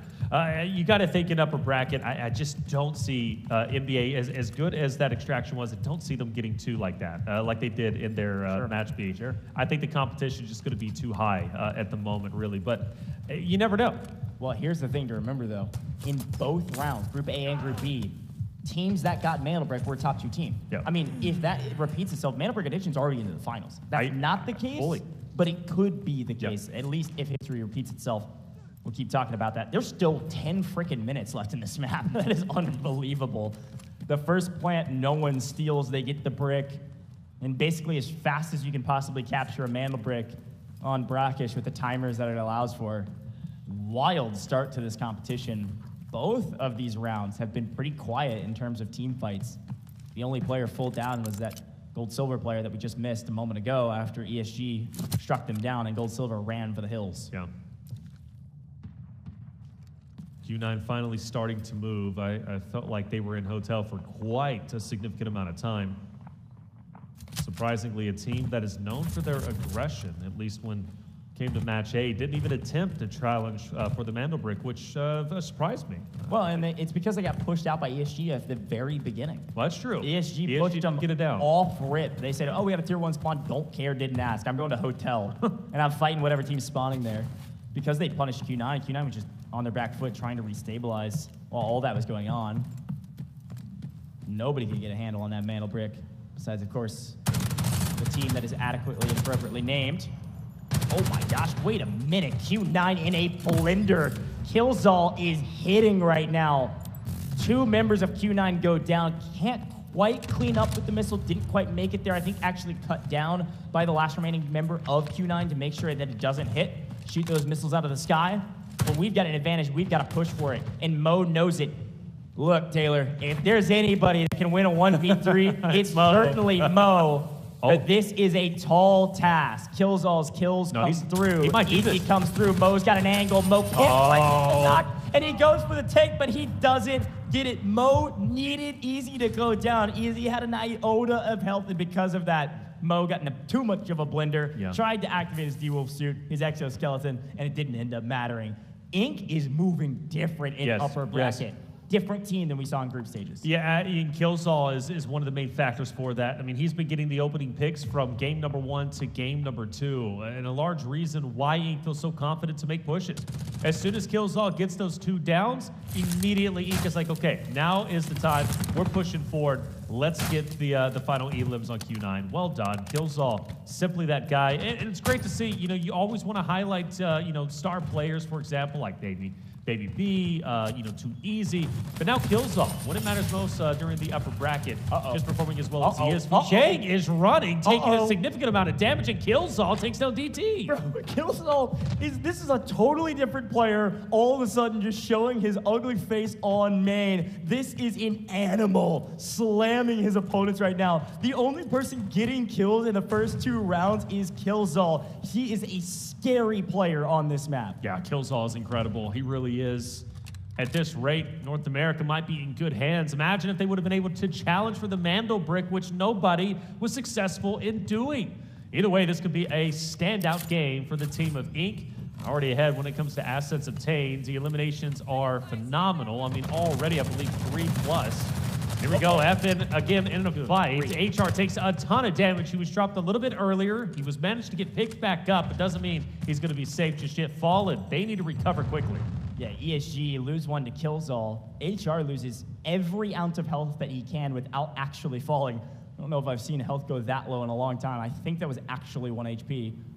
A huge boon to stay on his feet and completely regain here.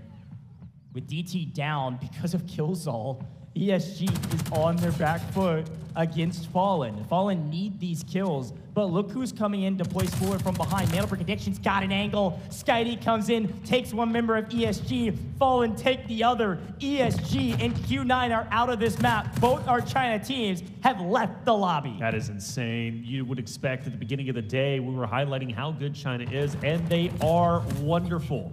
However, in this case, man, it's been all EU and North America. And like you said, here we go. Skydee is on fire, and opposite up is going to be Fallen just up ahead. It's going to be round 2 for NBA. They've already got the MandelBrick. They've already achieved what they wanted. But one thing we know from their Group B matches is NBA is not satisfied with that, are they? They want more, and they want to continue to push up and ruin dreams. Yeah, and this is EU versus EU, but look at our mini-map. Who's in purple? It's the Reaper. It's Killzall. It's the team in purple, Inc., coming in from behind to potentially pinch this third party. They know they didn't get the MandelBrick, so they're going to play for kills. And now that some extractions are available, they're looking at the timer, and maybe, just maybe, Inc. won't push this fight immediately. Inc. may play for the extraction point in the center of the map to the north side of the Tower of Babel. We'll see. See how it all plays out. MandelBrick Addiction, a huge map in front of them already with the MandelBrick, but they'd like to take a couple kills with them and start gapping their opponents in the stash value category. Actually, Fallen's going to start moving downward. Skydee was just at. Bulldo turn around and look his way. Skydee, he's gone. He's dipping out for the time being. Now down to 4 minutes and 50 seconds. Still plenty of time for a lot of players to lose their lives and drop off. I do want to point out, by the way, Gold Silver has just been looting as much as they possibly can, even still they're at 1.2. Focus back, though, onto the NBA side of things. A lot of damage. Yuval will back away for the time being, as in hot pursuit has fallen. They refuse to give up this fight. Inc., though, are moving down. They disengaged and might challenge Gold Silver a little bit later. And again, you got to play for an extraction point at this point. Oh, nice find, Skydee. Shooting straight. HR goes down for a second time, or I guess almost for the second time. HR down, and I think he's going to be able to get the clean. That's a nice pickup for NBA. Again, you got to remember, any kills they get, any loot they get, if they get out of this lobby, that's just a cherry on top of what they accomplished nearly 7 minutes ago. They picked up that MandelBrick and walked out scot-free. This is all just extra bonus. And Skydee is feeling stuff. He's looking for the shots. Somehow doesn't get cut down, but he hears the footsteps. That's the Tempest in play, baby. Able to get some information and back up, and they cannot follow because his backup was ready for where he would retract to. You know, now I can see why he loves Tempest. Skydee is such an aggressive player, the tip of the spear for the NBA roster, and the fact that he can get up and get out as quickly as he just did is brilliant. And now disengagements all around. Fallen now going up to the top. NBA will stay put where they are currently at, most likely going to the extraction point in the middle where Inc. is going to be. So for NBA, they still might have to fight against another roster. Job's not done, but as expected, Inc. could have third-partied that fight, but instead, they're playing for the extraction point. They know they need loot value. With the way this is going right now, there's absolutely going to be some loot value tiebreakers. Your stash is everything, and they've got decent value. You can see 2.8 mil. It's technically the highest across the entire map because of the kills they were able to pick up. They loot some bodies. They've got nice value. They know they're playing for top 2, and if they don't get the brick, they need to have the most loot value. Oh, and I think that was, I want to say those were some well-placed grenades. Yes, it was. On the top, Yuval burning a bit. Extraction point's going to open up in just about 30 seconds. Inks has surrounded it. NBA, though, is going to continue to push up. Flarich, though, from a distance, will take down Yuval. Is going to end up falling. This opens up the opportunity for Inc. to be free and clear on the extraction point for NBA. Maybe an opportunity to get their teammate back into play. He's just going to be down currently. Not many, the angle. Not much time remaining. Yubishkin, by the way, was able to get out from the fallen side of things, so he's been fully extracted, but here it is. The fight's about to conclude. 4 seconds remaining. Oh, going through it. Skydee goes huge. Skydee in NBA take down all of Inc. Holy cow, are you kidding me? Skydee. Oh my gosh. In the blink of an eye, player disadvantage. It doesn't freaking matter.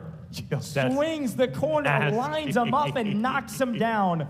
Good grief, MandelBrick Addiction is inevitable. They're going bowling on main and Brackish. This is their map. and one member of MandelBrick Addiction has left the lobby.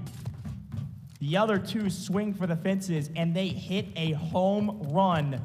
Talk about a spoiler for Inc. They had such a great game going, and they lose out on about 2.2 mil. Unreal. Skydee just owned Inc. in every respect. Notice Killzall, he's been slaying out, but he's no Skydee in that moment. I mean, we're talking, what, like half a second before the extraction opens up, takes them down, and secures, what, 1.2 whenever it comes to the overall points. I mean, just insanity, perfection from the NBA roster. So just to recap, GS lost a member a while ago. They've been looting Tower Babel for eons, and frankly, they didn't make all that much money comparatively. This last remaining player on Gold Silver is, it looks like, taking care of a safe to try to find some extra loot, because one member of Gold Silver decided to go ahead and get out of the map, one member of NBA got out of the map, and one member of Fallen, it was Uzbishka, got out of the map. They all then lost a player on their team getting killed. So across the board, right now, it's just solos running around looting up, and I think they hear footsteps. I think we're going to see one member of Gold, Silver, and NBA maybe fight each other. No, they're not going to shoot each other yet. They can't get out of the map. There was a moment there, I thought Bobo and Buldo were going to go for a fight there in the final 10 seconds or so. But a fun finish to a fantastic map. MandelBrick Addiction, your top team on that map. I'm not even going to wait for the graphic. I know it's them. Good grief. Highlight level plays, hero moments. They get somebody out of the map and they get the MandelBrick. What are we freaking? It's just play after play after play after play. And it's been that way since match B. I'm blown away. I'm just so absolutely blown away. Skydee, that play was just, again, I'm just wow. Just wow. They get the MandelBrick, no problem. Nobody contests them. They pick it up as soon as it is ready. They put it out. They start extracting it. Nobody challenges. There's people in the vicinity. Nobody really wants to go for it. And all of a sudden, MandelBrick addicts are well ahead of the game and could very well be leading not only MandelBricks, obviously they are without a doubt, but then they could be winning in the overall Technic Alloy. I mean, based off of that play there and off of game number one, they could do no wrong. Like, this roster is a night and day difference from online to now. Yeah. And I mean, one of the things we haven't really mentioned too much during this competition is that some of these players, some of these teams, they have played against each other. Some of our NA teams have played against our EU teams, and I know it's the same for some of our Asia and Asia Pacific teams. They have played against each other in other competitions, not this competition. And it always comes down to online competitions to ping. And some of our players from our EU, both of these EU teams, both in Russia and some of the neighboring countries around Russia, when they play normal EU tournaments, they're on pretty high ping. Oftentimes we'll pull servers that are like more middle EU or even sometimes to the western side of EU. Now on LAN, there's no excuses. And they are hitting their shots every inch of the way. On LAN, it's all even, and MandelBrick Addiction have put all the puzzle pieces together near perfectly up to this point, which is a huge statement for what they've been able to accomplish and the work they've put in. Dude, it's just unstoppable. Now, one team, though, that has been struggling quite a bit is ESG. Coming into this, they were actually quite healthy when it came to their Technic Alloy, but you can't have weak games here if you need to be in the top two. In fact, the same thing could be said for the Q9 side of things, who were wiped out. Killzall from the Inc. side was able to take out basically the entirety of Q9. I think he took down two, and then the rest of the roster was able to move in and ultimately assist each other on picking up the last one. Taking a look at our highlights, and man, it's just unbelievable start. ESG started off with the first down onto Q9. I'm thinking, all right, now we're back to business as usual, right? The two Chinese teams dominating each other, or at least dominating the lobby. But then Q9 gets back onto their feet. ESG has to go back to square one, but the MandelBrick became quickly our attention. Yeah, okay, can we just look at the time, by the way? MandelBrick Addiction got the MandelBrick at, what, 12 and a half minutes? I don't think it could have been faster. That might be a record for how fast they got the MandelBrick, but of course, there was a lot more fights going down on main as some frustration from some of our players as Inc. came in like a wrecking ball and wiped a bunch of these teams. Down goes ESG, down goes Q9. They're the first two teams out, but then a huge flank up the backside cleans up, yes, ESG and Q9, but it also caused some disturbances for a team like Fallen on main as MandelBrick Addiction pick up a couple kills of their own as they traverse through the map. And they did traverse through. Oh man, the flames were burning hot. That was a great nade from a distance. But this was the craziest moment, right? I mean, watching, of course, NBA move up, Skydie taking down, of course, the roster of 8 before they can extract. They were literally there half a second away from extraction. Skydie rolls in, takes them all down, and now all of a sudden they're full dead with half a second remaining on the extraction. Like, I mean, you couldn't have timed it perfectly. Look, I was a Tempest fan before this competition. Now I'm a Tempest super fan. This guy is really showing how to play this operator. Here's a look at the the round 2 results across the board. MandelBrick Addiction, they didn't end up getting out with very much, 0.65, whatever, but they do pick up 5 kills. That's 2 mil, by the way. 400K per kill times 5. You got the math, 2 mil added, which will put them near the top of overall round earnings. But the key factor, I almost forgot about it because so much was going on towards the latter half of the map. They get to MandelBrick in the first, 8 minutes of the entire map, and they're able to play so much more after that. So a huge boon, and they pump out the most damage, barely surpassing Killsaw, doing the majority of the damage from Ink. And one more note about that final fight. Not only was that perfect execution, but Skydie getting both of those players weak, he was able to clean them up one after the other with a couple bullets just in the nick of time before they got out of the map. Very cool stuff. I think if he gets one of them down earlier, I don't think he actually picks up 2 in time. MandelBrick Addiction, the top team, frankly, in the tournament thus far, but definitely the best team in this last round. Yes. Not a ton of loot, but a MandelBrick plus kills is a huge boon for them. I can only imagine it's one of these players as the MVP. And as expected, Skydie said, watch me play Tempest. I'm not going to tell you all my strategy, but here's a piece of it. And there it is, Tempest on screen and Skydie on screen. Had a chance to interview him, and now he's showcasing why he's one of the best. Yeah, Skydie's got the damage dealt on lock. Nearly 1,000, 4.0 KD, and he's doing a lot of that by simply just pushing forward as the Tempest, as you mentioned, but being the tip of the spear. Like, yes, he's got help from his teammates, but Skydie is oftentimes being the initiator.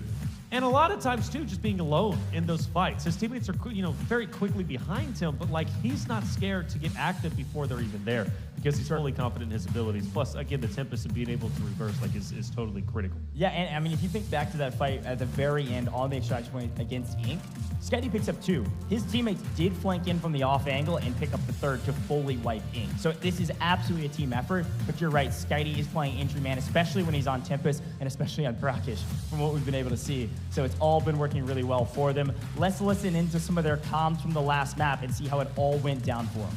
Хочешь смотреть мне окно? Да. Давай, я готов. Все, я взял. Аккуратно раскидывайте. Скажите, когда кинешь. Еще один дай. Никто не горит. Второй дал. Тоже никто не горит. Дал тебе смоки. Не знаю, нормально, нет? Вышел ставить, позицию занимать. 0.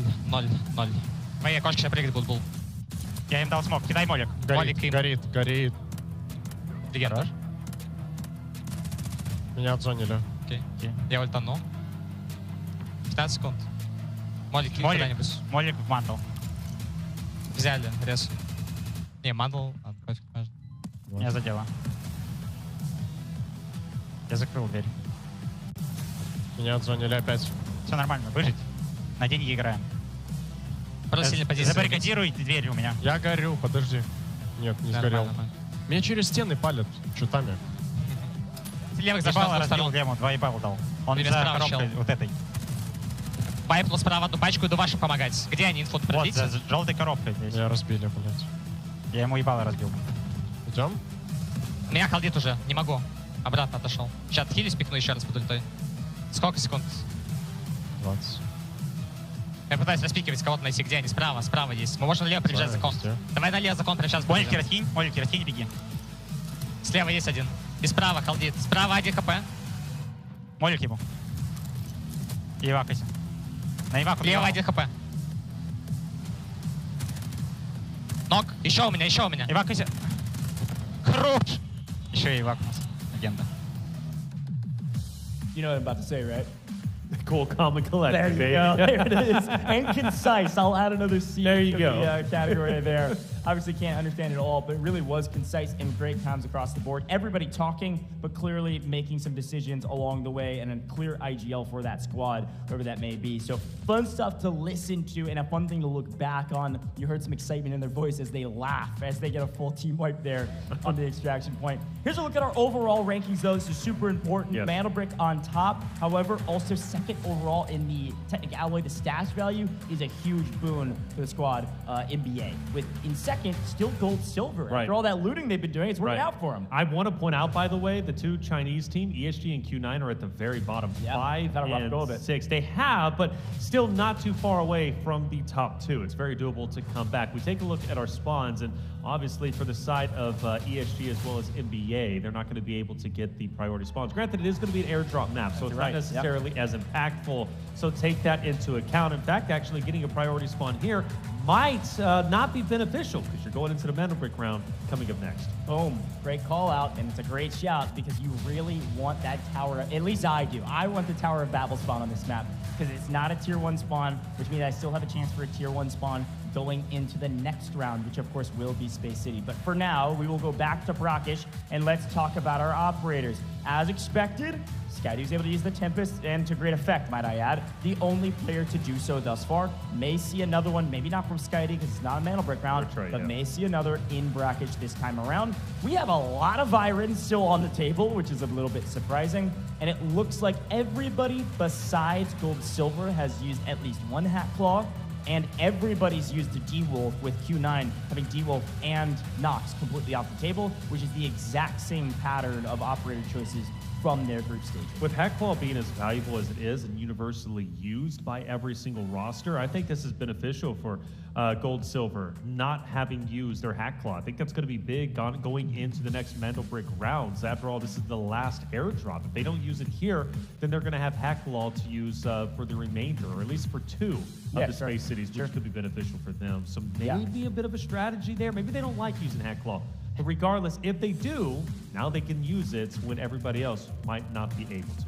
Yeah, no, I mean, it's totally true. I think Hat Claw is a very strong operator right now. A recon operator in general, very helpful. A lot of people are using Hat Claws instead of Lunas in some of these other maps, Brackish, Zero Jam, and saving Luna for the Space City maps, which makes a lot of sense. I do think you're right. Hat Claw is going to be a nice boon for a team like GS who hasn't used them at all and could use them multiple times in a map like Space City, especially if we go indoors. We haven't seen it yet in today's competition. When we get to Space City, we get that indoor decoding station, good grief.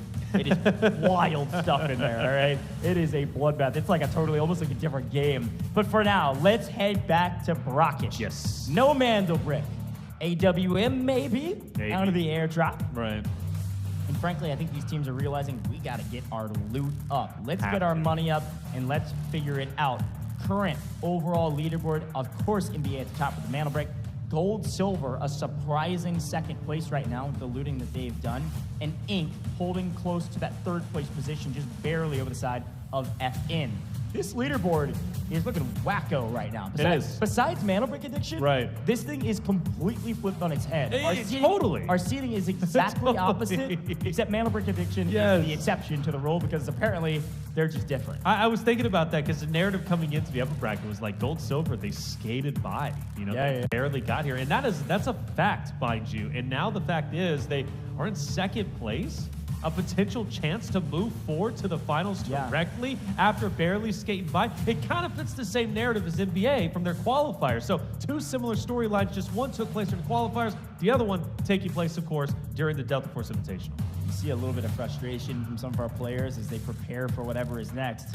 I will say, though, when we talk about different play styles, we've been saying it the entire competition. I've been saying it for years, literally. Every play style in operations is viable in these tournaments. So you look at Gold Silver and you're like, well, you guys are playing really passive or really slow and just looting up. Some of that's just circumstance, but also that's their playstyle. These regions all played extremely differently in their qualification process. Gold, Silver, they come from the APAC region. This is a little bit more of the playstyle that we've seen from APAC in competitions. There's never been a competition of this scale from a global standpoint. When you watch some of the APAC competitions, a little bit slower, and they've had to play a little bit slower in this competition. And it's funny because North America was actually quite similar. It was a really slow gameplay loop. There wasn't a crazy amount of action.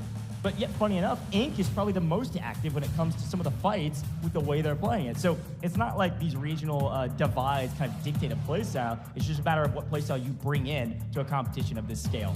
And you have to find a balance, man. You have to find a balance for sure. It's time to get game 3 started. Let's sit there. Мне будет все скидывать, ты открывай карточку. Открывай карточку и беги, наверное, свою паскудную позицию, потому что она у тебя относительно сейвовая на балкончик. Так если... Ну, если у нас... Если с другой стороны, то ничего, пофиг. Можем снизу зайти, если с другой стороны. Пойти там куда? Где больше всего? Там медички тут. Комнаты самые. 3 комнаты там. Наверное. Сейф. Сейф 100%. Давайте один лутаться будет, мне куда торопиться. Два прохода подряд. А просто медичку занять, если. Карточки взяли, топоры взяли. All right, time for broadcast. Here's a breakdown of what you can expect going forward. Our last airdrop round and everything going forward will be Space City after this, plus a MandelBrick round after this for every single map. Could be 4, could be 5, or could be 6, which we haven't seen yet. But going into bracket in round 3, let's think back to our group stages.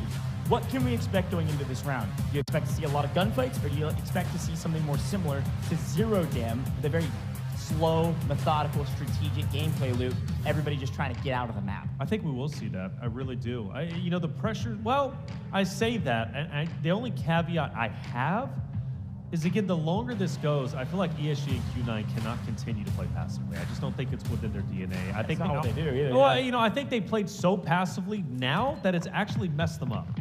Well, let's take a look at some of our spawns. Gold Silver gets the Tower of Babel, and ESG finally getting a little bit lucky. They also get the Tower of Babel spawn, so both those two teams fighting over the Tower of Babel, or theoretically fighting, at least sharing the Tower of Babel. Whereas on the north side, we've got Inc. and we've got Fallen hot on each other's heels, playing around Market and Crank, playing around Grand Hammam. MandelBrick Addiction playing up in Cherrytown. And it looks like Q9 got a prio spawn, it looks like, in playing Royal Museum. That means Q9 will not have a tier 1 spawn going into our next MandelBrick round. That's right, which is going to be big, okay? You want that tier 1 spawn, but the way it is, unfortunately, that's the way the law ended up being laid out. For Q9, though, again, a team that doesn't want to be passive. They're not a passive team. They're an aggressive roster. Can they slow things down? Yes. But I think this is where they start to get active and they start to push out a potential. After they loot up, of course, a couple of minutes, maybe they push up and start getting into teams. That's where they found the most success throughout their respective match. Now, falling on our screen, just looting up. Let's take a look at the left-hand side of our screen and look at some of our operators, gun choices, and everything in between. Anything stand out to us? I think, namely, it looks like MandelBrick Addiction is actually burning one of their Cenevas for this non-MandelBrick round. Boldo rocking the Ceneva. And as per the usual, it looks like we at least got 2 members of NBA rocking the LMG category weapons, which is nice. Whereas Yuval's rocking an interesting kit for this one. Don't see a lot going on in his inventory right now. Maybe just trying to conserve some cash, or maybe we're getting that updated on the back end. Either way you look at it, you can see not a ton of really solid gear being brought in for a non-MandelBrick round in order to conserve some of the cash that they've, frankly, fought pretty hard to try to get. And that's across the board for everybody else. We see some of our operator metas and things across the board. Nothing huge standing out to me there. But I'll keep an eye out to see if there's anything else that gets picked up. Looks like ESG, by the way, are kind of following suit. I guess this is one note about operators, following suit of what Q9 did in the first round. Round 3, they're saying, can we get Nox out of the way? We don't want to use Nox right now, so let's just use both of them for this. And frankly, we gotta give Nox a bad rap in operations. I think he's got a role in this game. I actually, frankly, like playing him a lot. You could see ESG use Nox to actually play for more solo, duo, solo, trio fights where they can surprise their opponents and catch them off angles. They're probably going to go for kills here based on what they find in our Tower of Babel. I want to say, by the way, not bad from ESG and Q9's perspective. Nearly $1 million already earned. ESG's been profiting. Of course, that's Tower of Babel as a whole, and that's before they even get involved into the engagements against Gold Silver, which Oxygen might be the closest one. Quite a bit being found by Gold Silver. Yeah, Crazy Dog looking great. That's going to put up, I believe, Gold Silver. Yeah, 1.5 million. When do you start weighing your options of let's get out of here? Because let's not forget, Gold Silver is in second place when it comes to overall match earnings. They were leading even that over Inc, who is in third, by almost 3 million. Yeah, and I think the classic conversation is, well, when my safe box has runneth over and I cannot fit anything in my safe box, that's what I'll consider stockpiling one player and sitting him out of dodge. Look, I will say the players have kind of figured out that if we don't take down the Blue Eagle early, he gets real annoying. Right. If you guys watch any of our regional finals for EU or North America, Blue Eagle was racking up a body count. And they were also racking up a body count during MandelBrick rounds, killing people that were guarding the MandelBrick. It was insane, but also you get some loot from taking down Blue Eagle. And ooh, oh, is it a key card? Picks up the Muse Survey key card. That is a huge boon for his team, I believe. Let's see it rack up. 2 key cards out of that? We take those every day of the week. Well played, gentlemen. Nice value add to their total there. Huge indeed. A lot of millions being rolled around. Gold, silver at 1.9, Q9 at 1.4, Fallen at 1.3. These are the teams that really needed it, especially Q9, who was all the way at the bottom at the start of this game. Maybe this is the turnaround point. It's the confidence booster heading into the next MandelBrick round. Dude, I am a loot goblin. I just want you to know. Hey, I know you are. Dude, when I see you open a chest and that thing spins for way too long, I get so anxious. I get so excited to see what is about to pop out. I think those key cards went for about 300K or so a piece. Nothing insane, but definitely worth the value. You see FN jump up to 1.5 mil because of the loot they found. You know, Blue Eagle. Here's a look at some of our other squads, and I think it's going about like you had mentioned at the beginning, and I think you double backed on it, so we were kind of going back and forth. But pretty slow to start things off. Right. I mean, it makes sense. Pretty classic for these types of maps for round 1, round 3. You don't have to take fights, at least not early. There will absolutely be fights over extraction points. But our first fight's either going to be in the Tower of Babel, or it'll be around one of these extraction points, maybe between Ink and Q9, maybe, around Museum. Yeah. Ink is known to get a little antsy, go for kills. Certainly possible. I think it's going to be gold, silver versus ESG. And I only say that because Oxygen keeps kind of, roaming away from his teammates by himself. Granted, ESG isn't necessarily tightly compacted, so it's going to most likely be a 1v1, but they're a lot closer than what gold, silver is. I'd like to see Oxygen maybe reel it back just a little bit. Because the further he strays away, the further he does get over towards DT, who's going to be just off to his right. And if Oxygen gets down too far away from his roster, he's pretty much in no man's land. And ESG is not going to let anybody from Gold Silver push up and get Oxygen back into the fight. But he will join back to with his teammates, and all will be right with the world. Still plenty of time remaining to gather the loot. So far, the richest one is going to be Gold Silver. And let's say, theoretically, they get out with the loot that they currently have, they should at least surpass 10 million in match earnings, which will be pretty massive for them to stay ahead of the curve. Quick look at the map view here on main. You can see our first airdrop. North side, this is the north half of the map. Grand Hammam is where it'll drop, and Ink has got an idea of where it'll be. They're gonna play for it first. Again, there's gonna be 2 airdrops that stagger by a couple minutes apiece. So the first airdrop usually has just high value loot. We saw a graphics card come out of it, a couple gold items come out of it.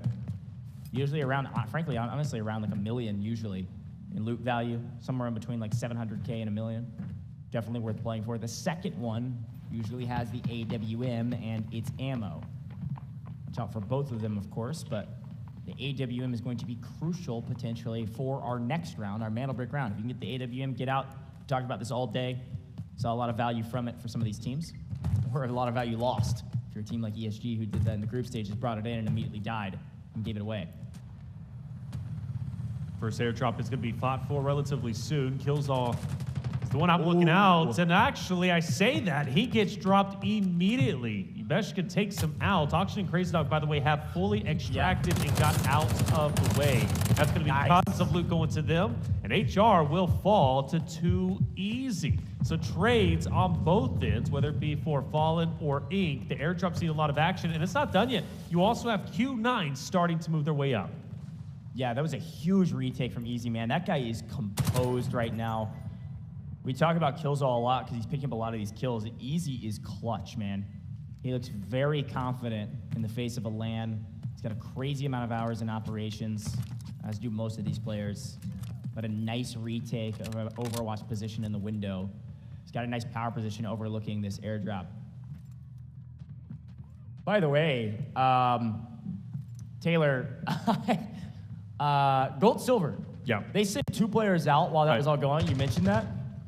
Bobo just died to a flamethrower troop. Did he? Bobo's out. Bobo died.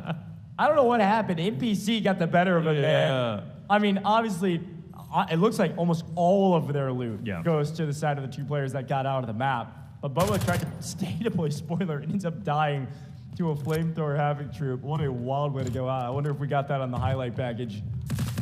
But this fight, a crucial one, and it looks like Q9 getting into the mix, and it's Mo saying, hey, did you forget about me? Yeah, you better not forget. The MVP from the group stages has been very quiet in our upper bracket. Tell you what, I'm starting to feel bad for HR, though, from the Fallen side. He has been knocked so many times, not only in this round, but also the last round. Seems like he's just kind of getting punished left and right, whether it be from Killzall or multiple others. And it's tough to watch. It really is. But that's just the way of the world. Airdrop, though, still in play, mind you. I don't think anybody's been able to get it, and that's because of the pressure from Ink, Q9, ultimately Fallen. You know, things are truly active. I do like that Mo is on that off angle, and I think he's going to be the big playmaker. It's going to be up to too easy to keep him at bay. Okay. Michael Killzall is pulling right now. He's able to sneak up to the airdrop. As we said, that's about 1 million spread. Double fossils is huge. That's 700K by itself. Here's a quick replay of that moment. Here's Bobo, dude. My God. He missed my shot. Bobo to the left. Right here back it is. to the action, though. HR was getting cut down there. Got a chance to see both of those on replay.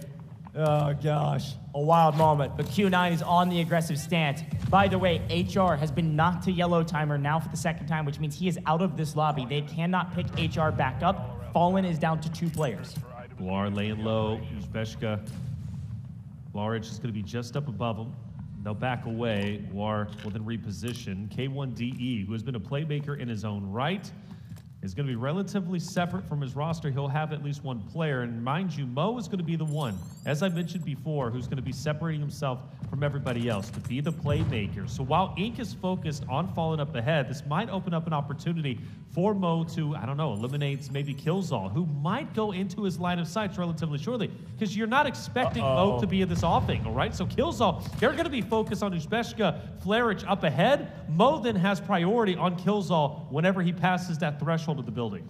Dude, I don't know what's happening, but the NPCs in the Tower of Babel are on a tear right now. We just lost DT to an NPC. The bots are cooking right now. I know it's hard mode, but my goodness, boys. Let's get everybody to lock in real quick. ESG should be able to get that revive here shortly, as they are in the Tower of Babel by themselves right now. But the fight is still at hand. Mo trying to play the off angle, but it is Ink versus Fallen. A 3v2. Maybe Q9 will play spoiler. And again, there is a second airdrop in the area. And it's actually being guarded by MandelBrick Addiction off screen. Not too far away, though, on the south side of the market. Virus gets the knockdown. We got to push the fight. Killzall getting aggressive. There's 2 there, though, and he can't quite trade him out. The flash breaks his line of sight for just enough time to lose the gunfight and get cleaned up. Killzall has felt like a hero all day today, but unfortunately, heroes do fall sometimes. And Uzbeshka and Flarich played that perfectly, played slow, and they got it. But look at what's happening on screen right now. MandelBrick Addiction on a tear. No, Q9 ripping down 1 member of NBA, fighting for this second airdrop. Of course, it's Mo, and I think he's starting to feel back into his element. What made him so powerful throughout Match A was his ability to disengage from his roster, be the tip of the spear, and push forward. And that's exactly what he just did on the single player from NBA. Of course, fighting for the airdrop out in the middle. NBA, though, they are a team that knows how to recover it quite well, and it's going to be Yuval from a distance who's going to try and do exactly that with the dual LMG, which is what they started off with. But of course, for Skydie, this guy, he's been known to make plays. He did it just a little bit ago in the last round, pushing up the extraction point, taking down the entirety of Ink before they can even get out, putting them on the back pedal in 3rd place. But as things slow down just a little bit, I do notice Baby up ahead takes a little bit of damage. Mo pushes up, and he's going to try and steal the airdrop while he can. Here we go. This is the AWM airdrop. We take those Gotta get the gun, but gotta get the ammo as well. Ink Baby picking up one on Fallen means that Fallen's down to a single player. HR's been out of the lobby for a while. Bishka's down as well. So just Flarich up on his feet right now for the side of Fallen. MandelBrick Addiction is absolutely within striking distance of Q9. But with Mo and AWM in hand, they know they can get one shot, and they got to be careful. Yeah, but he only picks up 2 rounds, so it's going to have to be some valuable shots. He decides to fire them off. Taking down Skydie, though, with a headshot, that would be huge for Mo. Flarich is able to pick back up. Use Bishka, by the way. So Fallen's still on 2. Again, Gold Silver, they're doing what they did throughout the course of the group stages, just a hair better this time. They got 2 out earlier. Lost 1 to an NPC, but got 2 out with 2 million. They're just racking up totals, forcing the other teams to fight for MandelBrick and trying to catch them on the loot category. Q9's got the AWM. They're going to be playing slow here. Loot what boxes that you can. Throwing a nice M249 into your inventory. Definitely one of the meta weapons of the day. Technically an LMG. You can build it to feel like an AR, though. And it hits like a dang truck. I think Q9 backs away from this. Maybe goes down towards helipad. Could be one of the significant plays they can get out with the AWL. I mean, 3.6 million, that is a massive game for them. Considering the fact they started in 5th place at 5.26, this will put them in the running for top 2, if not already top 2. Because Gold Silver, I've already extracted at 2.1 million, so I think they'll just have a minor lead. But for Q9, again, putting them right back in the running, making things a lot less scary going into what could be the next map, or should be the final map of the next map, next MandelBrick round, depending on how NBA decides to play it. And so we will have...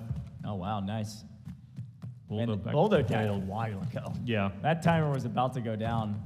There was enough action on the north side. They were able to pick up Boldo just in time. MandelBrick Addiction back on their feet with 3 players. There's only 4 minutes left on the clock. There's been some action, some interesting fights, but most of this lobby is still standing.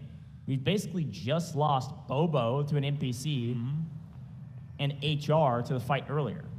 And of course, 2 members of GS extracted early with 2.1 mil, so. Uh-oh, we've seen this story though. Trying to go for the center extraction point. Yeah. NBA just up above them. That would be devastating for Q9 if they get eliminated in the fashion Inc. did in the last round. Well, Q9's got the power position. They're sitting on the extraction point already with 3 minutes on the clock. But NBA's got Skydie. I mean, that's the power player. That's hilarious. It's a good shout, frankly. There is a north side extraction to potentially take if you wanted. It's going to be the road to the Grove. North side of the map looks like Inc. might be playing for that right now. Fallen was up here, but they're going to actually wrap around. They're not going to stay up here. I think Ink's ready to go home, and by go home, I mean go back to the lobby and prepare for their home, which is Space City. Whereas on the other side, MandelBrick Addiction, ESG, and Q9 all collapsing on the extraction just outside of the Tower of Babel. ESG has 2 players in the area, and a 3rd player nowhere in sight. I think they're actually deep inside the Tower of Babel right now. So all eyes on Q9 and MandelBrick Addiction to fight first on this extraction point. You can see the timer differential. There's plenty of time to get out, but this will be the last out of the map. Yeah, I can't stress enough how important it is for Q9 to hold on to what they got. I notice the Suniva starting to move up. That's going to be Boldo. It's going to scout the area already underway with the fight for Q9. Winning this is so impactful. You get out with the AW, you get out with a ton of much-needed loot, and already taking a lot of damage, though, is going to be Guar. As NBA starts to collapse in on him, he will recover for the time being, but I do favor NBA in this fight, depending. You have Scotty also starting to engage. Guar lays low, Q9 breaks away. They've got this fatal triangle, and NBA looks to be going right in the middle of it. Yeah, Boldo's just walking in with the Sneaver operator, trying to get the better of his opponent. They are able to trade one out. K1, DE goes down. Skitey is there for the trades. Yuval picks up one, and it is all down to Mo in a 1v2. Skitey's on the other side, healing, but they don't need him. Gosh. MandelBrick Addiction is the best team here today, and they continue to prove it over and over again. ESG getting involved in the equation, and we are down to the last remaining player for ESG, as MandelBrick Addiction have two alive, Skitey and Yuval. They've got power position. ESG is here, but Fallen is joining the fight. And there's only 48 seconds left on the clock for this extraction point. With Q9 getting fully eliminated, that knocks them back down to the bottom of the food chain. They started at the bottom. They should finish at the bottom. They needed that extraction. They needed to win the fight, but NBA had other plans. Two more players up. ESG in the vicinity. Of course, Fallen starting to move through, and Ink might even join in at the last second. Crazy fight and not a lot of time left on the clock. Yes, the game clock says 57 seconds, but this last extraction point has 20 seconds on the clock, and there's a lot of folks sprinting at this. Flarich in trouble, gonna have to back off and heal while all of these teams jockey for position. Reminder, they don't have to win the fight, they just gotta get on the extraction point. Killzone's gotten out on the north side of the map, but Easy and Baby B are sprinting towards this fight to get anything that they can find. And it looks like ESG's fighting while the main fight on screen and NBA and Fallen all get out. No one able to get a knock and a full on the extraction point. And two members of Ink come swinging in to try to clean up the scraps. And unfortunately, one of the two get cleaned up themselves. And with 19 seconds on the clock, Baby B is on the hunt. He just needs to sprint at his opponent, who is weak. Now a cat and mouse game in a 1v1 to close this map out. We'll see if anybody can get the knock and the full before the time closes. I don't think so. 5 seconds maybe. It's hello, Jang from up ahead. Oh, whoa! Baby B gets to heal him just like that. Despite taking the first shots, he took the first damage and still reversed the script.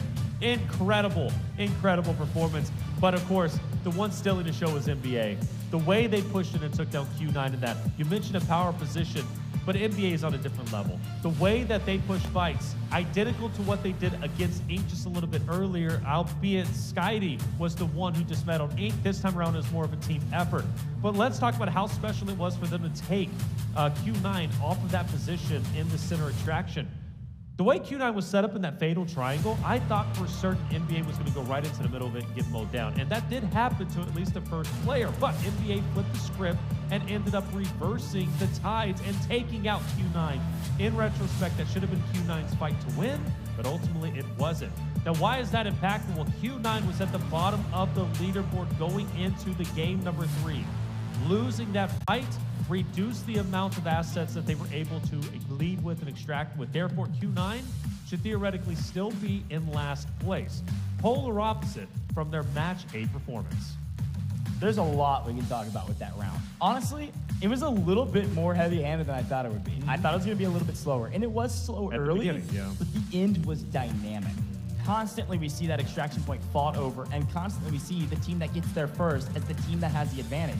And Q9, like you said, got there first, but couldn't hold on. MandelBrick Addiction, a key factor about that team and what they were able to do in that last map was they were able to pick up Boldo, staying patient, allowing the other teams to fight up in market. They pick up Boldo right before his yellow timer closes out. He's back on his feet, and then Boldo's basically the distraction. He's Sineva. He's going in and soaking up as many bullets as he can, whether it's his body or his shield. It ended up being his body in that fight, but it was enough of a distraction for the other two MandelBrick Addiction players to pick up the actual team fight win and also get out of the map, which is crazy. So 2 players of MandelBrick Addiction, 2 players have Fallen, by the way. I got to shout out both those EU teams because both Flarich and I believe Uzbishka got out of the map as well with their EU compadres. So let's take a look at some of the highlights from that last map. Of course, taking down Blue Eagle is a nice start for some of the folks on the screen because they got some nice loot, you're right. And hey, look. Why we got to poke this one, huh? The body count of the NPCs was higher than some of the kill tallies from individual teams over the course of the competition.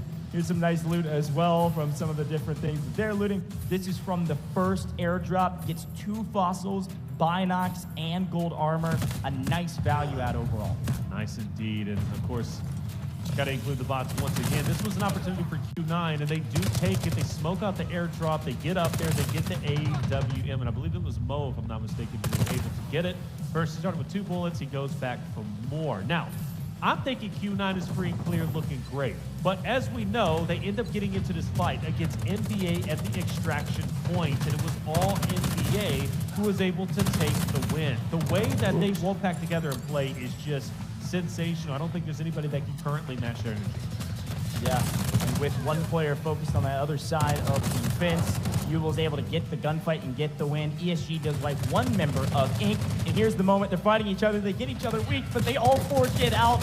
And Baby B swings up, hits a couple headshots, and breaks the plane to get the kill. Hey, Baby B, that's 400K in the final 5 seconds of the map. We take those. Yeah, you definitely do. And again, to reiterate, Baby B takes the initial damage and still manages to win the fight. Talk about a special beast, okay? Loving it. Well, there it is, 3 games in, and well, game number 3 was a big success from the NBA side of things. They're already sitting with the MandelBrick. They're already in first place, but having the round earnings is still going to be impactful, especially if other rosters are able to get MandelBricks themselves. For Gold Silver, again, skating by to this point, but hey, all of a sudden looking like a front runner to move into the finals as a whole. ESG at 1.88 million, but let's jump down Q9 all the way at the bottom. Again, they had a great opportunity to extract with a ton of assets, but they were eventually taken down by NBA, which ended up being their demise. As far as damage down, it's relatively even across the board. Fallen, though, almost edging out Q9, but couldn't do it in the end. As far as NBA goes, it's actually quite surprising to see their damage be as low as it is, despite them outslaying Q9. Well, that was one of the only main fights they took, though, right? They only picked up 3 total kills, which was against that roster at the very end. They were in a little bit of a blender at the beginning of that matchup, and then closed out near perfectly. Skydie, Yuval, obviously, with Boldo as their third. This is the team that's the best team on the day. It's the best team in the last round. This is the best team right now, and there's no questions about it. Not only in this last round, can we remind ourselves, Yuval, the MVP this time around, they picked up so many MVPs over the course of the day. Yep. 3 kills, 2 assists, a 3-0 KDA, and then also a round damage of almost 500. A huge boon. Yeah, 7 games so far? I think they've only been match MVP out of all the 7, 2 times. I think they basically dropped it, if I'm not mistaken. Well, here's the crazy thing that I was going to think back to. They haven't had a bad map. Yeah. They've won every single map they've played. Think about the different maps they've played. There hasn't been a bad map for MandelBrick at all. Bad one, you're right. Not a single bad map. That's right. And nobody else in this competition can say that. Everybody else has had a bad map, a mediocre one at best. Even the times where they get full wiped, they got the MandelBrick. That's all that matters on those rounds. MandelBrick Addiction, the best team today. Yeah. I'm touting them because it's inevitable at this point. They are absolutely undeniably the best team right now. Yeah. Job is not done, though. Just because they're the best team so far doesn't mean that the second half is going to be the exact same. Let's talk about the what-ifs while we've got a moment. I think we're going to listen in some of those comms as well. We could wrap up, just like group stages a moment ago, in 4. We are moving into what is a match point round for MandelBrick Addiction. If they get this brick, we are done for the day and done with the upper bracket. That means, by the way, as we've been saying this entire competition, every strategy can work. Gold, silver could sneak their way to the finals with a very passive play style. Yeah, they could. And they could actually play bodyguard to MandelBrick addicts. Depending if MandelBrick addicts do, in fact, go for the extraction. I don't see that happening. I really don't. I continually have been saying it. Granted, I've been wrong. I have been wrong every single time. I want to see ESG, and I'm being honest, I want to see ESG and Q9 get a bit more aggro. Albeit, I do think Q9 did get way more aggro on that last map than the previous. Here's the thing. It's not that they're not getting aggro. They're just not winning the fights. That's what's wild. Characteristic. This is what we've been talking about with the strategies. Q9, ESG. Both very aggressive teams, and they've been staying aggressive. Think back to ESG. They spawn in T1 spawn on a MandelBrick round. They sprint for a fight. They sprint for Q9, and they take a fight, push Q9 back and get a kill. These teams are not playing too low-key. They're playing so aggressive, and it's working, but they can't fully execute, and they get cut down. Let's listen back on some of the comms from the last round. Левее один вроде есть. Влево проходим. Давай. Стал. Надо лево убить. Я под пчелами. Меня нокнуло. 1 хп. 1 хп спереди. снимаю пчел. Здесь он где-то. А, слева. Я хилюсь. За траком. Второй правее, наверное. Да. Понимаю, где второй. Можешь пойти к нему? Я справа сейчас залезу. Я за тобой. Мы с Бубом идем. Вот он. Инфу. Ног одного, второй лежит. Ног второго. Слева, в углу. Я хилюсь. Д1. Жду тебя. Сейчас пикнет. Пушит. Даешь меня сейчас. Другая пачка сзади. Вайп. Этого вайпнули? Да. Другая пачка, минута. Хилюсь. 20. Их другая пачка идет с музея. Отлично. Ко мне потом подсмокай, проспрыгни и все. Смотри, сейчас кину. Время. 5. Я в зоне. Хорошо. Авик, вакуум. Again, how many times do I have to say all of the C's? We have clear communication, concise, and everything in between from that roster. Everything seems very, very pristine, like they've been working on it, which of course we know they have. Worked out flawlessly for them. I mean, how many times more do we have to listen into the concert before I can start speaking Russian on main stage? I'm learning as we go. You're one of the This is guys, huge. I will say, he's a rare beast. Like, I feel like I've done so many broadcasts with Ghost, and all of a sudden it'd be like, oh yeah, I understand this, like French. I'm like, well, how do you understand French all of a sudden? Like, okay, Italian, you're speaking Italian. Yeah, I caught a couple of those words. I'm like, how? Latin Guy's not, words, he's not Noam Chomsky. He's not a linguist. I don't understand how he's doing this, but he is a special breed. Okay, this That's is good. way too much gas because Russian is not even one of the romantic languages, so I'm toast. I'm not actually picking a Speak for yourself, okay? It depends on who you're talking to, okay? I want to go back to that aggression thing, by the way. I look, for ESG and Q9, I want to reiterate it and really pinpoint on what I'm meaning from this. The MandelBrick round, they weren't active whatsoever on getting onto the MandelBrick, and they kind of allowed NBA to get it for free. Sure. Teams have been allowing NBA to get the MandelBricks absolutely unscathed. Yeah, They did in their respective match, they did here. So that's what I mean for the aggression. Get to the MandelBrick and don't allow this to end quickly. NBA at the top at 12.19, but of course, it's because of the MandelBrick. They're still very healthy. Now, for gold, silver, remaining on top at 12.75. You go down the list, Q9 at 6.8. They have to almost double their score to catch up the seconds. Yeah, or just get the MandelBrick, right? I mean, you get Well, the MandelBrick. yeah, the MandelBrick is too, yes. You jump up the top two. Yeah, I wasn't even saying you were wrong because it felt that way to me too. That I they were just want to playing reiterate slow. for the viewer. It is a Yeah, good yeah. shout too, though. They do need to get a little bit more aggressive. People got to start playing for these MandelBricks. They were given, I mean, not given a free one, but they were able to take a freebie because of nice RNG in terms of the spawns that they're getting, insta throwing it into the coding station. People just couldn't react in time. So let's talk about the spawns, folks. We are headed to Space City. We know that Fallen and we know that Q9 had T1.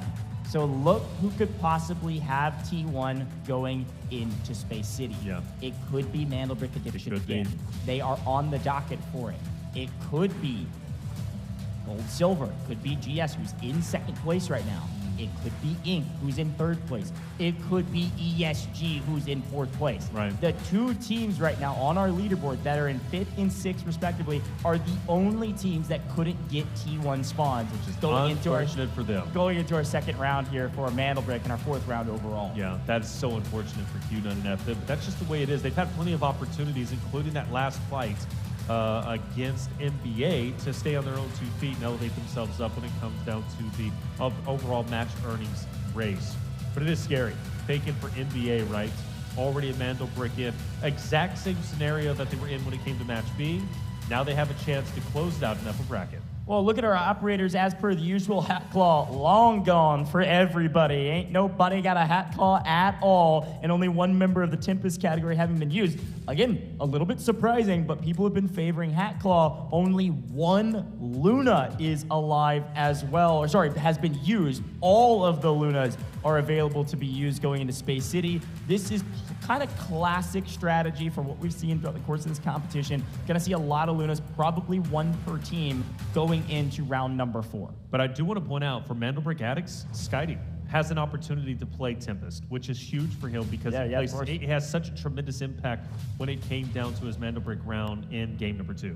Yeah, and I will say too, we got a lot of Stinger still available. We know how valuable Stinger can be on this map with that drone, the smoke drone that you can throw out. A lot of visual cover on a map that has wide open spaces. So I'll be really curious to see how how many Stinger operators we get and how many Luna operators we get going into this one. Yeah, you would have to assume we're going to get some Lunas at least. But, I mean, that tip is for Skydie. You know, I hate to keep harping on him, but he plays that much of an impact going into a MandelBrick round.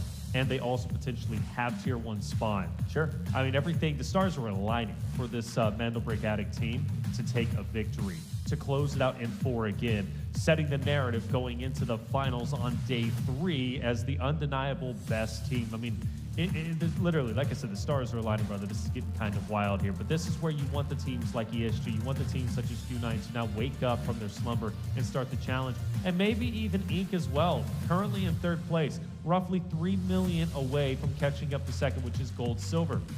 They've been slaying out.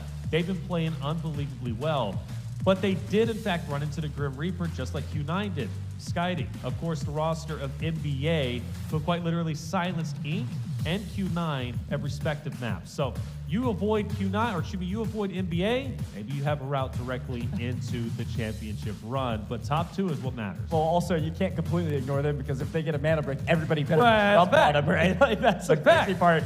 We can't let them get too, they can't, there's no way MandelBrick Edition clean sweeps in group stages and clean sweeps in upper bracket, right? But we've been like saying like this can't happen, and then it continually happens. Like, trust me. That's crazy. Trust me. I've been trying to lay the seed of doubt that NBA can't do this, even though I fully believe that they can, just to set a narrative or a storyline for the viewers at home. And I've been wrong. Okay, well, let's do the predictions then.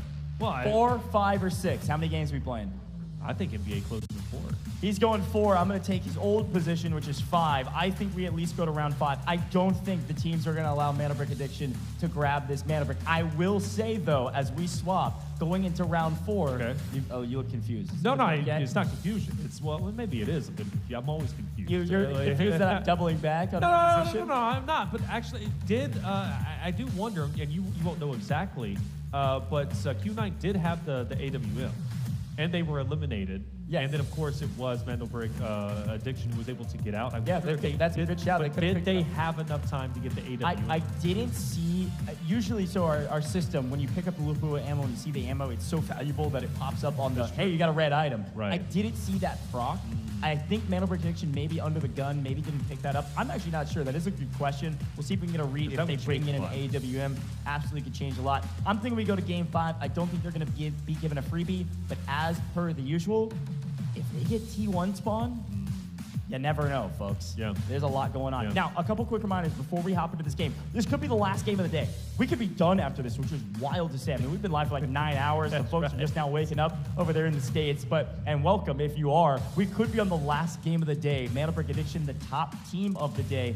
If they get this MandelBrick, tourney or day is over. Tourney day is over. Group stages day and upper bracket is over for the day. We will be done, and they will be going directly to finals, skipping tomorrow. Right. And then the question is, who's in second? Yeah. And right now, it's gold, silver of all teams. And it's not that they're a bad team. It's just a totally different play style. Right. They've been playing slow. They've been looting up, and it's been working for them. They're in second right now. Same thing that happened during group stages. Gold, silver can say, oh, the team at the top is going to win right now? Well, we're in second. Let's just loot up and get out of the map. And they'll end up getting that second spot.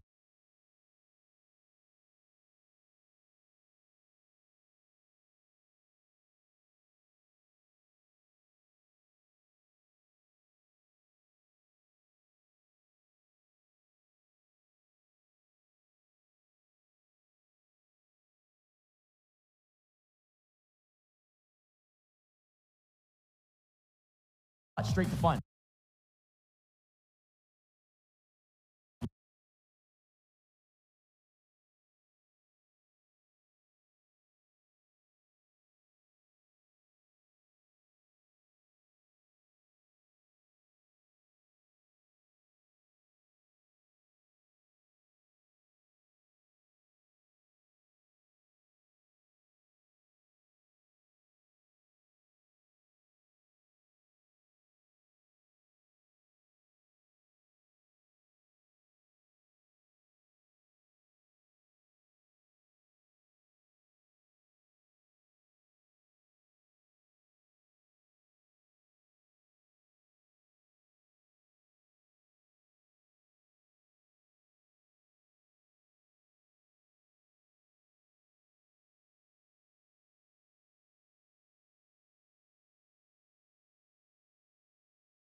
头。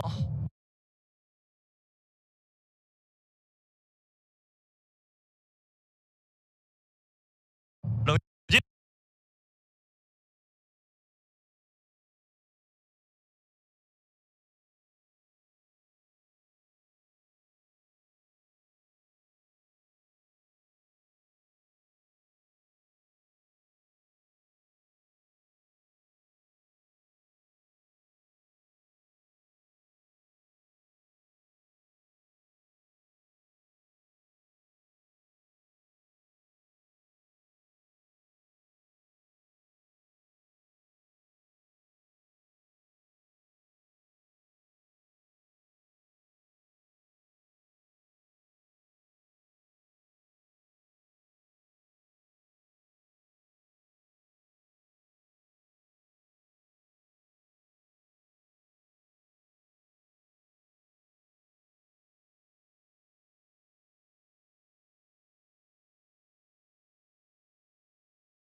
Though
Play spoiler to Q9.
Push the point. And not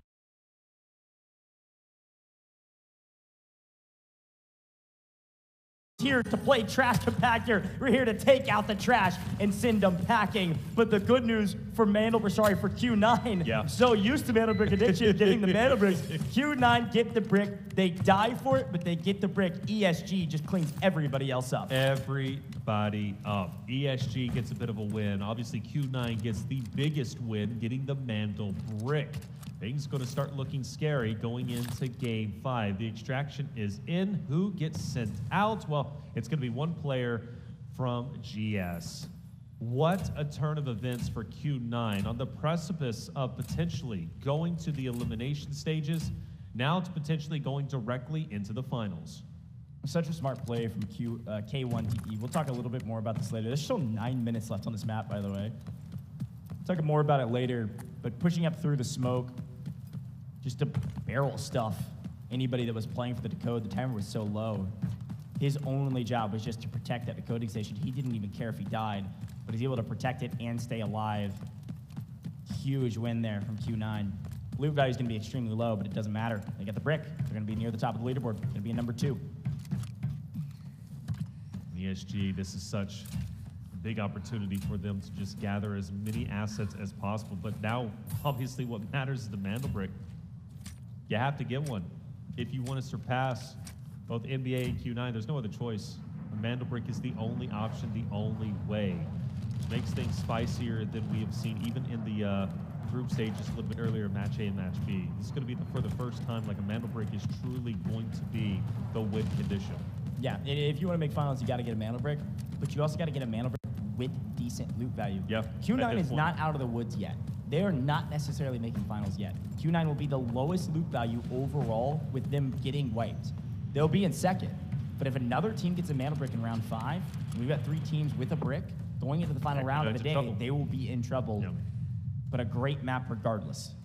ESG, by the way, has a stupid amount of loot from this one. That's right. They are leapfrogging this leaderboard if they're all able to get out, and right now, I can only imagine that they do. GS has a solo, Fallen has a solo. And right now, though. Yeah, they're just trying to pass. I mean, they're just trying to get as much loot into their safe box as possible. Plenty of time to actually extract, but I don't know how you're going to extract in the face of ESG. I don't think it's going to be possible, but playing spoiler here could be massive. But again, the only thing that matters is the MandelBrick now. Q9 and NBA are well on their way to the finals potentially. I think NBA more so with their asset count. But now the door's open for quite literally anybody out there. And things just became pretty fun. Already have been, but now things are going to be spicy in map 5. Yeah, that's right. Anybody's game and technicality? MandelBrick Addiction obviously still in a really good position. By the way, that is the first map that MandelBrick Addiction has truly lost. Yes, actually, yes. First team out. Weren't able to get anything going. Brutal way to go out, but they couldn't be perfect. Not in the stage of this caliber, man. Well, yeah, as far as I'm concerned goes, they kind of have been. They kind of have been perfect. Albeit, though, does taking that L kind of take some of the wind out of their sails? I don't think so. But just something to kind of say. We do have ESG starting to move up. Again, you have the solos from GS, as well as Fallen. Just up ahead.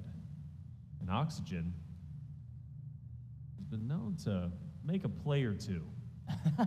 A play for the loot. You gotta remember, Oxygen didn't have a single kill in group stage. But now it's time to pick up 3. Hey, you never know, man. They're getting close. It's hard to smoke out the rats sometimes. Look at the use Bishka. Look at the spot that he's on. ESG knows there's someone around here somewhere. We're looking for loot first. I'm going to be completely real. I don't think it's even necessary to really continue to go for more. I think they're pretty loaded as it is. I think play this essentially as safe as you can. Granted, I mean, you got the man advantage. I mean, you're not going to waste this from a competitive standpoint. Yeah, look at total assets, though, on the left-hand side. I know. Look how much they're jumping. I know.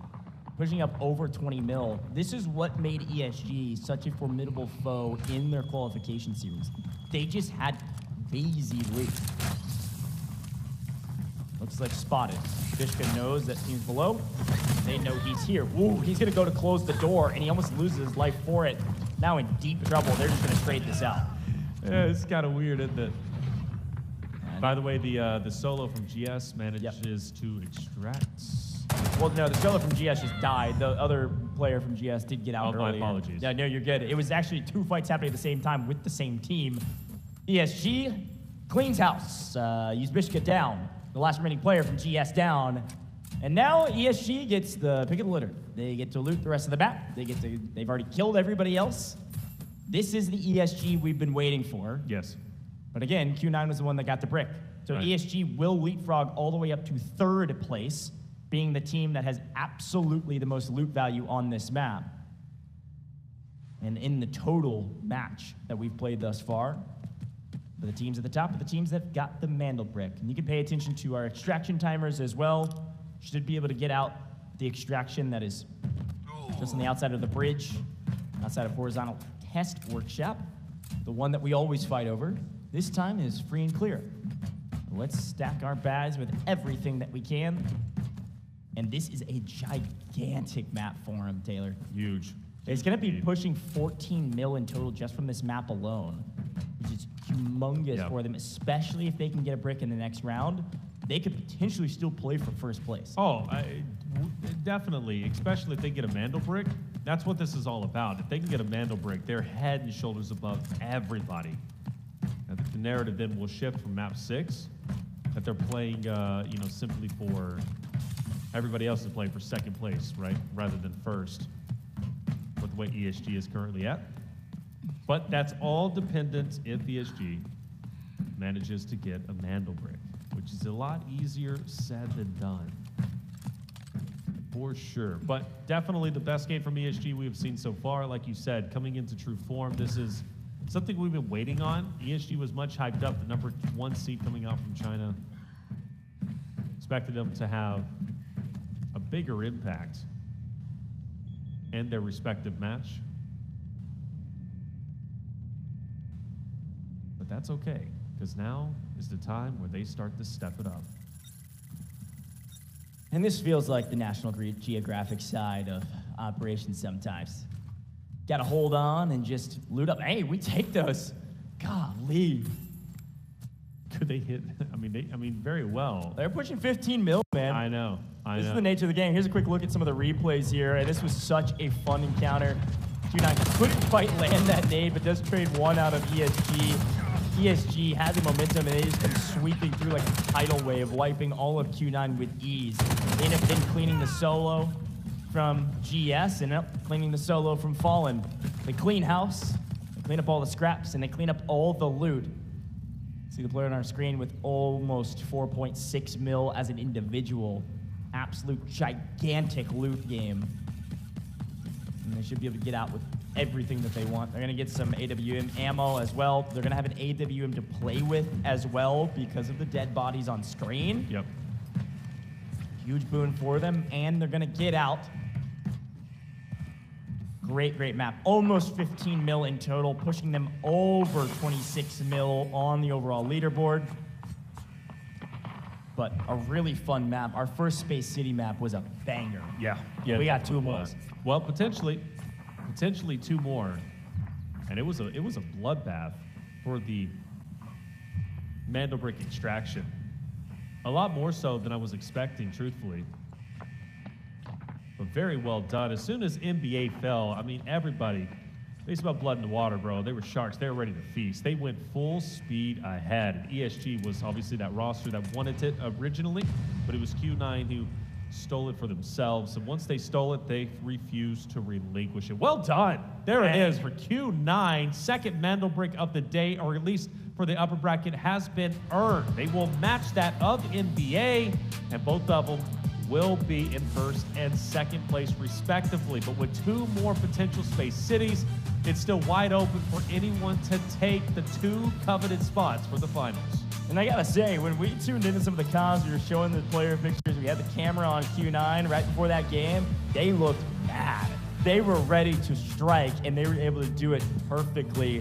There's so much we can break down about that last map, and we'll see it in the highlights. But again, I've got to shout out this Q9 roster against adversity. I mean, they dominated group stages. Let me be very clear. Yes, Fallen was the leader in their groups, but they were the strongest team in terms of slaying power, loot value, and everything in between. Q9, this in the upper bracket has struggled, but in that map, almost perfect execution around the MandelBrick. Holding that ramp control, forcing Ink to swing around the north-hand side, nobody would actually fight them on the south side of the point, and because of that, they had a free and clear victory to hold the decode. And of course, the hero plays from K1D to jump the brick, the decoding station rather, and take down HR before he could get the trade. And HR was just right there. He was ready to decode it for himself, getting shut down that close, and then also forced to lay on your back and just watch. Yeah. Right, I mean, it's just right there, but it's absolutely impossible for him to reach it. It's quite heartbreaking. HR, younger player, has been playing very, very well, but also has had some heartbreaking early losses and downs, man. I just hope it doesn't get to his head. He's a phenomenal player, and Fallen is, they'll be all right? Fallen is one of those teams that definitely has the ability to fight back. I mean, after all, look at Q9. Last place, now up to second, but it is critical in this map 5 that they lock in the final MandelBrick, whether it be Q9 or whether it be NBA. You do not want to allow it, especially at this point, ESG, to get a MandelBrick for themselves, because they are so far ahead of leaps and bounds ahead of everyone out of all the 6 teams, or now 5 teams that they're facing off against when it comes to their technical alloy. I mean, match earnings, brother, like they are, I want to say 10 million above, basically, even that of second. Right, well, you got to remember, too, how much loot value MandelBrick Addiction actually brought into that lobby. I mean, they had well over double digits on their overall loot value, and they're the only team that had a MandelBrick going into that round. They dropped to, I think our leaderboard showed like 7 mil. They brought in like 7 mil worth of gear, which totally makes sense. Let's look back on the map, and it started with GS. We were like, hey, they're in second. They're feeling good. Yeah, they barely make it out of spawn, man. They almost lost both players as they're traversing those pipes to get over towards the brick. They have to play with 2. Seeing some solid loot here from Ink, who tried to get into the fight towards the end, but just couldn't quite find an entry. Q9 held the ramp. We'll get there in a moment, because it started with ESG. We've got to remember, yes, Q9 won the MandelBrick. ESG started this. They grabbed it on spawn, sprinted to the decoding station, and immediately planted it. They wanted to take this fight early. And here's a look at Fallen. HR, you were questioning how he was feeling. He had some struggles. He iced up in this moment. There was a crazy reach out here from HR, not only to win that fight and win this fight as well, but it was right here. Look at this engagement. This was insane. Boldo. The reach out, Boldo was disgusting. Able to stay alive, and then right here, HR was doing so much. But K1D sees the smoke, know they're going to sprint for it, sprints to it, and just barrel stuffs him with the LMG, gets the kills. Fallen picks up several kills amongst this equation. That'll be nice for their tally. But as the MandelBrick gets extracted by Q9, here comes ESG, and they clean out. Tons of kills, tons of loot. They have absolutely leapfrogged the rest of this competition in loot value.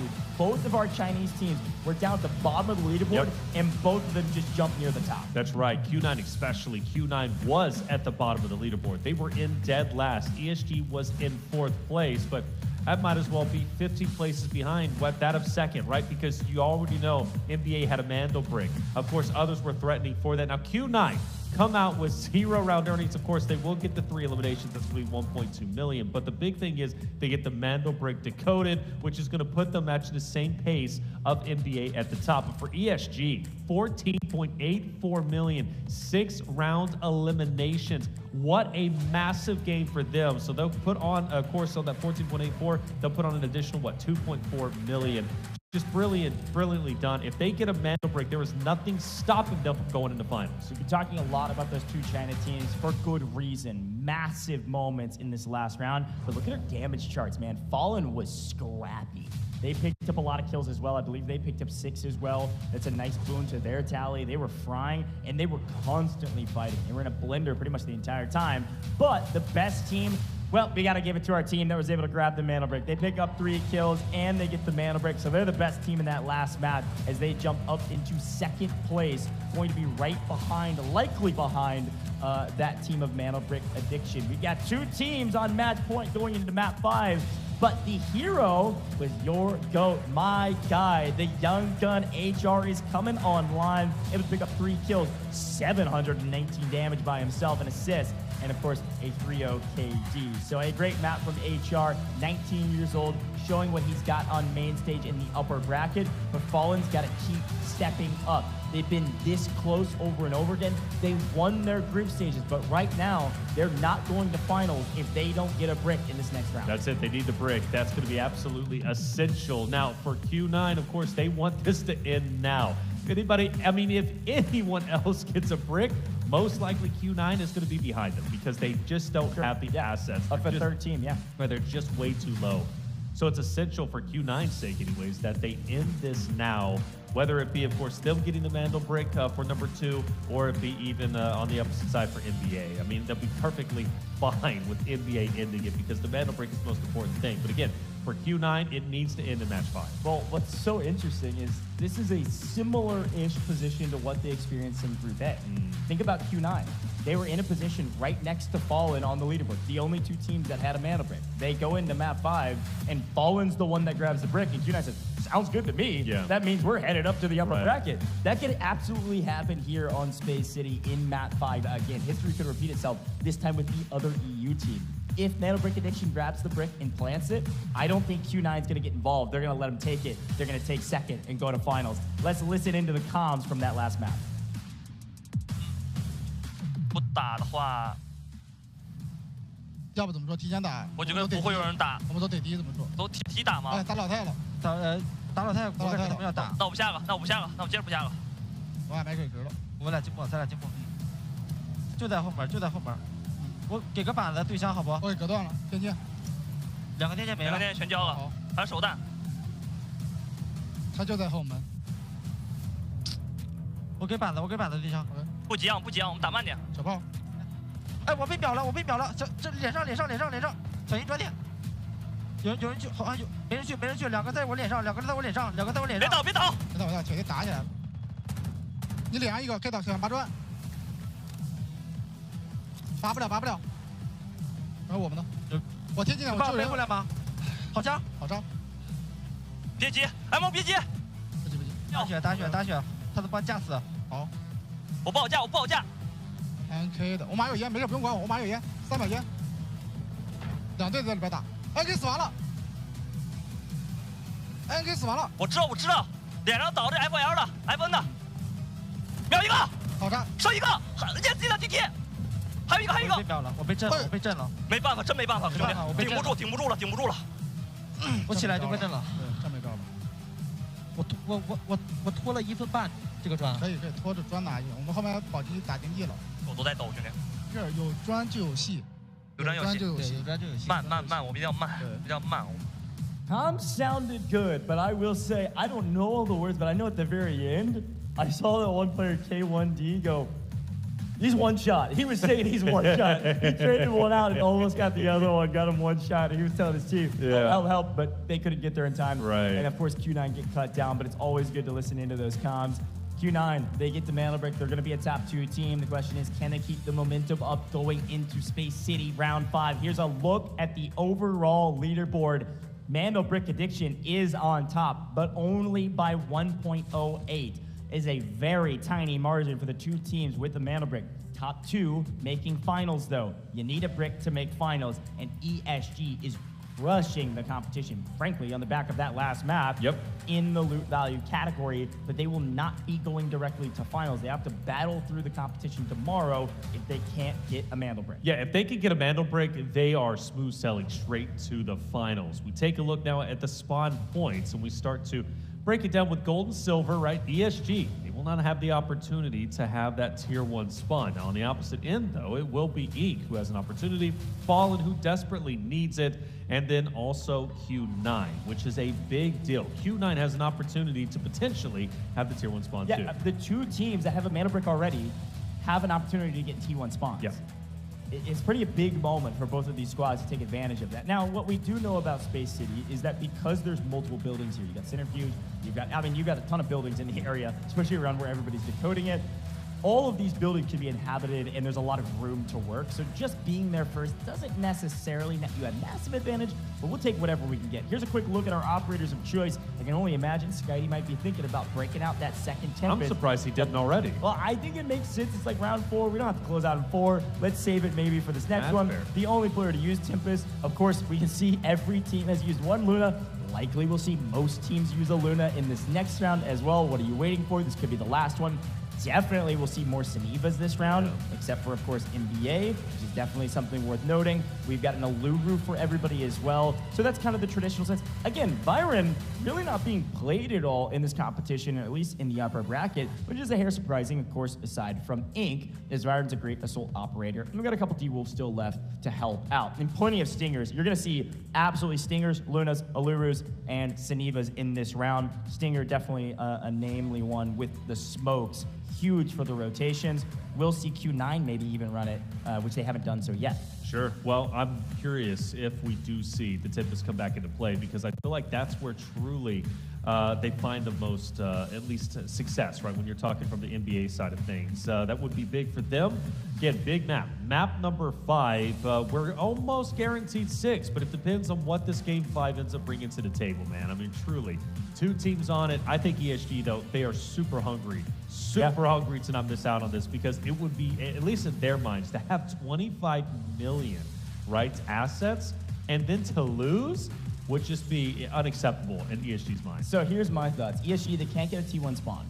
So if I'm ESG, I'm hoping for Central Command. I'm hoping for the north-middle side of the map, because that is, it's not a T1 spawn, but it is a strong spawn. And we've seen multiple teams, they can sprint straight for the brick and get there just about the same time as everybody else. Well, that's what NBA did. That's exactly right. So I'm looking at ESG and saying, hey, if they get Central Command, they can get to the brick quickly and they absolutely can make a play. But if they get bottom right side of the map, if they're way down there, I don't know if they get there in time. They got to play ramp. Like, there's a lot of question marks around this map. You say we're almost guaranteed 6. I don't know about that. I'm still sticking with my prediction. I know you are. I know you are. I've been pretty good today. My predictions are hitting, so I'm feeling 5, folks. We're gonna see another match of ending on 5. We'll see as we wrap up the day. Could be the last map, could be the penultimate map, and it's just a matter of time for us to figure it all out with you. Oh, I'm so excited. Hey, it's been a long day. I saw a bit of a yawn come out from one of the players of ESG. Hope he wakes up, though, and is locked and loaded going into game number 5. It's a critical moment for ESG if they want to punch their ticket into the grand finals, which they virtually would do with the lead that they have in the assets earned. Q9 would be in very, very big trouble, albeit they aren't that far behind by NBA now, who had a decent lead, but ultimately ended up losing out on the last round. Well, this is the key factor about this competition right now. MandelBrick is the T1 in the sense of our leaderboard. It is the first metric of success. We all get that at this point. We've explained it ad nauseum. However, because of the way this upper bracket has played out, the teams that have MandelBricks, 8 and 9 mil on stash value through 4 games is basically nothing. That is hardly, and you start with 3 mil. I mean, that's like nothing. So they are very open for the taking, these top 2 positions. If we go to 6, there could be 4 teams with the MandelBrick. It's technically, which is a rarity. It's technically possible that NBA and Q9 both don't make finals. Nothing is assured in this competition because they have low loot value. So something to pay attention to. They're going for the brick. They want to close it out, and because of that, they're not going to find a lot of loot along the way unless they get the brick and wipe everybody like they have done in the past. I'm talking about NBA. Right. NBA, though, poised, ready to go. That was one of their weakest maps we have seen yet from them, but it doesn't mean necessarily they performed badly. They still were performing very well. It came down to a 1v1. If Buldo didn't have the nade in hand and would have anticipated HR to reach out after, of course, being caught off surprise from the res, it could have totally been a different story. NBA would have been able to get back on their feet, and who knows the impact that they could have had in the fight. Regardless, though, still in a great position going into map 5. Look, we're certified yappers up here. There's no question. We've been going for 10 hours. However, I got another point for you. Leaderboard. Look who's on the bottom of the leaderboard. Yeah, Fallen, man. Falling in last in upper bracket. Talk about a surprise after such a dominant performance in group stages. Sure, I mean, this is where Q9 was a moment ago. All it takes is getting a MandelBrick. But it is wild to see a team that crushed it in the group stage, win their group stage double brick. They don't have a brick to talk about right now. We're going into map 5. They know they're in last. I think Fallen's going to swing for the fences on this map. They have nothing to lose. Here's our map rotation. We've been doing it all day today. We're going to do it all the same tomorrow and on finals day. Map 5 is Space City, and of course, we got a MandelBrick active, folks, and our players are loading in as we speak. I know I'm watching our chat over here in the English broadcast, and a lot of our North American folks are waking up. If you're not awake yet, what the heck are you doing? It is 8:30 in the Central Time Zone. It is 9:30 a.m. in the Eastern Time Zone. I'm seeing a lot of fans from North America. They're saying, Ink, let's go, boys. Let's cheer on our North American team in the upper bracket. So we'll see what they're able to do. All right, let's get it going. Round number 5, Space City. Once again, what's up for grabs? Well, it's that coveted MandelBrick. For NBA, they get one, they win, they go to finals. For Q9, same scenario. But of course, for ESG, GS, Inc., FN, they want to extend the event as long as they can. Now, Inc. is going to get priority. That's going to be big for them. They've been playing very, very well. And FN. And FN, too. T1 spawns. 2 teams that need it. Inc. and FN, both the teams 5 and 6. Really important stuff. MandelBrick Addiction end up getting the water tank spawn. And this time, look at this. Talk about some comeuppance. Good grief. GS get taken down by FN in the last map. They flip spawns, and the exact same thing happens, except it's reverse. We lose a member of Fallen on the pipes. This time, though, they might be able to get the revive, as GS have said, we're going to get that knock and sprint for a brick position. We'll continue to pay attention to that, as MandelBrick Addiction has brought in. We bring in the AW. Did they have 2? They might have had 2. They might have, man. That would be crazy if they did. Oxygen picking up his first kill on main, by the way. GS are on a tear. These guys have been playing slow, and they said, hey, man, we've been stockpiling our loot for way too long. Let's get active.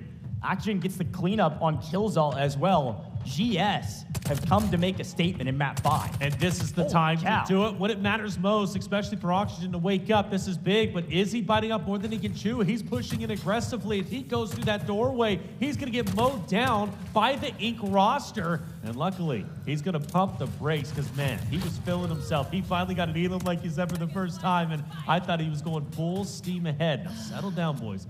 Plenty of time remaining. The MandelBrick can't even be extracted until another minute, but this fight is definitely huge for both of the rosters to take. Now, Fallen was able to get the revive on the end of the pipe. I think if that body was in the middle of the pipe, maybe.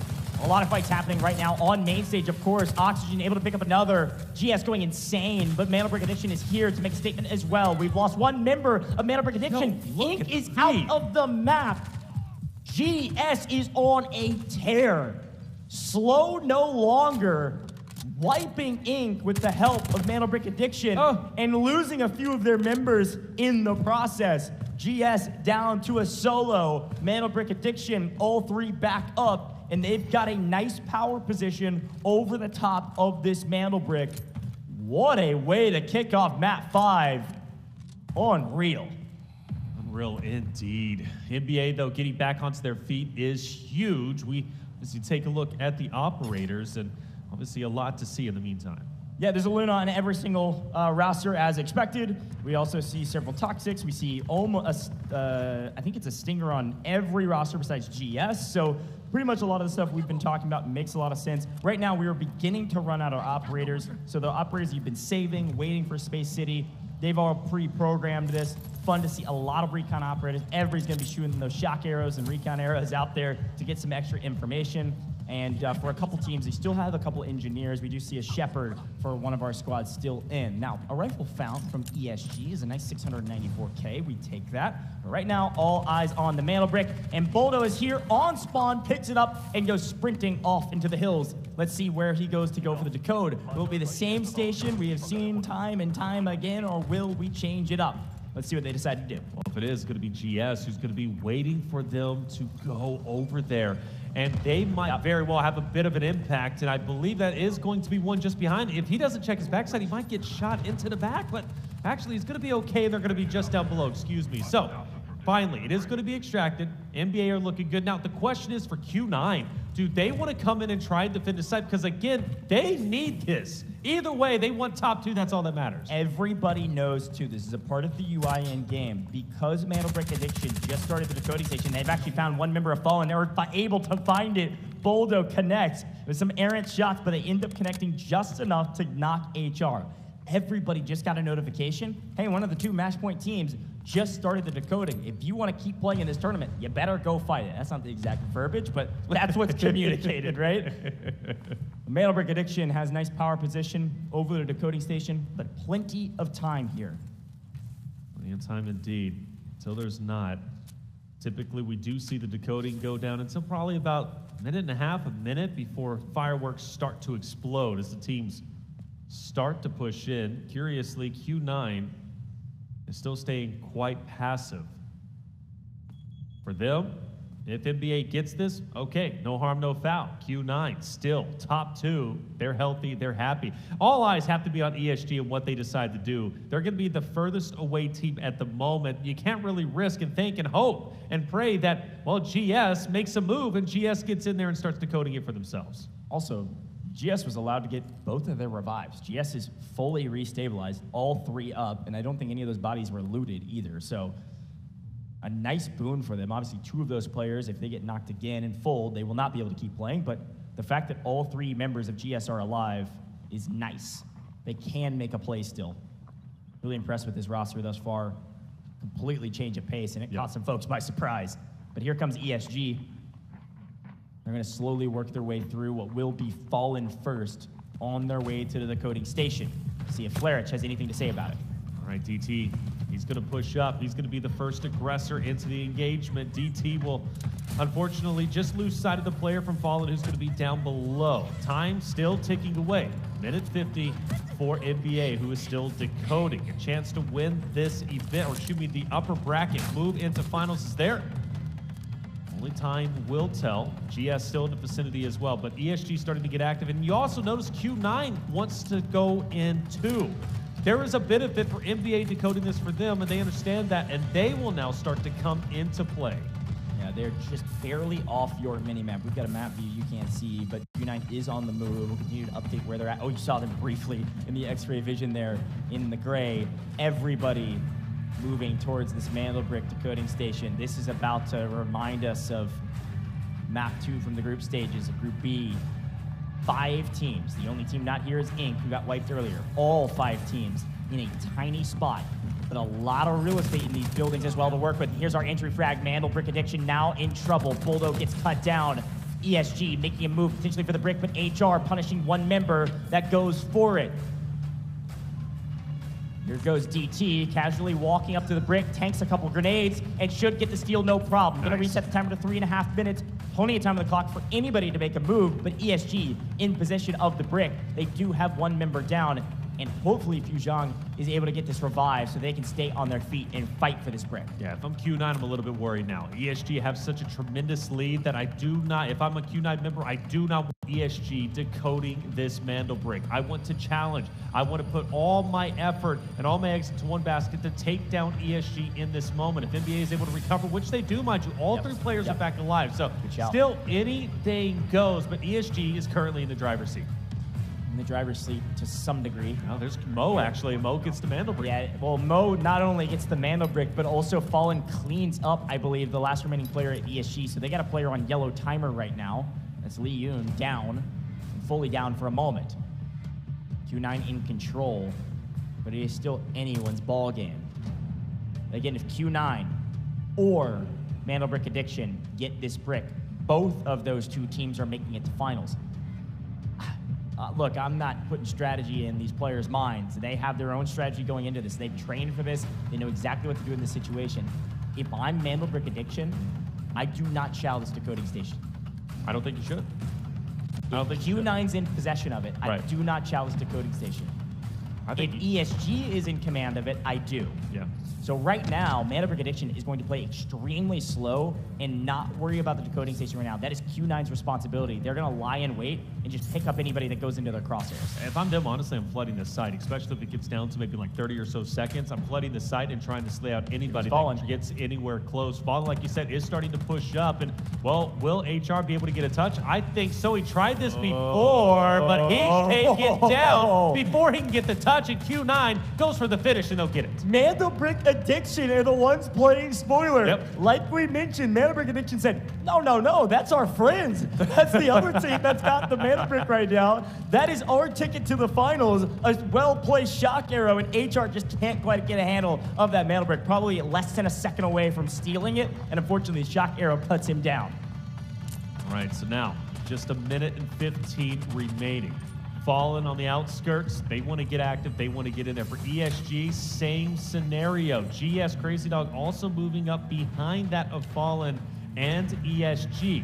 Almost less than a minute remaining. And you do say some uh-ohs. There are some moves being made. What do we see?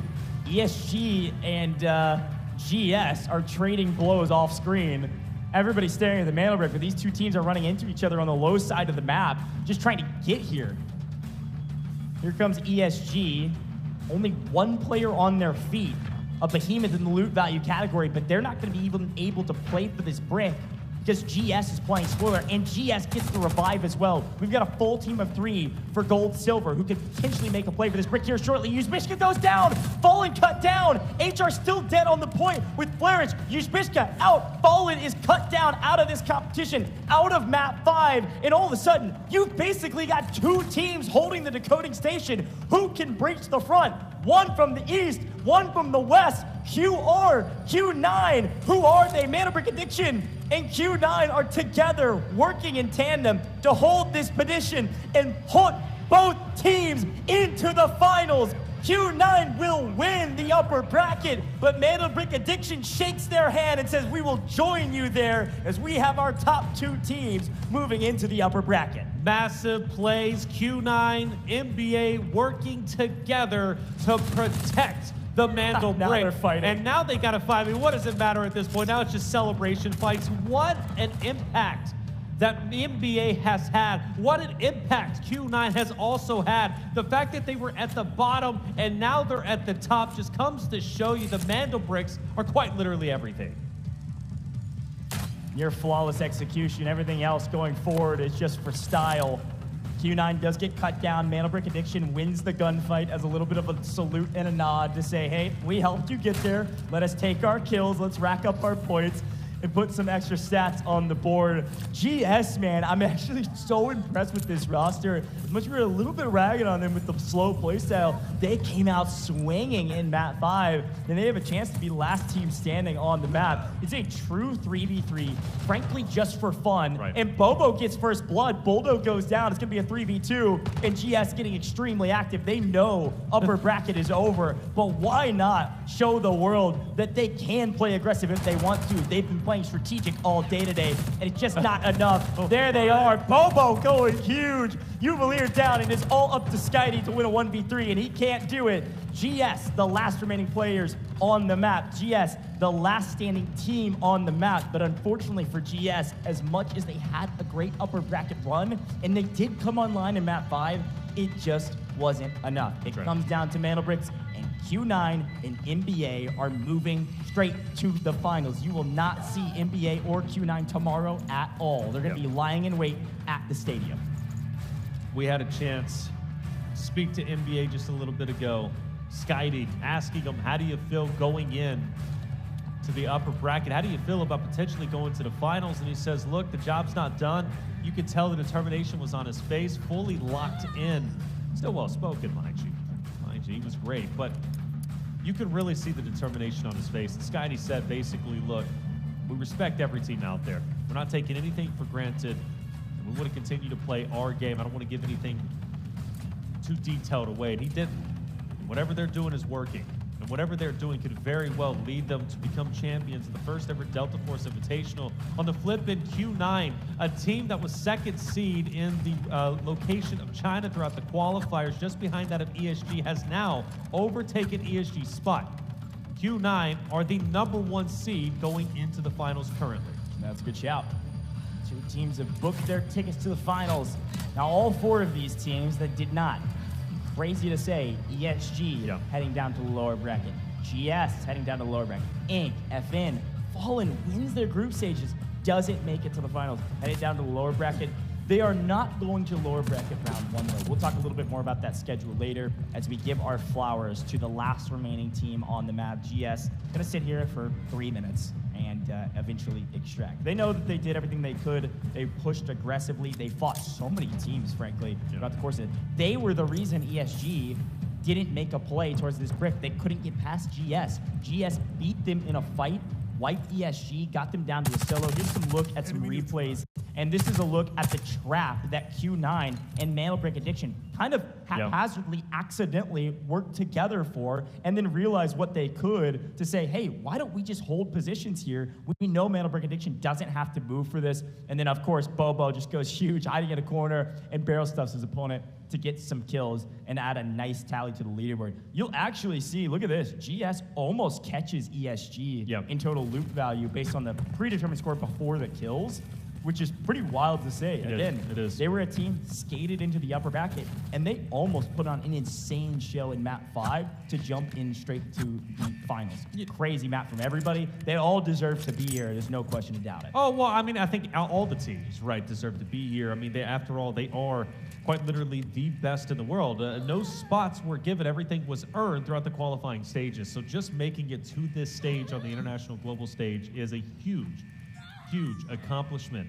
But an even bigger accomplishment is making it top 2 directly into finals. Q9 NBA, they managed to secure that. And again, you talk about NBA going from qualifications, barely making it to this very stage, doing it off the back of map 5 and 6, getting dual MandelBricks off of those 2 maps. You look at, of course, Q9 again beating their boogeyman, which is ESG. Like, big come-ups. A lot of homework has been done, and both rosters are looking sensational for sure. But tomorrow's competition is going to be crazy, like you mentioned, right, with ESG, GS, Inc., FN going into these elimination rounds. I mean, talk about anyone that has to face off against them. It's not going to be easy. Yeah, there's a lot of nuance for tomorrow's competitions. 3 best of 6s we will get to.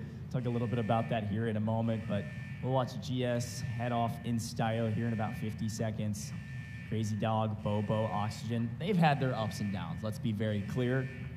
But a huge up to end on, battled through ESG, battled through the backside of Fallen. Inc. was there in the mix, MandelBrick Addiction, Q9, they shot at all of them. And ended up coming out on top in terms of staying alive, just couldn't quite get to that MandelBrick in time. It's such an interesting and nuanced thing about this format, Taylor. With the way our advancement process is working, with the fact that MandelBrick Addiction and Q9 were the teams that had the MandelBricks, them not having to fight each other is a huge boon, man. Yeah. And being on opposite sides of the Dakota That worked stage out perfect. Worked out perfectly. Yeah. And it's what we were saying, MandelBrick Addiction just didn't have to move. And so they could hold the north side. And Q9 could have had a little bit more difficulty with Fallen if MandelBrick Addiction basically wasn't helping them out. A perfect setup on the decoding station. Q9 get the brick. Q9 top seed going into the finals. Q9 booked their ticket to the stadium. They're playing in front of the audience, and they're going to be joined by our friends with MandelBrick Addiction. MandelBrick Addiction, only 1 drop map on the day. Wow. Nearly flawless. That's true. And a great execution throughout the course of 2 best of 6s. Yeah, winning, 8 out of the 9 maps in total that they ended up playing.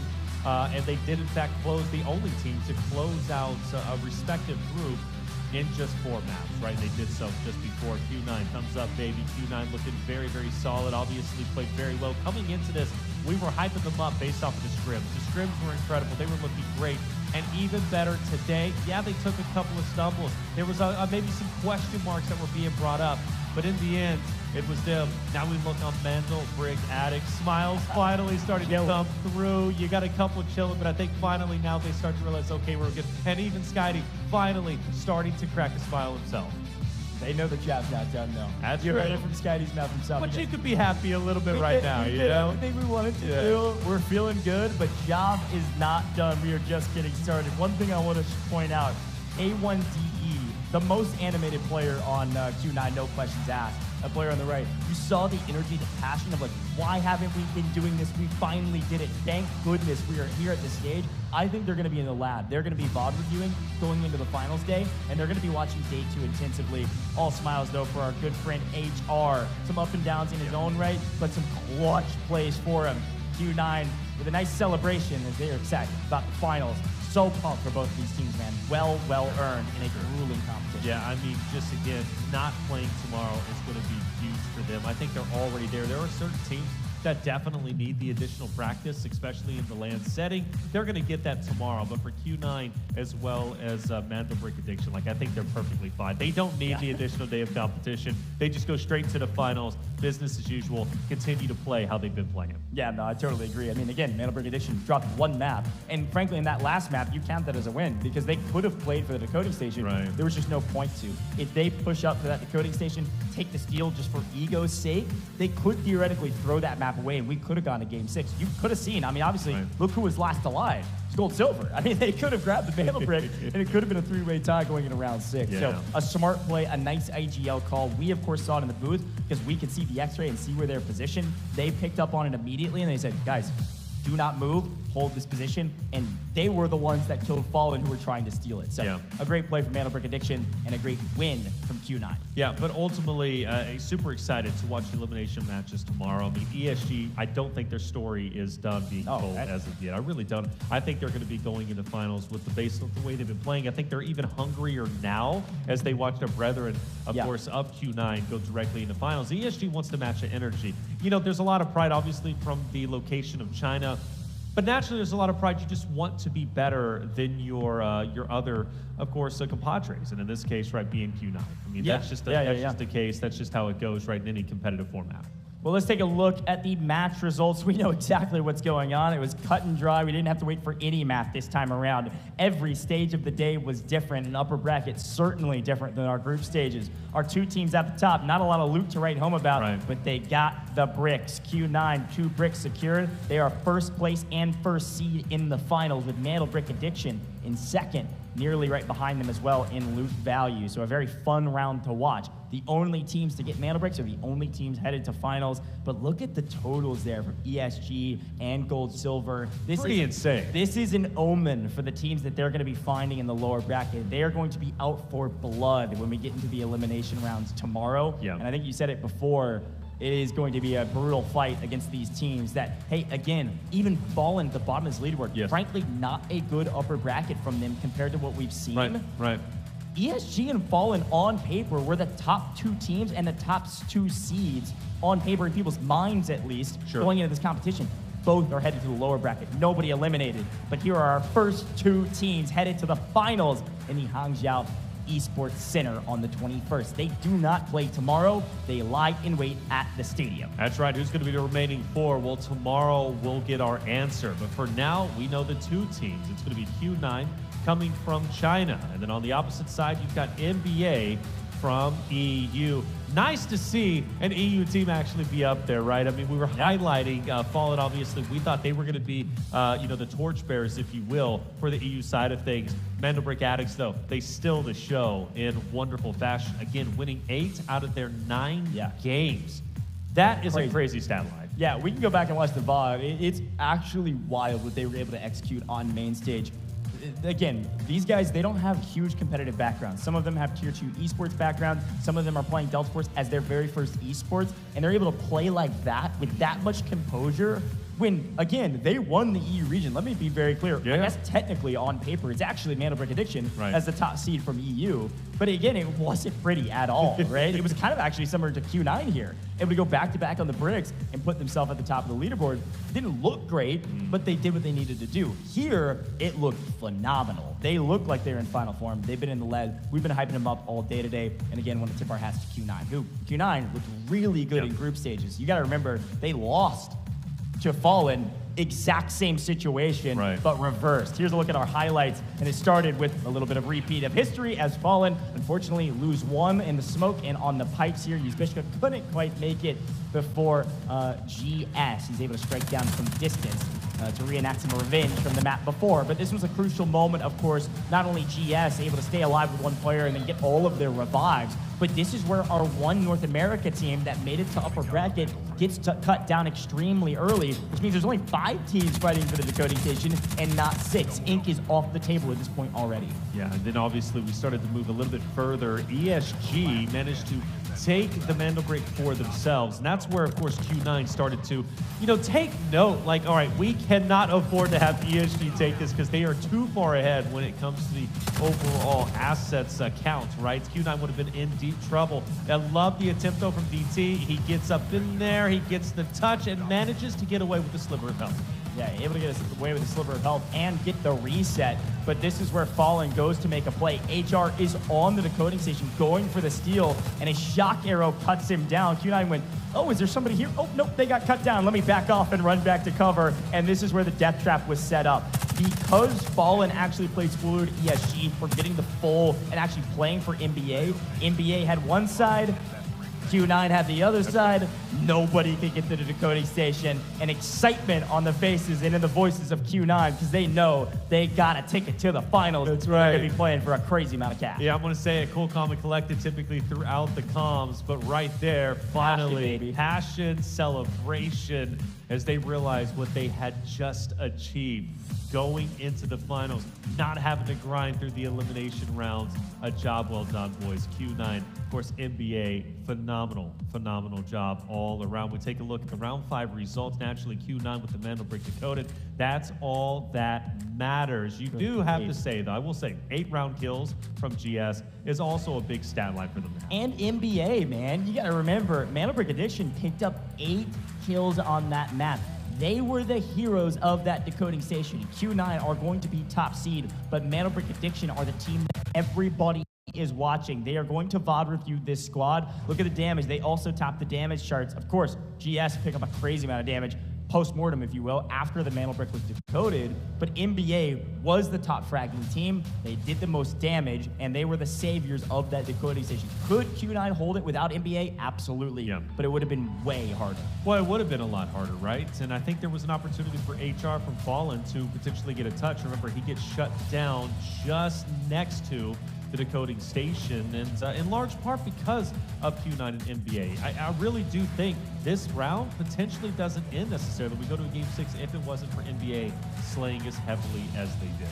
And it's also if it wasn't for GS getting real active real early, man. Sure. I mean, ESG, they're the ones that go over, steal the decode first. They back up, and then GS comes in and says, how do you do? I'm taking you out of this lobby. I mean, yeah, that's exactly what they say. It was pretty wild. It was a totally different GS team than we've seen. It makes me really excited to watch them in the lower bracket. But of course, the best team, Q9, they get 2 bricks, so they're at the top of the category. Best team on the last round. They get a couple kills. They get the MandelBrick. They hold on for dear life, and they find it. Momentum finally comes back to them. Crush it in group stages, have a brutal upper bracket, and then swing for the fences in the last 2, get both bricks, and because of that are our #1 seed going into finals, and they were certainly pumped about it. But Boldo, again, the MVP. I think this is like his 3rd MVP, and maybe 4th. I don't know. We'll have to go back and look. Certainly NBA's been at the top of the category many times.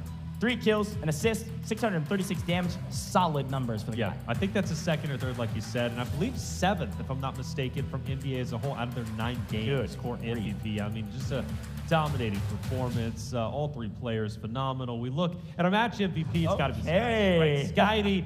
just a playmaker that was consistently getting active and really keeping the enemies on their toes. Without Skydie, NBA doesn't have as much success. Yeah, and again, you can see top of the categories for just about every single aspect. I mean, this is about as well-rounded as it can get. The one reason or the one position that he does not have a huge strength in is loot rate, and that's just simply your efficiency in looting and getting good luck out of your loot as well. As you route through those containers, how much are you actually looting? NBA wasn't looting a lot. Right. They didn't have a lot of loot. They were looting bodies. That's man. right, and that's perfectly fine, because again, they knew the MandelBrick is exactly what they needed, man. Well done. Seriously, well done. MandelBrick Addicts, they come in with the name. I think that's a heavy name and a heavy burden in my opinion, but they live up to it, right? They managed to at least lock in a system to get the MandelBricks, and who knows, maybe it took the last 2 maps of the qualifiers for them to figure it out. Let's listen into the comms from the last round, and I'll make a funny analogy later. Let's listen in. 这个砖，我这应该 EIG 30秒。你副可以拔一下子。正面这个电键，我就 E 可以，我就 E 可以。准备，我给大，我给大。第一个键给个，给大。第二个键，雷给连接，给个。OK。没见到人，后面没见到人，后面没见到人。好了，走，好了。下拔砖，都没医生了，都没医生了。今点一个，向后，我知道。小一后门，后门开。啊！离斜打我，多少秒？3。牛逼！牛逼！干爆了！跟他打，死了就死了，跟他打。里面有，爆了！好家伙，撞！离线来了，离线来一个队。把物理清了，不用管这些了，3倍。来死就打就行了。打！装装了，反正打。中间有一个。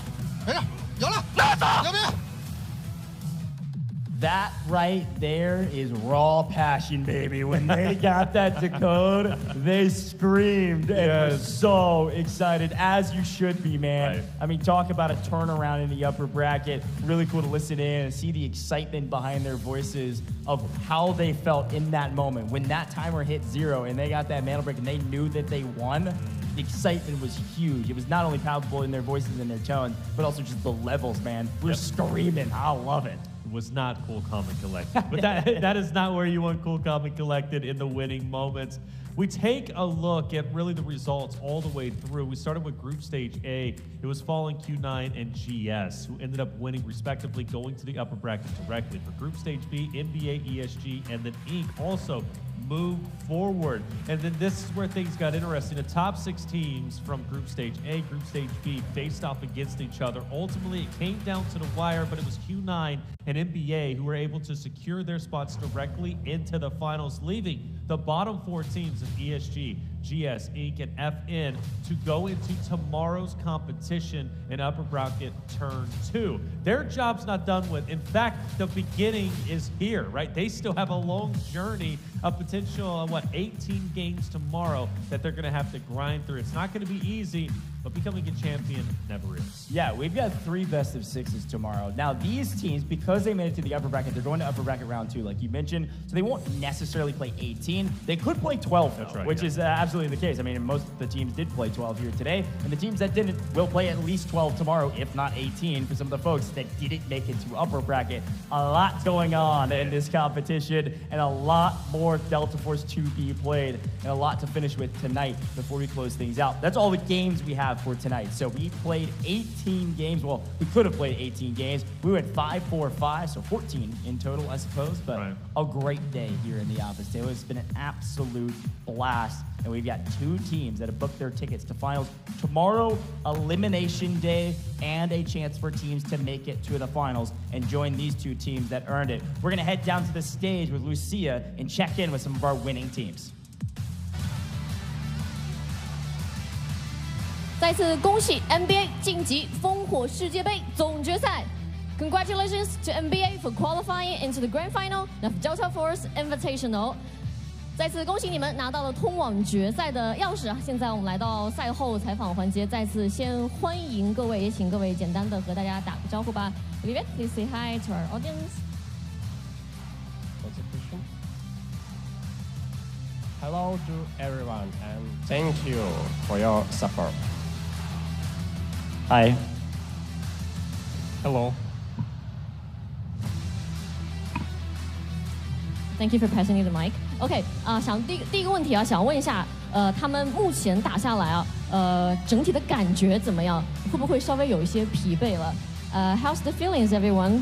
Do you guys feel a little bit tired about the games today?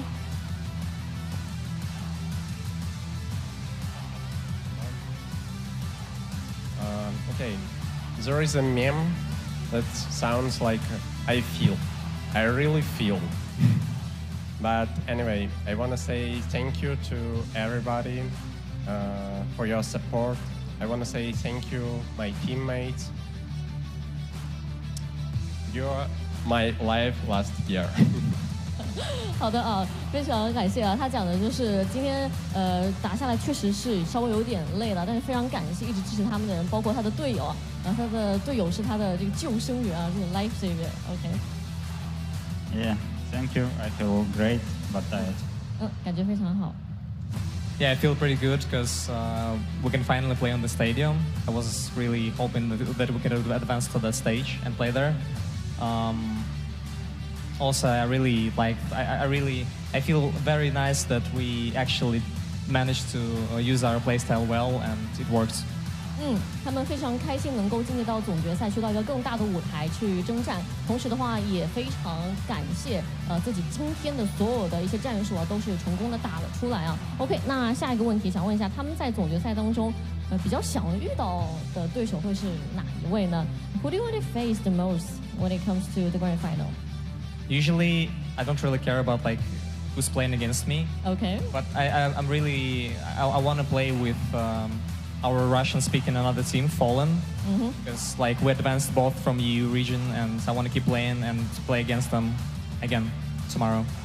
Not tomorrow. Yeah, actually. for the final. Yep, in grand final. I hope they advance. 他希望能够是同赛区的欧洲赛区的风人队伍能够晋级到总决赛，也希望能够在总决赛的线下和他们进行交手OK， 那最后一个问题吧。其实今天打下来也是比较辛苦的，特别是在撤离点这边的一些战斗在8个时当中想问一下，当时的那一波撤离和 Ink 的团战打完之后，先来讲一下那波团战吧。Tell us about the extraction point in Breakers when it comes to the fight with Ink. How do you guys manage to win the wipeout? Yeah, we didn't have a lot of loot in that game, I'm pretty sure. We were just sitting in that house and there were a lot of fights going on around. We tried to find some kills, but in the end we didn't have any options, we didn't have a lot of time, so we just pushed the extraction and I don't know, I guess I played well, I picked someone and I knocked them. I didn't even understand I knocked 2 of them actually. I thought I knocked 1 and Bull killed another 2 or something, but yeah, it worked. 在比赛的前期，他们其实没有拿到太多的一些击杀的分数嘛，所以说在最后撤离点这一块嘛，他们也是做了一个不得不做的决定一波应该是先是 Skyty 打倒了2人，然后 Bodo 补掉了一些这个人头，然后最终也是拿下了这一场的胜利那最后那一场其实Bodo 应该是最后的时候想往塔顶去走那个飞鼠撤，但是好像最后走到一半的时候，发现自己是被人拿走了。想问一下当时他们心情是怎么样的？After that, two guys already got extraction, right? And Bodo, you're the one who left behind, and you went to the tower, right? The top of the tower. And how was the team comms at that time, Skyty? Yeah, so he went we told him that he can use the Doctex to go to the extraction point because we saw on the map that it's still available. Yeah. But then he went there and there was a mine from Shepard on the door and we were quite surprised. He still tried to push there and then he realized that someone already took it. We didn't really expect that, really. I get it. 其实当时他在地图上发现显示还是可以用的，然后他走到那边发现吃到了一个牧羊人的陷阱之后，发现好像上面是有人的，但是所以他上去看了一眼之后呢，也没有做太多的一个行为了，因为地图上已经是灰掉了嘛，还是比较可惜的一个点吧。好了，那以上就是对赛事的一个点，那也希望他们在总决赛当中能够打出一个非常好的成绩。Okay, that's the end of interview. Hope you guys do really well in the grand finals. Thank you. 好，要把时间交给主科学。Another amazing interview from Lucia down on the stage. And MandelBrick Addiction, so nonchalant, man. Those guys are way too cool for me. That is wild. to do what they did today and be so casual about it. Hey, we're just taking care of business. We're doing our thing. Really cool stuff from them. Another great interview from MandelBrick Addiction. Yeah, I mean, honestly, but you can still feel the passion, like that they're having fun. Like, Oh, for sure. And, you know, one of the things is Scotty made it very apparent. Like, we wanted to get to grand finals. The reason why is we want to play in front of that audience. Yeah, we want sure. to, play in that packed stadium. It quite literally could be a once-in-a-lifetime experience, depending, of course. sure. I think there's plenty more left in the tank when it comes to this NBA roster. But, to be out there in front of that packed stadium, I think like 4,500 people, it's pretty nuts. Like, that's a big number. Yeah. You know, and they want Fallen to be there with them. And they that's, definitely do. That's the thing about I respect a lot about those guys. Anytime we ask them to basically talk trash, they're like, no, we respect all the competitors. We want the best to play against us. We want to prove that we're against the best. Right. Again, can we talk about their name? Their name is MandelBrick Addiction. And they lived up to it. That's like an American football team saying our team name is Touchdown. Touchdown. That's like a European or overseas football soccer On a team goal. saying we're the goal scorers. Like, that's crazy. And they're able to execute on it. Really cool stuff from MandelBrick Addiction. And great that we got a chance to highlight them again. Yes. We will see them in finals. We will not see them tomorrow, but let's head back down to the stage with Lucia with another interview to close things out.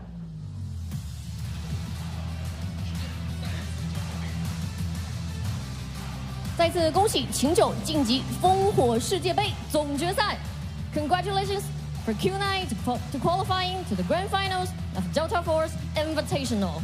再次恭喜秦九拿到了通往决赛的钥匙。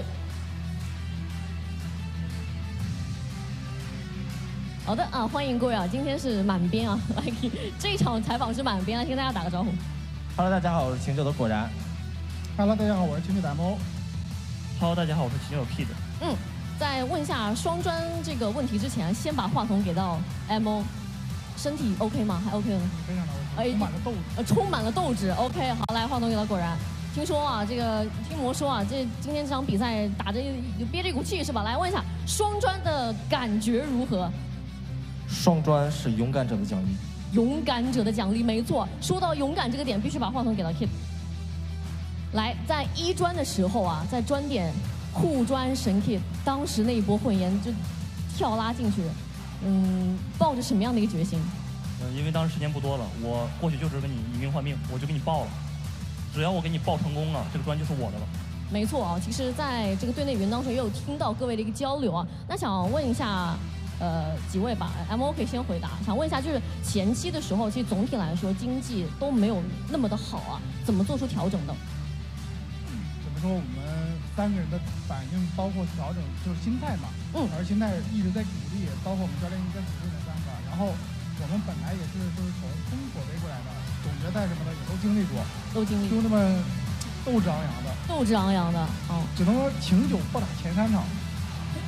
来说到这个点来，果然前面3场和后面这几场就感觉完全对比不一样。你觉得自己做出最大的调整是什么？心态。对，因为前3局，我说实话，我对我自己的表现很不满意。因为今天打第一场 Round 6的时候，我对自己的表现打8分吧，但是到了晚上之后，前3局我对自己的表现可能就2到3分，然后第3局心态调整过来了。想问一下，这个心态调整是，比如说教练说了什么，还是队友说了一些什么吗？队友跟教练的鼓励吧。可以稍微透露一点，有讲什么吗？怎么样鼓励？就怎么样鼓励的？兄弟，好好打，这个秦九没问题的，是这样吗？就是不要让我们去想第1局、第2局、第3局的失利，让我们想好下一局怎么打嘛，然后一边鼓励我们一边说嘛。忘记之前的这个先放一边，对吧？先想想后面怎么样去打。OK 啊，那想问一下 Kid， 其实今天在航天当中啊，会有一些高压的情况出现啊，自己当时在局内怎么样进行调整的？其实就是相信指挥，相信 MO， 相信队友，然后我只需要去把我做的去做好，我要更大胆一点。该站出来的时候，我们要站出来。没错。好，那现在看到魔手里啊，拿这一块，这通往决赛的钥匙啊，你觉得这一块钥匙当中蕴含着什么？蕴含着我们经历这么多，包括我们的进步、我们的努力、我们的汗水。进步、努力和汗水啊！再次恭喜你们晋级到了总决赛，也希望在总决赛当中看到齐继红、秦九。好的，非常感谢各位，今天打的也是辛苦了，辛苦各位。接下来，让我们把时间交还给解说。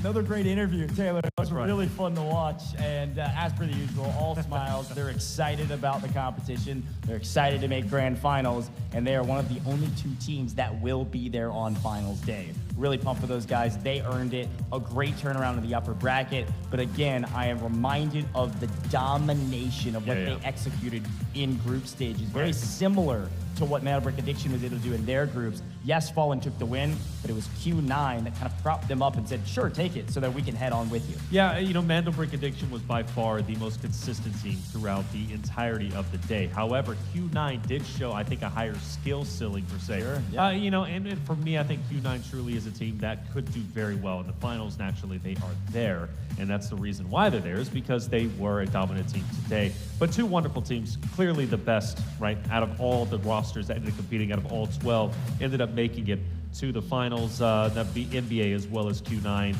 But I do like the interviews, like Lucia is able to, obviously I don't understand what Q9 is able to say, but you can definitely sense the passion, the excitement, right? That they're, wow, we actually did it, we made it. It means so much to them, right? For the first ever Delta Force Invitational. Yeah, again, some of these teams like Q9 have done it on a stage before in their qualification series, but it's different. In a global stage like this, the DFI Invitational has truly brought teams from around the world to China to compete for $500,000. And Taylor, and the people at home, we are just getting started. This is day one of a 3-day series. We've got 3 best of 6s tomorrow for the lower bracket, upper bracket round 2, and of course, that final lower bracket round that will determine the final 4 other teams that will join our 2 in the finals. We'll be playing 1 best of 6 on finals day in the stadium.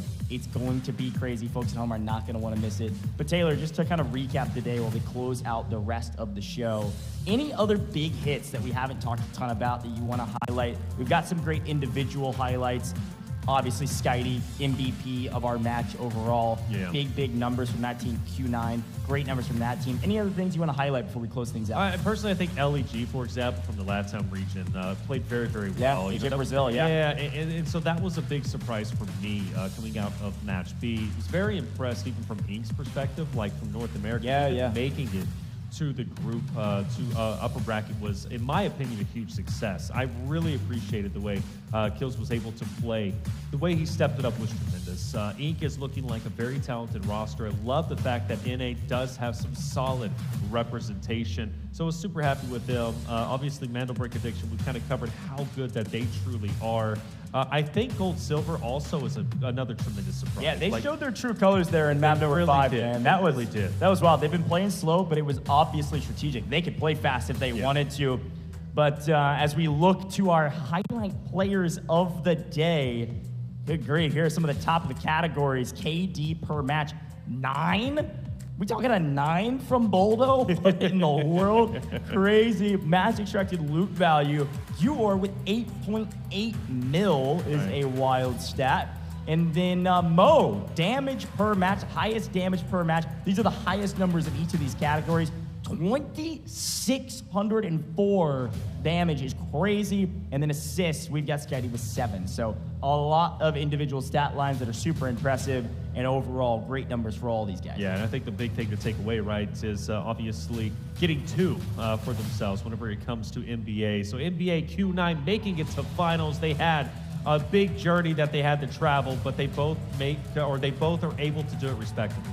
Yeah, hey, let's take a look at our schedule for tomorrow, man. We've got lower bracket round 1. That's going to be our first match of the day. It's going to be a lot of fun to watch. We've already got all 6 teams set for that. You can see them. That is a stacked list of teams. We didn't see them here for a while. They only played 1 match today because they're going to be in lower bracket. That is our first elimination round as well. If you get bottom 2, that's our new bubble. Bottom 2 are fully eliminated in lower bracket round 1. If you are 5th or 6th, you are out of here in that match. But then we take those teams and we split them up. We have our upper bracket round 2 with the 4 teams that didn't make it to finals, and it'll be the top 2 from lower bracket round 1 joining them in our second round of the day, and then we will finish with everybody else. The middle of the pack from lower bracket and the rest of the teams that lose out of upper bracket round 2. So it's elimination rounds, and it's also a chance to make it to the finals. We need 4 teams to join the 2 that have booked their tickets to finals, and we've got a long road to get there. Here's a look at, of course, the schedule. You can see where we will start. It's the exact same schedule as today, just with a different roster, different lobbies, different teams. It is going to be a ton of fun, and you are not going to want to miss it, folks. Same time, same place for the English broadcast. Tune into the Delta Force socials and watch all 3 of these best of 6s. Especially, hey, if you're over there in North America and you watch all of these, literally tweet me. I'm Goj on Twitter. You can't miss it. If you watch all 3 of these best of 6s and you're from North America, you are a dedicated Delta Force audience member. You are staying up all night into the early morning and then into like the midday to watch all of these shows. Right. Please tweet me if you actually watch all of them from North America. I want to shout you guys out. But Taylor, any final words for the broadcast? We've had a great day in the office. Yeah, it was a wonderful day. Big surprises. Again, EU having representation already in the finals is a tremendous success. Q9, though, love the fact that they're also there, given the fact that they dominated their group. Tomorrow's going to be exciting. Elimination rounds. I hope everybody brings their A game. Gotta bring your A game, folks at home. Thanks for tuning in. The only reminders I have for you is that we got a brand new season of Delta Force coming up as well. Big competition, more content coming up with Delta Force, a lot going on. And Midas Buy is a part of the Delta Force ecosystem now. MidasBuy.com. Head over there. 35% bonus on your Delta coins. Go re-up, man. It's the place to do it. If you're on Twitch, you can scroll down and click that panel. But for us, Coach Taylor, we've been with you for like 11 hours, and it has been an absolute joy of ours to be here. But as a reminder for you at home, we could not do it without you, the viewers. So thanks for tuning in, and hope to see you a little bit later today for those over the pod.